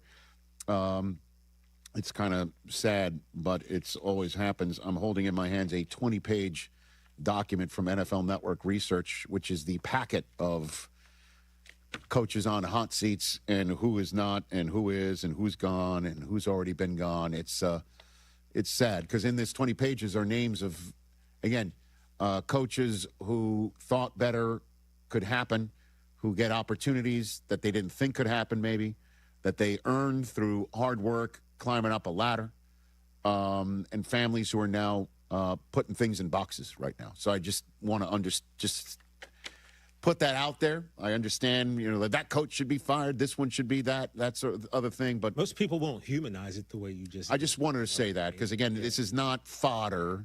It is of interest, and obviously it's news because you hire the right one. Hour number 1, we had Liam Cohen on the program. 4-13, 13-4. Hello. Got it right. We just talked about Ben Johnson. Got it right. Right. And so I've got this packet here. In this hour of the program, third hour of this Monday program, we just went through the first hour 2, in which somebody wasn't fired. Hour 1, right. Jonathan Gannon. The hour before the show, Pete Carroll. 2 hours before the show, Kevin Stefanski getting fired. Last night, Raheem Morris getting fired. And so we shall see what happens over the next few days and hours. Yeah, Bengals put out a statement, Zach Taylor safe. Well, I mean, I could have told you that. Same thing with general manager Duke Tobin. If you're under contract, now the question is, will they put another year on his deal? Right. The answer is no. You ask Marvin Lewis how this happens and how this works.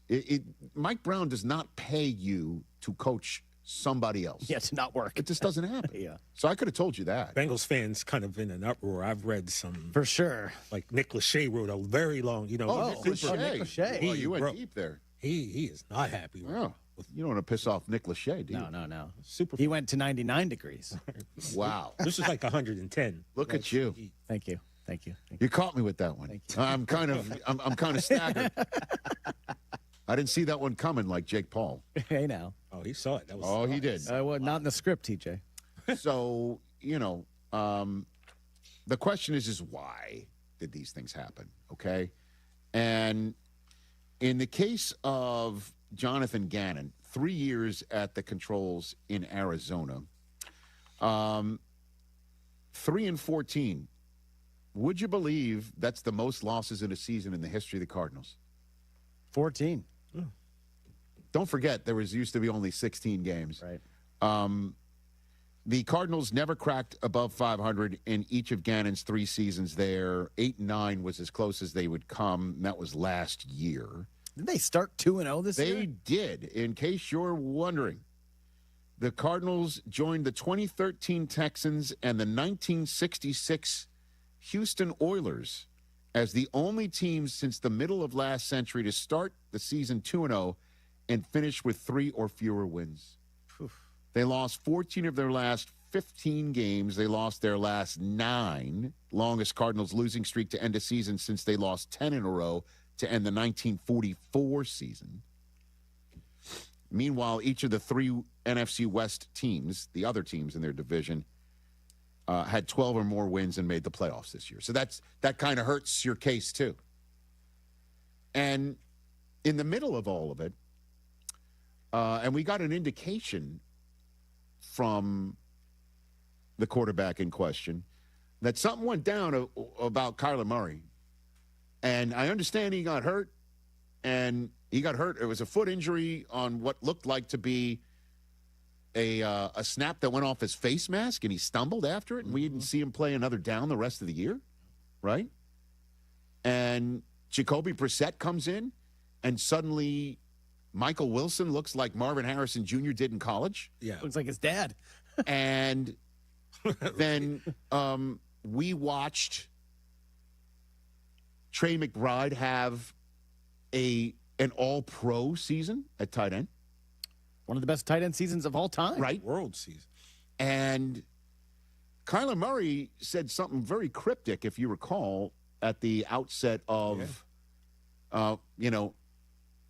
whatever was happening when he was asked about the new facility that was announced, that they're upgrading their facilities in a couple of years. And he basically said, if I'm here to see it. Yeah. We all kind of caught that. Like, whoa. What's that mean? So Gannon was in the middle of all this. And he is now gone at age 42, joining the team, as you all know, after the Eagles went to the Super Bowl in the building he wound up coaching in and losing to the Chiefs. So, Kyler, by the way, started only 5 games this year. He's counting as $54 million in dead cap money if they cut him.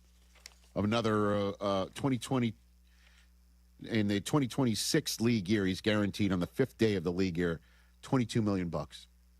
Keep an eye on that as they go and look for a new head coach, and that'll be one of the first questions the new head coach gets asked. Right? What are you going to do with Kyler? Certainly, since Jacoby Brissett was running the offense in a way that looked far better than anything we've seen from Kyler Murray, and DeAndre Hopkins And James Conner, you know? He was slinging it. So Jake Brisket showed the way, and unfortunately it did not lead to wins, and now Jonathan Gannon is going to be somebody who I would imagine you can hire to work on your defense, if not maybe as a head coach. We will see. Same thing for Raheem Morris. This one I don't understand. Again, I'm not in the building. I don't know what's going on there. I don't understand why a guy who finished with 4 straight wins and the offense looked like it did, with Bijan Robinson looking like an Offensive Player of the Year candidate, the first variety, and Kyle Pitts looking like the guy the Falcons thought he could be when they drafted him 5th overall out of Florida, right? Was it 4th? At any rate, top 5 pick. It might have been 4th. And they go 4-0 after being eliminated from playoff contention. So they played hard when there was nothing supposedly to play for. And Raheem Morris is one of 5 head coaches this century to end a regular season on a 4-game win streak or better and then not return the next season. The last one was Anthony Lynn in 2020 here in Los Angeles. But that one kind of, you could see coming in a way, certainly since he was seemingly resistant to start Justin Herbert, wanted to make sure Tyrod Taylor didn't lose his job to injury. Well, then they sent in the team doctor and took care of that. Jeez. That's the craziest start to a career. The other 3 coaches retired at the end of their seasons. And their names are Tony Dungy and Joe Gibbs. The only other one who had a win streak of 10 and then got fired was Marty. Yeah. In 2006 for the Chargers. They went 14-2 that year, I think. That's wild. Falcons haven't made the playoffs since 2017. Arthur Blank clearly is running thin on patience and decided to make a massive organizational change. Massive. I mean, Rich McKay has been the president of the football team forever. I don't recall last time he wasn't. Yeah. I don't know an era where he wasn't. As you know, he's always involved in the competition committee. He's now going to be in charge of the Arthur Blank Sports and Entertainment Group, which has got a whole bunch of stuff going on. So Arthur Blank has decided to keep Rich McKay in his orbit, but completely change things around football operations-wise. A lot of rumor is Matt Ryan's going to be hired to become the president of the team and run that part of the operation. And if you're going to be just saying, you know what, I'm changing the entire way I've done things around here, I guess it stands to reason that you're going to, if you do that, tell the new folks, new GM, new coach, you choose it. Yep. That's the only way that this makes sense. Because it seemed like they were playing for Raheem, and what didn't Drake London and Bijan say they want the guy around, and the 2 rookies, there's some rookie defensive player of the year, defensive rookie of the year candidates, James Pierce rushing the ball, Xavier Watts picking it off. The offensive line was beginning to gel, but just a lot of talent on that. Could you imagine if they'd beaten the Jets, they'd win the division, the Jets would be first overall on the clock? They should have beat New England. They missed extra point in that game. And how about the way the season started against Tampa? Who wound up going 8-9 and not making it because the Falcons won their last 4. The way to not winning that division is just almost inexcusable. So there's that one. Let's go to the phone lines. David in Minnesota wants to chime in here. What's up, David? You there, David? Good afternoon, gentlemen. Appreciate you having me on. You guys hear me? We can. What's up, man? David? All right. First things first, I got a comment. Last time I called in, that we were having some technical issues. It is absolutely diabolical to go through an airport with a full sandwich. So let's just get that out of the way. But, yep. And Rich, you asked me how long you've been a mailman. Cut this call. It's long enough to be more opinionated than Newman on Seinfeld. Okay. So here come the opinions. I want to hear some apologies from all the Mike Tomlin, Harbaugh haters, Kyle Shanahan haters, the teams that have fans that want to call to their head, but they still figure out a way to win, or unfortunately for the Ravens to lose. But the whole point of this call, though, is I don't know what the Browns are doing with Kevin Stefanski. And, he gets handed this absolute goose egg of a quarterback contract situation, no draft picks, and he still finds a way to, do what he can with that. But the real question I had for you guys is, where do you think Kevin Stefanski is going to end up to be the head coach of? And then secondly, if what would be your opinion of where would the best team fit be for his style of offense? Giants, David, I think the Giants would be, again, I don't have any insight other than just what I hear in circles. I'm not in contact with anybody in the Giants organization. I just know how Stefanski is regarded around the league. And out of Pete Carroll, Raheem Morris, and Jonathan Gannon, and Daboll, and obviously, I guess, out of everybody that's been fired right now, Brian Callahan, the one that I would think that would have the best chance at a job next year, still being a head coach, would be Kevin Stefanski, a two-time coach of the year for Cleveland, where I think his offensive acumen is valued, and his organizational skills are valued, and we will find out. We will see. I don't know. I know his name has not been mentioned yet for any other job because he's now free to find one. Would Tennessee want to bring him in? I don't know anything on that front, but you're right. There's many different circumstances. You could say this year was a complete dud and he's to blame. You could also say this year was a complete dud because, how is it to draft two rookie quarterbacks and have Tyler Huntley on the roster, and also for a brief bit, and also Kenny Pickett before a game even gets played, you trade him away, and then you trade Joe Flacco away and start two rookies. How does that look? I mean, no one's going to look coach of the year on that front, David. My follow-up question for you is, what sandwich was it that you were trying to get through an entire No, he's airport? talking about me. Oh. No, he's talking about him. I'm talking about him. It was the ham and, correct me if I'm wrong, it was the ham and cheese sandwich. Okay, very good. Thank you, David. I appreciate the call. That's David in Minnesota calling about his Browns. And my sandwich. And your sandwich. Entering this year, Kevin Stefanski had won 2 of the last 5 Coach of the Year awards. Stefanski, Belichick, Arians, and Ron Rivera, the only head coaches this century to win multiple Coach of the Year awards. Listen, let me ask you this question. Chris, can you look up, when did they make the Deshaun Watson trade? Look that one up for me. Sure. Because I'm sure I know it, but things just blend together so much. It was March of 2022. Isn't that right? Okay. Formally announced on March 20th. Okay. So, giving up 3 first-round picks. From 2020 to 2023, the Cleveland Browns under Kevin Stefanski went 37-30 and made the playoffs twice.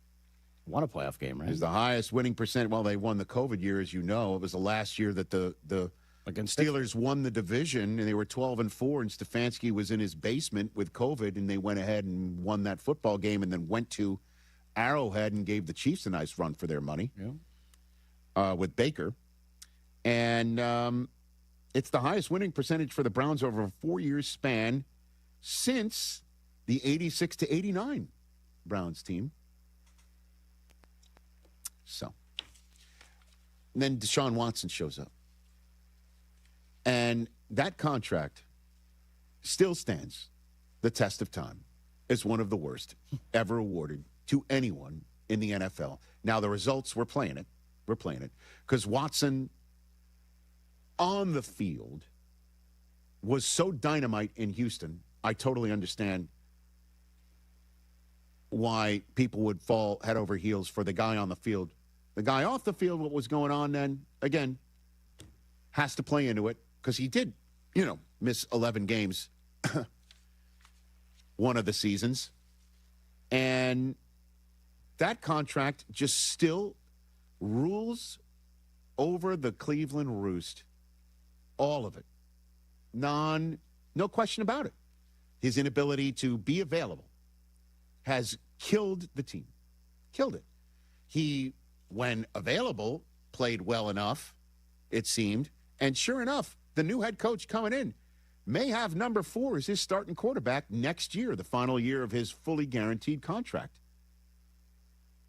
And I think, just reading tea leaves, the Haslam family's fingerprints on that decision alone, along with last year's draft being chock full of rookies that look great, from potentially the defensive rookie of the year, and that's not Mason Graham. I'm talking about Carson Schlesinger. And they also, Harold Fannin, they had a terrific draft this year. They did. That may be why Andrew Berry's still around. Might not have been his call to give it fully guaranteed. That had to come from the ownership suite. That had to. And that's part of why Stefanski's on the street right now. Who'd have thought starting the season with Joe Flacco and 2 rookies was going to work out in this division? Who thought that? And then you trade Flacco in the division and you go fully with 2 rookies. And if you send Pickett to Vegas and Tyler Huntley winds up winning a game against the Bears and the Packers, he went 2-0 against the NFC North. He was on your team.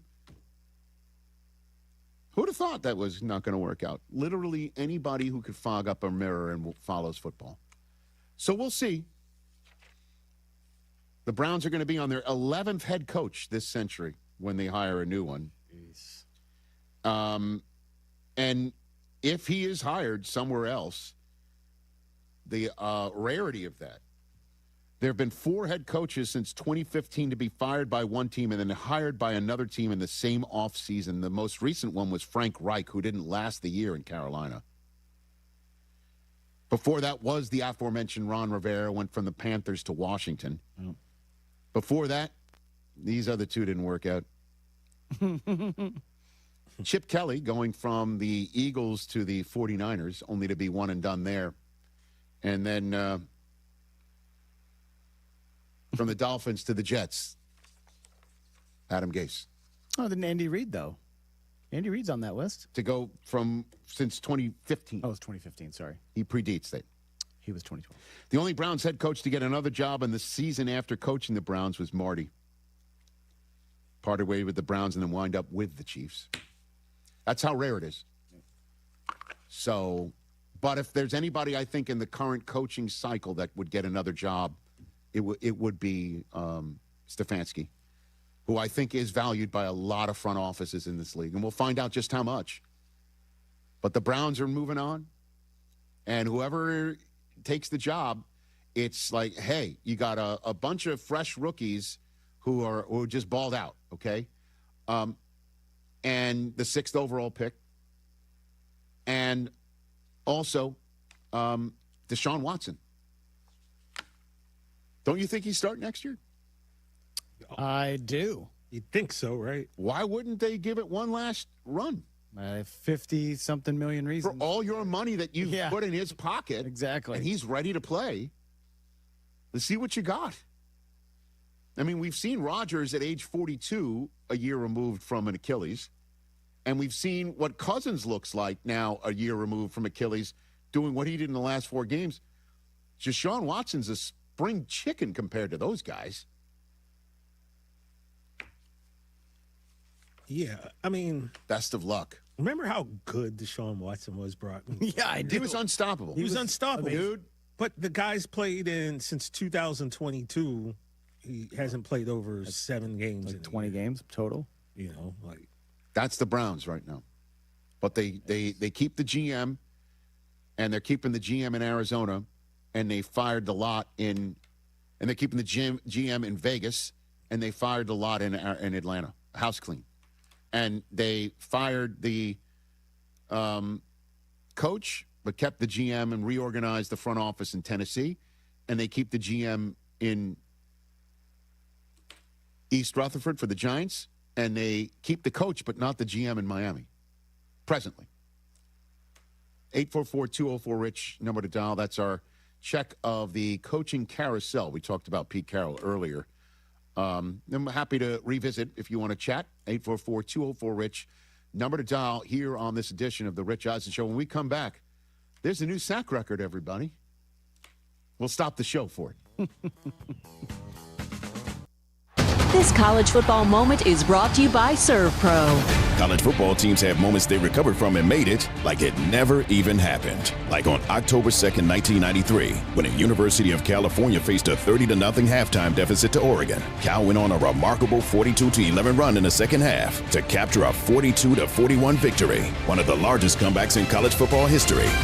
ServPro, like it never even happened. Empower. Pete's back on the links with all new golf clubs and hopefully less swearing. Dang, sliced it. He worked with Empower to help him get good at money so he can be a little bad. Heads up! Oof, talent sold separately. Guy said these were slice proof. At least he has money for lessons. Invest well, live a little. Start today at empower.com.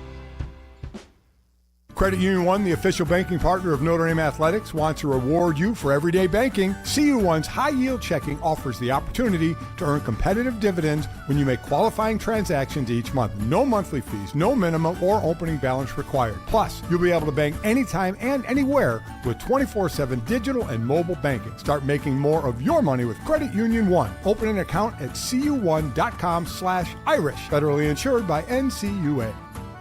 Hey guys, it's Silvy. We say it every year, new year, new you. But this year I'm actually doing something about it. I've been going to Cairo One Wellness Centers for months now. My body feels great and I'm moving better than ever. If one of your New Year's resolutions is to feel better and actually take care of your body, you gotta check out Cairo One. They have 50 locations across Chicagoland, so there is one near you. No drugs, no surgeries, just personalized chiropractic care. Visit CairoOne.com today and let them know that Silvy sent you. Hey, this is David Kaplan. I dislike winter. Give me a 95-degree sunny summer day and I'm a happy guy. So I spend most of my winter free time indoors, and it's why I rely on Atomatic. They've been making Chicagoland homes and businesses comfortable for 80 years. I don't even have to think about the outside because my home is perfect all year round. If you're not feeling confident that your winter's going to be carefree, go to Atomatic.com right now. That's Atomatic.com. Doctors and nurses make their living trying to help others, but they are human beings, and human beings sometimes make mistakes. When a doctor has worked for 24 hours straight, fatigue and lack of focus can lead to critical mistakes being made. Other times, it's the policies or system that's to blame. For example, when a doctor or nurse comes in on their shift, they are forced to rely on charts and records created by others. Sloppy paperwork or inaccurate record keeping can give the doctor an incomplete picture or, even worse, the wrong picture. And that can lead to serious injury or even death. It's called preventable medical error. Recent studies claim that preventable medical error causes up to 400,000 deaths a year. That's nearly as many deaths as caused by smoking. When this happens, those responsible must be held accountable to compensate the injured person or their family. But the good news is, just like you and I are required by law to purchase auto insurance, doctors also get insurance coverage in case they accidentally hurt someone. For help, call the Verdoliak Law Group. Make your game day a winner with Aurelio's Pizza, Chicagoland's oldest pizza chain since 1959. This is Joe Aurelio inviting you to indulge in our crispy thin crust, signature sauce, 100% real mozzarella, and your favorite premium toppings like our fresh ground Italian sausage. Dine in, carry out, or have it delivered. Visit Aurelio'sPizza.com for the location nearest you. Download the Aurelio's app and start earning rewards today. Aurelio's Pizza. It's a sauce. Attention basketball fans, the DePaul basketball season is here, and tickets are on sale now. Don't miss your chance to see the Blue Demons live as they take on some of the top teams in the country.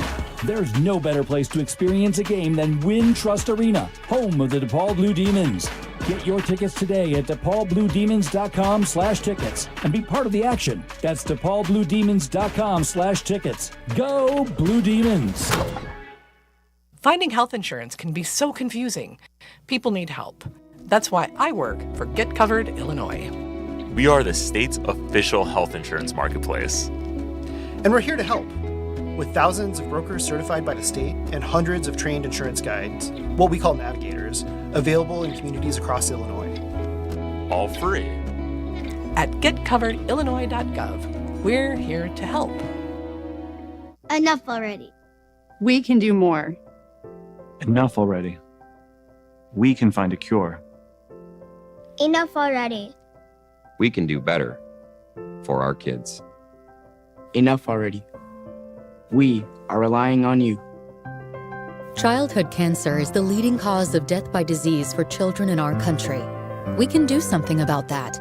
We can come together to support the best research for safer, more effective treatments and cures for our kids. We can come together to support Children's Cancer Research Fund, a national nonprofit dedicated to ending childhood cancer that is on the front line of breakthroughs. Because it's enough already. Go to childrenscancer.org to join us. Go to childrenscancer.org today. Guests appearing live on ESPN Chicago. Call in on the Yingling Beer Hotline. Reviews on Google and an A+ with the Better Business Bureau. You don't need to be afraid of the IRS any longer. End your tax nightmare today by visiting us online at TRA.com or call 800-575-6759. That's 800-575-6759. Tax Relief Advocates. Real solutions for real people.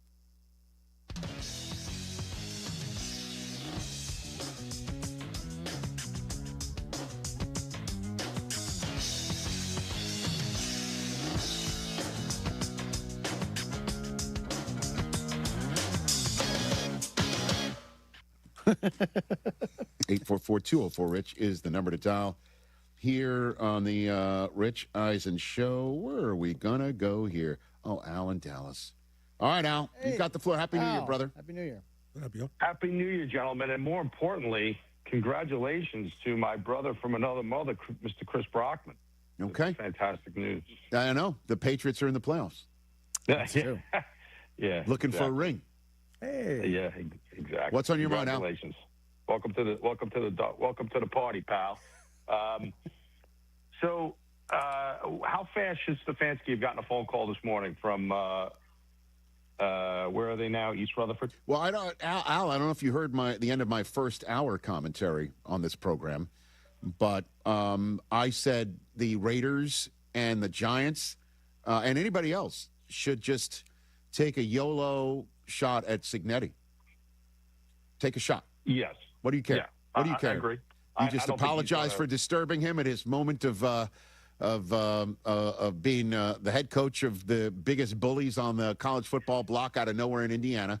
But you got to shoot your shot just to see if wouldn't he be perfect for the Giants? Signetti. You understand these things? They don't really go right to the coach. They go to his, they go to his representatives and they have a kind of quick conversation. Sure. And I'm sure that's going to be a quick conversation. But yeah, I mean, you got to give it a shot. I mean, the Raiders definitely got to give it a shot because they're going to draft a kid. And like as far as I'm concerned, I mean, I'm all in on Stefanski. So you are. Yeah, I mean, the guy is 11. He was 11 games under 500 and went 3-14, whatever he went this year. I mean, with the Cleveland Browns. I mean, come on. He was celebrating. He probably popped champagne this morning after he got canned. Oh boy. So like for me, it's a no-brainer. And that's a no-brainer job. I mean, they have the parts there. I just can't see. I can't see how that's not done in a week. Well, I mean, they're going to go through their due diligence. That now is you know what I mean. Now the interview process is starting, and we shall see how the Giants value Stefanski, or if they're going to take any YOLO shots here. The other thing I would do is I'd wait to see when the Steelers season ends. You call up your old pals, the Rooneys, and say, what compensation do you want if Tomlin wants out? You kick that tire. You kick every possible tire before you go and hire somebody from the current cycle right now. Let's just assume, let's play in the world where Harbaugh and Tomlin aren't available. That's correct. You should play in that world, you know what I mean? most likely. Yes, if those two gentlemen are not available, Stefanski's, I think, 1A, Signetti, I don't even think that's going to be a possibility. I don't think that's either. But I'm just, again, saying you got to take these shots. It's all it costs is just one quick phone call to be told the door's shut. That's all. Yeah, I mean, that's what Joe Shane gets paid the big bucks for, and he was able to survive, And on another note, I was torn with the Giants winning, but the last thing I wanted to see is the Giants with the first pick and having to get tempted of possibly making a trade with the Jets and sending them the next Joe Namath. You know how strange would that have been? If they were in that position and they had to trade that pick and then the new franchise quarterback was traded in the city. That would have been a tough spot. Al, greatly appreciate the call. We've got the draft order up on the screen here. Keep it up there. I don't recall this happening, guys. Honestly, think about it. I've been around this a long time. This just hit me. You look at the top picks in the draft. Every one of them, except for the Jets, are on to a new coach. Look at that. The Raiders, Cardinals, Titans, Giants, Browns will all have new head coaches. Wow. All of them. And Aaron Glenn at this point in time is apparently safe, despite the Jets having a season with 3 wins. And then this has got to really stick for Aaron Glenn. As prideful a guy as there is, and a cornerback by trade when he played. But it's official yesterday. The Jets became the first team since interceptions were tracked in 1933. How about starting that way? Man. Became the first team since the NFL decided to say, you know what, when a catches a pass thrown by the opposing quarterback, we should start recording these. Just mark that down. You know? We should start marking this stuff down. They're called interceptions. And that's called a pass that's forward. You know, if this forward pass thing's going to be a thing. If it's going to stick. You know what I mean? We might as well start marking it down. That guy out there, he's done that a few times, right? Do you know how many times? That might have been the earliest higher register in the history of the NFL. You know what? These interceptions are a thing. This might catch on. By the way, I just looked up things that were invented in 1933. FM radio. Okay. Amphetamines. Oh, my goodness. Hey. The Monopoly game. Hey. That's massive. Drive-in movie theaters. And the first Major League Baseball All-Star game. Yeah, okay, there you go. And the only thing that probably, Jets fans from back in that day would reach for is amphetamines. When you hear this stat. The Jets became the first team since interceptions were tracked in 1933 to finish the season without a single interception. That's crazy. And just to, again, talk about how difficult this must be for Aaron Glenn to swallow. He's one of 6 NFL head coaches in the history of the NFL to have had 40 interceptions on his own as a player or more. Ooh. Unbelievable. And they had an extra game to do it. You know, every stat is just like, well, little asterisk. There's an asterisk because they have an extra game. Well, this is an extra game that actually helped the Jets, and it still didn't. They almost had one. And Mitchell Trubisky was starting the last one. Miracle Whip invented in 1933. Oh, stop it. Well, one thing, though, Brock. V8 Windex. You know what? Rich, one thing I can't believe Brockman didn't mention, the electronic tote board for betting was invented. Hey. You know what? I could take it from you. Okay, sorry. Can't take it. No, from the Patriot fan over there.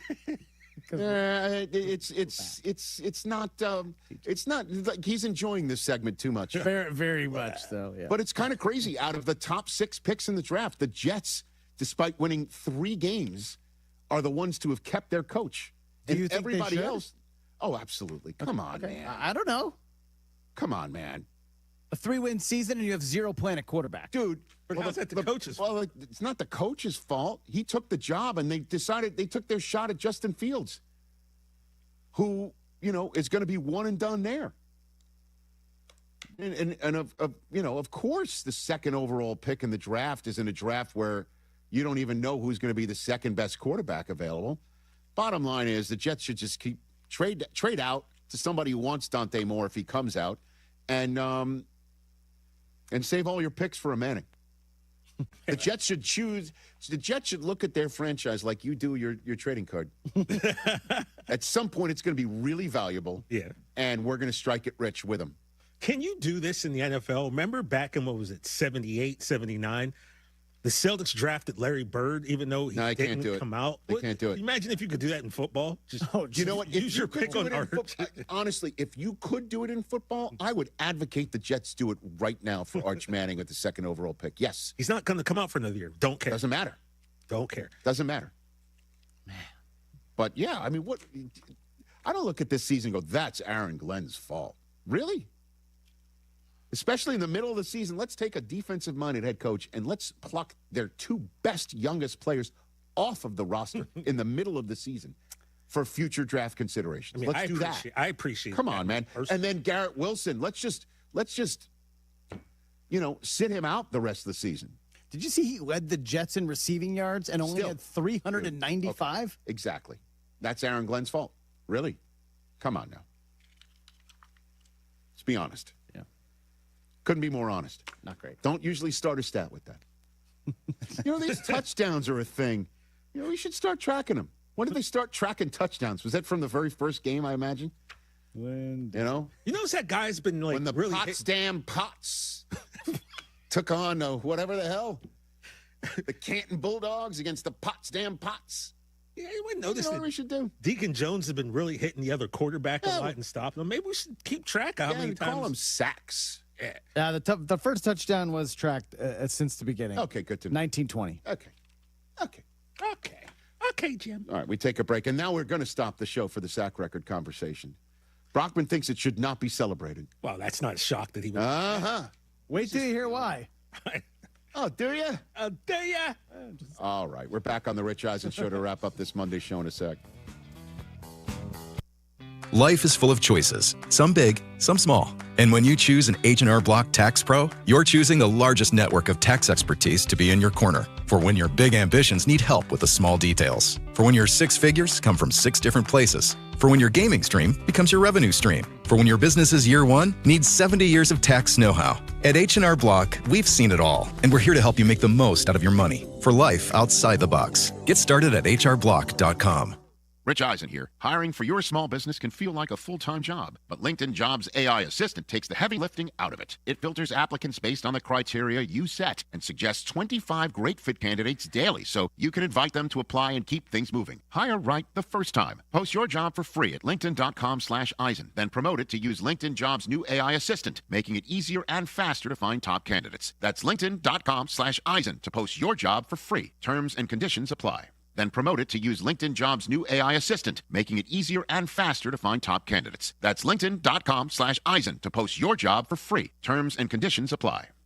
If you're thinking about new windows, let me save you some trouble. Call Russ Armstrong, the Chicago window guy. You've seen those buy one, get one free offers. Total gimmick. Russ doesn't play those games. He gave me a great price, no sales pitch, no subcontractors, just a solid product installed right, and Russ himself came to my house. Seriously, the guy guarantees his work for life. Give him a call at 847-881-3060 or check the reviews at ChicagoWindowGuys.com. You'll thank me later. ChicagoWindowGuys.com.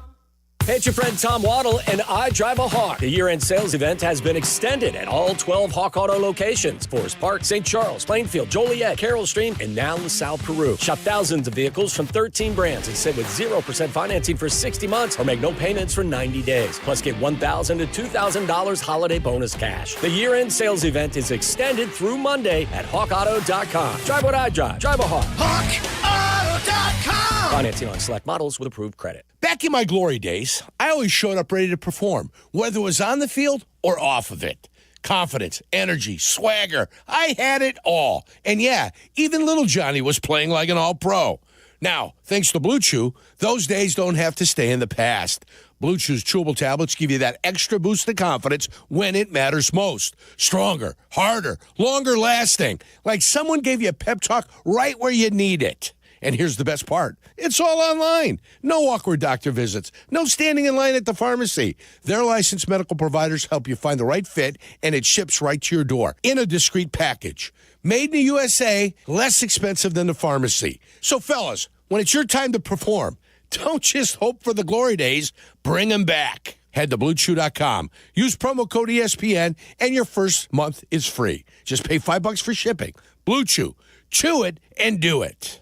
Hey, Chicago, headed to a game? Take the CTA. We'll get you to the game and back for just $5. That's less money spent on travel and more money in your pocket. No searching for parking, no random surge pricing on rideshare, no traffic. We'll do the driving for you. The CTA has train stations and bus stops within steps of all the major stadiums and venues in the city. Plus, we've got tap to pay available on all CTA trains and buses. There's no need to purchase a ticket ahead of time. Just tap and ride. Plan your next trip at transitchicago.com/plan a trip. Save money, do more, ride CTA. Hey, football fans, the playoffs are drawing near, and a well-executed game plan is the key to winning. Retirement is no different. Hi, I'm Mitch Lyons, former pro football player turned retirement pro and founder of MitchLyonsWealth.com. I want to ensure you have a winning game plan. Get our free retirement toolkit that includes my book, Retirement of Steel, along with guides for Social Security, taxes, and more. Call 844-867-8335 or 844-86-STEEL. MitchLyonsWealth.com, your best game plan to protect, grow, and win retirement. James was diagnosed at 3 months old with neuroblastoma.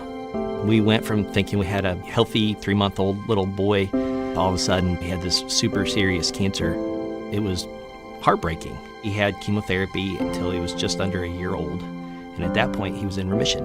Went that way for a year and then relapsed February of 2023, and here we are 1 year later finishing up treatment, hopefully. The research is extremely important. The treatments that they're developing here get shared with all the doctors to help treat children worldwide. It's contributing something like one more piece of the puzzle to curing this horrible disease. We all want the same thing. We all want our children to live, have long, meaningful lives. Finding cures, saving children. Learn more at stjude.org. There's an app for that. Download, listen live, podcasts on demand. The ESPN Chicago app.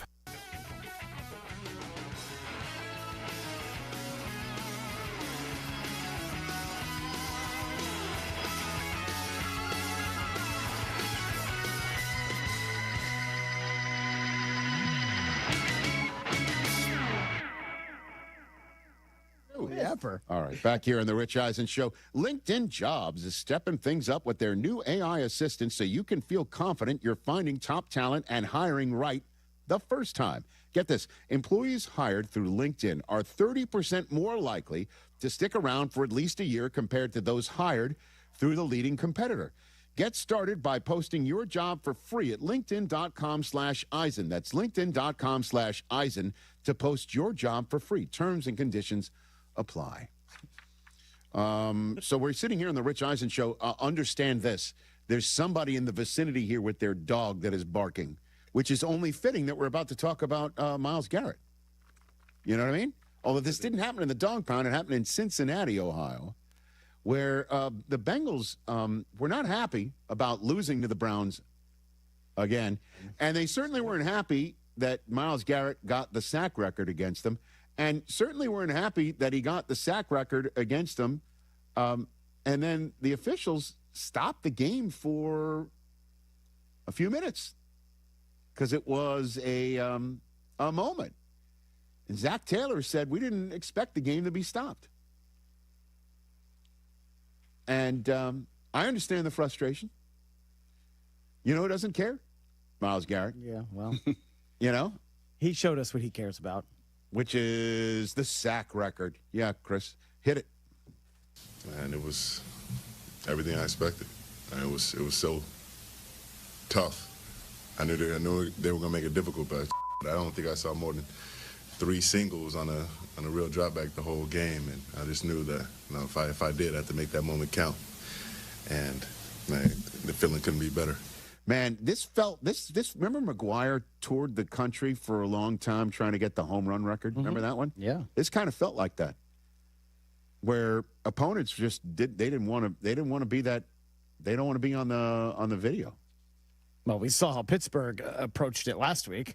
Which is make sure we don't get sacked. Yeah. And of course Garrett lobbed the verbal grenade in there saying they're more worried about the sack record than winning. Okay. I'm just saying, they could have made last night irrelevant had they just handled business against the Browns.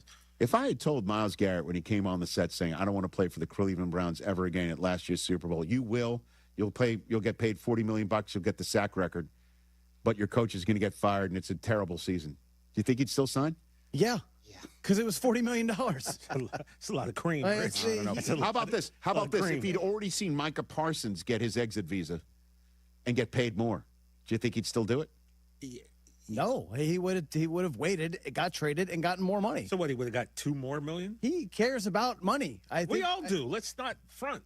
Not as much as this guy. Yeah, because you're not in a position to have that much money. Then, if you were, you'd probably do what he did. I mean, with all due respect, I would not want to play for the Cleveland Browns. Okay, I'll give you that. After I went everywhere and said all I care about is winning a Super Bowl. But he's got the sack record. And by the way, on game day morning on Sunday, we had all the analysts announce awards, end of season awards, the Defensive Player of the Year award, and for each award, the producers chose 3 finalists. In the real world, in the AP vote, there's 5 finalists. For the Defensive Player of the Year award, the 3 finalists that they chose were Myles Garrett, and Myles Garrett. That one is the only award, end-of-season award, where it's 100% locked in. I think that'll be the only award where it's unanimous. I don't know of another end-of-season award where it won't be an even split, where there's a ton of first place votes and points being awarded, and it's going to be tight. It's going to be tight. Yeah, Myles Garrett is minus 50,000, TJ, to win. Meaning what? You'd have to bet $50,000 $1 to win 100. Oh, quite an investment. Yeah. You understand why I feel this is so stupid? Which is what? 50,000 to win 100. Like, what kind of sickness is? TJ, I can guarantee you a free $100. Just got to put down 50,000. 50,000. That's a sickness, man. There are 800 numbers that people can call for that. High fives all around. Hello, I need help. You don't think Joe Burrow kind of? No, he didn't like that. Fell down on that. Get out of here. Yeah, he did actually, because he didn't want to get blasted. He didn't want to get hit. Yeah, so he wasn't. Why does he get credit for a sack? He didn't take him down. Joe Burrow fell down and he touched him. He fell down because he didn't want to get hit. That's correct. That's not a sack. That is a sack. Actually, you were giving yourself up. That's Joe giving himself up. I don't know, buddy. His knee's down on the ground, and then Garrett is the one who's on him. Let me tell you the one thing Joe Burrow doesn't want to do after spending the entire season rehabbing from a toe injury is spending another second in a rehab room this offseason. Because Myles Garrett fell on you. That is, or he's going to come sack you. I would counsel Joe Burrow to get down on it. Get down. Get down. Brett Favre was clapping yesterday. That's all I'm saying. Did you hear Strahan say that he's got the 16-game record, and they've got the 7? They've got, and Watt and Garrett have the 17-game record. But no one ever mentioned that T.J. Watt was technically tied for the all-time sack single-season record. It was always Strahan. Guess what's not going to matter? They're all going to be in the same bust gallery in Ohio. I get it. At the end of the day. I get it. Last thing for you, speaking of going to be in the same bust gallery in Ohio as everyone else that's in the Hall of Fame, Travis Kelce will be. The question is, will it be 5 years from now, because he just played his last game yesterday in Las Vegas? This is what Kelce had to say at the end of the day, period. I got so much love for this team, this organization, and the people here. So I'll spend some time with them and go through exit meetings tomorrow and get close to the family and figure things out. Who knows? Either it hits me quick or I got to take some time. I think last year was a little bit easier. I think I knew right away I wanted to kind of give this one a shot. So I don't know. We'll see. Well, that's better than the what he said on his pod with his bro. Remember that he referred to the Chiefs as what it seemed like as they? Right. And everyone's like, well, there he is. He's definitely out. Well, he looked exhausted on the pod last week. Guess what, man? It's been a long season, longer than he thought. Did he think he was going to be finishing the season with Oladokin as his quarterback, just playing out the string? No, of course not. Eliminated a month in advance. They have a top 10 pick in the draft this year. Losing to the Raiders. 3 catches, 12 yards. last time he's used to strolling off this field with confetti in his hair. You know? I hope it's not over. Just obviously, I want him to. He deserves to be as happy as any other human being I've ever come across. Chris Jones thinks it's not over, but I don't know if this is wishful thinking. Hit it. I'm not done it. He'll be back next year. Is that a promise? I can't promise you anything about another man, but I just don't. I don't know. This year was a tricky year for us. I got faith my dog coming back. I hope he's right, too. Don't forget, though, he also had to be informed they were eliminated from the playoffs by the media. That's true. I don't know if that's too soon. He wasn't sure. That would have been a cruel joke to play on him. Oh, by the way, he just announced his retirement. Oh, what? Come on. This happened again? I could sit here and run out of time talking about what an awesome human he is. He's a Walter Payton Man of the Year candidate again for the Chiefs and what he's done in his career. So you take your time, sir, and hopefully I'd love to hear he's coming back. That'd be great. I know Chiefs fans would love it if they could just see one more time Mahomes and Kelsey, right, going on a run. They take the kid out of Notre Dame as the running back, 9th overall. Whew. Now you're talking. And go to work. That's what everybody's thinking they should do with the 9th overall pick if Love is available. Yeah, you just don't know if Patrick's going to be ready for week 1. I know. So. He's not, right? But it doesn't seem like he'll be back by, say, week 5. Yeah, let's probably go. week. Yeah. So there you go. Maybe he'll be back anyway. Oh, he's coming back. I'll be back. Thank you. I just both guys, who I adore on that field. Pete deserved to go out better than what the Raiders did this year, and then him getting fired the next day. And Kelsey deserves to have a moment more like, in line with Elway and Ray Lewis and it's not for Stray long. Not for long, Rich. And Bettis. That's the way to do it. And that wraps up this edition of the Rich Eisen Show. Back on Tuesday show, Bill Cowher's going to be our first guest. All right, it's Waddle and Silvy back at 2. It's our new old time, or old new time. We are on the air from 2 to 6 each and every day, talking to you about Bears-Packers for the second time in our lifetime in the postseason. It's coming up next. Hey, fans! Welcome back to Fansville's Cheers and Tears. Oh. Okay, so everybody deals with losing, right? To a rival on a last-second field goal. Whatever, it's fine. I'm totally fine. But I cope with losing with an ice-cold Dr. Pepper. Those 23 flavors are so delicious. They totally wash away the pain of your college football team taking a big fat L. College football, it's a pepper thing. A SoFi personal loan is here to help you achieve something once thought impossible: overcoming high-interest credit card debt. Walk the tightrope of your finances with one low, fixed-rate monthly payment, no fees required, and as soon as the same-day funding. That's right. Pull off your own debt-defying stunt with a SoFi personal loan. Visit SoFi.com/trick to learn more. Loans originated by SoFi Bank, N.A., member FDIC. Terms and conditions apply. NMLS 696891. The Chicago RV Show is back. This annual event features multiple dealers, celebrity seminars, even Spider-Man will be there, and RV There Yet Theater. See all the latest and greatest in motorized and towable RVs. Save thousands with factory rebates and special show financing.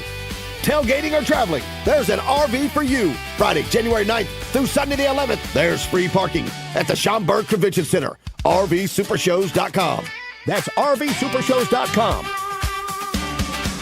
Protect your engine with Quaker State and save big money at Menards. Quaker State Full Synthetic Motor Oil is engineered to give your engine more power, more wear protection, longer engine life, and more performance with improved resistance to engine stress at high engine speeds or under heavy loads. Check out all of our Quaker State products in store and check out our weekly flyer on Menards.com for all the great deals happening now. Save big money at Menards. Winter is here.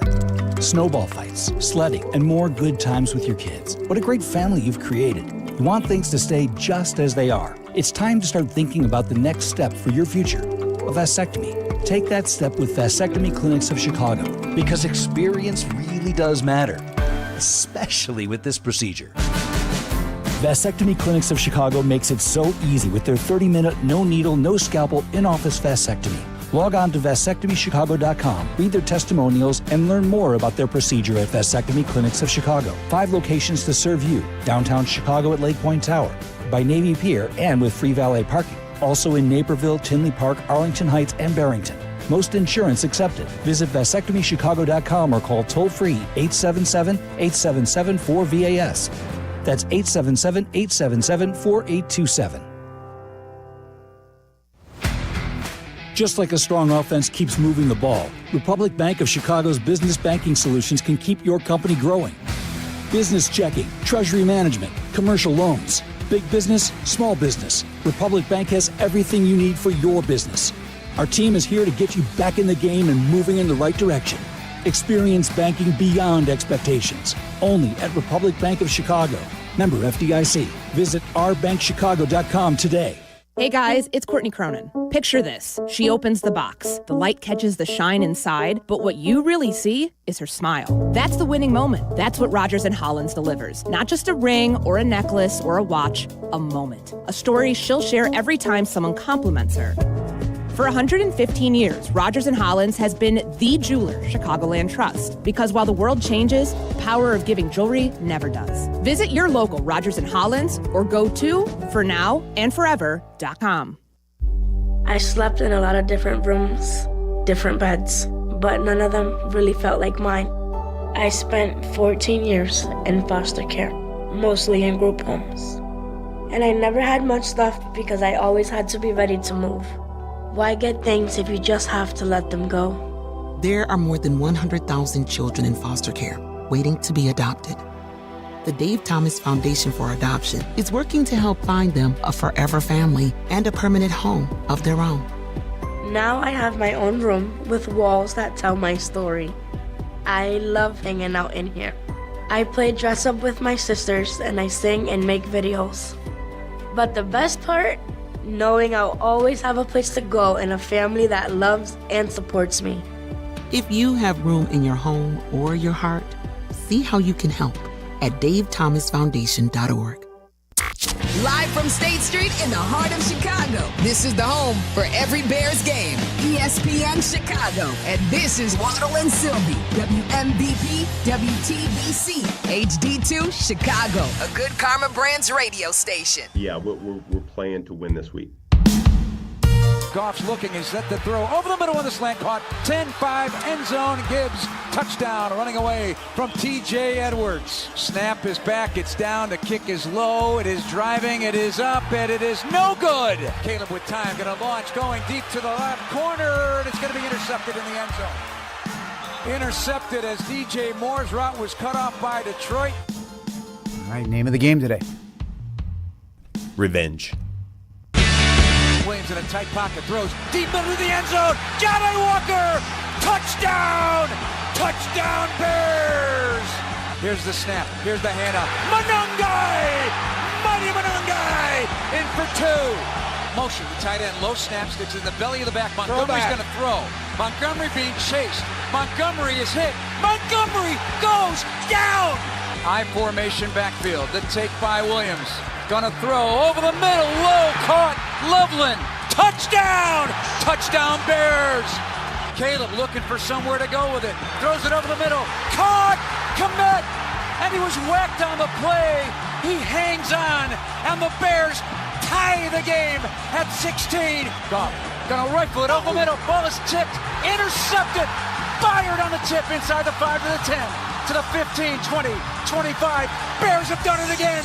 Throw right side, caught Monungai, works the sideline, breaks a tackle. Rodriguez works up and gets out of bounds at 1:55 to go in the game. It is 4th down and long for the Bears. Snap is good. Spot is good. Kick by Bates is up. It is good. And the Lions with a walk-off win on a field goal of 42 yards. Duckroniak, Tom Thayer right here on ESPN 1000. Your home for the Bears. Not a victory Monday, but in one way it is because we are talking about playoff football. I mean, there's good news and there's bad news. The bad news is the Bears lost. They did not play football the way we expected them to play. They did not serve up revenge This one was a little unsettling. Yeah, very unsettling. And but the good news is while it's Black Monday around the NFL, we're not talking about the Bears firing coaches. We're talking about the Bears season just getting started. Let's package some picks and go up and get the quarterback. Plenty of time for talk about packaging picks for defensive players. Yeah. That's for later, though. There's a Bears-Packers game that we first experienced in our lifetime in the postseason 15 years ago. It will be, I think I heard the date, January 11th of 2011. It was the end of the 2010 playoffs in the NFC Championship game. The only other time they had played in the playoffs was in the 40s. So, this was a special championship game. The Bears lost that game, and now it is their chance to avenge that and to really, they've done one thing that Ryan Poles has forecast. They took the North. They have taken the North. Now they can't give it back. Because if they give it back, and if the Packers win this game, obviously they're in a better spot than they were a year ago, but this season doesn't have the feel-good nature. If you end up, you're already 2-4 in the division, and if you go 2-5 counting a playoff game, and you lose this game, it isn't the season that we've been having fun with over the last 6 weeks or so. No, it would be a bummer. There's no question. I think we've all felt that this is a long-term story, that this is sustainable, their success, they're pointed in the right direction. But while we're here, let's make some noise. Yes. So I don't want to look past what they have going for them this year just to, be excited about what the future holds for them. Let's get down to business and beat up a Packers team that isn't 100% healthy right now. I just thought it was... I swung and missed Matt Shaw in the postseason on that prediction. Well, I had them. Wait a minute. While you take the blame for being wrong, why do you got to rip a young Matt Shaw or my Cubs? Why do they have to come into the equation? Because I know that there's some Cubs angst in the building because they haven't done anything in free agency.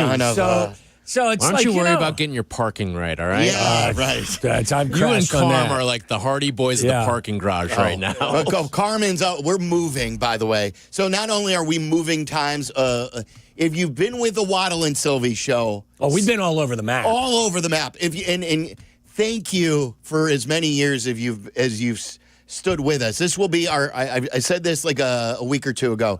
Our 19-year anniversary is coming up in February. Wow. After the Super Bowl in February is when you first came from GN to here. That's right. And then we were paired up. And we started at nights. We went to 9 to noon.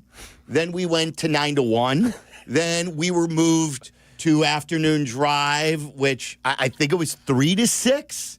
And then I don't even remember. And then I believe it was 2 to 6. And then it was 2:30 to 6. Then it was 2:30 to 6:30. We'll be in the overnight. And then it's at some 3 to point. 6:30, and now we're back to 2 to 6. Whatever. Just tell me when to show up and let me park in the garage. And so we're also moving buildings. Yeah. We're going to the Chicago Board of Trade building. We've been in this building for a quarter of a century. It's been 25 years we've been in this building at 190 North State. By the end of the month, we're moving, and our parking spots are in transition. So Waddle is walking around, stomping around the office today. He's opening up the bathroom door angry. He's angry over his Bears. Doing everything with purpose today. Yeah, with purpose. But back to my horrible prediction that they were going to score 42 points against the Lions yesterday. My goodness. As much as their defense is who they are, the offense really... they have championship capacity. They really do. But they've been very inconsistent the last 3 games. If you go back to the Packer game for 57 minutes, they were sleepwalking. Yes. They had 1 for 10 third down conversions, and it was only because of a face mask penalty on third downs by one of the Packer defenders. So until it became let's make a miracle moments, they really struggled offensively. They were lights out against San Francisco, as good as you're going to see an offense play on a number of fronts. And then yesterday, against the Lions defense that was giving up 30 points per game each of the last 6 weeks. They were giving up an average of 30 points over the last 6 weeks. No Anzalone, no Aleem McNeil, right?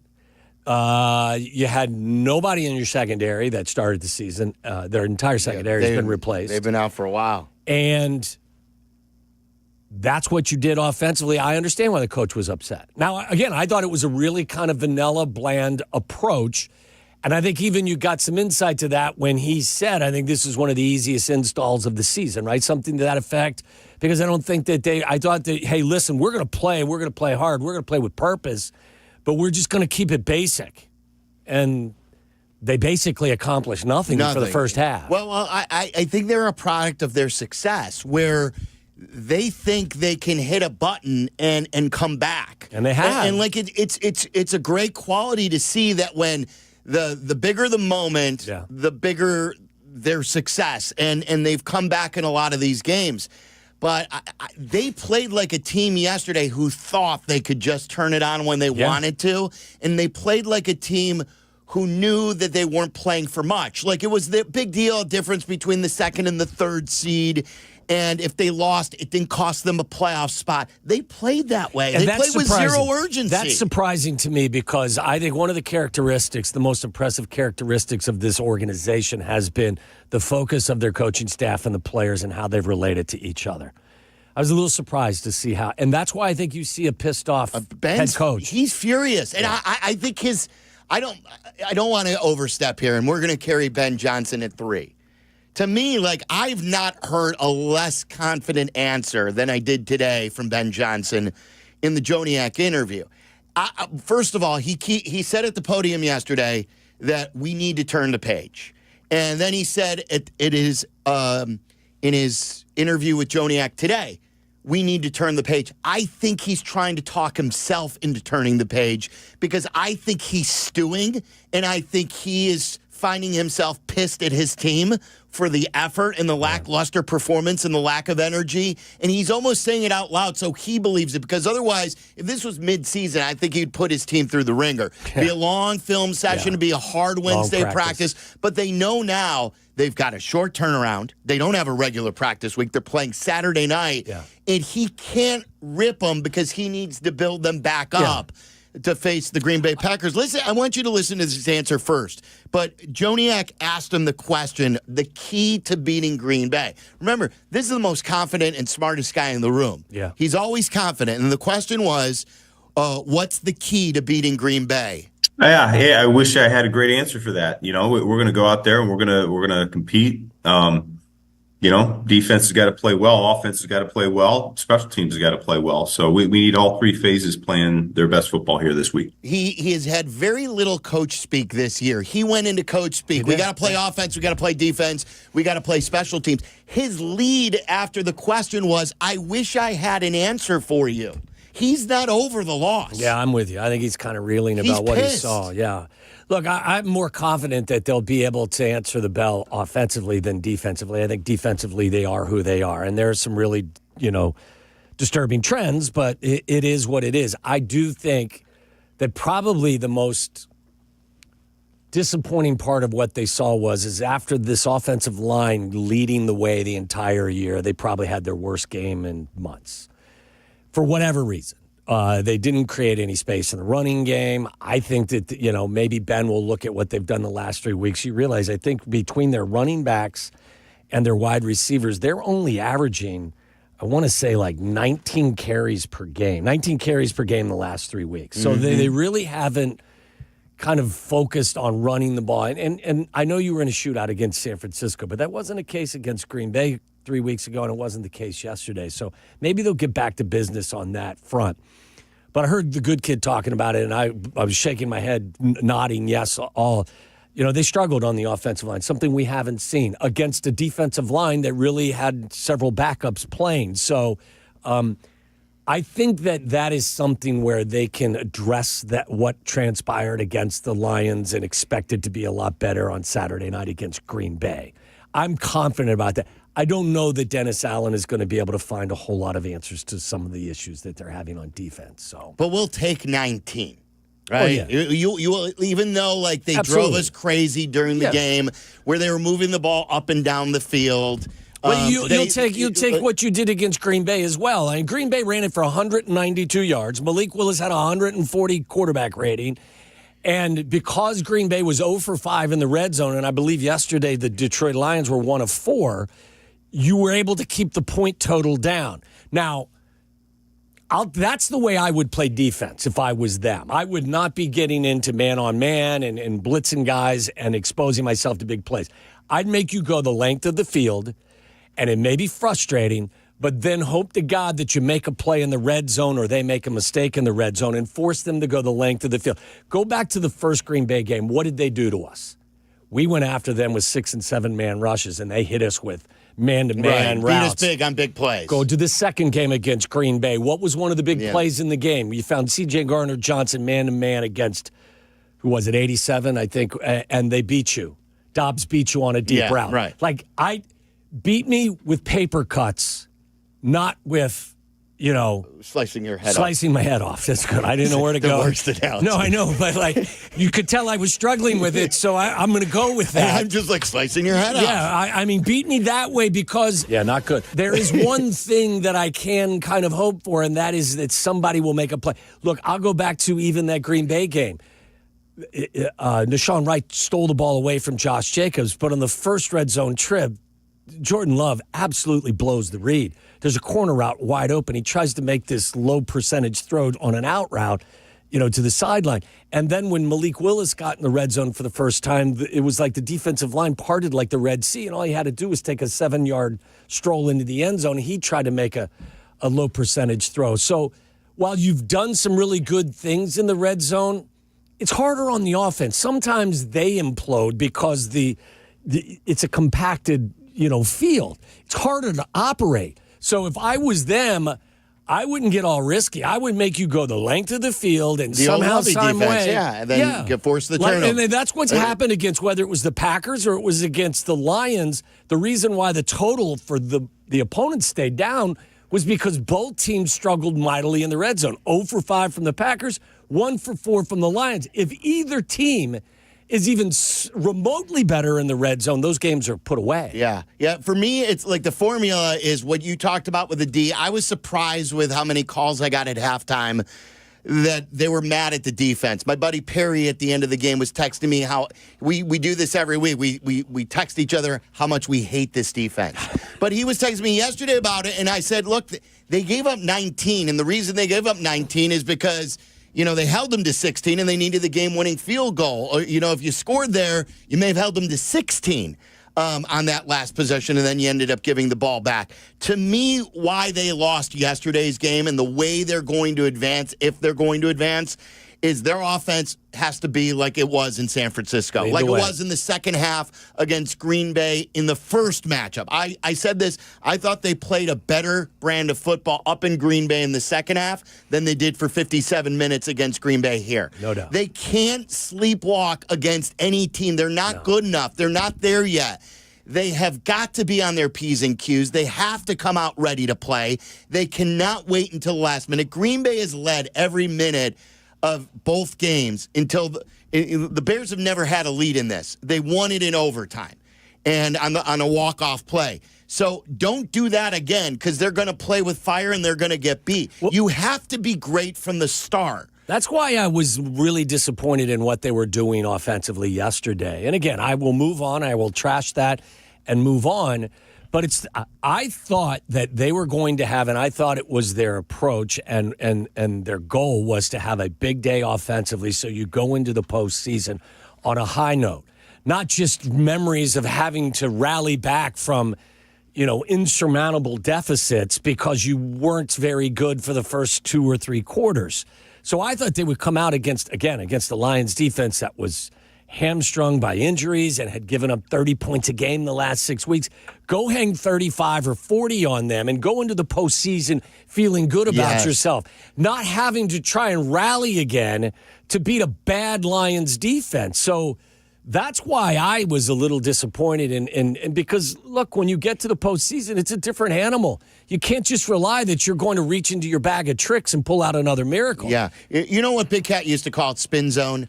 I'm obviously spin zoning this thing in hindsight because we would have loved to see what you just said. Absolutely. And we'd be saying, they're ready. They did what they did in San Francisco. They put it on the Lions and they scored 35.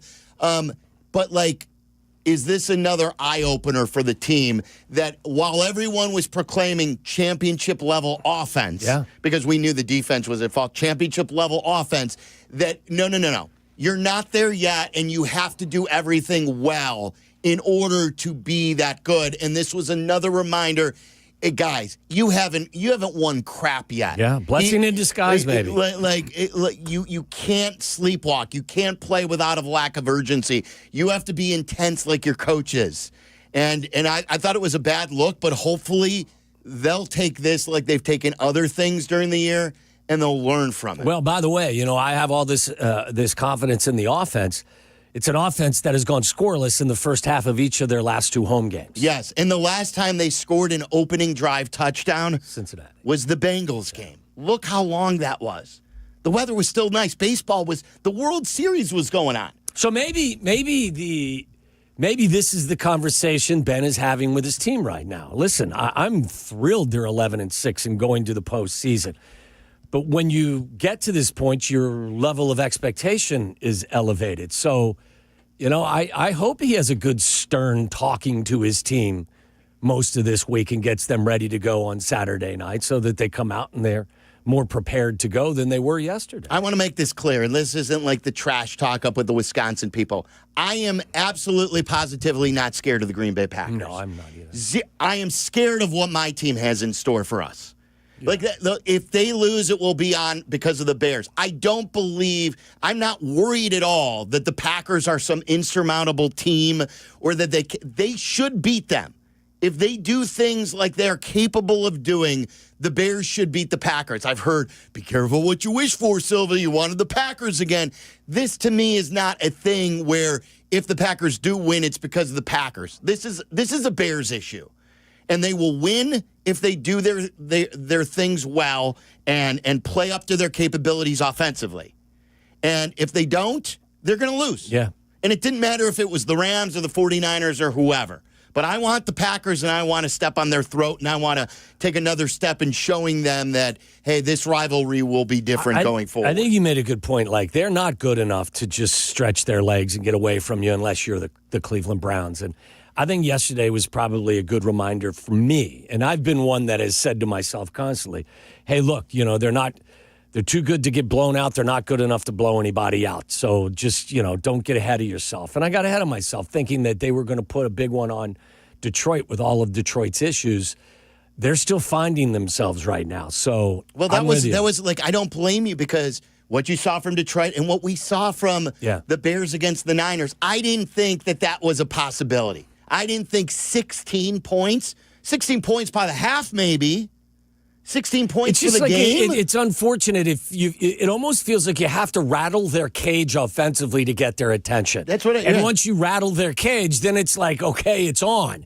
But you're going to rattle you're going to take this approach in the postseason if you're not careful, and you're going to get bounced quickly because I'm just telling you, the game is different from this point forward. All right, so we're back at 2. So Waddle and Silvy going forward again until we're told we're at another time place. But for now, it's 2-6. And we love being back for 4 full hours with you. You'll get that on the podcast. If you're listening, whether it be on YouTube or Twitch, youtube.com/@Waddle and Silvy, twitch.tv/@ESPN1000 Chicago. You get your podcasts anywhere, the ESPN Chicago app. And one other note that I want to give you this week. Let's pack 115 Bourbon Street, guys. 115 Bourbon Street is probably a place we've done as many shows as anywhere. That's a big ask because it's a big place. It's a big place. We've had memorable shows with Brandon Marshall, with Jay Cutler. I remember one year we did a show with Adam Schefter and John Clayton there. We've done our fantasy football convention there. We've done conventions there. We were there when the Kobe Bryant rumors to the Bulls is how far back we go. That was a possibility. I remember doing all these Cubs sock shows. When Nixon got indicted? No. So we'll be back at 115 Bourbon Street. It's a big spot, so let's pack the place. No pun intended in Packer Week for the postseason. But, how often does this come around, guys? Bears, Packers. The last time was 15 years ago. The time before that was 60 years before then. So let's pack 115 Bourbon Street. It's all brought to you by Yingling Shay and Tyler also broadcasting there. They'll get the broadcast day live and local from noon to 2 on Friday. So we are a full Bears live and local on Friday. Shay and Tyler from 115 Bourbon Street with us, and then we'll be there from 2 until 6 o'clock. Ring us up right now. Did yesterday bother you? And what do you believe now happens against the Packers? Will this end up being a blessing that it reminded them they can't turn it on? They cannot overlook anything that they do because they're not good enough yet. 312-332-3776. Or do you feel great about where they are and what they're going up against with the Packers in the first round? Anybody have any second guessing on playing the starters for the full game? I don't think Waddle does either. No. We'll talk about everything that happened in the NFL. A lot of coaches got fired today, but who are the really good candidates in this cycle? There's so much to get to. It is a football Monday as we work our way to a football Friday. For Bears-Packers, it's Waddle and Silvy back at 2. This is Waddle and Silvy. Waddle and Silvy on Chicago's home for sports, ESPN Chicago. The Chicago Bears. The Green Bay Packers. The playoffs are here. Here comes the ball. Live from Soldier Field on ESPN Chicago. The home of the Bears. There's crash bang. And then there's... Of course, the first one is our great defense. The other means someone is hurt. I'm Lisa Longo. And I'm Jim Morisi of the Chicago personal injury firm of Morisi, Longo and Associates. We're here for you when an injury happens. Having us in your corner is a smart move. Visit us at MorisiLongo.com. MorisiLongo.com. We're here when you need us. With 3 locations to serve Chicagoland, Advantage Chevrolet gives you so much more. Visit and see the amazing inventory and savings at Advantage Chevrolet Bolingbrook. And Advantage Chevrolet values your time. They'll have you in your new Chevy in less than 60 minutes, or they'll make your first car payment. That's right. Drive off in your new Chevy in less than 60 minutes, or they will make your first car payment. Visit AdvantageChevrolet.com. Together, let's drive. Must mention offer upon arrival before negotiation. Restrictions apply. Ask dealer for details. Hey guys, Jurko here from Mitch Lyons Wealth. Mitch is a former Pro Bowl player like me, but now he's a retirement pro, and he knows the value of a winning game plan. I want you to get Mitch's retirement toolkit for the Jurko special price of, wait for it, nada. That's right, it's free. This kit includes his book, Retirement of Steel, along with guides for Social Security, taxes, and more. Call 844-867-8335. That's 844-86-STEEL for your retirement toolkit. Mitch Lyons Wealth, your best game plan to protect, grow, and win retirement. Good Karma Brands is proud to be an equal opportunity employer, providing equal employment, development, and advancement opportunities to all teammates and applicants. To learn more about careers with us, please send an email to talentacquisition@goodkarmabrands.com. That's talentacquisition@goodkarmabrands.com. Smalls here. Life is full of choices, some big, some small. And when you choose an H&R Block Tax Pro, you're choosing the largest network of tax expertise to be in your corner. For when your big ambitions need help with the small details. For when your 6 figures come from 6 different places. For when your gaming stream becomes your revenue stream. For when your business's year 1 needs 70 years of tax know-how. At H&R Block, they've seen it all. And they're here to help you make the most out of your money for life outside the box. This is the story of the one. As an HVAC technician, he and his digital multimeter are in high demand. So when a noisy office HVAC turns out to be a failing blower motor, he doesn't break a sweat. With Grainger's easy-to-use website and product information, he selects the product he needs to keep everything humming right along. Call 1-800-GRAINGER, click Grainger.com, or just stop by. Grainger, for the ones who get it done. Spring into success at Triton College. Choose from 120 degree and certificate programs with credits transferable to 4-year schools. Affordable, quality, close to home? That's Triton College. Visit triton.edu/spring. Listen to us now, live on the ESPN Chicago app. Listen to the show in HD at 100.3 HD2 FM. Listen now on ESPN 1000. This is Waddle and Silvy, ESPN Chicago. Chicago's home for sports. I don't think they get to 50 because I think they'll take their foot off the gas at some point. But I think the Bears win this, and I think they score 42 points. I'll go 42-17 Bears. I think Caleb gets to 4,000 yards. And look, this team hasn't given up a sack or turned the ball over in each of the last 2 weeks. I think that trend needs to continue as well. Hey, look, you were spot on with the Lions points. Yeah, it was close. It was in 2. You had 17 for the Lions, so you were right there. I mean, they had 16 before the field goal, ended up with 19. You were, 20-some points off of the Bears' point total of 42. Good prediction. Just a bit outside. I think they were guilty of what you were guilty of, or, that they took the effort part for granted. They just thought they arrived. They played like they had been getting accolades for their offensive output on Sunday Night Football. And we hadn't seen that with Ben Johnson's team. No. This was the sole kind of disconnect over the course of the last couple of months. And the other thing is they weren't clean. They did throw the interception, and they did have a sack or two given up. So, it wasn't what I expected. But, again, you move forward, you trash this one, you learn from it. Hopefully it's a blessing in disguise. It gives them something to coach up the guys on, and you get prepared for a team that you know what their tendencies are. 312-332-3776. Waddle and Silvy back now 2 to 6 each and every day for your ride home on ESPN 1000. We'll take your phone calls right now, and then Ben Johnson meets the media at 3 o'clock. We'll see if he's feeling a little more confident than he sounded after the game, and then with Jeff Joniak that we played on Carmen and Jurko, and we'll play more sound from that. Brian in Palos Heights, you're on ESPN 1000. What's up, Brian? Hey, how's it going, guys? From the past performance, do you think Colston Loveland had a good game, but do you think DJ Moore, with how much money he's getting, needs to come to play in the playoffs and help out with the whiteouts? With Colston and the rest of the group. I think they all have to. Yeah, I mean, listen, I don't know. It'll be a game-by-game, as we've seen over the course of this year. It'll be a game-by-game situation.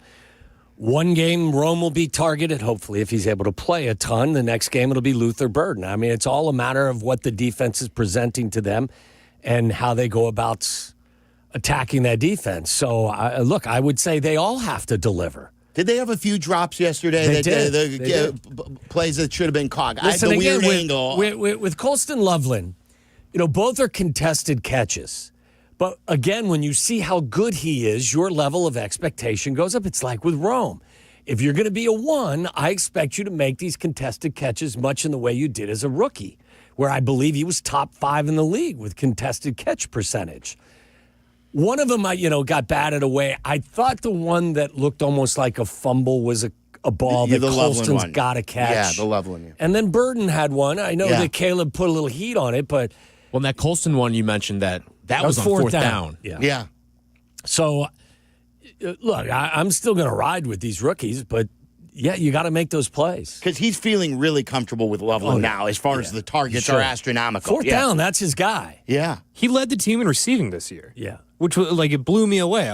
Think about remember that. how slow of a start he got off to? He ended up being the team leader in yards and tied for touchdowns. Think about 713 yards and 6 touchdowns. We never would have thought, first of all, that a guy would lead the Bears in receiving this year, especially if Ben Johnson was successful, with 713 receiving yards. I had the over on Loveland, I cashed that, but I had the over on Rome, did not cash that. And DJ obviously did not put up numbers like we're accustomed to seeing. So it will be interesting to see. I believe the key to all of this is the run game. I agree with you. I think when the Bears have been at their best offensively, and now maybe not necessarily in the 49ers game, but what they did in Philly and what they did in the second half against Green Bay, it all starts with that. It starts with the offensive line. It starts with the run game. Then they build the pass game through there. And to me, they've got to be more effective bullying Green Bay from the start of the game next week up front. Like I said, the last 3 games, their running backs and wide receivers are averaging 19 carries per game. And that's a bit low. It's lower than I think anyone would expect.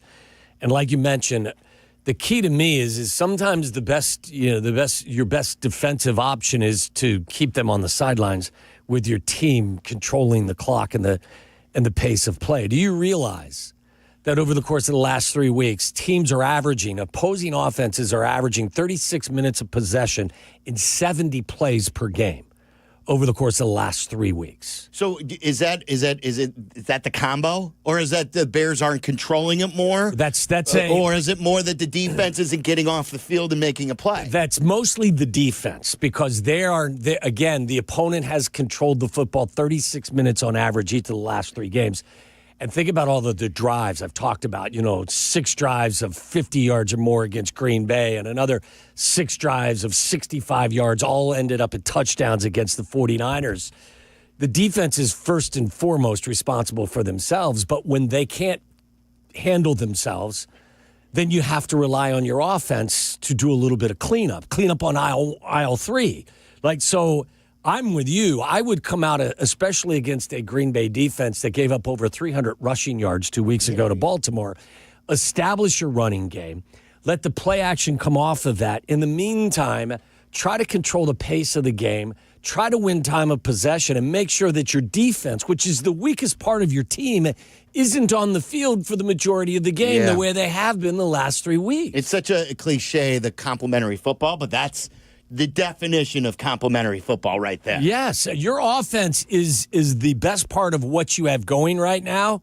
They're averaging, 24 minutes per game in time of possession versus 36 minutes your defense is on the field for. That's kind of a combo platter. The defense has got to get off the field, and the offense has got to be better on third downs. They were horrible on third downs against Green Bay. They were much better on third downs against the San Francisco 49ers, obviously. And I believe yesterday they were 4 of 11, which is still below their average. So they've been a good third down team in general this year. They've got to be better on third downs, control the clock, and give your defense a breather because they really can't control themselves. AJ in Glenview, you're on ESPN 1000 with Waddle and Silvy. What's up, AJ? Hi, guys. How you doing? Happy New Year. You too. Tom, on that deep ball to DJ Moore that Caleb threw, when it was pretty obvious that it wasn't going to be caught, what do you think DJ could have done a little more to maybe break up that interception or grab the defensive back so it wasn't a pick? Kind of seemed like he gave up on that play and just kind of let the ball get picked off. Yeah, I mean, that's it would be dangerous of me to say, I think DJ just gave up on the play. I think it was kind of a combination of things. I don't think he felt he could get to it. I think it was placed out a little bit, in front of him. Look, sometimes the defense, these guys get paid as well. They make good plays. And they had a good combination coverage on him on that particular play. I thought if you looked at it, I thought Brady did a really good job designing it coming out of the break. And I don't know who the tight end was, but somebody who was probably 15 yards downfield was pretty much wide open. And it was it was a significantly higher percentage throw. Would you like to see Jay go up there and battle for, even if he was bad? I guess what he could have done was tackled the guy. So, I don't know. I didn't think it was as egregious as some. I think it was a combo. I thought he was a little bit surprised, and I thought there was some, I'm not going to make this play.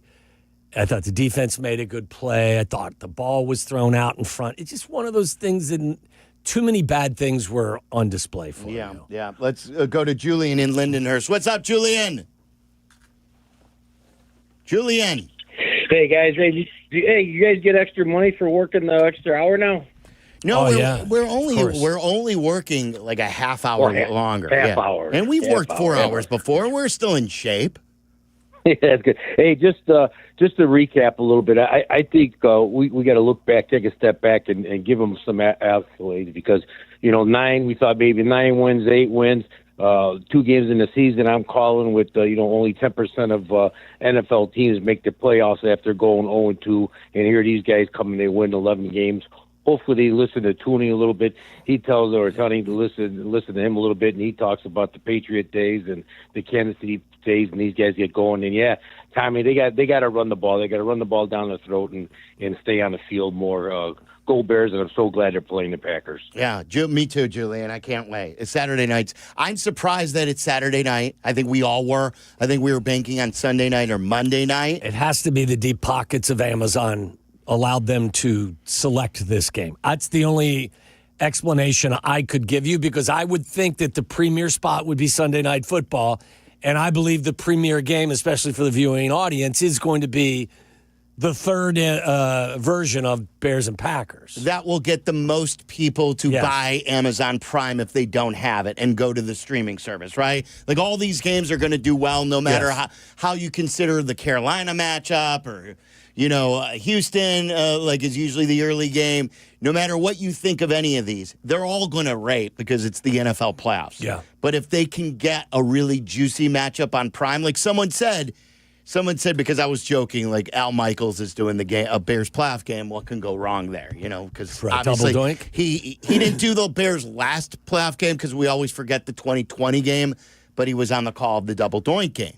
And Manny said, "You think this is funny? The oldest rivalry in the NFL is being broadcast on Amazon Prime by Al Michaels, and you're over here laughing." So he's not happy that it's not. You'll see it on Fox as well. I believe WFLD will carry it, right, Tyler? Yes, that's correct. Because NFL rules say whenever you're on a stream or something like that, even if it's on ESPN, it has to be broadcast locally on either over the air locally. So there you go, that's Manny. still good. Yeah. So maybe that'll.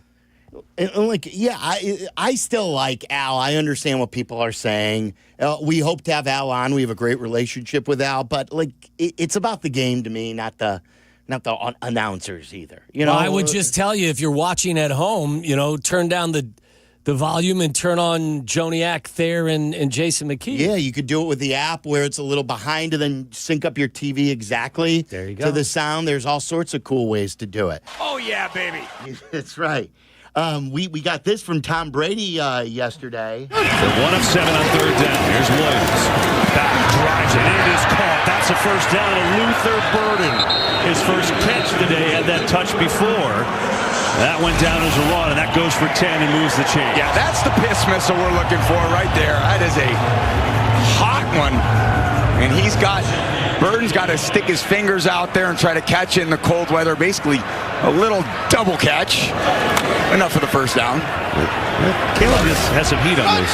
Has a little mustard on it. There's a lot of mustard on there. So I like when Tom Brady uses the term piss missile. It makes him sound like Carmen. Well, I was going to say, he stole it from Carm. Carm's been using piss missile for years. Yeah, that's the piss missile we're looking for right there. First time I heard it was from Carmen, not from Tom Brady. But I don't think Burkhardt really wanted much to do with that reference. It is fun. You can hear Burkhardt go, when he just keeps it moving. Yeah. Now, I'm not going to draw attention, but he did circle back then when he did say that he had some mustard on that to kind of allude to that. No more muff talk from Brady? There was no muff talk. Who would have thought we would have gotten this much Brady on the Bears this year? Well, and I thought you were going to get the muff talk because, Jared Goff was wearing gloves on both hands. So I figured somehow, some way, Tom Brady would make that connection. He mentioned it, but he didn't call it the muff. Hand warmer? He was like, I used to have I never did the double glove because I thought it messed with how I would throw a football. I never put a glove on my throwing hand. He's like, there were guys like Big Ben that would and stuff like that. It always messed with me, so I never did. I preferred to have the hand warmer instead, and I thought he was going to go there. Hand warmer. Maybe he's been told no more muff. Keep that hand warm in that muff. Well, I mean, listen, I wonder if he'll use piss missile going forward again. So what if that's his catchphrase? I just giggled. Moving forward? I giggled when I heard it. It was like, he got that from Carm. If that's his catchphrase moving forward, I love it. I think he's been really good this year. Like, you know what we I'm made disappointed fun of by? him. There's no more KB. He doesn't do KB as Yeah. much. Anytime he does KB, it's in a more reserved, KB. But it used to be, KB. Like, he used to He's got that C on his chest, too, KB, right there. That means captain. That's wonderful. Like, he should have the piss missile throw the game, the piss missile of the game. Yeah. At the end. What does he hand out, too? He has, the LFG award. The Let's Go. The Let's Go award. I think he's done a really good job, and I think it's part of what all the broadcasts do. But coming out of a break after a big play. He's done a really good job diagramming and explaining stuff to the casual football. I like it. He's done a really good job. Yeah. I feel like he's not as quick, like on the draw, to like diagnose a play, but when he gets a little bit of time, he's able to explain it really well. I think he's been. Last year was a little weird. He's been Oppo Romo. Like, remember Romo took everyone by storm? Oh, look at him. Look, he's right away, and he's taking us inside the huddle, and he's predicting what play. And then, like, the more you listen to Romo, the less you liked him, and the bit, like, got old. Brady's doing the opposite. Brady started weird, and he's getting good. Yeah. That's the piss missile we're looking for right there. When you drop that, that's great, because that's how he speaks. Yes. One day we'll get the Blue Zone. One day we're going to get your broadcast crew where you can swear. Like, I think it was... We were ahead of our time when we came up with that. Is at some point, you're going to get... And I think you probably have it, on a number of different fronts. Well, McAfee, doesn't McAfee do a sidecast for college? Because my wife... Yeah, on ESPN too, yeah. Yeah, when he did the Rose Bowl this weekend... She showed me, oh, my God, the announcer is swearing and talking about his erection because he was talking about how much he loves the flyover. And he was swearing, he said the SH word. He talked about how... So they do have it.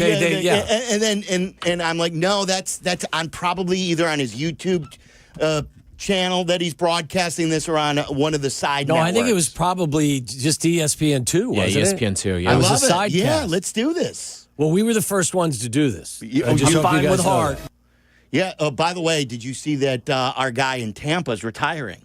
Gene Deckerhoff. Gene Deckerhoff, who we used to do his call of the game. Yeah. He's stepping down from doing the Bucs game. I heard that. Saw that. That used to be an old bit of ours. 312-332-3776. Did yesterday make you upset at all? And how do you feel going forward? Like, what Julian said, it brings me back to the topic about what Julian called in about. To me, I'm over the fact of being like house money time. Now it's time. If they lose, they lose, okay? But I don't want them to go down with an effort like they showed us yesterday. And I want to expand on that coming up next because I think there's a big difference. If they're simply not good enough and they get beat and they get eliminated, it's one thing. If they come to the table with an effort like that against the Packers, that won't be good enough for me. 332-3776. Bears fans want to hear from you. It's Packer Week, Part 3 on ESPN 1000. You're listening to Waddle and Silvy on ESPN 1000, Chicago's home for sports. Winter is here.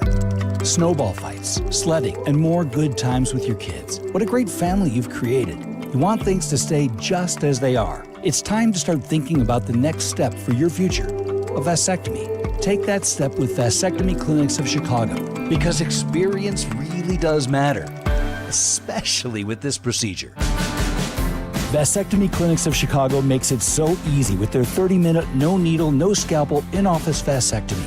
Log on to vasectomychicago.com, read their testimonials, and learn more about their procedure at Vasectomy Clinics of Chicago. 5 locations to serve you: downtown Chicago at Lake Point Tower, by Navy Pier, and with free valet parking. Also in Naperville, Tinley Park, Arlington Heights, and Barrington.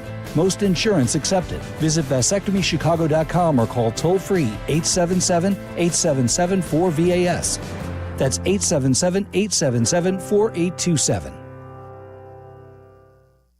Guys, this is Courtney Cronin. Let's be honest, most of us aren't great at saying what we feel. That's where jewelry does the talking.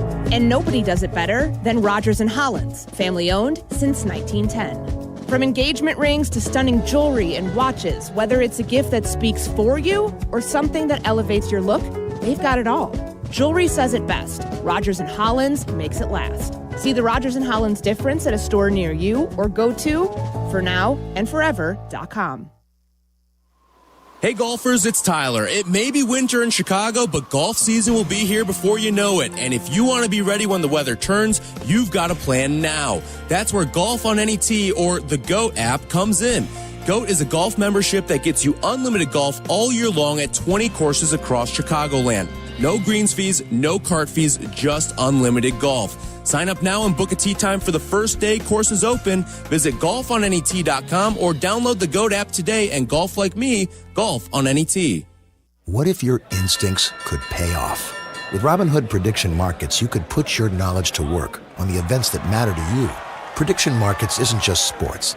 It's the Fed rate decision, your favorite award show, and so much more beyond the playing field.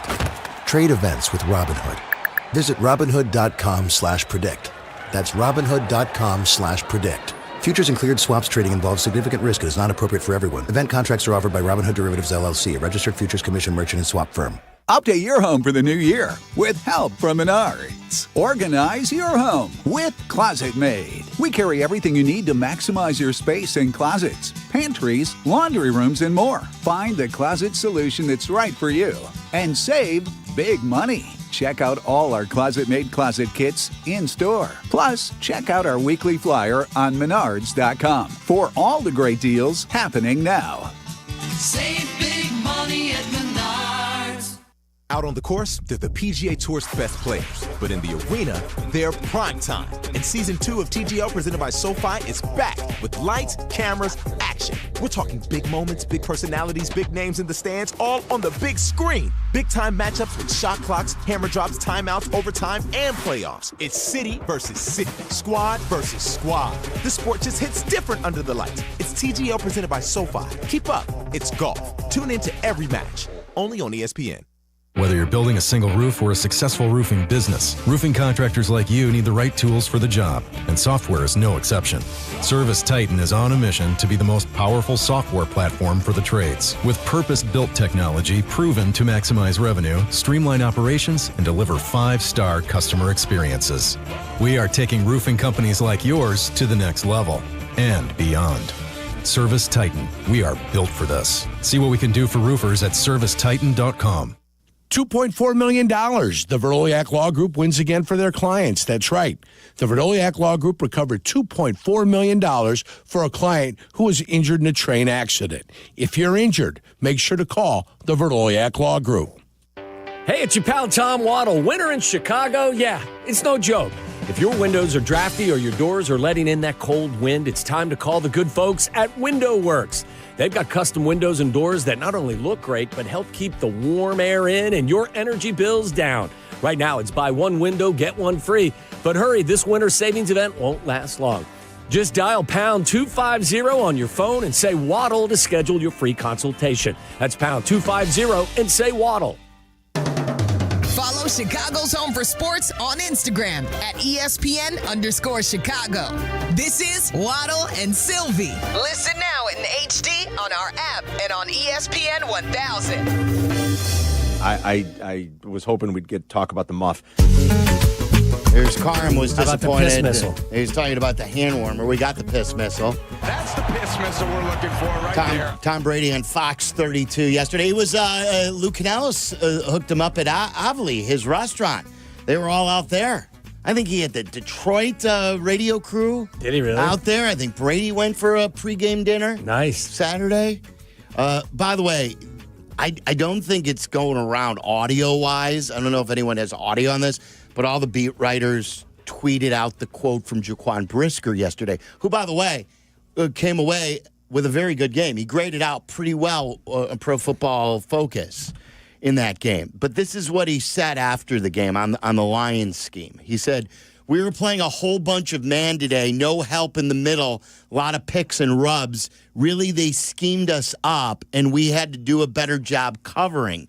They just got us in the right call. They just out-schemed us, just being honest." What's he doing there? What week does Dennis Allen, or what day of the week does Dennis Allen talk? Thursday.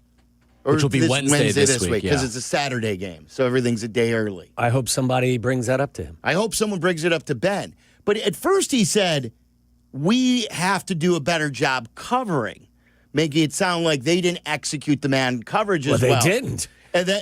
But then he turned it and he said, they just out-schemed us, just being honest. So is he blaming the players? Is he blaming the scheme? Hasn't he had some cryptic tweets before too? Maybe always. He's a very cryptic tweet guy, and he's a free agent too. Number one is has become a bit of a liability in pass coverage right now, and I never thought I'd say that because he has such dynamic skill set. He doesn't look healthy, And and for anybody who would say, well, you're being, too harsh on it, I would just tell you to look at the first play of the second half, and you tell me whether or not some business decisions continue to be made. Can I take Nathan really quick, who wants to piggyback on what you're saying? Oh, sure. Nathan, really quick, before Ben Johnson speaks, tell Waddle what you wanted to say. Watching Jalen Johnson for the past couple of weeks, he's playing like he doesn't want to get hurt again. He's missing coverage. He's letting guys that walk right past him. He's not doing his job at all. Yeah, Nathan, I think the effort thing, especially against the run, is something that they need to discuss. Look, when you are struggling defensively, everybody has to play a role. And I know they're being taught that you got to tackle the football and the play's not over until the whistle's blown. So, you could sit here and tell me, well, somebody else was bringing him down and, I didn't need to get. No, maybe you're the guy like Nashawn Wright has been, is while somebody's holding that ball carrier up, you can go in and strip the football. Or maybe you hit the ball carrier in a way that dislodges that football. So, look, he doesn't look healthy to me. He doesn't look fast and quick and twitchy the way he was. I'm sure the injury is an issue. They've gotten the most out of C.J. Gardner-Johnson. I give him a lot of credit. They've asked him to do some things that really don't fit his skill set. He's a good tackler. He's like an undersized linebacker, oversized safety in certain ways, and fills a role. But he can't play the spot that Kyler Gordon plays. And I don't even know if he's going to be available, but we'll see what Ben has to say. He addressed that with Joniak. Ben Johnson going to meet the media. We'll carry it live as he cooled down. Find out next. You're in the middle of the Waddle and Silvy Show, ESPN Chicago. Here comes the Chicago Bears podcast. It drops daily on the ESPN Chicago app, and its rotating co-hosts make an essential pod for Bears fans. Join host Pat the Designer and company for the Chicago Bears podcast from ESPN Chicago. Your home for Chicago Bears content. Yep. Hey, Chicago, headed to a game? Take the CTA. We'll get you to the game and back for just $5. That's less money spent on travel and more money in your pocket. No searching for parking, no random surge pricing on rideshare, no traffic. We'll do the driving for you. The CTA has train stations and bus stops within steps of all the major stadiums and venues in the city. Plus, we've got tap to pay available on all CTA trains and buses. There's no need to purchase a ticket ahead of time. Just tap and ride. Plan your next trip at transitchicago.com/plan a trip. Save money, do more, ride CTA. Hey guys, it's Silvy. You ready to take your sports action to the next level? You need Circa Sports Illinois, the world's largest sportsbook, now right at your fingertips. Circa does it the right way. High app limits, low holds, incredible customer service, and no bet fees. Ever. Other books might charge you to get you in the game, but not Circa. With Circa, every play is your play. Download your new bookie today at circasports.com. It's the only place I play. Got to be 21 years or older. Gambling problem? Call 1-800-GAMBLER. Chicago's ESPN 1000 is conducting a test of the emergency alert system. This is only a test.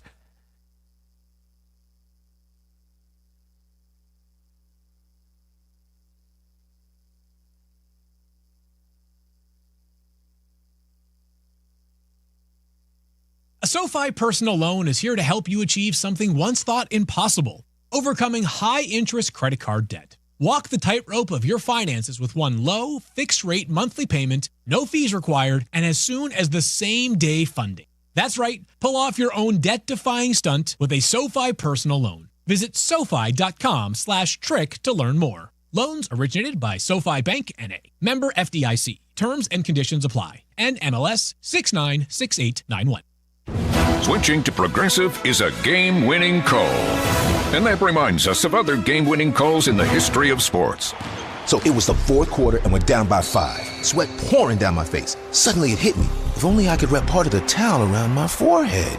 And that's how I became the first basketball player to wear a headband. Okay, not really a game-winning call, but it was a good call.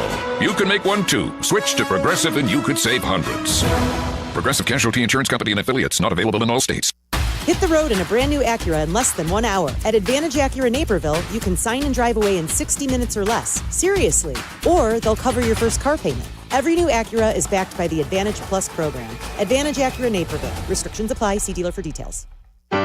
Hey, football fans, the playoffs are drawing near, and a well-executed game plan is the key to winning. Retirement is no different. Hi, I'm Mitch Lyons, former pro football player turned retirement pro and founder of MitchLyonsWealth.com. I want to ensure you have a winning game plan. Get our free retirement toolkit that includes my book, Retirement of Steel, along with guides for Social Security, taxes, and more. Call 844-867-8335 or 844-86-STEEL. MitchLyonsWealth.com, your best game plan to protect, grow, and win retirement. Live from State Street in the heart of Chicago, this is the home of the Chicago Bears, ESPN Chicago. And this is Waddle and Silvy, WMVP, WTBC, HD2, Chicago, a good Karma Brands radio station. We can't dig ourselves in a hole like that, and was disappointed with the offense as a whole. I let those guys know that, and we'll be better for it. We'll address it. We'll get those things cleaned up, and we'll be better for it. Ben Johnson, during yesterday's press conference, trying to pick his team up off the mat after that showing. Like, Waddle just showed me the Jalen Johnson business decision again. Like, last week we had it against San Francisco. A year ago it happened on that same field in San Fran. This was the first defensive snap of the second half. I believe the Bears got the ball. Yeah, and didn't do anything yeah. with it, punted, and this was the first play of the Lions' first possession. If it was flag football, Jalen Johnson would not have been able to pull the flag. It was that much of a lack of effort, and that's what I was trying to allude to earlier. If the Bears get beat and they go down because Green Bay ends up being the better team, which without Micah and some of their guys out, I don't think they are right now. Or if the Rams end up beating them and they get beat, I'm like, okay, good job, good effort. Let's hit the offseason. Let's get better, make some changes where they need to, get better at left tackle, get better at the defensive line, retool some of the defensive parts. But if they go in and the offense sleepwalk through the first half of football, Jalen Johnson makes a business decision like that, and you see a lack of effort, that's something where I don't care how much we expected them to be 8-9. It doesn't matter to me. We're here now at 11, and you have to sell out trying to win a playoff game. I can't imagine that's going over well inside their building. Play like that. First play too. And like you're setting a tone for the second half. Yeah, and look, and if you're not healthy enough to be able to perform your duties in the manner in which you're being asked, then you know what? Let somebody else play. But it's kind of like for a team that has been such a feel-good team, and you're excited about what they're going to be able to accomplish, hopefully, in the second half. You see a play like that, and it's just kind of a kick in the nuts, isn't it? Oh, my goodness, yes. Ben Johnson going to meet the media here any second. We'll carry it live. We started at 2. That's our new time frame. It's our old new time or our new old time, however way you want to phrase it. We've been on at 2 before. So we're starting an hour earlier now. See you tomorrow at 5. 2 to 6 is so we're on a half hour earlier. We're on an hour earlier. So we're off a half hour earlier. We're on an hour earlier. So you get 4 full hours. You say I'm confusing myself. 115 Bourbon Street this Friday. It's brought to you by Yingling. Let's pack the place. Shay and Tyler will start our broadcast day at 115 Bourbon Street. We'll be on, obviously, much earlier than that with Unsportsmanlike and Kap and J Hood, Carmen and Jurko. But we're going to be live and local at noon. And Shay and Tyler will be there. Here's Ben. Listen, excited about the new opportunity here. Turn the page and start this new season that we keep talking about. I think it's a great opportunity in front of our home crowd. Can't wait to see what that looks like on Saturday night, and I'll go ahead and open up from there. We'll go first to Pat Finley. Go ahead, Pat. Hey, Ben, are you going to bring Kyler Gordon back to practice this week? That's the hope. That's the hope. And how did C.J. Gardner-Johnson check out? Is he still in the protocol? Oh, yeah. Yep, protocol is a week-long thing. We'll go next to Dan Weeder. Go ahead, Dan. Ben, obviously you've experienced the sort of intense survive and advance dynamics of the playoffs. How do you articulate for your team this week what those sort of entail? You can try to describe it as much as you can, but until you go through it yourself firsthand, I think that's the best way to learn. I think we got a lot of veterans that have been here before, so they know what that's about.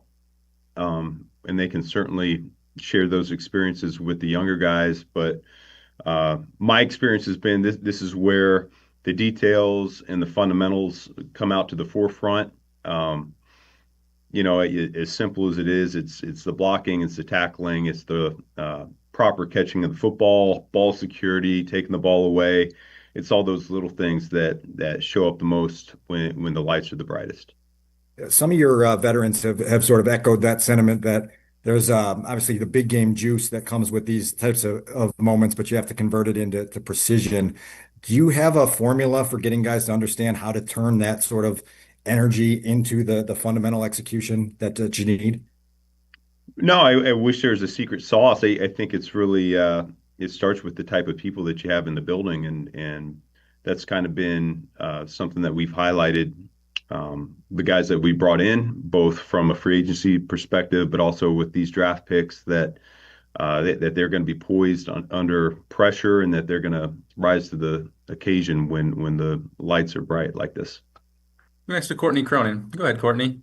Hey, Ben, a couple of the guys talked yesterday just about you guys you've lost 2 games in a row before and you've rebounded from it. And I know early in the season, you took the approach with that pretty intense Wednesday practice. You called out their championship caliber practice habits that they didn't have at this point yet. Can you pull back on anything from, I guess, going into week 3, knowing that it's a different part of the season, a new season? Is there anything you'll use from that experience to get them flushing the last 2 games?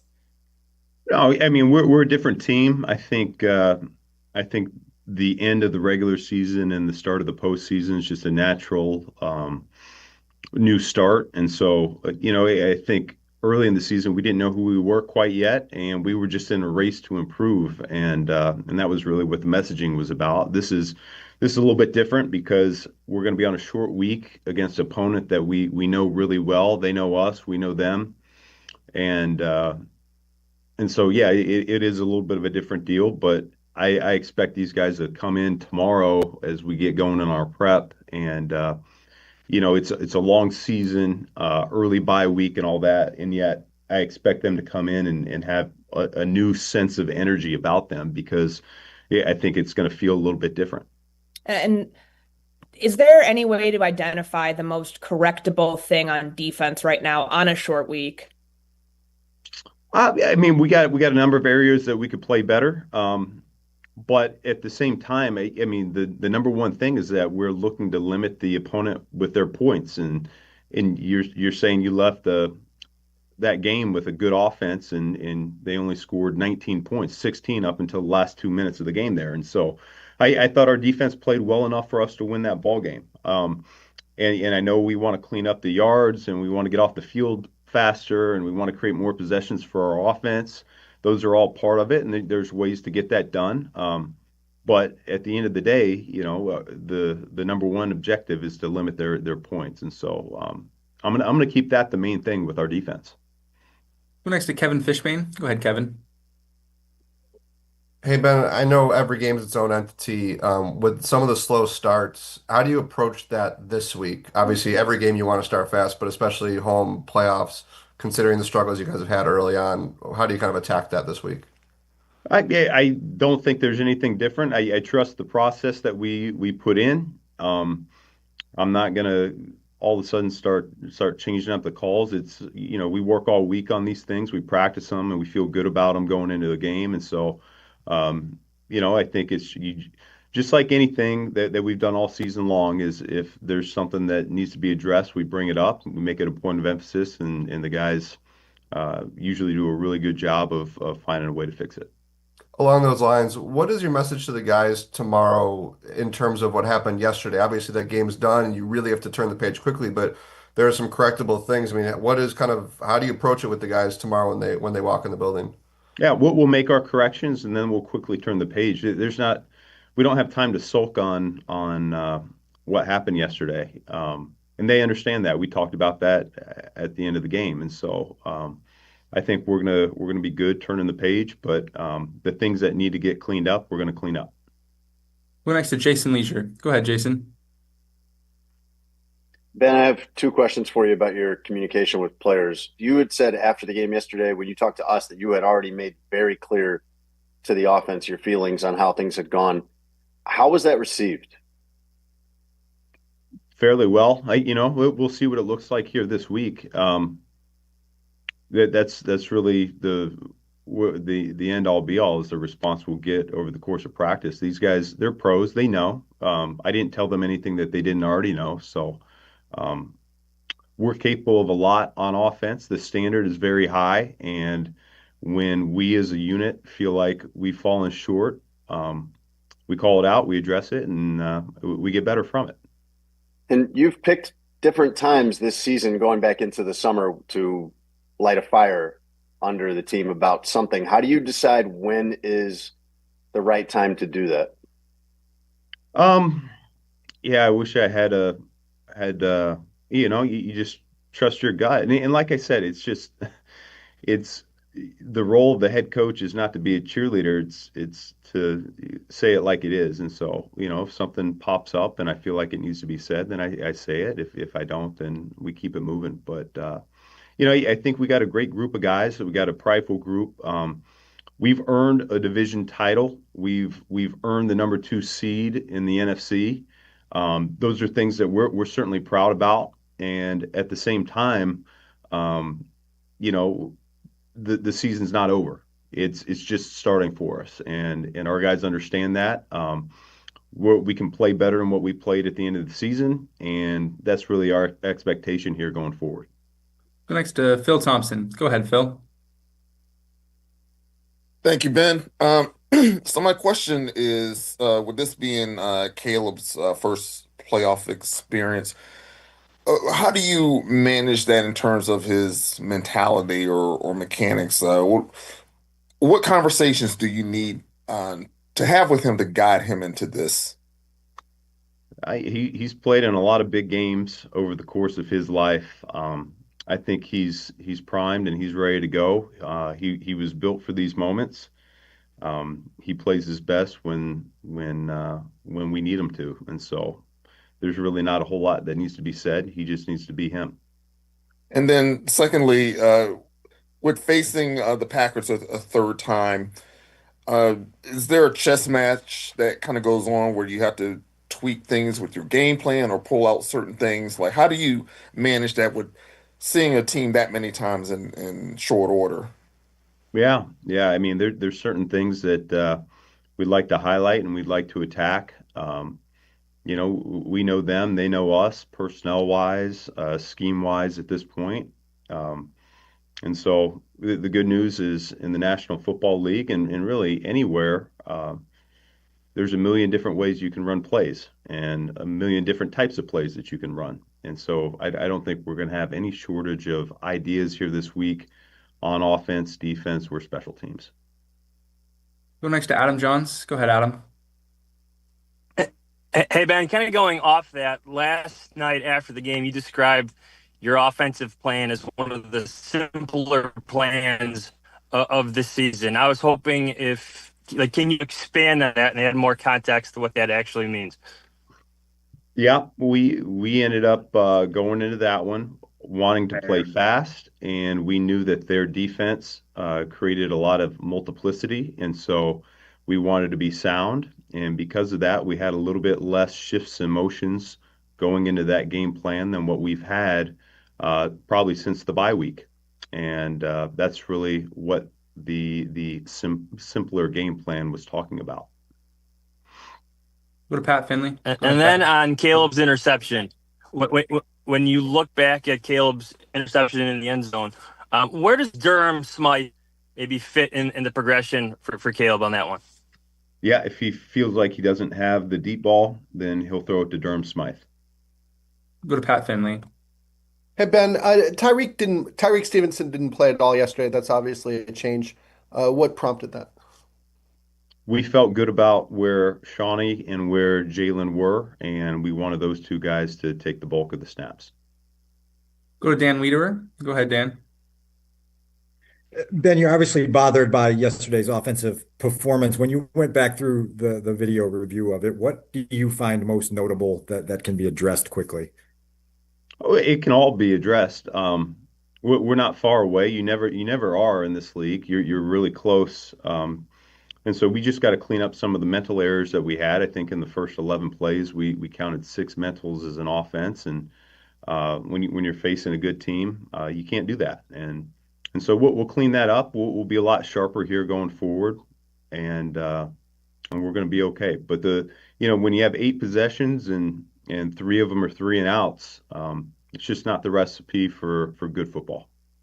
Last 2, we'll go Phil, then Pat. Go ahead, Phil. Thank you. Ben, what experiences from what things from your past experiences in the postseason with other teams do you think most inform you going into this playoffs?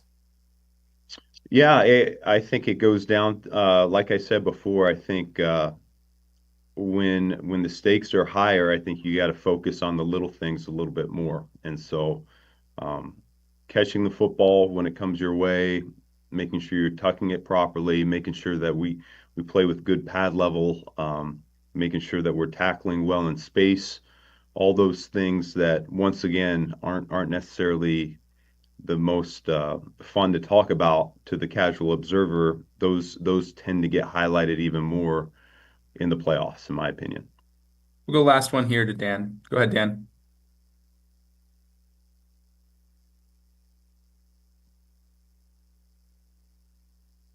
Ben, what's the short week here? How much does that inhibit what you're able to do practice-wise going from Sunday to Saturday? We've been doing this all year long. We've had long weeks. We've had 7-day stretches. We've had 6-day. We have 5-day stretch in there. We're really built for this at this point. So I feel really good about the schedule, the setup.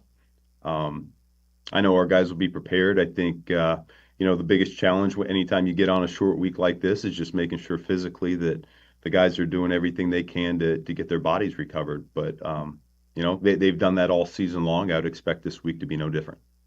All right. So thanks, Coach. There's Ben Johnson meeting the media virtually. If you want to react, anything stick out to you guys, 312-332-3776. How about for you? I just think he wants to get to work. I think it's an all-business approach. He wants to get this bad taste of yesterday's performance offensively out of his mouth. I just get the sense he wants to move on. And obviously... He's talked out, at this point. It's been a long season. He wants to play. Yeah, it's time, it's go time. The playoffs are here.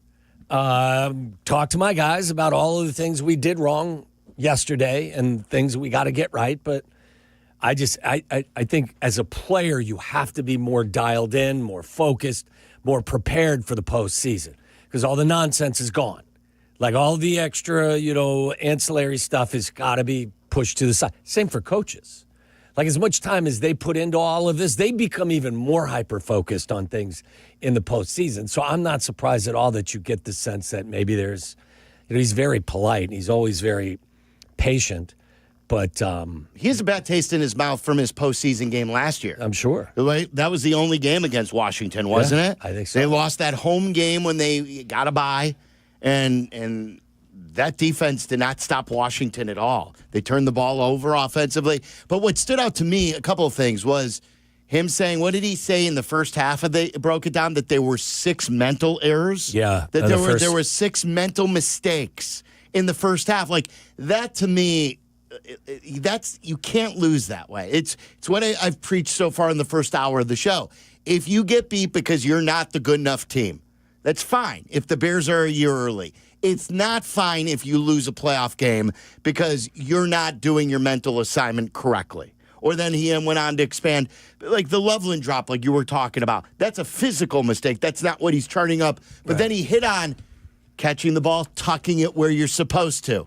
That's the difference between being a team that is one and done and a team that makes a run in the postseason. Yeah. That's a 4th down play. Love Colston Loveland and everything he's about.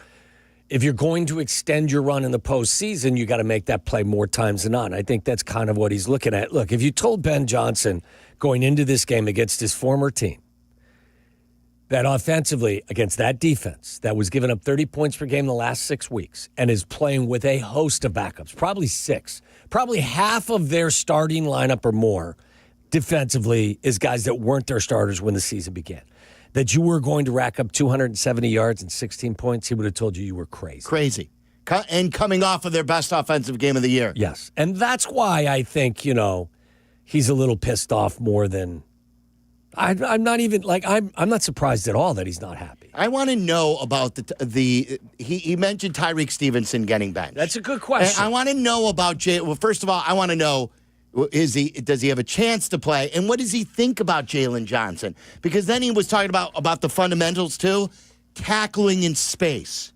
When you're a pro football player, even if you're a corner, even if you're not 100% healthy, if you're not even showing a willingness to tackle in space, like how is that received inside the building? Can't be received well. Again, go back to the first Detroit game, and Ben lit them all up. Not just probably behind doors, but in front of the media too. We don't have, and Courtney talked about it. But this back-to-back weeks with Jalen.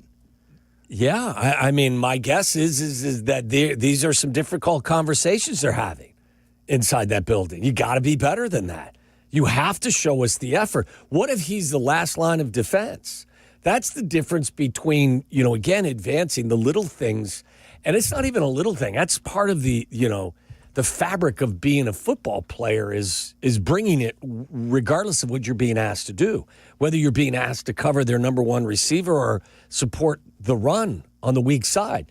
You've got to be there and answer the bell. Otherwise, you're not going to advance. Let me ask you a question. I showed you that play. What if Colston Loveland just jogged off the line of scrimmage on that 2-point conversion or on that touchdown catch and just decided, I'm going to half-ass this? What happens? Well, you don't convert the throw and it's not a touchdown. So, so none of it's acceptable. That may be the difference between a play that's stopped after a 6-yard gain or a 45-yard touchdown run, which then could be the final nail in the coffin. It could be the deciding factor in your game. So he's still the head coach. I would like him to. He wasn't asked, but I would like to hear what he thinks about what he's seen from Jalen Johnson's wand, because you've compared it, and I think it's a really good note to the wide receivers not blocking. And he was the first to light them all up. Yeah. Zacchaeus didn't have a good blocking game. Zacchaeus barely played the next game. Yeah. He talked about all those guys. No block, no rock. Well, what about no tackle or no effort on a tackle? What then? Yeah, remember the first, it was the second Green Bay game where Javon Dexter, he got sloppy, and I'm not so sure it was an effort issue, but it was just laziness with your technique on the Josh Jacobs run that converted a long third down. Like, that's the kind of play that you can't have happen. No, him and Sweat, both, yeah. Richard is in Romeoville. You're on ESPN 1000, and Bears fans, if you want to talk to us, plenty of room for you at 312-332-3776. What's up, Richard? Hey, how y'all doing, man? We're all good. Just want to talk, I want to see the Bears finish this off. I was at that game. I used to work security for the Bears. I was at that NFC Championship when Green Bay beat us. Surprisingly, my coworkers wanted Green Bay to beat Atlanta that year, so we got an extra game to work, and we ended up losing it. So we need to finish the fight this time, start off fast, and that way Ben Johnson did promise us 2 wins against Green Bay. Right. So this is his chance to do it. I've seen that going around a lot. Like, if Ben Johnson could still hold his promise, I think the way he said it was, I enjoyed beating Matt LaFleur twice a year. Right. So now he's got a chance to beat him twice in this season. It's going to be a chess match. They're banged up front defensively. Again, you saw what the Ravens were able to do against them on the ground in their building 2 weeks ago. I would assume that the Bears will try to copy that game plan and the game plan they had in the second half up at Lambeau and try to control the clock and get things going on the ground. But I have a lot of respect for that group. They find a way to compete up at Green Bay, even when they don't have their best players. So I think Jordan Love will be 100% healthy. For the most part, his entire offensive arsenal will be available to him. Hopefully he'll be rusty, too. He hasn't played in a month. Could be. Since the Bears game, right? Yes. Will is on the south side. You're on ESPN 1000. What's up, Will? How you doing, man? Everything's great. All right. I just think I believe Detroit is going to be our new issue despite Green Bay now, due to we still in their offensive coordinator. So I believe that's going to be our issue. They're going to play lights out every time they play the Bears. So I don't think Green Bay will be a problem anymore. I think we're over that curse. Whoa. Well, call us next Monday, and we'll see if you're right or wrong, Will, regardless. I am buying your thoughts about Detroit, though. I mean, this is going to develop into a nice rivalry because even after the game, you heard some of their guys talk about this one was important. It's your former coordinator, and maybe some of that will cool off as time goes by. But I think the connection will always be relevant in some way. Maybe more so now than it is 3 years from now. But look, you got to get over that Detroit hump. I mean, how many times do you win your division and have a losing record inside your division? It's happened didn't you have the stat? I forgot who sent it to us. So this has happened very rarely. Yeah, I think it was Courtney tweeted it out. Yeah, you sent us the Courtney tweet. Yes. Get the Courtney tweet on how this barely happens. How infrequently a team wins their division without a winning record inside their division. I don't think it happens. They got to 11 by going 2-4 in the division. Correct. And that's why this is even bigger, because you would be 2-5 then. Yes. And then your highest, if you don't win this game, your highest moment will be muted over the course of looking back at the highlights. I've always said the Bears-Packers game with a walk-off DJ overtime touchdown will be remembered forever. It will be far less beloved if they get eliminated by the Packers. What does it truly mean if you walked off the Packers in the regular season and they walked you off in the postseason, and they walked you off into the offseason?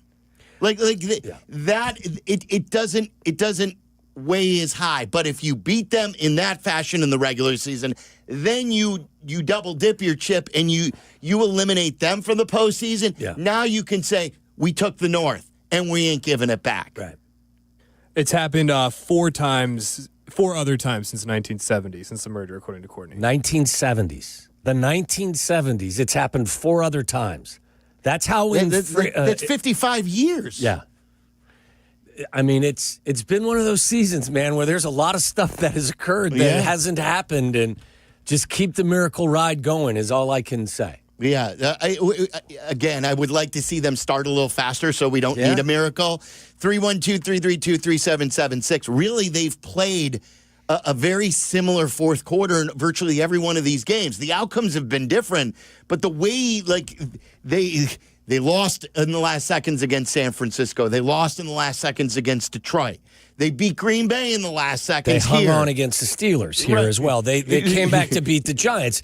When you get to the postseason, those types of last-second miracles are less likely to happen because the quality of the opponent goes up. Right. You did it against Minnesota there. You weren't able to do it in Green Bay. Almost every game, the Cincinnati game, has gone down to those final moments. It wouldn't be so bad if they started playing a little earlier here. 332-3776. Bears fans, phone lines open for you. Waddle and Silvy, we now start at 2. So when we start at 2, and this is now a permanent thing, we go back to the old way that we used to do things when we were on from 2 to 6. Waddle's World happens in the 3 o'clock hour. So from 3:30 to 4 o'clock, you'll get some fun with Waddle's World. We'll have the good, the bad, the dirty in an hour from now at 4:30. We'll take your calls throughout the show at 312-332-3776. This is your home for the Bears. This is Waddle and Silvy on ESPN Chicago, Chicago's home for sports.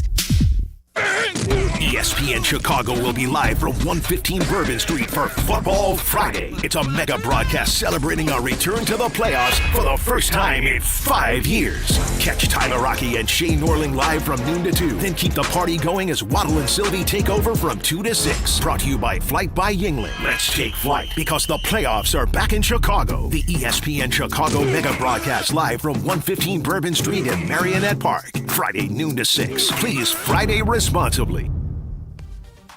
Guys, the postseason is here, and soon enough, a trophy will go high into the air, confetti will fall, And some will say, all right, the season's over, but not if you follow sports around here, because being a fan in this town means you need more information. What went wrong? What's next? Who's coming? Who's going? We need answers. That's why the second the game ends, we're all on the ESPN app. Highlights, replays, deep dives, and suddenly we're watching something that we didn't even plan on watching, and that's because ESPN's got more than 47,000 live events, plus originals and coverage from everywhere. There is no offseason, just all of us trying to figure it out. I was watching North Central last night, a matter of fact. They came up just a bit short. But shout out to North Central for another great season. And I know Illinois State's got their championship game tonight. Always in season. Get all of ESPN all in one place. Download the ESPN app on your TV or phone. Has the excitement of betting turned into worry? Feeling overwhelmed every time you roll the dice? Problem gambling doesn't just affect your wallet. It can impact your health, relationships, and peace of mind. But there's hope. Gateway Foundation is here to help you take back control of your life with personalized treatment options. You don't have to face this alone. Call Gateway Foundation today at 844-444-5780. That's 844-444-5780. With 3 locations to serve Chicagoland, Advantage Chevrolet gives you so much more. Visit and see the amazing inventory and savings at Advantage Chevrolet Hodgkins. And Advantage Chevrolet values your time. They'll have you in your new Chevy in less than 60 minutes, or they'll make your first car payment. That's right. Drive off in your new Chevy in less than 60 minutes, or they will make your first car payment. Visit AdvantageChevrolet.com. Together, let's drive. Must mention offer upon arrival before negotiation. Restrictions apply. Ask dealer for details. Hey, fans! Welcome back to Fansville's Cheers and Tears. Oh. Okay, so like everybody deals with losing, right? To a rival on a last-second field goal. Whatever, it's fine. I'm totally fine. But I cope with losing with an ice-cold Dr. Pepper. Those 23 flavors are like so delicious. They totally wash away the pain of your college football team taking a big fat L. College football. It's a pepper thing. Empower. After wanting one for years, Kevin is finally enjoying his new hot tub. This is the life. He worked with Empower to help him get good at money, so now he could be a little bad. Oh, no, not my phone. Oh, Kevin. Kevin's phone may be in hot water, but his finances aren't. Invest well, live a little. Start today at Empower.com. The official Sea Red Bulls Bar Network, presented by Corona, is back. Cheer on the Bulls with fellow fans at participating bars across the city this season. Visit bulls.com/bar network to learn more. Follow Chicago's Home for Sports on Twitter at ESPN 1000. This is Waddle and Silvy on Chicago's Home for Sports, ESPN Chicago. It's that time again when we venture deep into the great unknown. And in Chicago, Tom Waddle. He can't run, he's not fast, but he gets open. A trip inside the mind of a multi-concussed former Bears wide receiver. He caught everything that was thrown and took every hit that they could give him, and he had an all-time day in the use of smelling salt. Buckle up, boys and girls. Tom Waddle, every team wants to have a Tom Waddle. If I had a football team, I'd like to have a Tom Waddle on my team because you draw from that. It's time to go inside Waddle's world. Tom Waddle did have to use a lot of smelling salt. Oh, as we do on the days after games, we'll take all of your phone calls here. But a couple of football stories. First of all, did anybody else notice this? That after the Steelers-Ravens game, that Aaron Rodgers seemed to be lingering around. They kept showing him almost like he was getting ready to do an interview, but then the interview never took place, and then they panned to somebody else.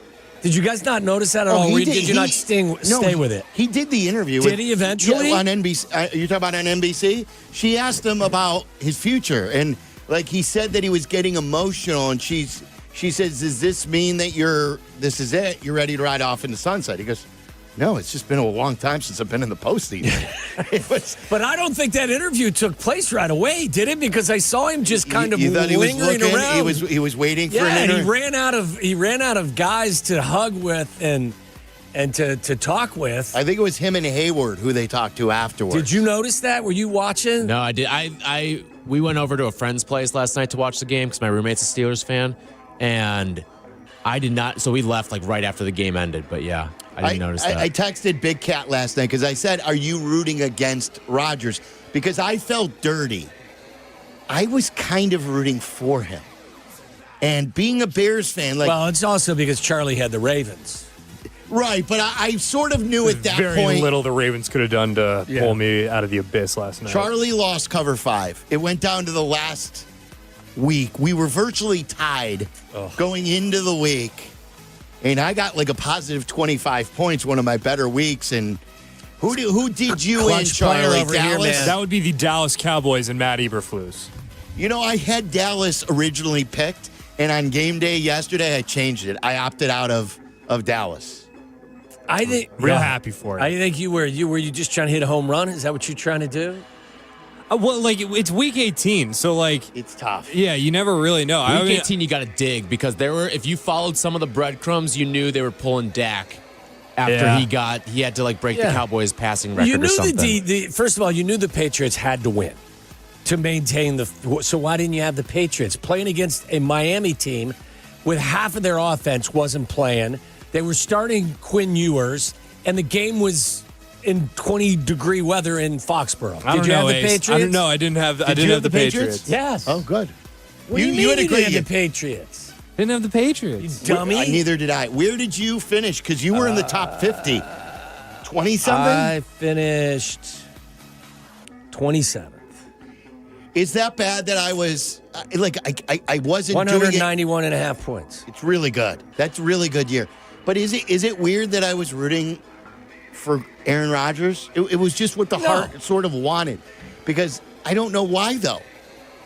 Like, he's owned us, but I was like, I'd like to see Rodgers give us one last spin. By the way, the fact that they got in with the receiving group that they've got because of no DK Metcalf is pretty. And by the way, I saw Shea tweeting as well, and I agreed with at least some of the things he was tweeting. There are 2 or 3 throws that dude still can make in a game that I'm not sure anybody else in the league can still make. Like the throw to Thielen. Yeah, the seam route is like there's no window. Yeah.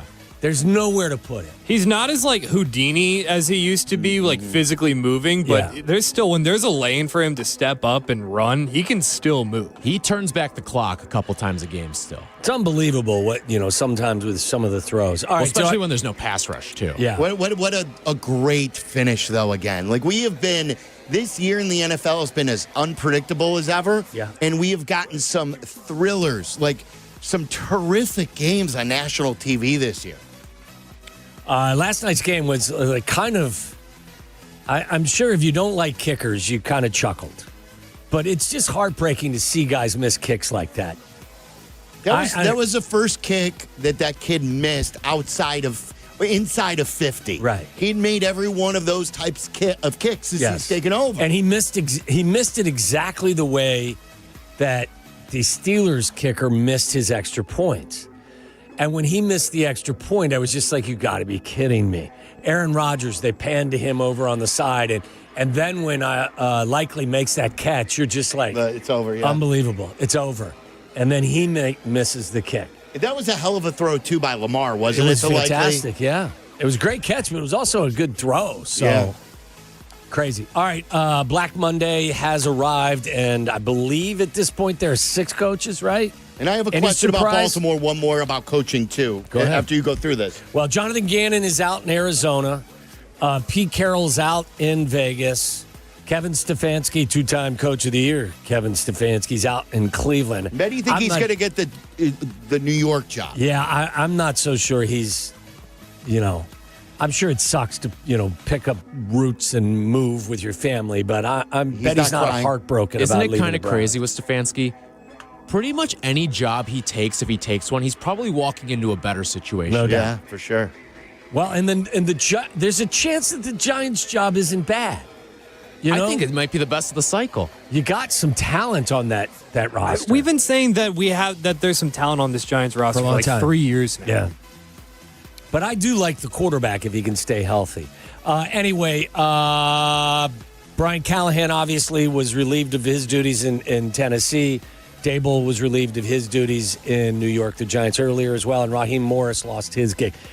I believe Terry Fontenot, the GM, also was fired, but most of these guys in these organizations, the GMs were kept. Yes. In New York, too. Yeah. What's his face? Joe Shane. He's awful. So Rich McKay, the president of Atlanta, he's been there for a while, and Matt Ryan is presumed to be taking over that as the football president. Yeah. And he's going to hire a GM. That's the big, trendy thing I've noticed. The Raiders are obviously doing it with Brady. The Dolphins are now doing it with Troy Aikman. Well, Aikman's just an advisor on their search. Yeah, but for their for the GM, right? Yeah, I guess consultant. Yeah, so but the Lions did it with Spielman. I feel like the Lions is the only time that this has kind of worked. No, you're forgetting. One of the guy won a Super Bowl, and he brought the quarterback over because of who he was, John Elway.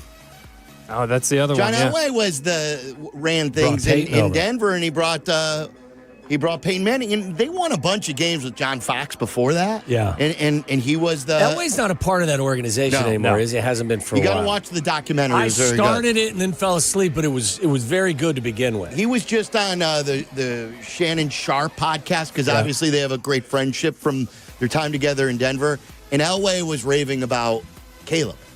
He was talking about Caleb. Yeah. Shannon Sharp brought him up, and by the way, can you play the Rex Ryan stuff? Yeah. I mean, because I haven't seen Get Up in a while, but then you told me last week Rex was telling everyone that the Bears could win the Super Bowl. What do you want first? Do you want last week's first? Yeah, and then play last week's first. Okay, so this was Rex Ryan talking about the Bears in a loss. After the 49ers the 49ers game where they obviously scored a ton of points. Oh, amazing. I mean, when I look at this, and I knew Ben Johnson would quite honestly outcoach San Francisco on that side of the ball. Yeah. Because if you play a vanilla defense against Ben Johnson, you got no chance. And this one they had 460 yards of offense or whatever it was. I mean, just a tremendous thing. And this young quarterback, didn't we say, watch out, early in the season, he's going to get better and better and better and better. And look where he is. Why? Coaching matters.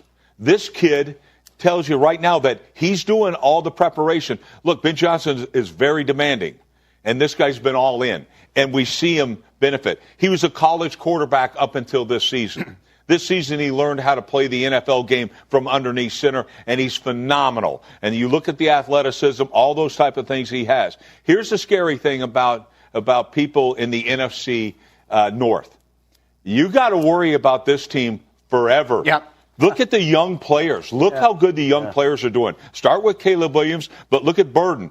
By the way, Romaduzzi, their best receiver, he's not even playing in this game. And DJ Moore didn't play. And the tight end is really good as a rookie. Loveland. He's getting better and better. This team is going to be there forever.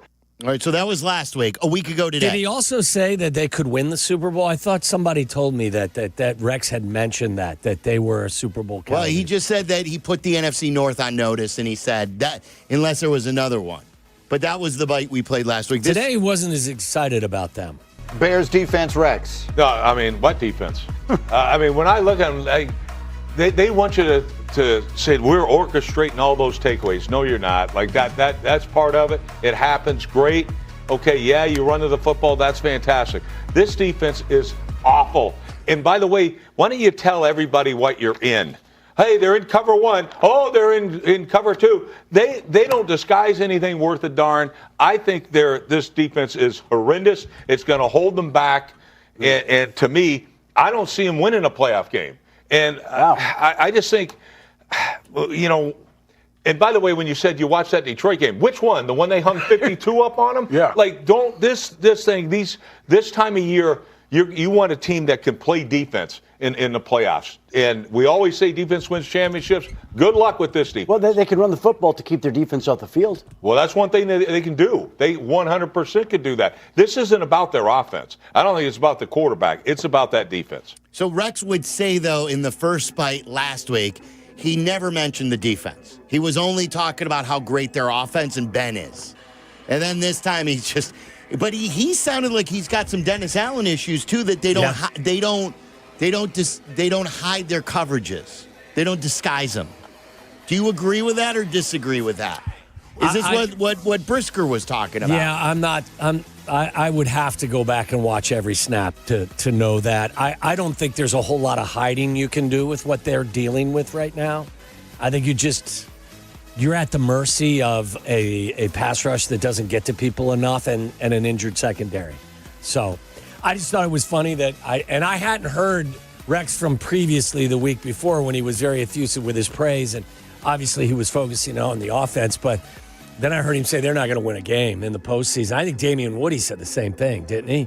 So they better win a game. The love for the team on Get Up, I think, is diminished dramatically. Well, that's how it goes, and the national narrative spins. Yes. This is what it does. Like when people call in and they say to us, Caleb's not getting his respect, they're debating Lamar again today.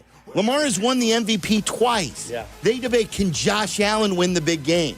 You know, they debate all of this stuff, and they just sit there, and one week it's one thing, and the next week it's another thing. The one question I had for you, and Charlie, I didn't ask you to pull this, so maybe we can do it later in the show.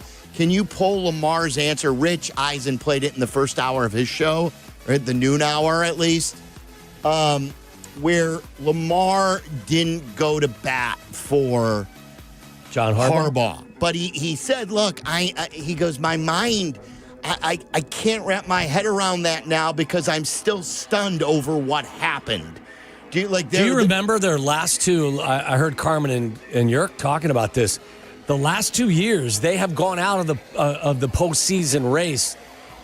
Well, last year was in the postseason. This in the final game of the regular season in just dramatic fashion. Remember when Mark Andrews dropped that ball on that 2-point conversion? Sure, that's not a Harbaugh issue. Right, and then this one, they obviously missed the kick. But I wanted to play this for you later because there's a lot of hot takers, a lot of people that, again, on Get Up, and I heard Rich debating this. Should he have said something that defended his coach more, or do you understand that he's lost in the moment? Yeah. And because before that, he was asked about his future. So it wasn't, and he said the same answer about his future as he did about Harbaugh. So it wasn't like he wasn't just defending his coach. He didn't want to talk about the future at all. There's talk about trading him, too. Yes. Like, he was hurt a lot of the year, too, wasn't he? I mean, he had a back issue. He had a hamstring. May never have been right. But there was a big Baltimore article about does he work as hard as people think?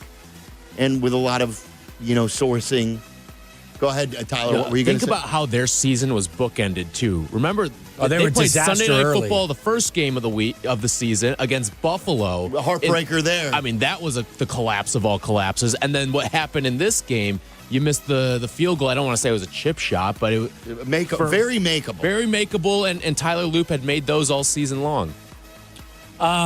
Before we go to break, there are a couple of other NFC nuggets here. The Rams, Devontae Adams is back. Hamstring is, I guess, going to be okay for him to play in the postseason. And the 49ers, one of their starting linebackers, Tatum Bethune, is going to miss the playoffs with a torn groin. Yeah, he was. I saw he went down a couple of times, but that last one, you knew he was done. So those are two injuries that obviously may affect what happens in the end. Okay, when we come back, how about we take some calls? We get back to the calls and the toast of the game too. Oh, Benny's that's right. toast We're of the going to game. toast some people. So if you want to talk to us, plenty of room for you. We're guest free today. We're on till 6, 312-332-3776. It's Waddle and Silvy.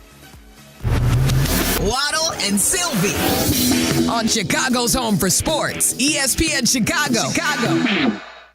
The Chicago Bears. The Green Bay Packers. The playoffs are here. Here comes the ball. Live from Soldier Field on ESPN Chicago. The home of the Bears. Guys, now that we've turned the calendar, fulfill your resolution of new windows for your home. I was thinking about it for maybe a year or two, and I finally then called Window Nation. Before they were a partner, and I got new windows in the kitchen, in the living room, in the master bedroom, and in the kids' room, and I loved them. And love to sing their praises. We love our new windows. They look great. They've lowered our energy bills. They are easily opened and closed when the spring and summer arrive. And right now is the perfect time Well, buy 4 windows, get 4 free. That's the New Year's sale. Buy 4 windows, get 4 free. Plus, you won't have any interest for 2 years, nothing down, no interest payments. They're going to make it as easy as possible for you. Also, my guy, Alan Favada, come over, give you a free in-home estimate. There's no commitment needed. But I think you're going to like what you hear from Alan. He's never going to upsell you, give you a great deal. That's 866-90-NATION for Window Nation, or go to windownation.com. Check out everything they have to offer. windownation.com, and let them know that Silvy sent you. Credit Union One, the official banking partner of Notre Dame Athletics, wants to reward you for everyday banking. CU One's high-yield checking offers the opportunity to earn competitive dividends when you make qualifying transactions each month. No monthly fees, no minimum or opening balance required. Plus, you'll be able to bank anytime and anywhere with 24/7 digital and mobile banking. Start making more of your money with Credit Union One. Open an account at cu1.com/Irish. Federally insured by NCUA. Hey, it's your friend Tom Waddle, and I drive a Hawk. The year-end sales event has been extended at all 12 Hawk Auto locations. Forest Park, St. Charles, Plainfield, Joliet, Carroll Stream, and now LaSalle, Peru. Shop thousands of vehicles from 13 brands and save with 0% financing for 60 months or make no payments for 90 days. Plus, get $1,000 to $2,000 holiday bonus cash. The year-end sales event is extended through Monday at hawkauto.com. Drive what I drive. Drive a Hawk.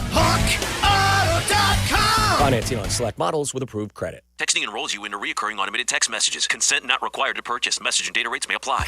Man, I love seeing the old gang at these reunions. Did you see Brian? He's in better shape than he was 25 years ago. How is that even possible? Yep, I ran into him a few weeks ago and had to ask. He told me he started taking Nugenix Total T2. The testosterone booster? Yeah, but it's way more than that now. It also skyrockets your nitric oxide in as little as 3 hours. I started taking it right away, and I'm already seeing results. I was wondering what you were doing. You seriously crushed me in that pickup game last week. Yep, after 40, energy, strength, drive, it all starts going downhill. But with T2, I feel like my old self again. Stronger, leaner, and my energy is way up. My wife even noticed a difference. They're giving out complimentary bottles right now. Just send them a text. Text ROCK to 321-321 for your complimentary bottle of new Nugenix Total T2. Text now and you'll also get a free bottle of Nugenix Thermo X, our most powerful fat incinerator. That's ROCK to 321-321.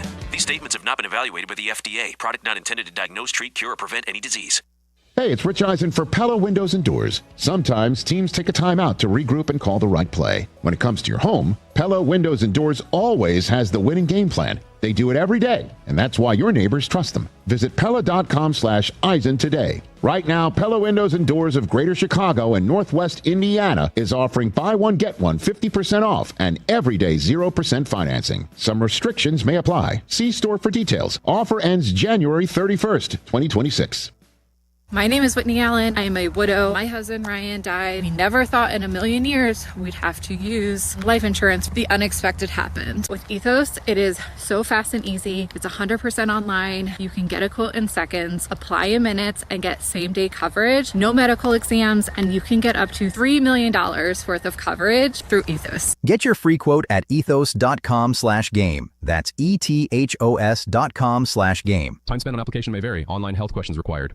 It's Blackhawks and Bulls season on Chicago Sports Network.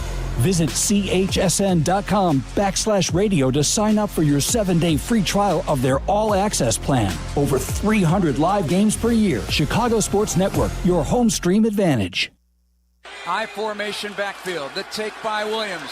Gonna throw over the middle. Low caught. Loveland. Touchdown! Touchdown Bears! That's a Komet in Loveland Drive, baby.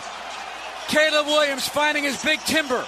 At tight end, it is 16-14. Time now for the toast of the game. Love Benny's Beverage Depot. What's that?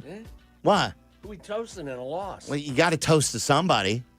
Look, you toast in good times and in bad times, don't you? By the way, Bob Pulford has passed away. Yeah, well, how about we toast Pulley? I don't know if Benny's wanted the Bob Pulford toast here, but look, Pulley worked for the Blackhawks for over 30 years as a coach and general manager. He's a Hall of Fame player, wasn't he? A Hall of Fame player for the Leafs. Pulley was a longtime family friend of ours. Was he? Was he really? Like a neighbor, wasn't he? Well, no, he's my brother's best friend's grandpa.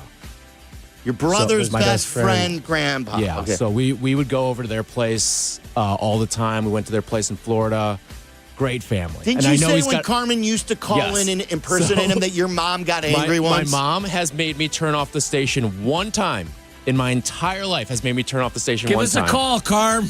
And it No, was we can't do that. And there was a big piece in the Tribune. It was like front page of the Tribune sports section about the Pulford family, or about Bob Pulford. And Carm called in on the day that it came out and did a Bob Pulford impersonation. And I was sitting there laughing the entire time. My mom was furious. Wow. I don't see my mom get angry. She does not get angry very often. What's your She brother's was so name? mad. Michael. That's Michael's best friend's grandfather. Yes. They're talking about and impersonating. We used to swim at their pool all the time, and she was so mad that day. I don't think Carm was being disrespectful. He was just doing an impression. Yeah, no, I don't think he was either. But I think it was because there's the personal touch. Stop following. He would basically, Carmen's impersonation, what he would just grunt. Yeah. And sound very Canadian, because Bob Pulford wasn't a man of many words. He tight lips for the old man Wirtz. Back in the Hall of day. Famer, though. Yeah, a Hall of Famer, yeah. And you know who loved him, too, was Chef Hans. So, Chef Hans is cooking him a welcome dinner right now upstairs. Bill Wirtz can hire him again for the 80th time. I don't want to do a Billy Packer eulogy here. So rest in peace, Bob Pulford. Rest in peace. All right, now back to the Benny's Beverage Depot, official champagne provider of the Chicago Bears radio network. If you can't find it at Benny's, it's probably not worth drinking. So we got to toast. Okay, I'll toast Bears rookie tight end Colston Loveland, who had himself a really good game. How many catches did he have in this one? Was it 9? Did he have 9 or did he have 10? He had like 13 targets, too. He had 10 catches for 91 yards and a touchdown. He ended the season with 58 catches, 713 yards, and 6 touchdowns. He's the gotta-have-it guy right now, right? When they gotta have something, they go to fourth Colston. down, that's where they're going. Yeah. It's, because he's such a mismatch with the people that try to guard him. So, I tip my glass to Colston Loveland and ending the season with more catches than any Bears receiver or tight end. I am going to toast to Kevin Byard. I remember when the Bears got Kevin Byard. I always loved him in Tennessee, but he came over with some not-so-great pub in Philly. And that was a winning team, Philly. Yeah. And we're like, well, Kevin Byard had a really down year and wasn't good in Philly. As his best days, are they behind him?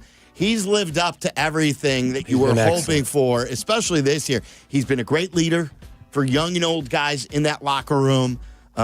He made it through last year, and now he's led the league in interceptions. He's the interception leader with 7. He got his 7th yesterday. When they got that turnover, I thought there was no way, shape, or form the Bears were lose. Yeah. We're losing that game. This one's going to finish just like the others. And I bet on the Bears at plus 390 at $35. So, for me, that's a sizable bet.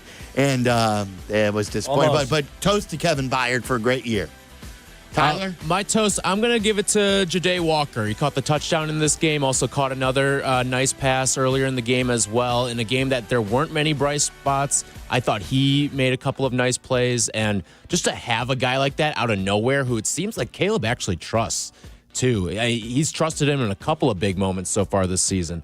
So Ja'Day Walker gets my toast. I'm going to give mine to Cole Kmet, the other tight end, obviously, in this game. I think, what a catch. He had a few, big first, chain-moving catches, and then obviously he held on to the one in the end zone where he took a shot. There's been a lot of, I think, understandable frustration with Cole Kmet this season. I think he's going to be back next year. I think they really value him in the run game, and I think he's a nice little target for Caleb, a nice little escape route for Caleb Williams. He's a luxury at what they're paying him, but I will say, I agree with you. I think he had a really rough game against the Raiders, if you remember, and from that point forward, I thought he's played really, really well. He iced the game in Philly. Yeah. He had a 2-point conversion catch yesterday. Outstanding to hold on to. Yeah, he's probably overpaid for what he does. Yeah. But I'm sure, I wonder if he wants to be here and how the Bears feel about that, at that cost, because he's a good player. He has answered the bell with regard to what they've asked him to do. He's a big part of their success running the ball. All right, the toast of the game brought to you by Binny's Beverage Depot, official champagne provider of the Chicago Bears radio network. Stock up for the playoffs, right? We got a big Saturday night game, so head to Binny's Beverage Depot if you can find it at Binny's. It's probably not worth drinking. All right, all your phone calls. What do you think about yesterday's game? Did that bother you? A lot of people, including us, have spun it. Maybe this is another teaching point where you can't take anything lightly. You cannot sleepwalk your way through. You've got to play with urgency. Plus, I have a Nick Sirianni question for people. Okay, good. So we'll get to all of that. Your Bears calls. Packers week, Saturday night game on the lakefront. Let's go. Let's get ready. It's all coming up next. The afternoon drive is easier with Waddle and Silvy. Chill out. They're coming right back. ESPN Chicago. Two men, Pat Boyle, Barstool Chief, ice in their veins, hockey in their hearts. Aww. ESPN's The Hockey Show is back, ready to rock the rinks with Chicago's best hockey knowledge. Brought to you by Chevy Drive Chicago. The Hockey Show, Wednesday night at 6:30 on ESPN Chicago and the ESPN Chicago app. Was also telling you about Binny's and stocking up for the postseason. How about stocking up on some Connie's frozen pizza? You don't have to go out. You don't have to pay the astronomical charge of delivery. Connie's frozen pizza, it's just like Connie's restaurants, except in the frozen variety. You make it on your own time. It comes out piping hot. Premium pizzeria-inspired pies from your freezer to your table.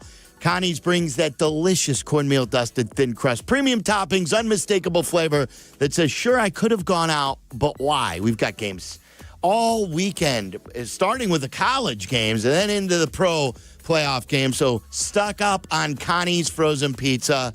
Find Connie's in your local freezer aisle. Connie's frozen pizza, authentic Chicago flavor without those pizzeria prices.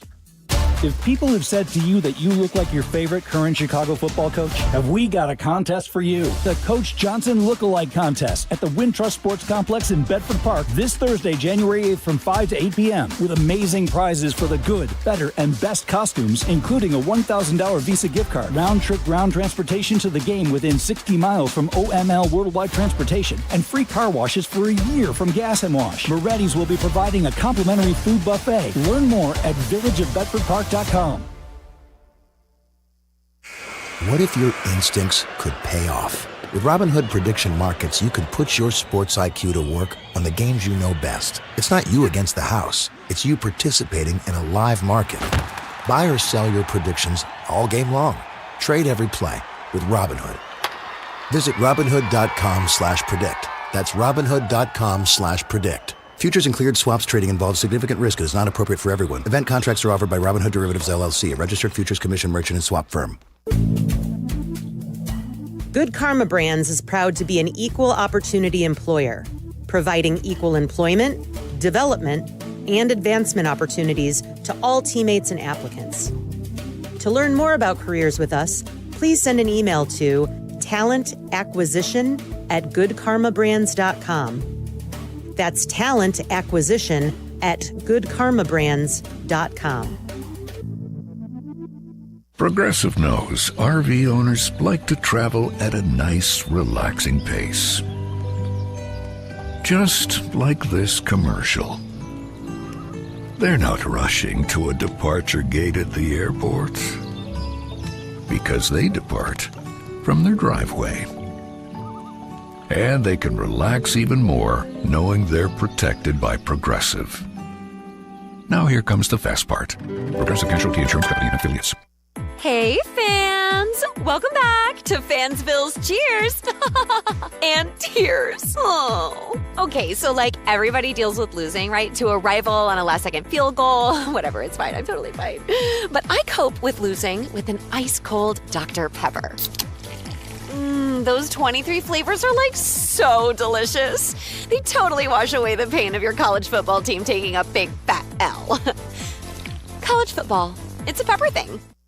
Hit the road in a brand new Chevy in less than 1 hour. At Advantage Chevrolet Hotchkiss, you can sign and drive away in 60 minutes or less. Seriously, or they'll cover your first car payment. Every new Chevy is backed by the Advantage Plus program. Advantage Chevrolet Hotchkiss. Together, let's drive. Live from State Street in the heart of Chicago. This is the home for every Bears game. ESPN Chicago. And this is Waddle and Silvy. WMVP, WTBC, HD2, Chicago. A good Karma Brands radio station.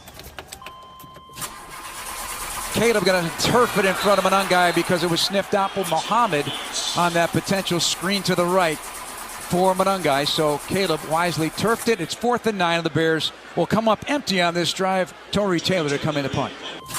Snap back, Williams has time. Pressure coming though. Hit from behind and down he goes. Hutchinson with a 3rd down and 3 sack of Caleb Williams. Snap back, Lions with a strong rush again. Hutchinson is developed. Now they throw the slant and not able to hang on. Loveland. And it is 4th down, and the Bears go out. Snap, play fake to Monangai, rolling to the right. Caleb with time, going to launch, going deep to the left corner, and it's going to be intercepted in the end zone. Williams in a tight pocket, throws deep into the end zone. Johnny Walker, touchdown! Touchdown Bears! Going to throw over the middle, low, caught, Loveland, touchdown! Touchdown Bears! Kick by Bates is up. It is good, and the Lions with a walk-off win on a field goal of 42 yards. It was like my grandma's old station wagon she used to have. That, Couldn't get it started? It didn't have a fuel, I don't know what the term is, a fuel injector or something. You had to pump the gas to get the gas into the system. Hit it a couple times to get it started.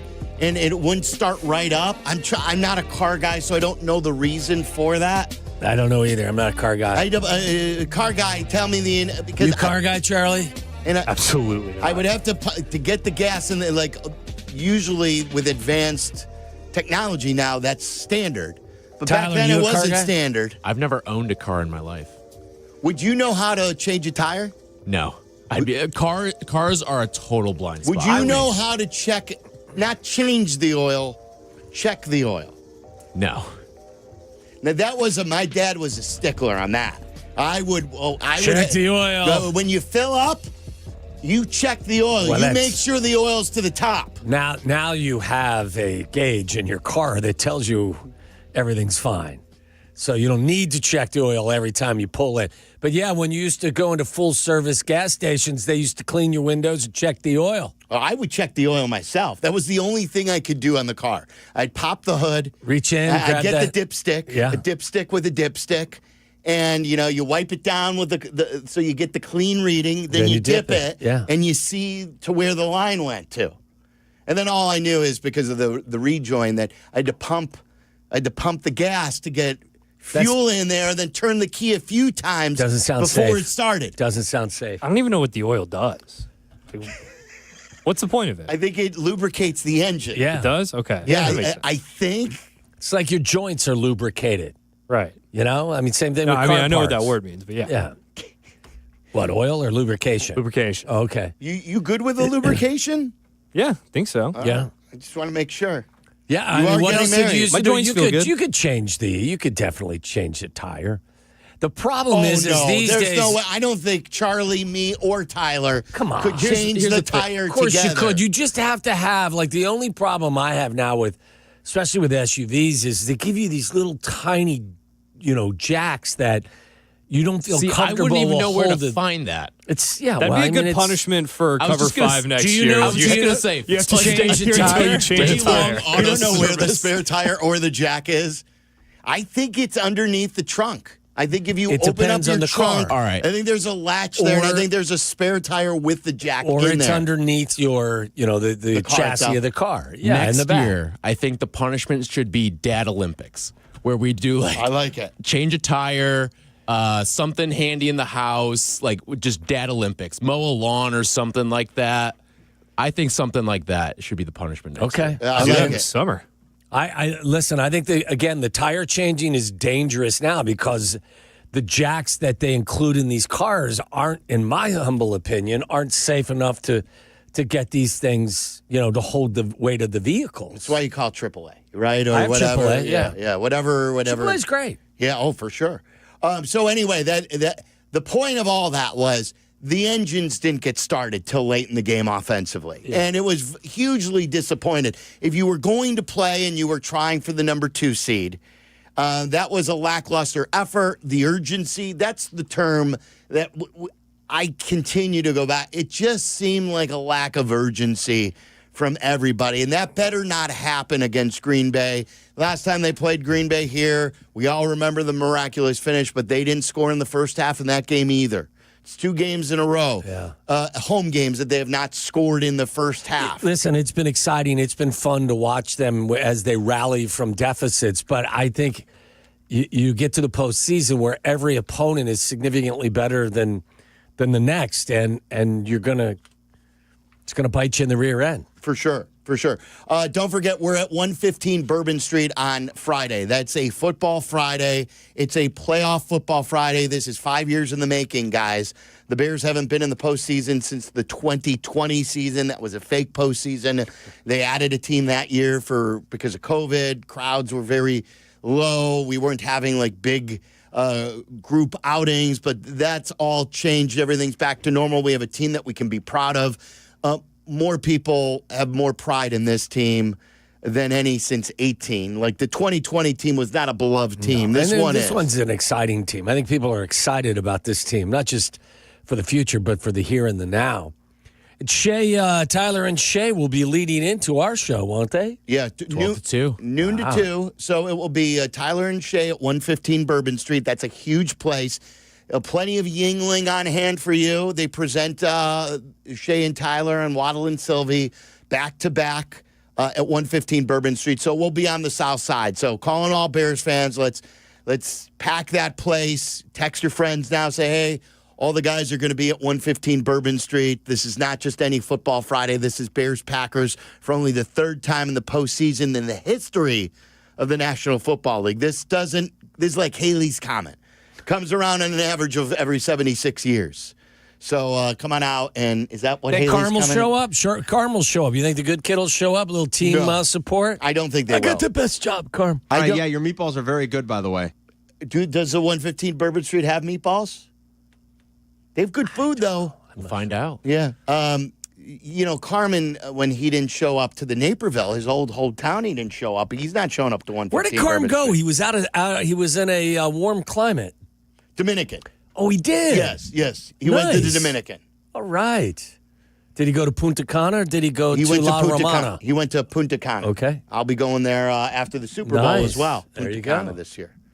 So, all right, let's take your calls. Bears calls, 312-332-3776. By the way, can I ask you a question real quick? Chris, can Waddle ask me a question, Chris? Hold on. Is that okay? You can participate too. What the hell is Nick Sirianni doing with his team? I mean, he knows his team better than I know his team. But why? What was the essence? He was like one of the only guys who was still fighting for a seed that decided to sit all of his people. Well, L.A. did too. Did they? The Chargers, yeah.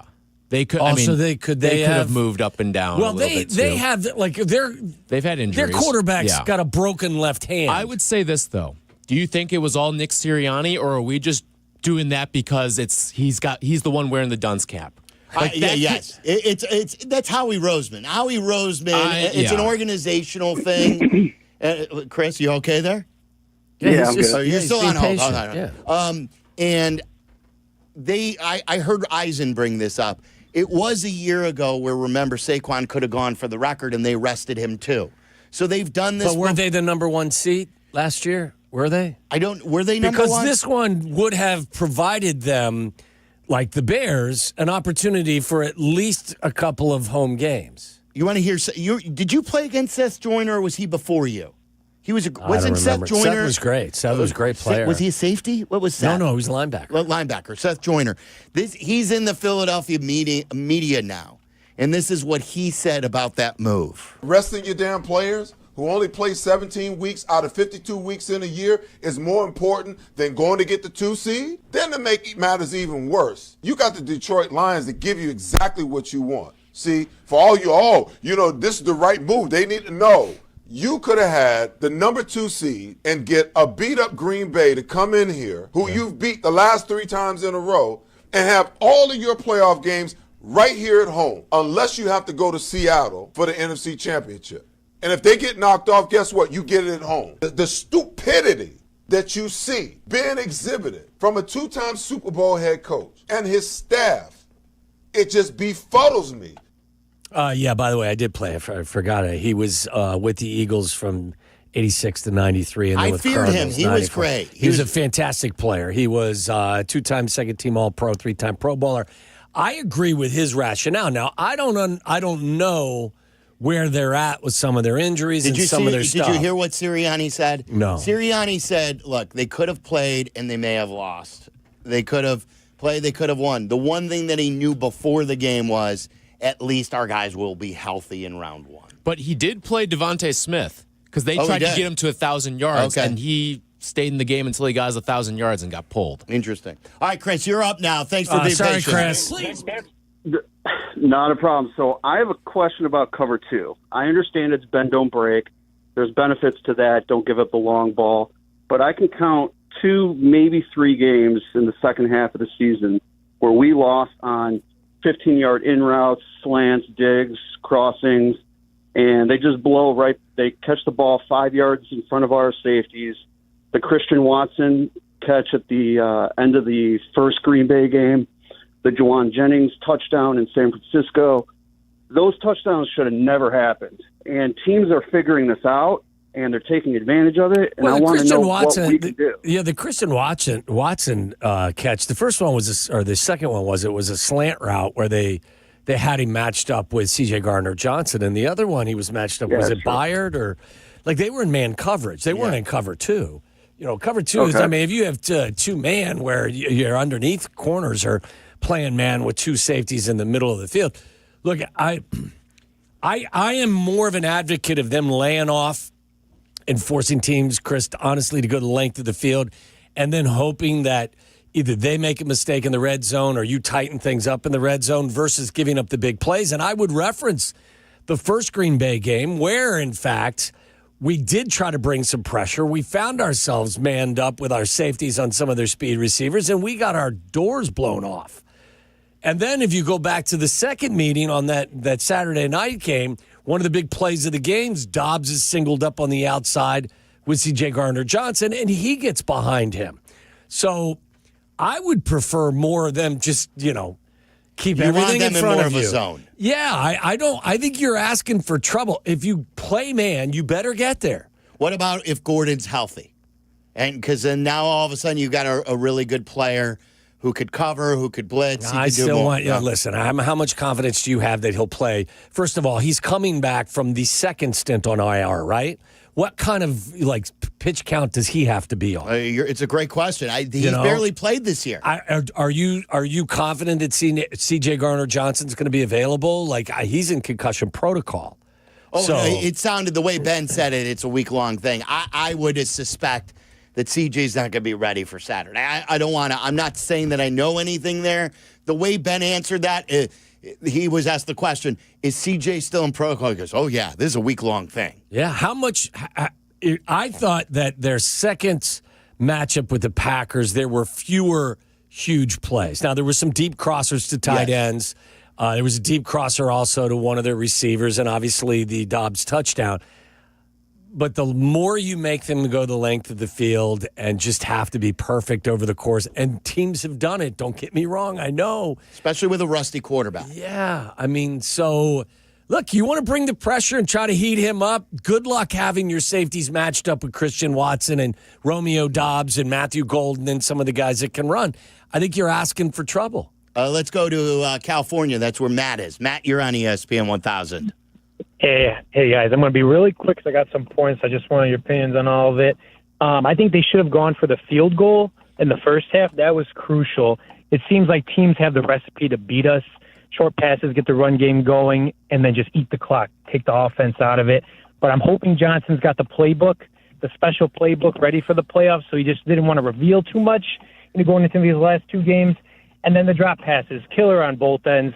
We also don't need a piss missile going to those guys on the short ones. You could take it down a notch and just make those completions. I want to hear your guys' thoughts. Thanks. Yeah, look, I mean, I don't think they played a clean game offensively. The drop passes were there. Again, I don't think that they've committed enough to the run game.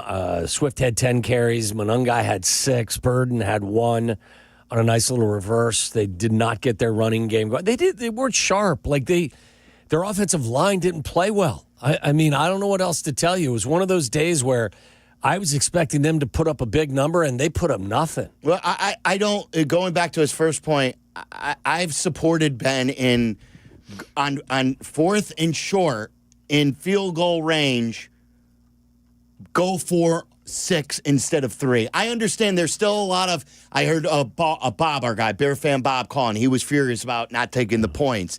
I think the way they play these days is different. Didn't they run another play that was successful but was executed? Was that the someone dropped the pass? Was that the Loveland drop? Yes. Like Danny we should have taken the points. I'm like, again, they dialed something up that worked that wasn't executed the way it was supposed to. I'm always for going for it and going for, like, you saw what happened when the Bears kicked a field goal against the Niners late in the game. I want to go for touchdowns, not field goals early in the game. Yeah, I'm with you. And I may change my mind if the game is later. But like you said, this was early in this game. They're coming off of an outing where they scored 31 offensive points. I didn't have any problem with them going for it at that point. Get used to it. That's why Ben's here. Yeah. Our buddy Lance in Miami. You're on ESPN 1000. What's up, Lance? Guys, what's going on? How you doing? Happy New Year. Hey, you too. Happy New Year. All right. So listen, I'm going to give you a date here.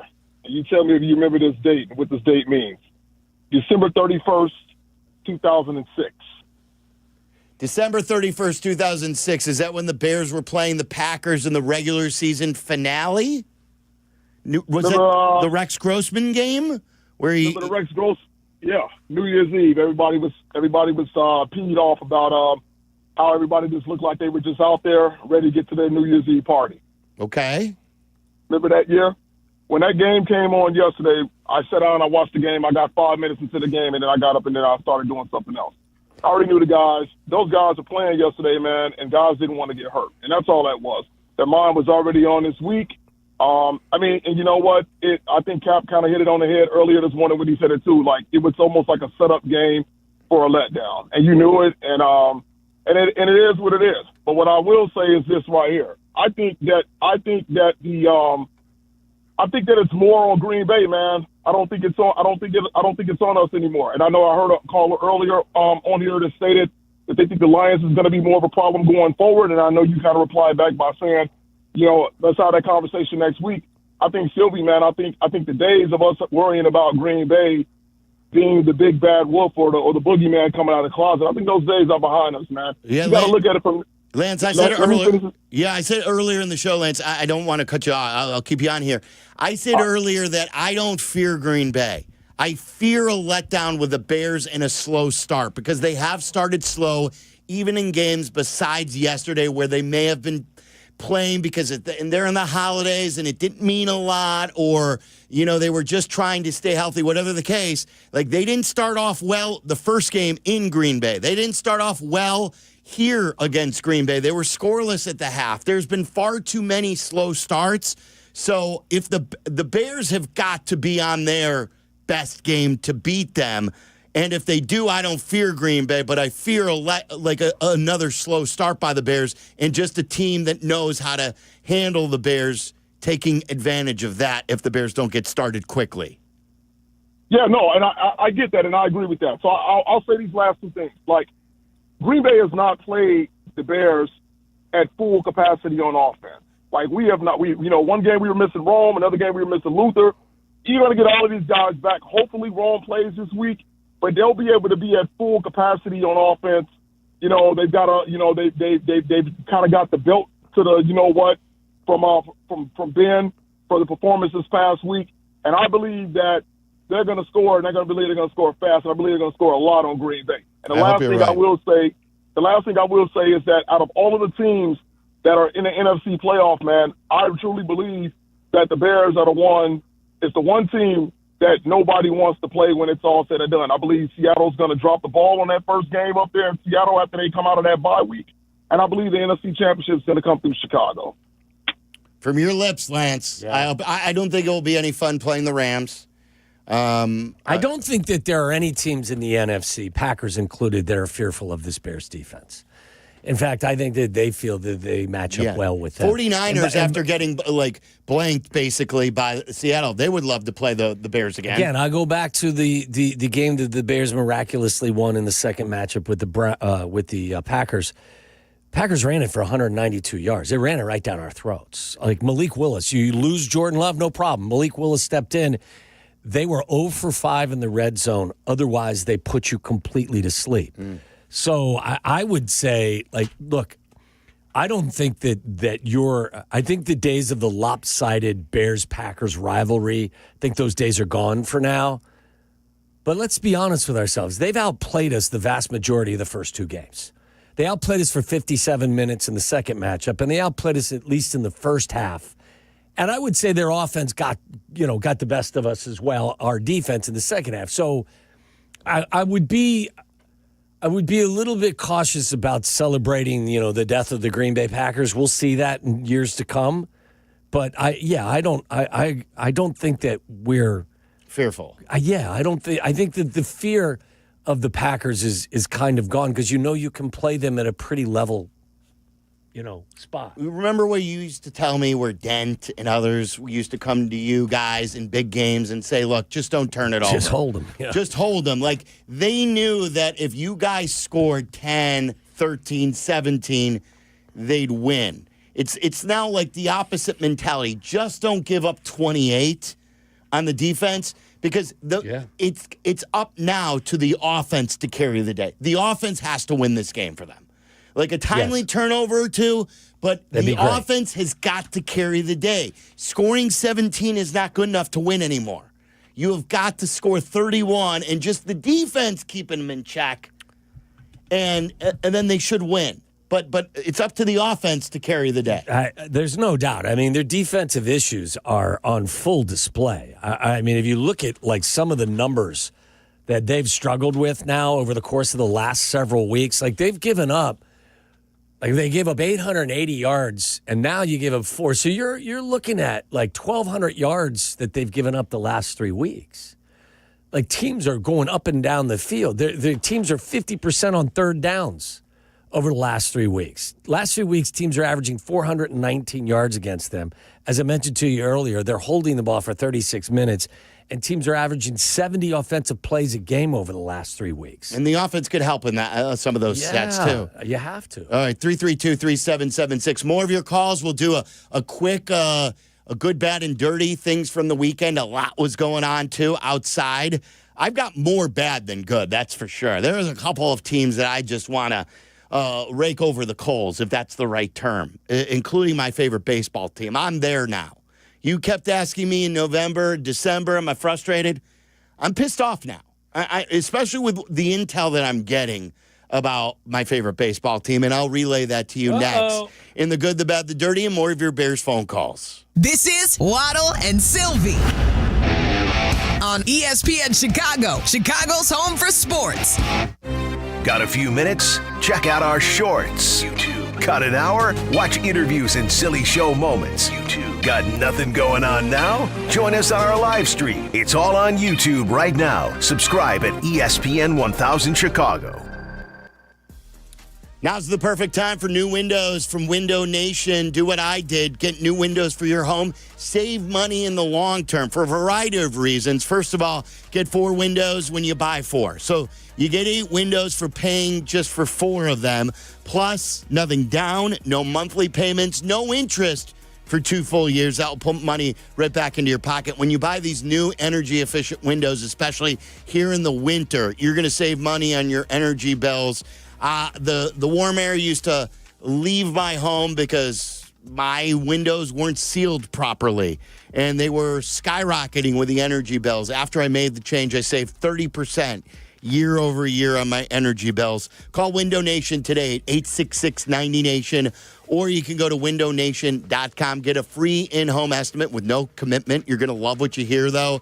They're a family-owned business that started the ground up. 45,000 five-star reviews. A-plus rated by the Better Business Bureau. Call Window Nation today, 866-90Nation. Go to windownation.com, but hurry, this offer won't last long. windownation.com.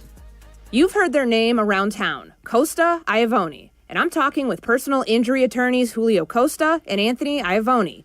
You guys have built a serious rep in Chicago. What's the playbook? We grew up here. Southside baseball games in the summer. Football battles on Sundays in the fall. We know the city, and we fight hard for the people in it. Exactly. We recognize that our clients are the same people we see in the stands with us at those games. That's what being local is all about. We get you. Costa Iavoni, your local personal injury lawyers at 708-4million. The Chicago RV Show is back. This annual event features multiple dealers, celebrity seminars, even Spider-Man will be there, and RV There Yet Theater. See all the latest and greatest in motorized and towable RVs. Save thousands with factory rebates and special show financing. Tailgating or traveling, there's an RV for you. Friday, January 9th through Sunday the 11th, there's free parking at the Schaumburg Convention Center. RVSupershows.com. That's RVSupershows.com.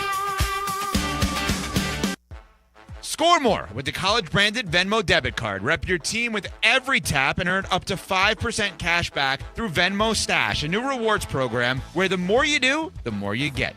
Get your Venmo debit card today and start earning rewards with Venmo Stash. Learn more at venmo.com/collegecard. The Venmo MasterCard is issued by the Bancorp Bank N.A. Select schools available. Venmo Stash terms and exclusions apply. Max $100 cash back per month. See terms at venmo.me/stash terms.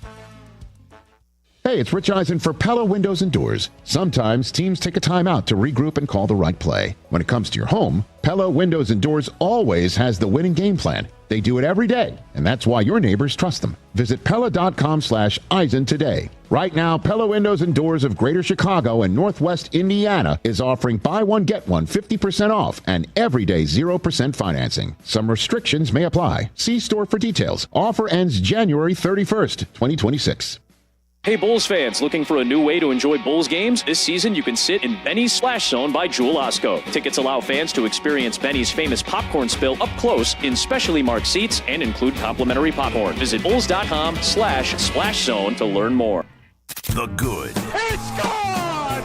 Oh my God! The bad. That is so bad, that is absolutely brutal. And the dirty. I'm talking about nasty. Wow, so many stories are running through my head right now. Waddle and Silvy on ESPN Chicago. The good, the bad, the dirty, our recap of the sports weekend or anything else we may have experienced. It's brought to you by our great friends and partners at Yuengling. Flight by Yuengling. Flight is the next generation of light beer. We love Yuengling. I love the people at Yuengling, and we thank them for their support. I like to say a Yuengling for a ding-a-ling. That's myself. Okay. How about I wasn't sure. How about a Yuengling for a ding-a-ling? Yuengling for a ding-a-ling. Make that two, please. What do you think, Charlie? Charlie's like... No, you're not good with that? I think it's a good one. It's a good dad joke, isn't it? Wait till we get to shoot paintball pellets at Charlie now that he lost the cover 5. Have a few Yuenglings to numb the pain a little bit of that. Yeah. All right, around the room we go. One thing good, one thing bad, one thing that we find dirty. What was your good? My good was Myles Garrett breaking the sack record, season sack record with 23. Look, the guy's basically doing it all by himself on that defensive line, and he very rarely is playing with a lead so he can pin his ears back and get after quarterbacks because usually they're trailing.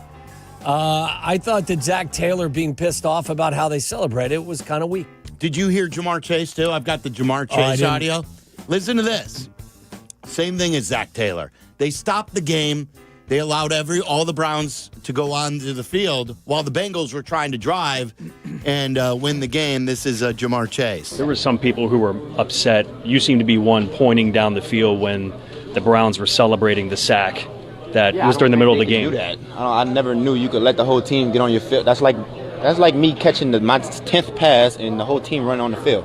We're gonna get flagged. You can't do that. You know what I'm saying? But congrats to him and everything, but, they got to call a flag on that play. I mean, you guys were trying to go win the game. We were trying to hurry up, too. We couldn't even hurry up. The rest was looking at us like we did something wrong the whole time. So it was, I don't know what was going on that play. Did they give you any kind of explanation of why it stopped without a flag? No. I mean, do y'all interview the refs? Apparently, Zach said the refs told him after the fact that they had decided they were going to stop the game, but never informed the coaching staff. Stop the game to let them celebrate the moment. Well, I hope. Well, they better stop the game when I do something in my back end. That's all I got to say about that one. What was he? What I don't understand is if he does break a record, not his 10th catch. I don't know if he had something on the line, but if he does break the all-time receiving record in a season, it'll probably stop the game and recognize him. But isn't that stupid? To stop the game? Stop the game. Oh, so you are Team Jamar then? I'm Team Jamar. I'm not Zach Taylor, where he's like, we're fighting for our lives out there. Like, brother, Right, you're done fighting for like 5 weeks That's ago. Joe Burrow. All right. That's where I'm at. Like that, taking it to that level is kind of weird. When Breeze broke the passing record, they stopped the game. LeBron, Steph Curry, when he broke the 3-point record too. Like to me, it's very weird. If you want to stop the game, you should be forced to use a timeout. You want to stop the game so bad, call timeout. Okay. All right. That's fine. My good is there's two here, and they're both. I just thought getting to 23 sacks again when they're never playing with a lead is kind of crazy. Like, he's a freak when it comes to rushing the passer. I've been singing the praises of DePaul basketball. I've shouted at the mountaintops for years that DePaul needed to make a change with their philosophy and hire a real coach, and they continued to give us like Dave Aledo Part 2. Or Jerry Wainwright or guys like that. And Coach Stubbs. Yeah, I grew up a huge Stubbs was awful. I grew up a huge DePaul fan, and they were so bad. They finally brought in Chris Holtmann from Ohio State. They lost, I think it was New Year's Day. I forget if it was New Year's Eve or New Year's Day. They lost at Nova. So close. They couldn't get over the hump. So then they had a home game over the weekend against Xavier, and they beat them. And they took it to them down the stretch. They're getting places. They're 9-6. Did you know that DePaul only averaged 9 wins per game over the last 3 years? I did not know. And they already have their 9th win now. They are building something good in DePaul. So that's my good. And then a side good, and I mentioned this earlier, shout out to all my Redbird friends. Good luck tonight. As you go for a national championship. By the way, the last time Illinois State lost was to Southern Illinois. By the way, have you seen the path that they've gone? Their equipment people put a video out of how much they've had to travel for this run. It's nuts. From the Montanas They went to, I know this is out of order, but they went to UC Davis. They went down to Louisiana. They went to North Dakota. They went to Philadelphia to face Nova, and now they're in Nashville. The shortest trip that they're going to have to take is the one for tonight in Nashville. It's crazy. That is crazy. Good luck to the Redbirds. Yeah, I'm actually going to watch that game. I'm excited for that tonight. My good from the weekend. Did you see the trick play? I don't even know if it's really a trick play that the Colts ran. And the sequencing of it. Was it the fake punt? The double fake punt. So they ran a fake punt. All right. This was great. And they convert the fake punt. What they did after that, they hurried to the line to run another fake punt to get Houston confused. And they got a too many men on the field call out of it. They stole 5 yards from running back-to-back fake punts. They lined up to punt again. That's pretty... Listen, it was brainstorms that? You know what we should do? We should fake punt, convert it, and then act like we're going to punt it again. I like it. It was incredible. What a downer season for the Colts. It started so well, and then the collapse, the injuries, all that down the rest of the way. But then to have the double fake punt on your way out of the season, I think is a great feather in the cap moment. Yeah. What do you have, Charlie? Yeah, I got the Jacksonville Jaguars, a team that wrapped up the AFC South over the weekend in convincing fashion. It wasn't like the NFC South where it's just biggest loser ends up winning it. They kicked a lot of teams' asses this year, and for a franchise that is regularly just in the wilderness to pull out of this and to pull the nose up on Trevor Lawrence's career. All of a sudden, this is a team that I think could make a run in the AFC in the playoffs. I thought Liam Cohn, before the season again, that first Dude. The first, I thought he was a douche. Yeah. But he seems like he could coach. Yeah, he seems like a red ass more than a douche. Yeah. Congrats to the Jags. It's been an unpredictable bunch year. Of Jags are good. Jags are good at football. What do you got? Hey, bunch of Jags winning football games. There were people leaving the building just now. Just trying to shock them. And as soon as they said, yeah, good job by the Jags, they all looked in the studio. Bunch of Jags winning ball games. What do you? I'm going to the other South, the NFC South. My bad is the NFC South. Not only did the division champion finish with a below 500 record, the Carolina Panthers at 8-9, but they had to wait around for the Falcons to beat the Saints. Like bad football team crime on bad football team crime. Like, so the 8-9 Carolina Panthers are your NFC South champs. That just stinks. That's bad. It's terrible. I told you that every NFC North team had a better record than the champion of the NFC South. The last place NFC North team had a better record than the champ of the South. It's just terrible. All right, my bad. The Cubs are like me on a dating site, checking in with all the hottest girls on the dating site. Excuse me? I had no chance. Are they creeping? The Cubs are creeping on the free agent sites? All I hear is the Cubs are checking in on this guy. The Cubs are checking in, and they don't land one of them because you have no money. You are unwilling to spend for them. So we're checking in on Ime. We're checking in on Bregman. Oh, by the way, we're checking in again on, what's his name? Cody Bellinger. Cody Bellinger. When I saw that this weekend, I lost my mind. Oh, by the way, we had Cody Bellinger, and then we traded him for nothing because we couldn't afford his salary. But now we're checking in with him again. What they have become under Tom Ricketts is so loathsome. I've reached my boiling point with the way the Cubs management and ownership does business. I think it's a good poll question for after football season. Who is mishandling the way they do business worse, Jerry Reinsdorf or now Ricketts? Because the Cubs make so much more money than the White Sox, but yet they're refusing to spend this money. What are they doing with the money? What do you have against the Marquee Network? But you don't want to They're do paying anything, down their Tom. debt service. Tom, I don't understand, and I'm not talking to Tom Waddle, I'm talking to Tom Ricketts directly. Tom Ricketts, I don't understand this. You were the same guy who hired Theo Epstein. You were the same guy who magnificently rebuilt Wrigley Field. You're the same owner who brought a World Series championship in the golden era of Cubs baseball from 2015 to 2019.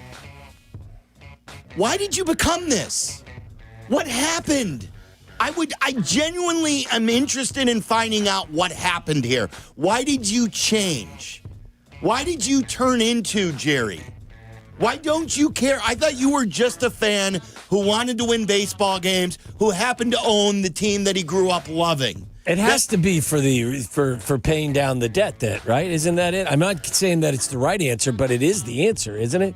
Or it's an acceptable answer for fans. Isn't that where a lot of the money's going? Is to because of all of all of the money that was necessary to sell them and then pay the debt service off, take your money, sit in the bleachers again, be a fan. Why do you have to own the team if you don't want to compete in the modern era? You know how I feel. It all comes down to ratios to me.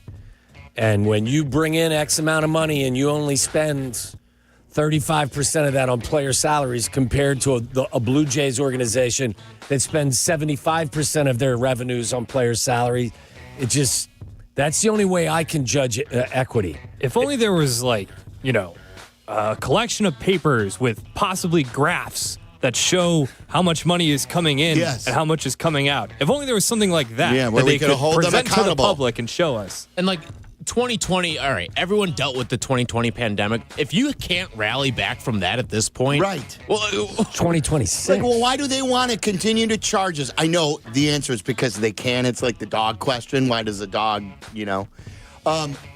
they can charge the highest price of any baseball park because they can. because they know we're all going to show up. But then why are... Because it is a fun experience. But if it's the highest ticket, why is your payroll not even close to that? Like, it's Well, not it sounds like these questions are asked over every year. And if you didn't want to be the Yankees or the Dodgers in past years and you were going to be 3 or 4 or 5, fine. But now they're no longer that. Nope. It's so maddening, guys. I am so frustrated with what Tom Ricketts, how he has changed and what he's turned into. That's my piece. I'm not saying he should have sold the team after 2019, but this is a classic case of die a hero or live long enough to become the villain. Yeah, he could have. Good point. If he sold the team in 2019, we'd call him a hero. Right, and if you would have told me that he would become the villain, I never would have believed it. Look at all he did, but yet he stopped. He said, the job is done, now I'm going to take my money. It is a shame, too, because the place is magnificent. Like I told you, I went to a game for the first time in forever and had a blast. And the area I think, is fantastic. And I think for all of the foot traffic that is there, it's not overwhelming. You know what I mean? Like the experience is pretty damn cool still. All right. Do you guys hang out up there at all? Every once in a while, Oh, yeah. Mm-hmm. I mean, there's some nice places. He probably owns most of them. Probably. Yep. My bad from the weekend is the New York Jets made history, and they are the first team since 1933 to finish a season without an interception. Not only that, but your head coach is a defensive back.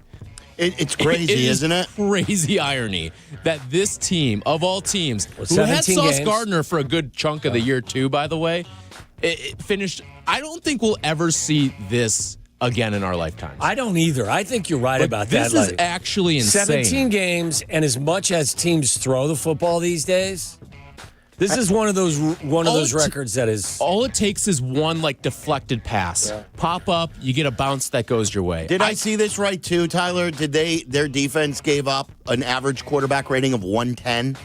I didn't see that, but it would not shock me.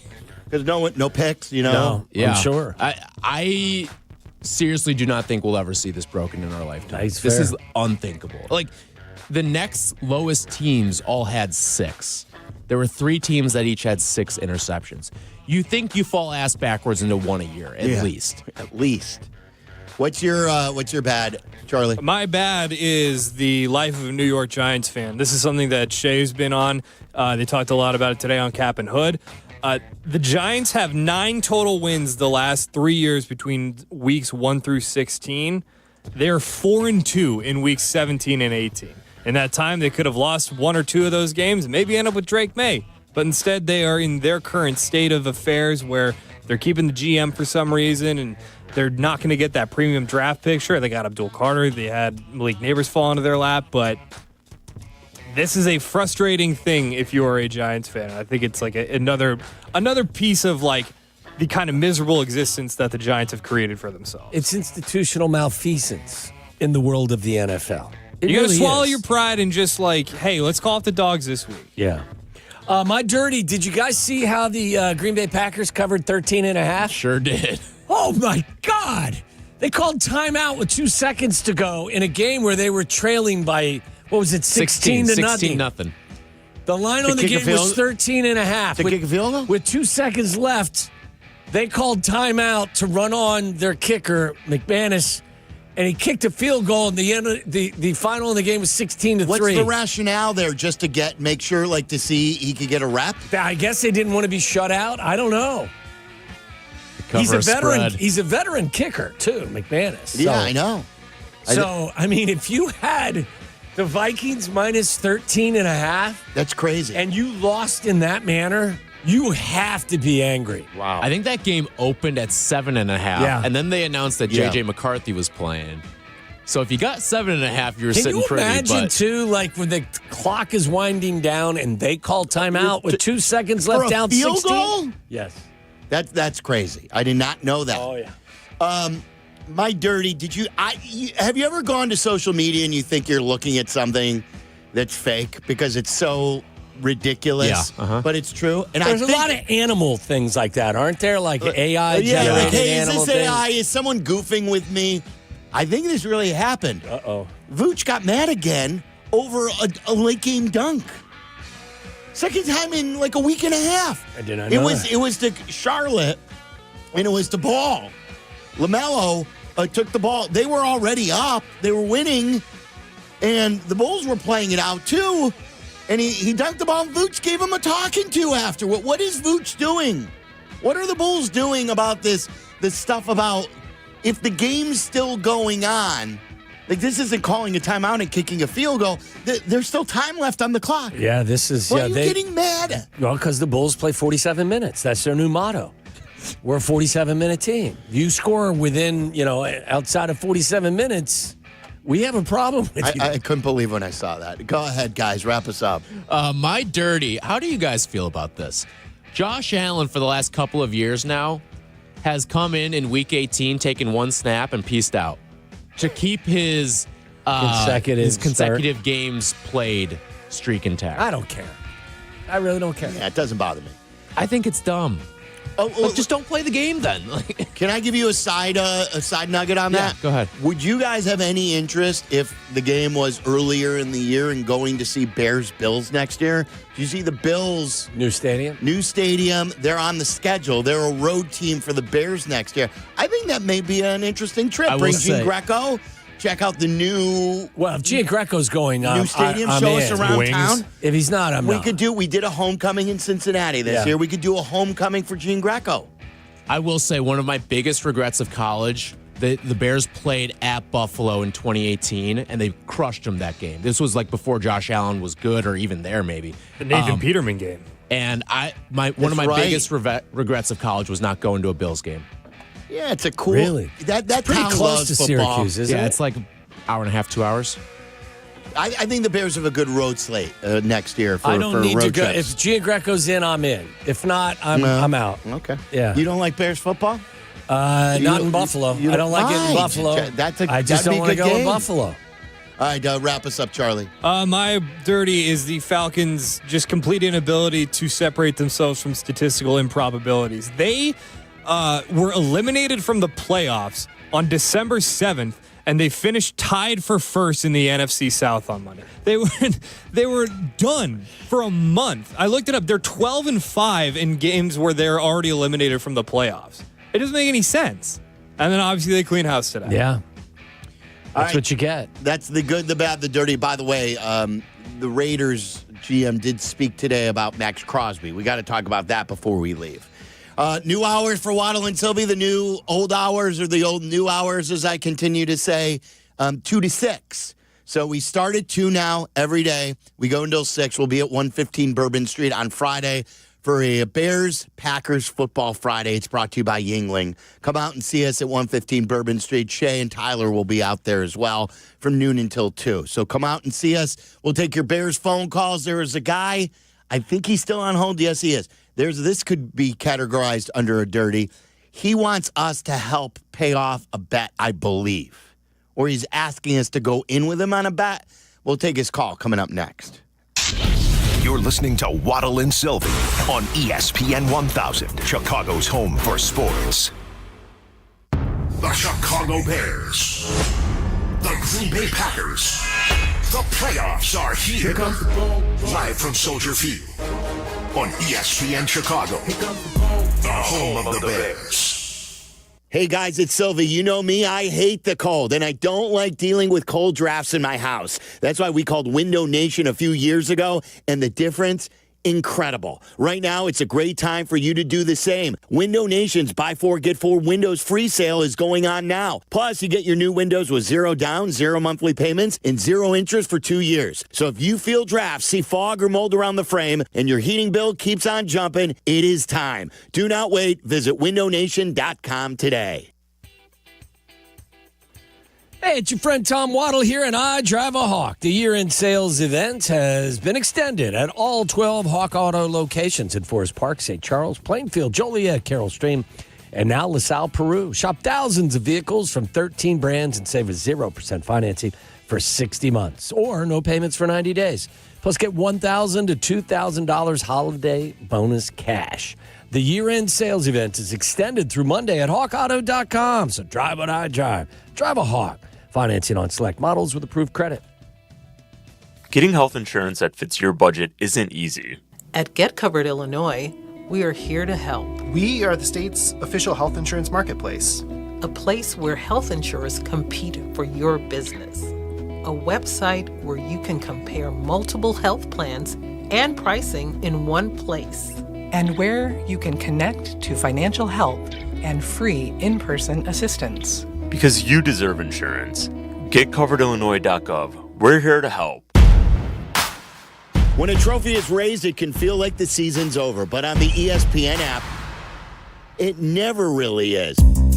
Because with more than 47,000 live events, plus originals, highlights, and coverage from every corner of the sports world, there's always something to dive into. No off-season, just everything a fan needs to keep going. Always in season. Get all of ESPN all in one place. Download the ESPN app on your TV or phone today.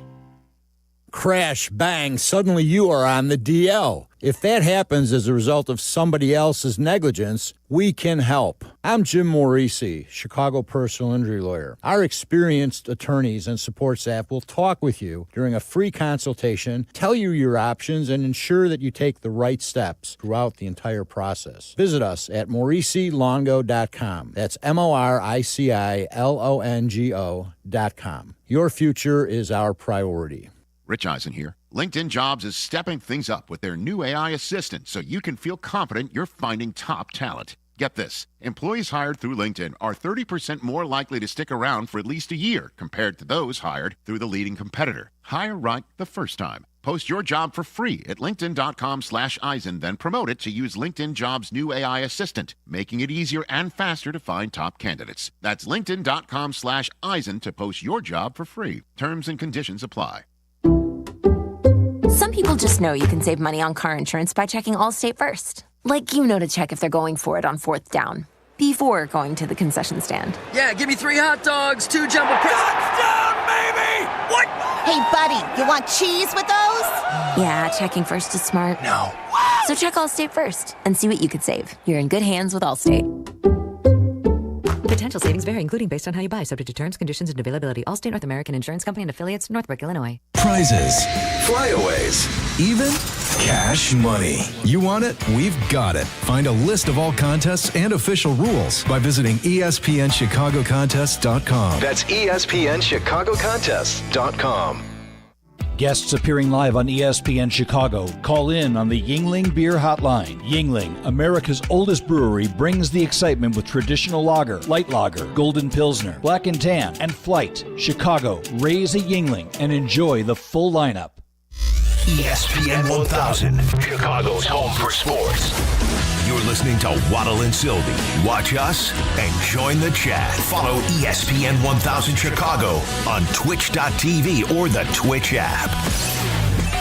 That's the piss missile we're looking for right there. Don Brady, one of the passes from Caleb.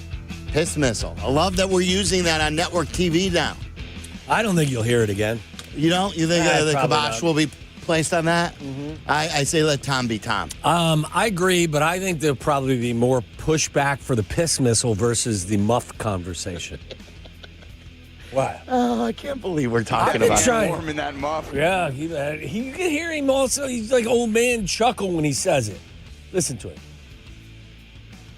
Maybe. That hand warm in that muff. Yeah. He was making 6-7 jokes yesterday. Yeah. Was he? I guarantee you the muff stuff came from Gronk and Edelman. That they're look, we know how the sausage is made. Stink Schlereth used to tell us that he's in a text chain with buddies, and they will give him a word of the day. He has to work in the word, and we did that one time with him. Yeah. And he used it. I bet you they're like, hey, you know the hand warmer?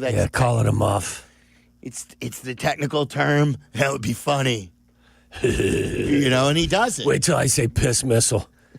But what kind of Gronk said, I'll give you $5,000 if you sneak in piss missile in one of the games. I mean, there's got to be some sort of payoff for it, right? I mean, otherwise it's no fun. No, that just might be bros being bros. Yeah, it's just a dare, right? Yeah, Brady's like such a psycho competitor. He's like, you don't think I'm going to do this? Yeah. Come on, KB. You think in just outside of work situation, how much of a dork do you think he is? Do you think he's got some dork qualities? Brady? Yeah. Or do you think he's all, cool and I don't know about hip dork, but who is he just hanging out with? Alex Earl. Yeah, so she's a big... She's like a big influencer, podcaster. Very young, too, right? Yeah, she used to date Braxton Berrios. Okay. And she was rubbing his back at a party.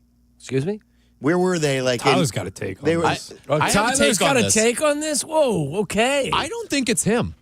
Excuse me? Oh, really? I don't think it's Brady. Tyler. You only see like him from the backside, and I was like, I don't think that really looks like Brady. If she's an influencer, wouldn't that be something that she would have on her social media accounts because it would be good for her popularity? I don't know if you'd want that out. What? Necessarily. Well, the Kardashians used to alert the paparazzi. The paparazzi. Yeah. Hey, we're like they're. Oh my God! I can't believe they knew we were coming. Yeah, because you guys called them. Yeah, we're going out to this restaurant. Be there. So and they would like that. So I think it's good for business. Yeah, she just had like a public breakup, kind of a public-ish breakup with Braxton Berrios, who's nice, solid player in the NFL, and so going from Braxton Berrios to Tom Brady. Wait, I didn't hear that before. Oh, yeah. Braxton Berrios. That's why I'm saying I would think that if that would be confirmed on her social media, wouldn't it? When we come back, I want to take more of your Bears calls. I want to have more of the conversation about Tom Brady and whether or not Alex Earl. Is it Alex Earl? And there's a guy named Dylan on. I want to start with him. We'll get to all your calls. It just is described as bet with Green Bay buddy, help me with the payoff. So I don't know if he's looking for like our backup support where we pay if he loses or if he's looking for a good we cover all idea. bets up to $10,000. No, we don't. We don't do that. 312-332-3776. How concerned were you with the way the Bears played yesterday? Or do you think it will have very little impact on Saturday night's game? Do you like that the game's on Saturday night on the lakefront, too? It's the exact rematch of the last time they played, including the place and time when they played it. We'll get to that coming up next. This is Waddle and Silvy. On Chicago's Home for Sports, ESPN Chicago. Saturdays on ESPN Chicago. Join me, Peggy Kaczynski. And me, Dion Miller, for the cleverly named Peggy and Dion. Of course, we are always talking about the saga of Chicago sports. And occasionally, we may dive into other areas of interest. So join us Saturday morning at 11. Peggy and Dion on ESPN Chicago. Brought to you by Advantage Acura of Naperville. Guys, if you're a sports fan, this week coming up is like a dream week. This is when it doesn't get any better. With all the football playoffs, you've got college football playoffs, you've got the NFL. Can't wait. And the only place you should be playing is at Circa Sports, Illinois. The last check, the Bears were a dog, correct?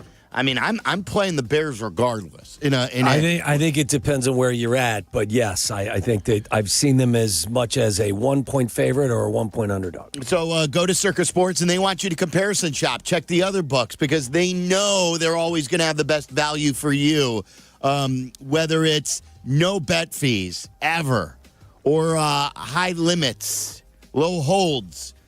Circa Sports Illinois, same people behind Circa Resort and Casino in Vegas. Derek Stevens and his crew have hit it out of the park with this app. It's here in Illinois, and you've got to download it today. Whatever you're watching, they're going to make it more fun for you. So please gamble responsibly. You got to be 21 years or older. Gambling problem, call 1-800-GAMBLER. At Elmhurst University, we give you the tools to soar.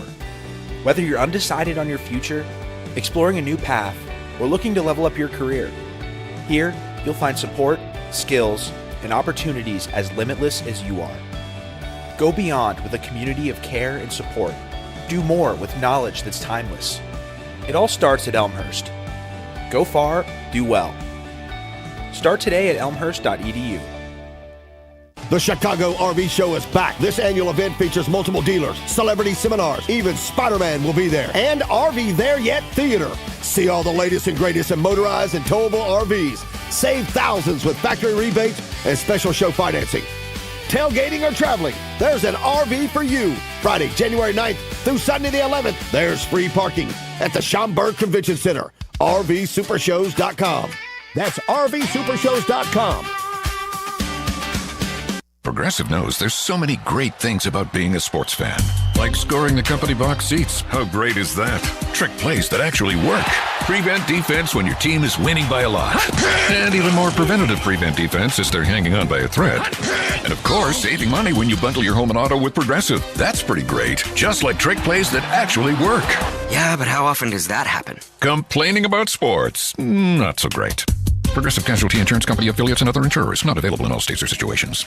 Out on the course, they're the PGA Tour's best players. But in the arena, they're prime time. And Season 2 of TGL presented by SoFi is back with lights, cameras, action. We're talking big moments, big personalities, big names in the stands, all on the big screen. Big-time matchups with shot clocks, hammer drops, timeouts, overtime, and playoffs. It's city versus city, squad versus squad. The sport just hits different under the lights. It's TGL presented by SoFi. Keep up. It's golf. Tune into every match. Only on ESPN.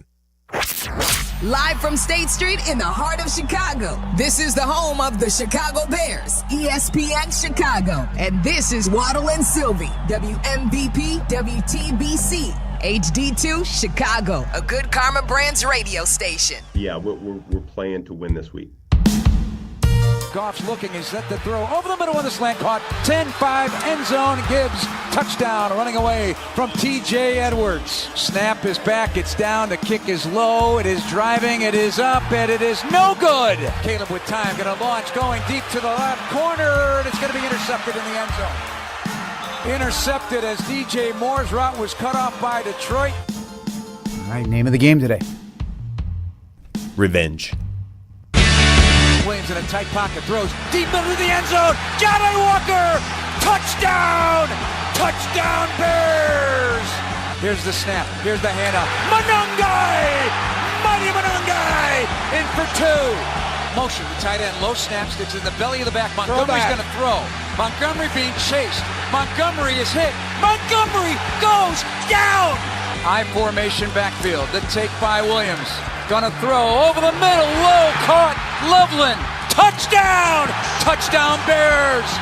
Caleb looking for somewhere to go with it, throws it over the middle, caught, Kmet, and he was whacked on the play, he hangs on, and the Bears tie the game at 16. Goff gonna rifle it over the middle, ball is tipped, intercepted, fired on the tip inside the 5 to the 10, to the 15, 20, 25, Bears have done it again! Throw right side, Pop Monungai works the sideline, breaks a tackle. Rodriguez works up and gets out of bounds at 1:55 to go in the game. It is 4th down and long for the Bears. Snap is good. Spot is good. Kick by Bates is up. It is good. And the Lions with a walk-off win on a field goal of 42 yards.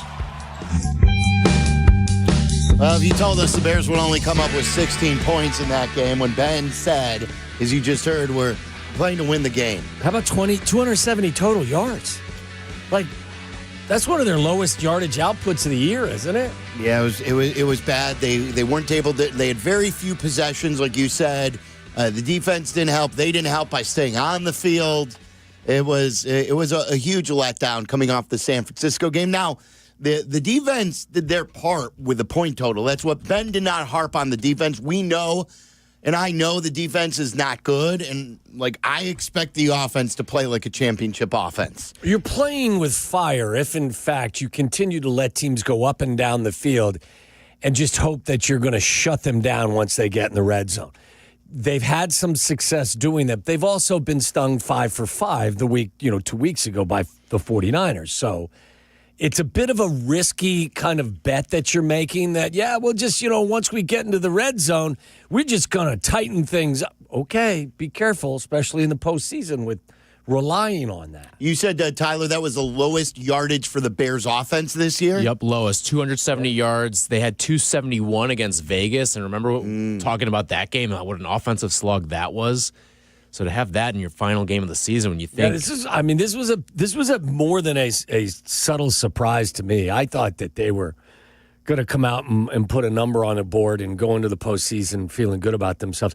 I wouldn't say that, this has kind of completely knocked me off my optimistic perch, but it has kind of opened my eyes. That look, they're still They're not a finished product yet. They can do some really, really special stuff, but at the same time, they still dig holes for themselves. And they have to fight back like they have most of the season. Every time we get a little down, started 0-2. You rattled off a few in a row, starting with that Dallas game. The one that Tyler was mentioning, the Vegas game was ugly. You go into the bye week, we've got to fix our run game. From that point on, they were more lethal with the run game. That's cooled off a little bit. They got to get back to those basics, and they got to start bullying teams again. That Philly game was probably the high point of the year as far as the way they controlled the football game. And then work in the big plays with the pass from there. Play action and everything like that. But I'm not down either. It hasn't. I'm very surprised, and I'm hopeful that Ben could correct this, like he's corrected most of the things all season long. How about you guys? 312-332-3776. We'll be at 115 Bourbon Street. Brought to you by Yingling on Friday. The day will start with Tyler and Shay broadcasting from 115 Bourbon Street from noon to 2. We'll be there from 2 to 6. Our new hours of our show, 2 to 6, each and every day. We start now at 2. We go until 6 o'clock. So remember, we're not on until 6:30 anymore. If you want to get in now. Let's go to Dylan in Wilmette. This is the guy that I was telling you about. I'm not sure exactly what he's going to say. I'm just going by the description. Dylan, fill us in. Yeah. Hey, Happy New Year, guys. You too. First off, I just wanted to I've called one other time. This was like 5 years ago with the Tiger Woods. I made a bet with my mom, and I won it, and I took a lot of flack. I don't know if you remember that. I do. But I figured I wanted to call back on a kind of a new bet that I had here. Wait, Dylan, didn't we put your mom on after you won the bet or something like that? Yeah, we sure did. It was a ton of fun, I know, and she defended me luckily. So I like it. Yeah, but my buddy is a big Packers fan. Right after we drafted Caleb a few years ago, he was kind of chirping, and we made this bet. It was if the Bears won the division in the next 3 years, so last year, this year, or next year, that he would take me to a game at Soldier Field, Bears Packers, and I would get to draft him, presumably in all Bears gear. And if the Bears did not win, then I'd have to do the same at Lambeau. So here we are. The Bears won the division. I have two questions. Do you think I can claim, if you guys are the arbitrator on this, do you think I can claim that bet, cash that ticket for this Saturday? And you guys have any thoughts on what I should dress him in? So you if the Bears win the division, so the Bears. So I won the bet already. Yes. So we won the division, and so now he's got to buy me and him tickets to Soldier, and I get up to a Bears Packers game. And I get to basically outfit him for the game. Yeah, I think you definitely for cash sure. in that bet this week. You think so? Yes. Why not? Well, look, there's nothing we guaranteed. Set a future game. We set a future game. I guess I wasn't anticipating it could be in the postseason, but I guess here we are. Yeah, I don't think were there any stipulations attached to this? We had it, and I will say, right after the Bears started 0-2, I was visiting him. And he took my 4-year-old son into the other room and put him in a Packers jersey and a Chiefs hat and recorded him. So maybe that is grounds for cashing this in this week. I don't know. But look, is there any doubt? Like you got to go with like the Borat bathing suit in the cold weather with a cheese hat on top. Yeah, that's fair. Cheese hat, do the grater. Yeah. The what? You should put the cheese grater. Cheese grater, fine. I know you could get, make him put him in the cheese grater and just kind of go tarps off for it or something. Yeah, you got to be careful. You can't put him out there and he's gonna get sick. Oh, you're looking at. He's gonna get sick. Really? Yeah. Mr. Do-Good. Okay. He's gonna get frostbite. Yeah, get sued, you douche. He's not gonna get sued. It's because this is a radio bit. My man Silvy told me to go out there in a Borat bathing suit. Well, I froze my nuts off, literally. But that's fair. I won't put him in harm's way, but we also technically didn't say it had to be Bears gear, so I don't know if there's any other creative things I could do that would really really stick it to a Packers fan. But nonetheless, I just thought I'd share that with you guys, and if you had any good tips on it, I would welcome that. We'll open it up for people. So it makes him dress as a pirate. Just got to go to the game in a pirate outfit. All right, yeah, that's Parrot on the shoulder. Yeah, parrot on the shoulder, patch on the eye. I'm just random. Looking like Captain Morgan or something like that. Yeah, he's got to go. I got to go as a pirate. Yeah. All right, I like that. Yeah. All right, anybody else tweet us, and we'll Dylan, stay listening, and we'll read some of the ones that we get, okay? Okay, appreciate it, man. Well, we love you guys, and go Bears. All right, go Bears. I would definitely cash in that ticket for this game, for sure. Yes. That sucks to be the friend because you're going to be paying like $1,200 to get in the stadium. Did you guys see what I sent you for the fantasy football? It was over the weekend, so I know everyone was doing their thing. There was this fantasy football league, because we all love the payoffs, where the first place winner doesn't get a prize. The prize is basically that he doesn't have to do anything. And everybody... And everybody else, second place, you have to do this. Third place, you have to do this. Fourth place, you have to do that. Every other person has a penalty. Wow. There's no... That's a true win. Cash out for like the first place guy. It's just penalties for everyone who didn't win. It's pretty crazy. Let's go to Josh in Wilmington. You're on ESPN 1000. What's up, Josh? Hey, what's going on, guys? How you doing? We're great. Yeah, I am pretty worried about this Saturday. I don't see how we're going to get any pressure on Love. I feel like he's going to tear us apart. What happened to the guy we got from Cleveland, the edge rusher? Does he not play? He was out this past game with a concussion. Shoyinka. Is he coming back, you know? Not sure yet. Like, they don't love to announce this stuff early. I like, the only ones that he talked about injury-wise today in the press conference was Rome and Gordon, and he said the hope is that Gordon will start practicing this week. And he also said C.J. Garner-Johnson's in concussion protocol will be for the week. You know, Josh, I'm with you. Like, Shoyinka, I thought, gave them a little bit of pressure. I heard, like, Ben say, too, in his Joniak interview, when he was asked about the defense, that it was Booker, that the linebackers played better, and that you could feel Booker. Didn't mention Dexter, even though he got the sack. Did not mention Sweat again. You know, it's I didn't hear Sweat's name called at all against Detroit. He had half a sack, didn't he? I think. Yeah, the one where Grady Jarrett was mostly responsible, but he got a half there. Yeah, look, there was not a lot of pressure placed on Jared Goff, and if you don't pressure Jared Goff, just watch what he's capable of. He threw for 330. Yeah, so, the sack that Sweat got in the last Packer game at the end of, I think it was end of regulation, like that, and he just rolled. He rode roughshod. Yeah, right over the tackle. He needs more of that. Yeah. Like, it took him all game for that. Yeah, I mean, the coverage sacks don't impress me. I mean, you're still hustling, and it's an effort accomplishment. But like the first sack that I believe he had in the first game up there, I believe he had one. Yeah, he did. That was coverage. I mean, it was 5 seconds, and finally, Sweat got there. So you're gonna have to put pressure on Love the way you were. You're gonna have to put pressure on everyone.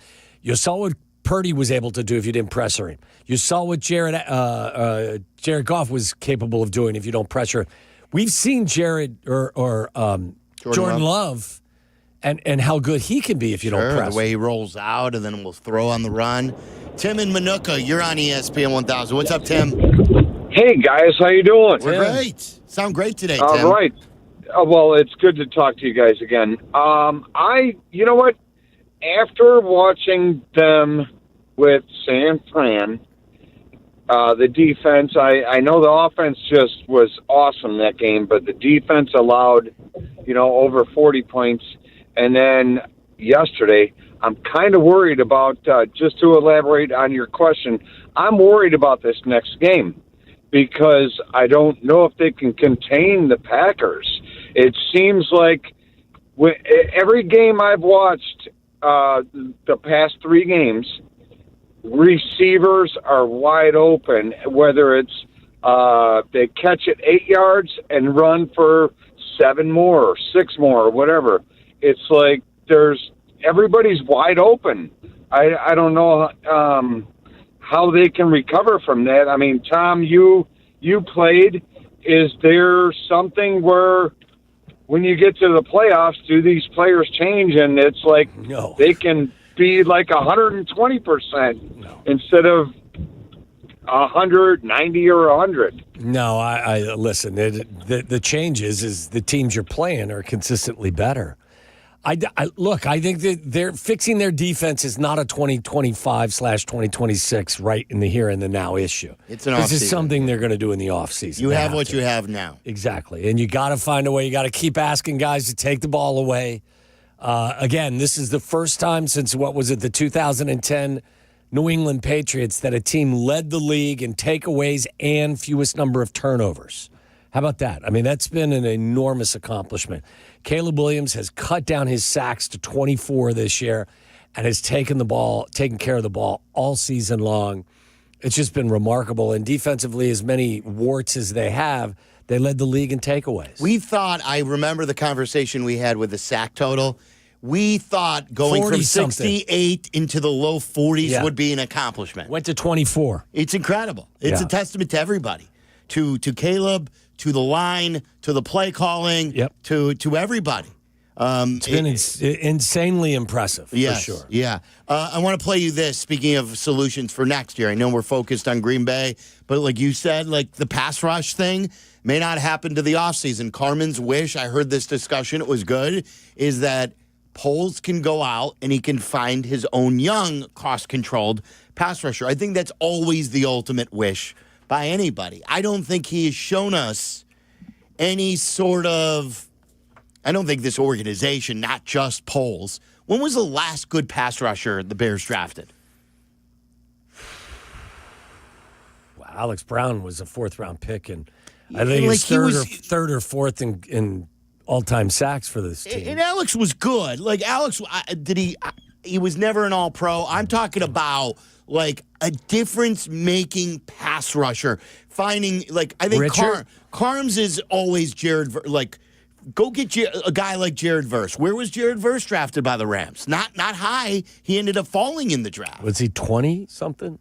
Jared Verse? Something like that, because there were like no defensive players in that draft for the first like 14 or 15 picks. Yeah. So that's always one. But this organization and Poles, he has not shown you that they understand what they're looking for. He solved it with a trade and paying Montez Sweat. 19th. Jared Verse was drafted at number 19. Like, I remember they needed one. They traded for Khalil Mack. You needed one. You went on the doorstep to Julius Peppers with Lovie Smith on the first day of free agency. You needed one. You traded or signed Phillip Daniels. And he was just an 8.5 sack type guy, you know? Lonzo Spellman never lived up to... I'm trying to rack my brain. Like, Leonard Floyd didn't live up to what he was. Well, and I'll give you, like, listen, the sack totals are important. Don't get me wrong. But Jared Verse had 7.5 sacks this year. He was much more impactful than just the 7.5 sacks. You hear his name all the time. Absolutely. And I think last year, wasn't he the defensive rookie of the year, Tyler? 4.5 sacks. But yet he was impactful because he was constantly pressuring the opposing quarterback. So the sack totals are important, but the pressure rates, to me, is probably even more important. So I understand what Carm's saying. The path this organization has taken, and this organization does have to get better drafting, or you're not going anywhere anyway, is always been go out and get the pass rusher. Yeah. Go out and get Peppers. Go out and get Mack. Go out and get a guy. The guy with the sack record now was also an acquisition. And what's his name? The one who went crazy. Robert Quinn. Robert Quinn. He's the single-season sack record total guy. But, yeah, probably Richard Dent's the last truly impact. He was an 8th-round pick. Yeah. So this is John Spytek, the general manager of the Raiders, and they fired Pete Carroll today. And like, it probably was more like, hey, Pete, like, we tried. It was a good try. We still think highly of you, but the timelines don't match up. We're going to rebuild this thing. So with them having the number 1 pick, with them knowing they've got to reset this whole thing, is Max Crosby going to be available? He was asked, do you view Crosby as untouchable? I have a lot of respect for Max and how much he loves to play the game. And I've had the opportunity in the last several weeks to spend a lot of time with Max. And I think it's been well documented that he didn't love the idea of not playing football. And I think you always want that from your best players. In fact, I think that's why they're your best players. So I love Max. He embodies what a Raider is. I've been pretty upfront with that from the day that I sat up here almost a year ago, and I continue to believe that.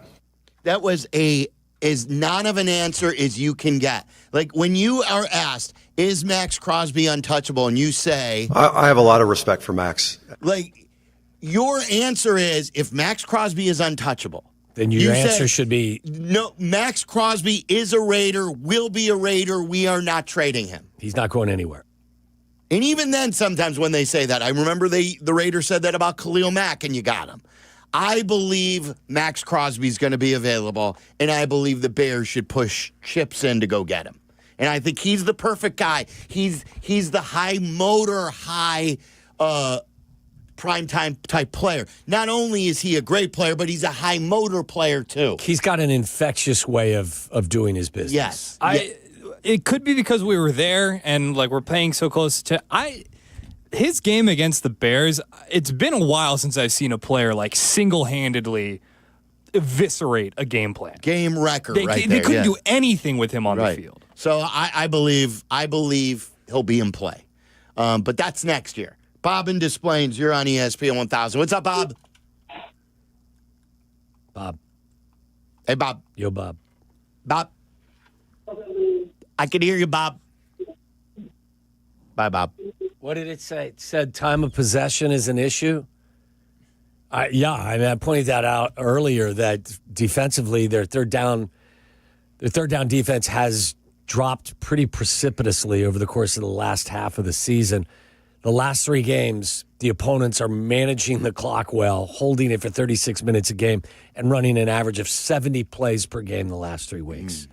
It's not good. I mean, you can't leave a group that's already wounded on the field for 36 minutes. That means your offense is only taking care of the football for 24 minutes a game. Yeah, it's terrible. Matt and O'Hare, you're on ESPN 1000. What's up, Matt? Gentlemen, Happy New Year. You too. I couldn't agree more with everything you guys have said. Couldn't have been more happy with the 49ers loss because we were in a Bears shootout. When was the last time we had that? Mm-hmm. Couldn't have been more surprised about the loss yesterday because they just didn't show up. Our defense is our defense. They're not going anywhere. They're not going to become overnight a different defense. So what about this? Would Ben Johnson win the Coach of the Year award if inside of our own 40-yard line in the Green Bay game, he goes for it on 4th down? Keep our defense off the field. I know that's not a compliment of high regard, but let's keep our offense on the field because if it's going to be a shootout, let's put the ball in the hands of Caleb and let him work it. We've had so many 4th down amazing plays. Let's let him work it with a half a field, knowing that if it doesn't work, at best we're going to get scored on, but we're going to get scored on anyway, whether it's a punt and then put it over to the defense to just have them drive down the field and get a field goal out of it. Yeah, but Matt, Let's want go them for it. Let's go for it at 4th down. You want them. You can't go for it on 4th down from your own 30. Let's do it, man. They're going to score on us no matter what. I thought he meant This is a playoff. This is playoff football. These teams are not going to punt. Well, how many punts do we have as a team this year? I want that total because we have how many punts have we forced? I should say.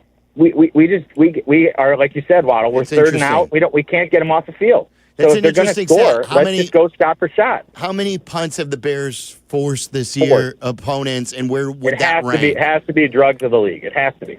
Look, we have punted 60 times this year, and the opponents have punted. Let's just keep our offense on the field. That's the strategy. Look, you give Caleb an extra down, and these defenses won't expect it. There's no way they'll game plan for that. We'll get a win out of Green Bay, and then we'll have defenses confused about what we're going to do in the game planning for the weeks ahead. Man, I'm all behind the aggressive approach, but like Waddle said, at the 30, I think you have to make them work and can't even put them once, even if we did it once, just to show them that we're not scared. I'm for that. Yeah, sure. Teams have punted 51 times against us. I don't know where that ranks, but I believe the Bears punted the fewest they've ever have in franchise history this 60 times? Yeah. I think I read that from Brad Biggs today. So Caleb's prognostication to Torrey Taylor from a year ago kind of came true this year. You know why the punt thing may not be a good indicator? Because A, the Bears have taken the ball away as many times as any team in the league. And B, most of these teams turn it over on downs in the red zone.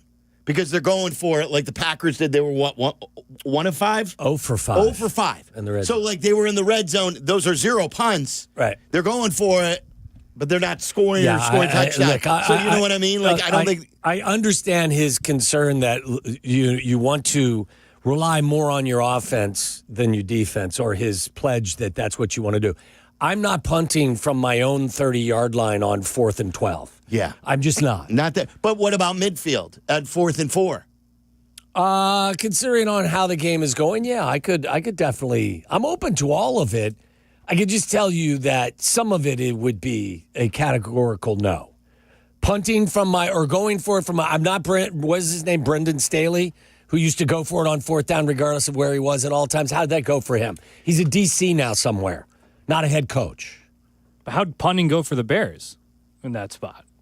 Like the outcome you were trying to avoid by punting is what ended up happening. The outcome that you don't want, the outcome that they're trying to prevent from happening by going for 4th down ended up happening.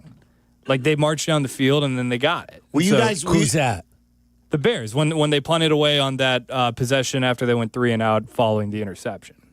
Right. Is that the play where you could see Ben saying I should have gone for it? Yeah, I should have gone for it. I think the further away we've gotten, I was telling Ty this, the further away we've gotten from that, the more I think I would have gone for it in that spot. What were the circumstances again? It was like it was in their own zone. It was like the 35 or the 30. And what was the yard to go? It was probably 1 or 2 yards. Manungai got stopped. Yeah, so it was 4th and 5 with 1:55 left in the game at their own 31. You're setting them up. I mean, they're in field goal range as soon as they don't have to do anything if you don't get it. But you barely had to do anything to get down there because your defense is so bad. Well, you would have left yourself time is, I think, the counterpoint here. You would have left yourself time. Because, like, if in your head you're saying they're going to score in all likelihood. But they had only scored 16 points to that time. But they had moved the ball on you every single time. I got it, but they'd only scored 16 points. Like what percentage of Ben can't tell you that in one breath. Hey, I'm still, I'm high on my defense. He only gave up 16 points prior to the field goal, but then go for it every 4th down from his own 30-yard line because I don't trust smoke up their ass a little bit. To a certain degree, yes, I do. Yeah, he is for sure. I mean, they had a scoring attempt in 5 of their first 6 drives. If you take away the missed field goal was obviously one. I have to make them work a little bit harder than, I get it. Like they haven't stopped a lot of people, but you've got to force some people. If anything, I feel like it's a better opportunity because you've been so good in the red zone to that point. You're closer to the red zone. They have less time to get up there. Get them in the spot where you're better than them. You can spin it any way you want. I would have gone for it. I'm not. Well, that's different. I'm saying if you're 4th and 12 from your own 30, as the caller was suggesting, regardless of your distance, if it's 4th down, you just automatically go for it. I'm not buying that. Tyler's got questions for us in Aki's A-List coming up next. I also have a question for you guys based on the conversation we just had. It's all coming up next. You're listening to Waddle and Silvy on ESPN 1000, Chicago's home for sports. ESPN Chicago will be live from 115 Bourbon Street for Football Friday. It's a mega broadcast celebrating our return to the playoffs for the first time in 5 years. Catch Tyler Rocky and Shane Norling live from noon to 2. Then keep the party going as Waddle and Silvy take over from 2 to 6. Brought to you by Flight by Yingling. Let's take flight because the playoffs are back in Chicago. The ESPN Chicago mega broadcast live from 115 Bourbon Street in Marionette Park. Friday noon to 6. Please Friday responsibly. Guys, DePaul basketball is on the way up. Big win against Xavier. I told you about that earlier. Nearly knocked off Villanova at Nova on New Year's Eve. Coach Holtman has the program pointed in the right direction. 9-6 so far this year. Seeing a game at Wintrust should be on your 2026 to-do list. Get it going now. Tickets available. DePaulBlueDemons.com. Wintrust Arena hosts a very entertainment start-to-finish product. I've told you get opportunities to meet the players as well. Right after C.J. Gunn, I think he had 22 against Xavier. He was taking pictures with the kids. So there'll be opportunities to get autographs. You can see dibs from start to finish. Wintrust is all about entertaining you, the fan, and much less than seeing a pro game. So head to DePaulBlueDemons.com. Get your tickets. Big games in the Big East coming up soon. Georgetown, Marquette. DePaul's going to win a bunch of these. Grab your tickets today at DePaulBlueDemons.com, and I hope to see you at Wintrust. When your life turns upside down after an accident, you need an advocate like Wallner Law. I'm John Wallner, and for over 50 years, Wallner Law has fought for people just like you, injured, overwhelmed, and searching for answers. We don't just take cases, we take care of people, and we win for you. From car crashes to workplace injuries, Wallner Law stands by your side every step of the way. So call us today, 312-8-MILLION, and win with Wallner. Every 40 seconds, a child is reported missing. That's 2,000 children every single day. It's a heart-wrenching reality that we can no longer ignore. Find the Children is a non-profit organization dedicated to helping find missing kids. You can be a part of their mission by donating your unwanted vehicle, running or not. Call 1-800-294-0222. We guarantee that you will receive the maximum tax deduction. We provide fast, free pickup with 24-hour response. Call 1-800-294-0222. Find the Children provides crucial resources to help find missing children and educational materials to teach kids how to recognize and avoid predators. Our recovery programs have a proven track record of reuniting kids with their families. It's time to act. Donate your unwanted or unused car. Help us build a world where every child is safe. Pick up the phone and call 1-800-294-0222. Together, we can bring these kids home safely. This advertisement was paid for in partnership with Cars R Us and Find the Children. This college football moment is brought to you by ServPro. College football teams have moments they recovered from and made it like it never even happened. Like on September 24, 2016, when Tulsa found themselves down 31-0 to Fresno State. With 10 minutes left in the second quarter, Tulsa fought back to tie the game at 41. And then won 48-41 in double overtime. ServPro, like it never even happened. Empower. Ellie here is getting the sleeve she's always dreamed of. She worked with Empower and planned for her next move, so she got good at money. Now she can be a little bad. Oh, by the way, you spelled journey wrong. No worries. She can afford the cover-up, too. Ooh, check out my tat. It says, invest well, live a little. Start today at empower.com. 5 o'clock hour of Waddle and Silvy is brought to you by Steinhoffel. 7 Chicagoland locations, including their newest in Maryville, Indiana. Shop in-store today or online anytime at steinhoffels.com. Listen to us now, live on the ESPN Chicago app. Listen to the show in HD at 100.3 HD2 FM. Listen now on ESPN 1000. This is Waddle and Silvy, ESPN Chicago, Chicago's home for sports. It's time for Aki's A-List. From the mind of the man who understands the 4 Ps of Waddle's world. Aki's A-List. The top questions and topics floating around in Tyler Aki's mind. Are these really the questions that I was called here to answer? Aki's A-List on ESPN Chicago. We'll do this every day at 5:30. As Tyler's got questions, we'll provide answers. What do you got for us, Tyler? All right. Now that we are on the other side of the Bears' regular season, 11-6, overly successful regular season, no matter how you slice it here. I went through and I thought, all right, what were the 5 best moments from the regular season? Now, I'm just talking about things that happened in games. Like, obviously, if you're looking for the best Bears moment of the year, it was hiring Ben Johnson. There's no doubt about that. So I'm going to count us down here. 5 best moments. You guys give me your thoughts on them, all right? Number 5, I've got the flea flicker to Luther Burden because I think it signaled a couple things. Like, against Dallas? Against Dallas, yep. Ben Johnson is here. Mm-hmm. It was like our first real taste of Ben's big bag of fun. That was the game that got the city hot dogs for the first time because Caleb threw for 4 touchdowns. And it was Ben Johnson's first win as a Bear, too. And I felt like that was a fundamental moment of the season. I love it. That's great. All right, number 4, Josh Blackwell blocking the field goal in Vegas.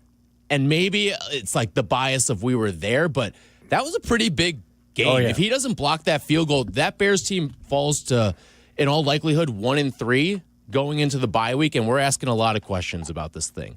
We felt like they needed to get to 2-2, and then you figure things out from there. And especially when you see how bad Vegas was this year, they have the number one overall pick in this year's draft. Yeah. You needed that win. And you had, 271 total yards of offense against them? Mm-hmm. That was your second worst output of the season. Interesting. Okay. I wasn't thinking of that, but I want to hear, though, what the top three are. All right. Number 3 is the Colston Loveland play against Cincinnati. Wow, I had that at 2. Okay. So I have that game at 3 because I actually had it at 2, and then I was looking at my list and I made literally a split-second audible 3 seconds ago to flip it from 2 to 3.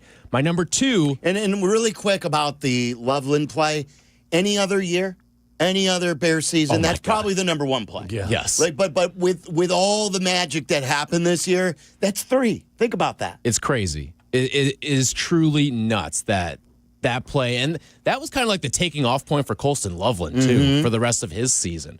My number 2... Ben Johnson taking his shirt off after the win against Philadelphia. I was going to ask you if this could be a possibility, or if it had to be a play. I put it in as a moment because that's why I went moments instead of plays individually, because I feel like the moment itself, that was a huge credibility validation win for this team. That, I think, showed everyone else that this team's legit. Going on the road, short week against Philadelphia, I would guess 99% of Bears fans, when they did the win-loss game in the offseason and saw Philadelphia on the road Black Friday game, 99% of rational Bears fans had that as a this loss. game changed the way I felt about them as well. I think it changed the way everyone felt about them, really. And it showcases, too, just how, we have all the box checked as a head coach. We've got his playbook. We didn't know if he would get the command, but we know he's as intense and accountable. He holds guys accountable on a Harbaugh/Ditka level, but he's also got the cool factor going too, where, hey, he's not too cool to take off his shirt and to understand what that does to the city and the team. Yeah, the human element as a head coach for the Bears I thought was big. And then my number 1, obviously, is Caleb Williams to DJ Moore to walk off the Packers. That is probably one of when you talk about regular season Chicago sports moments, that is probably one of the 3 or 4 greatest that this city's ever seen. The only play I was looking for, and this is where the Blackwell play, because it's a special team moment too, is Duvernay's return in Minnesota. Yeah, that was a big one. Because without that, you probably don't win that game in Minnesota. It would have been the second time you choked in a game to J.J. McCarthy and the Vikings. It's another loss in the division, and maybe you go 1-5 instead of 2-4 in the division. That was I put those at least on equal footing on 2 of the biggest special teams plays of the year. Wow, how about recovering the onside kick against Green Bay? That's another one too. That was one of the worst onside kicks. I mean, I seriously they played it bad. Yeah, and I don't even mean that to be disrespectful to Cairo. I'm just saying it's really hard. It was Dobbs, but it was just a dribbler that really wasn't, it didn't cause him any trouble. So it was just one of those things. Yeah, it didn't take a funny bounce or anything. It wasn't oh my God, what a great kick by Cairo. He honestly kind of had it in his hands, and then it just got forced out at a certain point. The reason I went with the block over the return from Duvernay is this. From what I remember, I still remember during that Vikings game when they scored to go ahead in that, I still remember thinking there's plenty of time for the Bears to come back and win this. Because this was also at the peak of when Caleb was starting to lead those game-winning drives too. But there really wasn't, was there?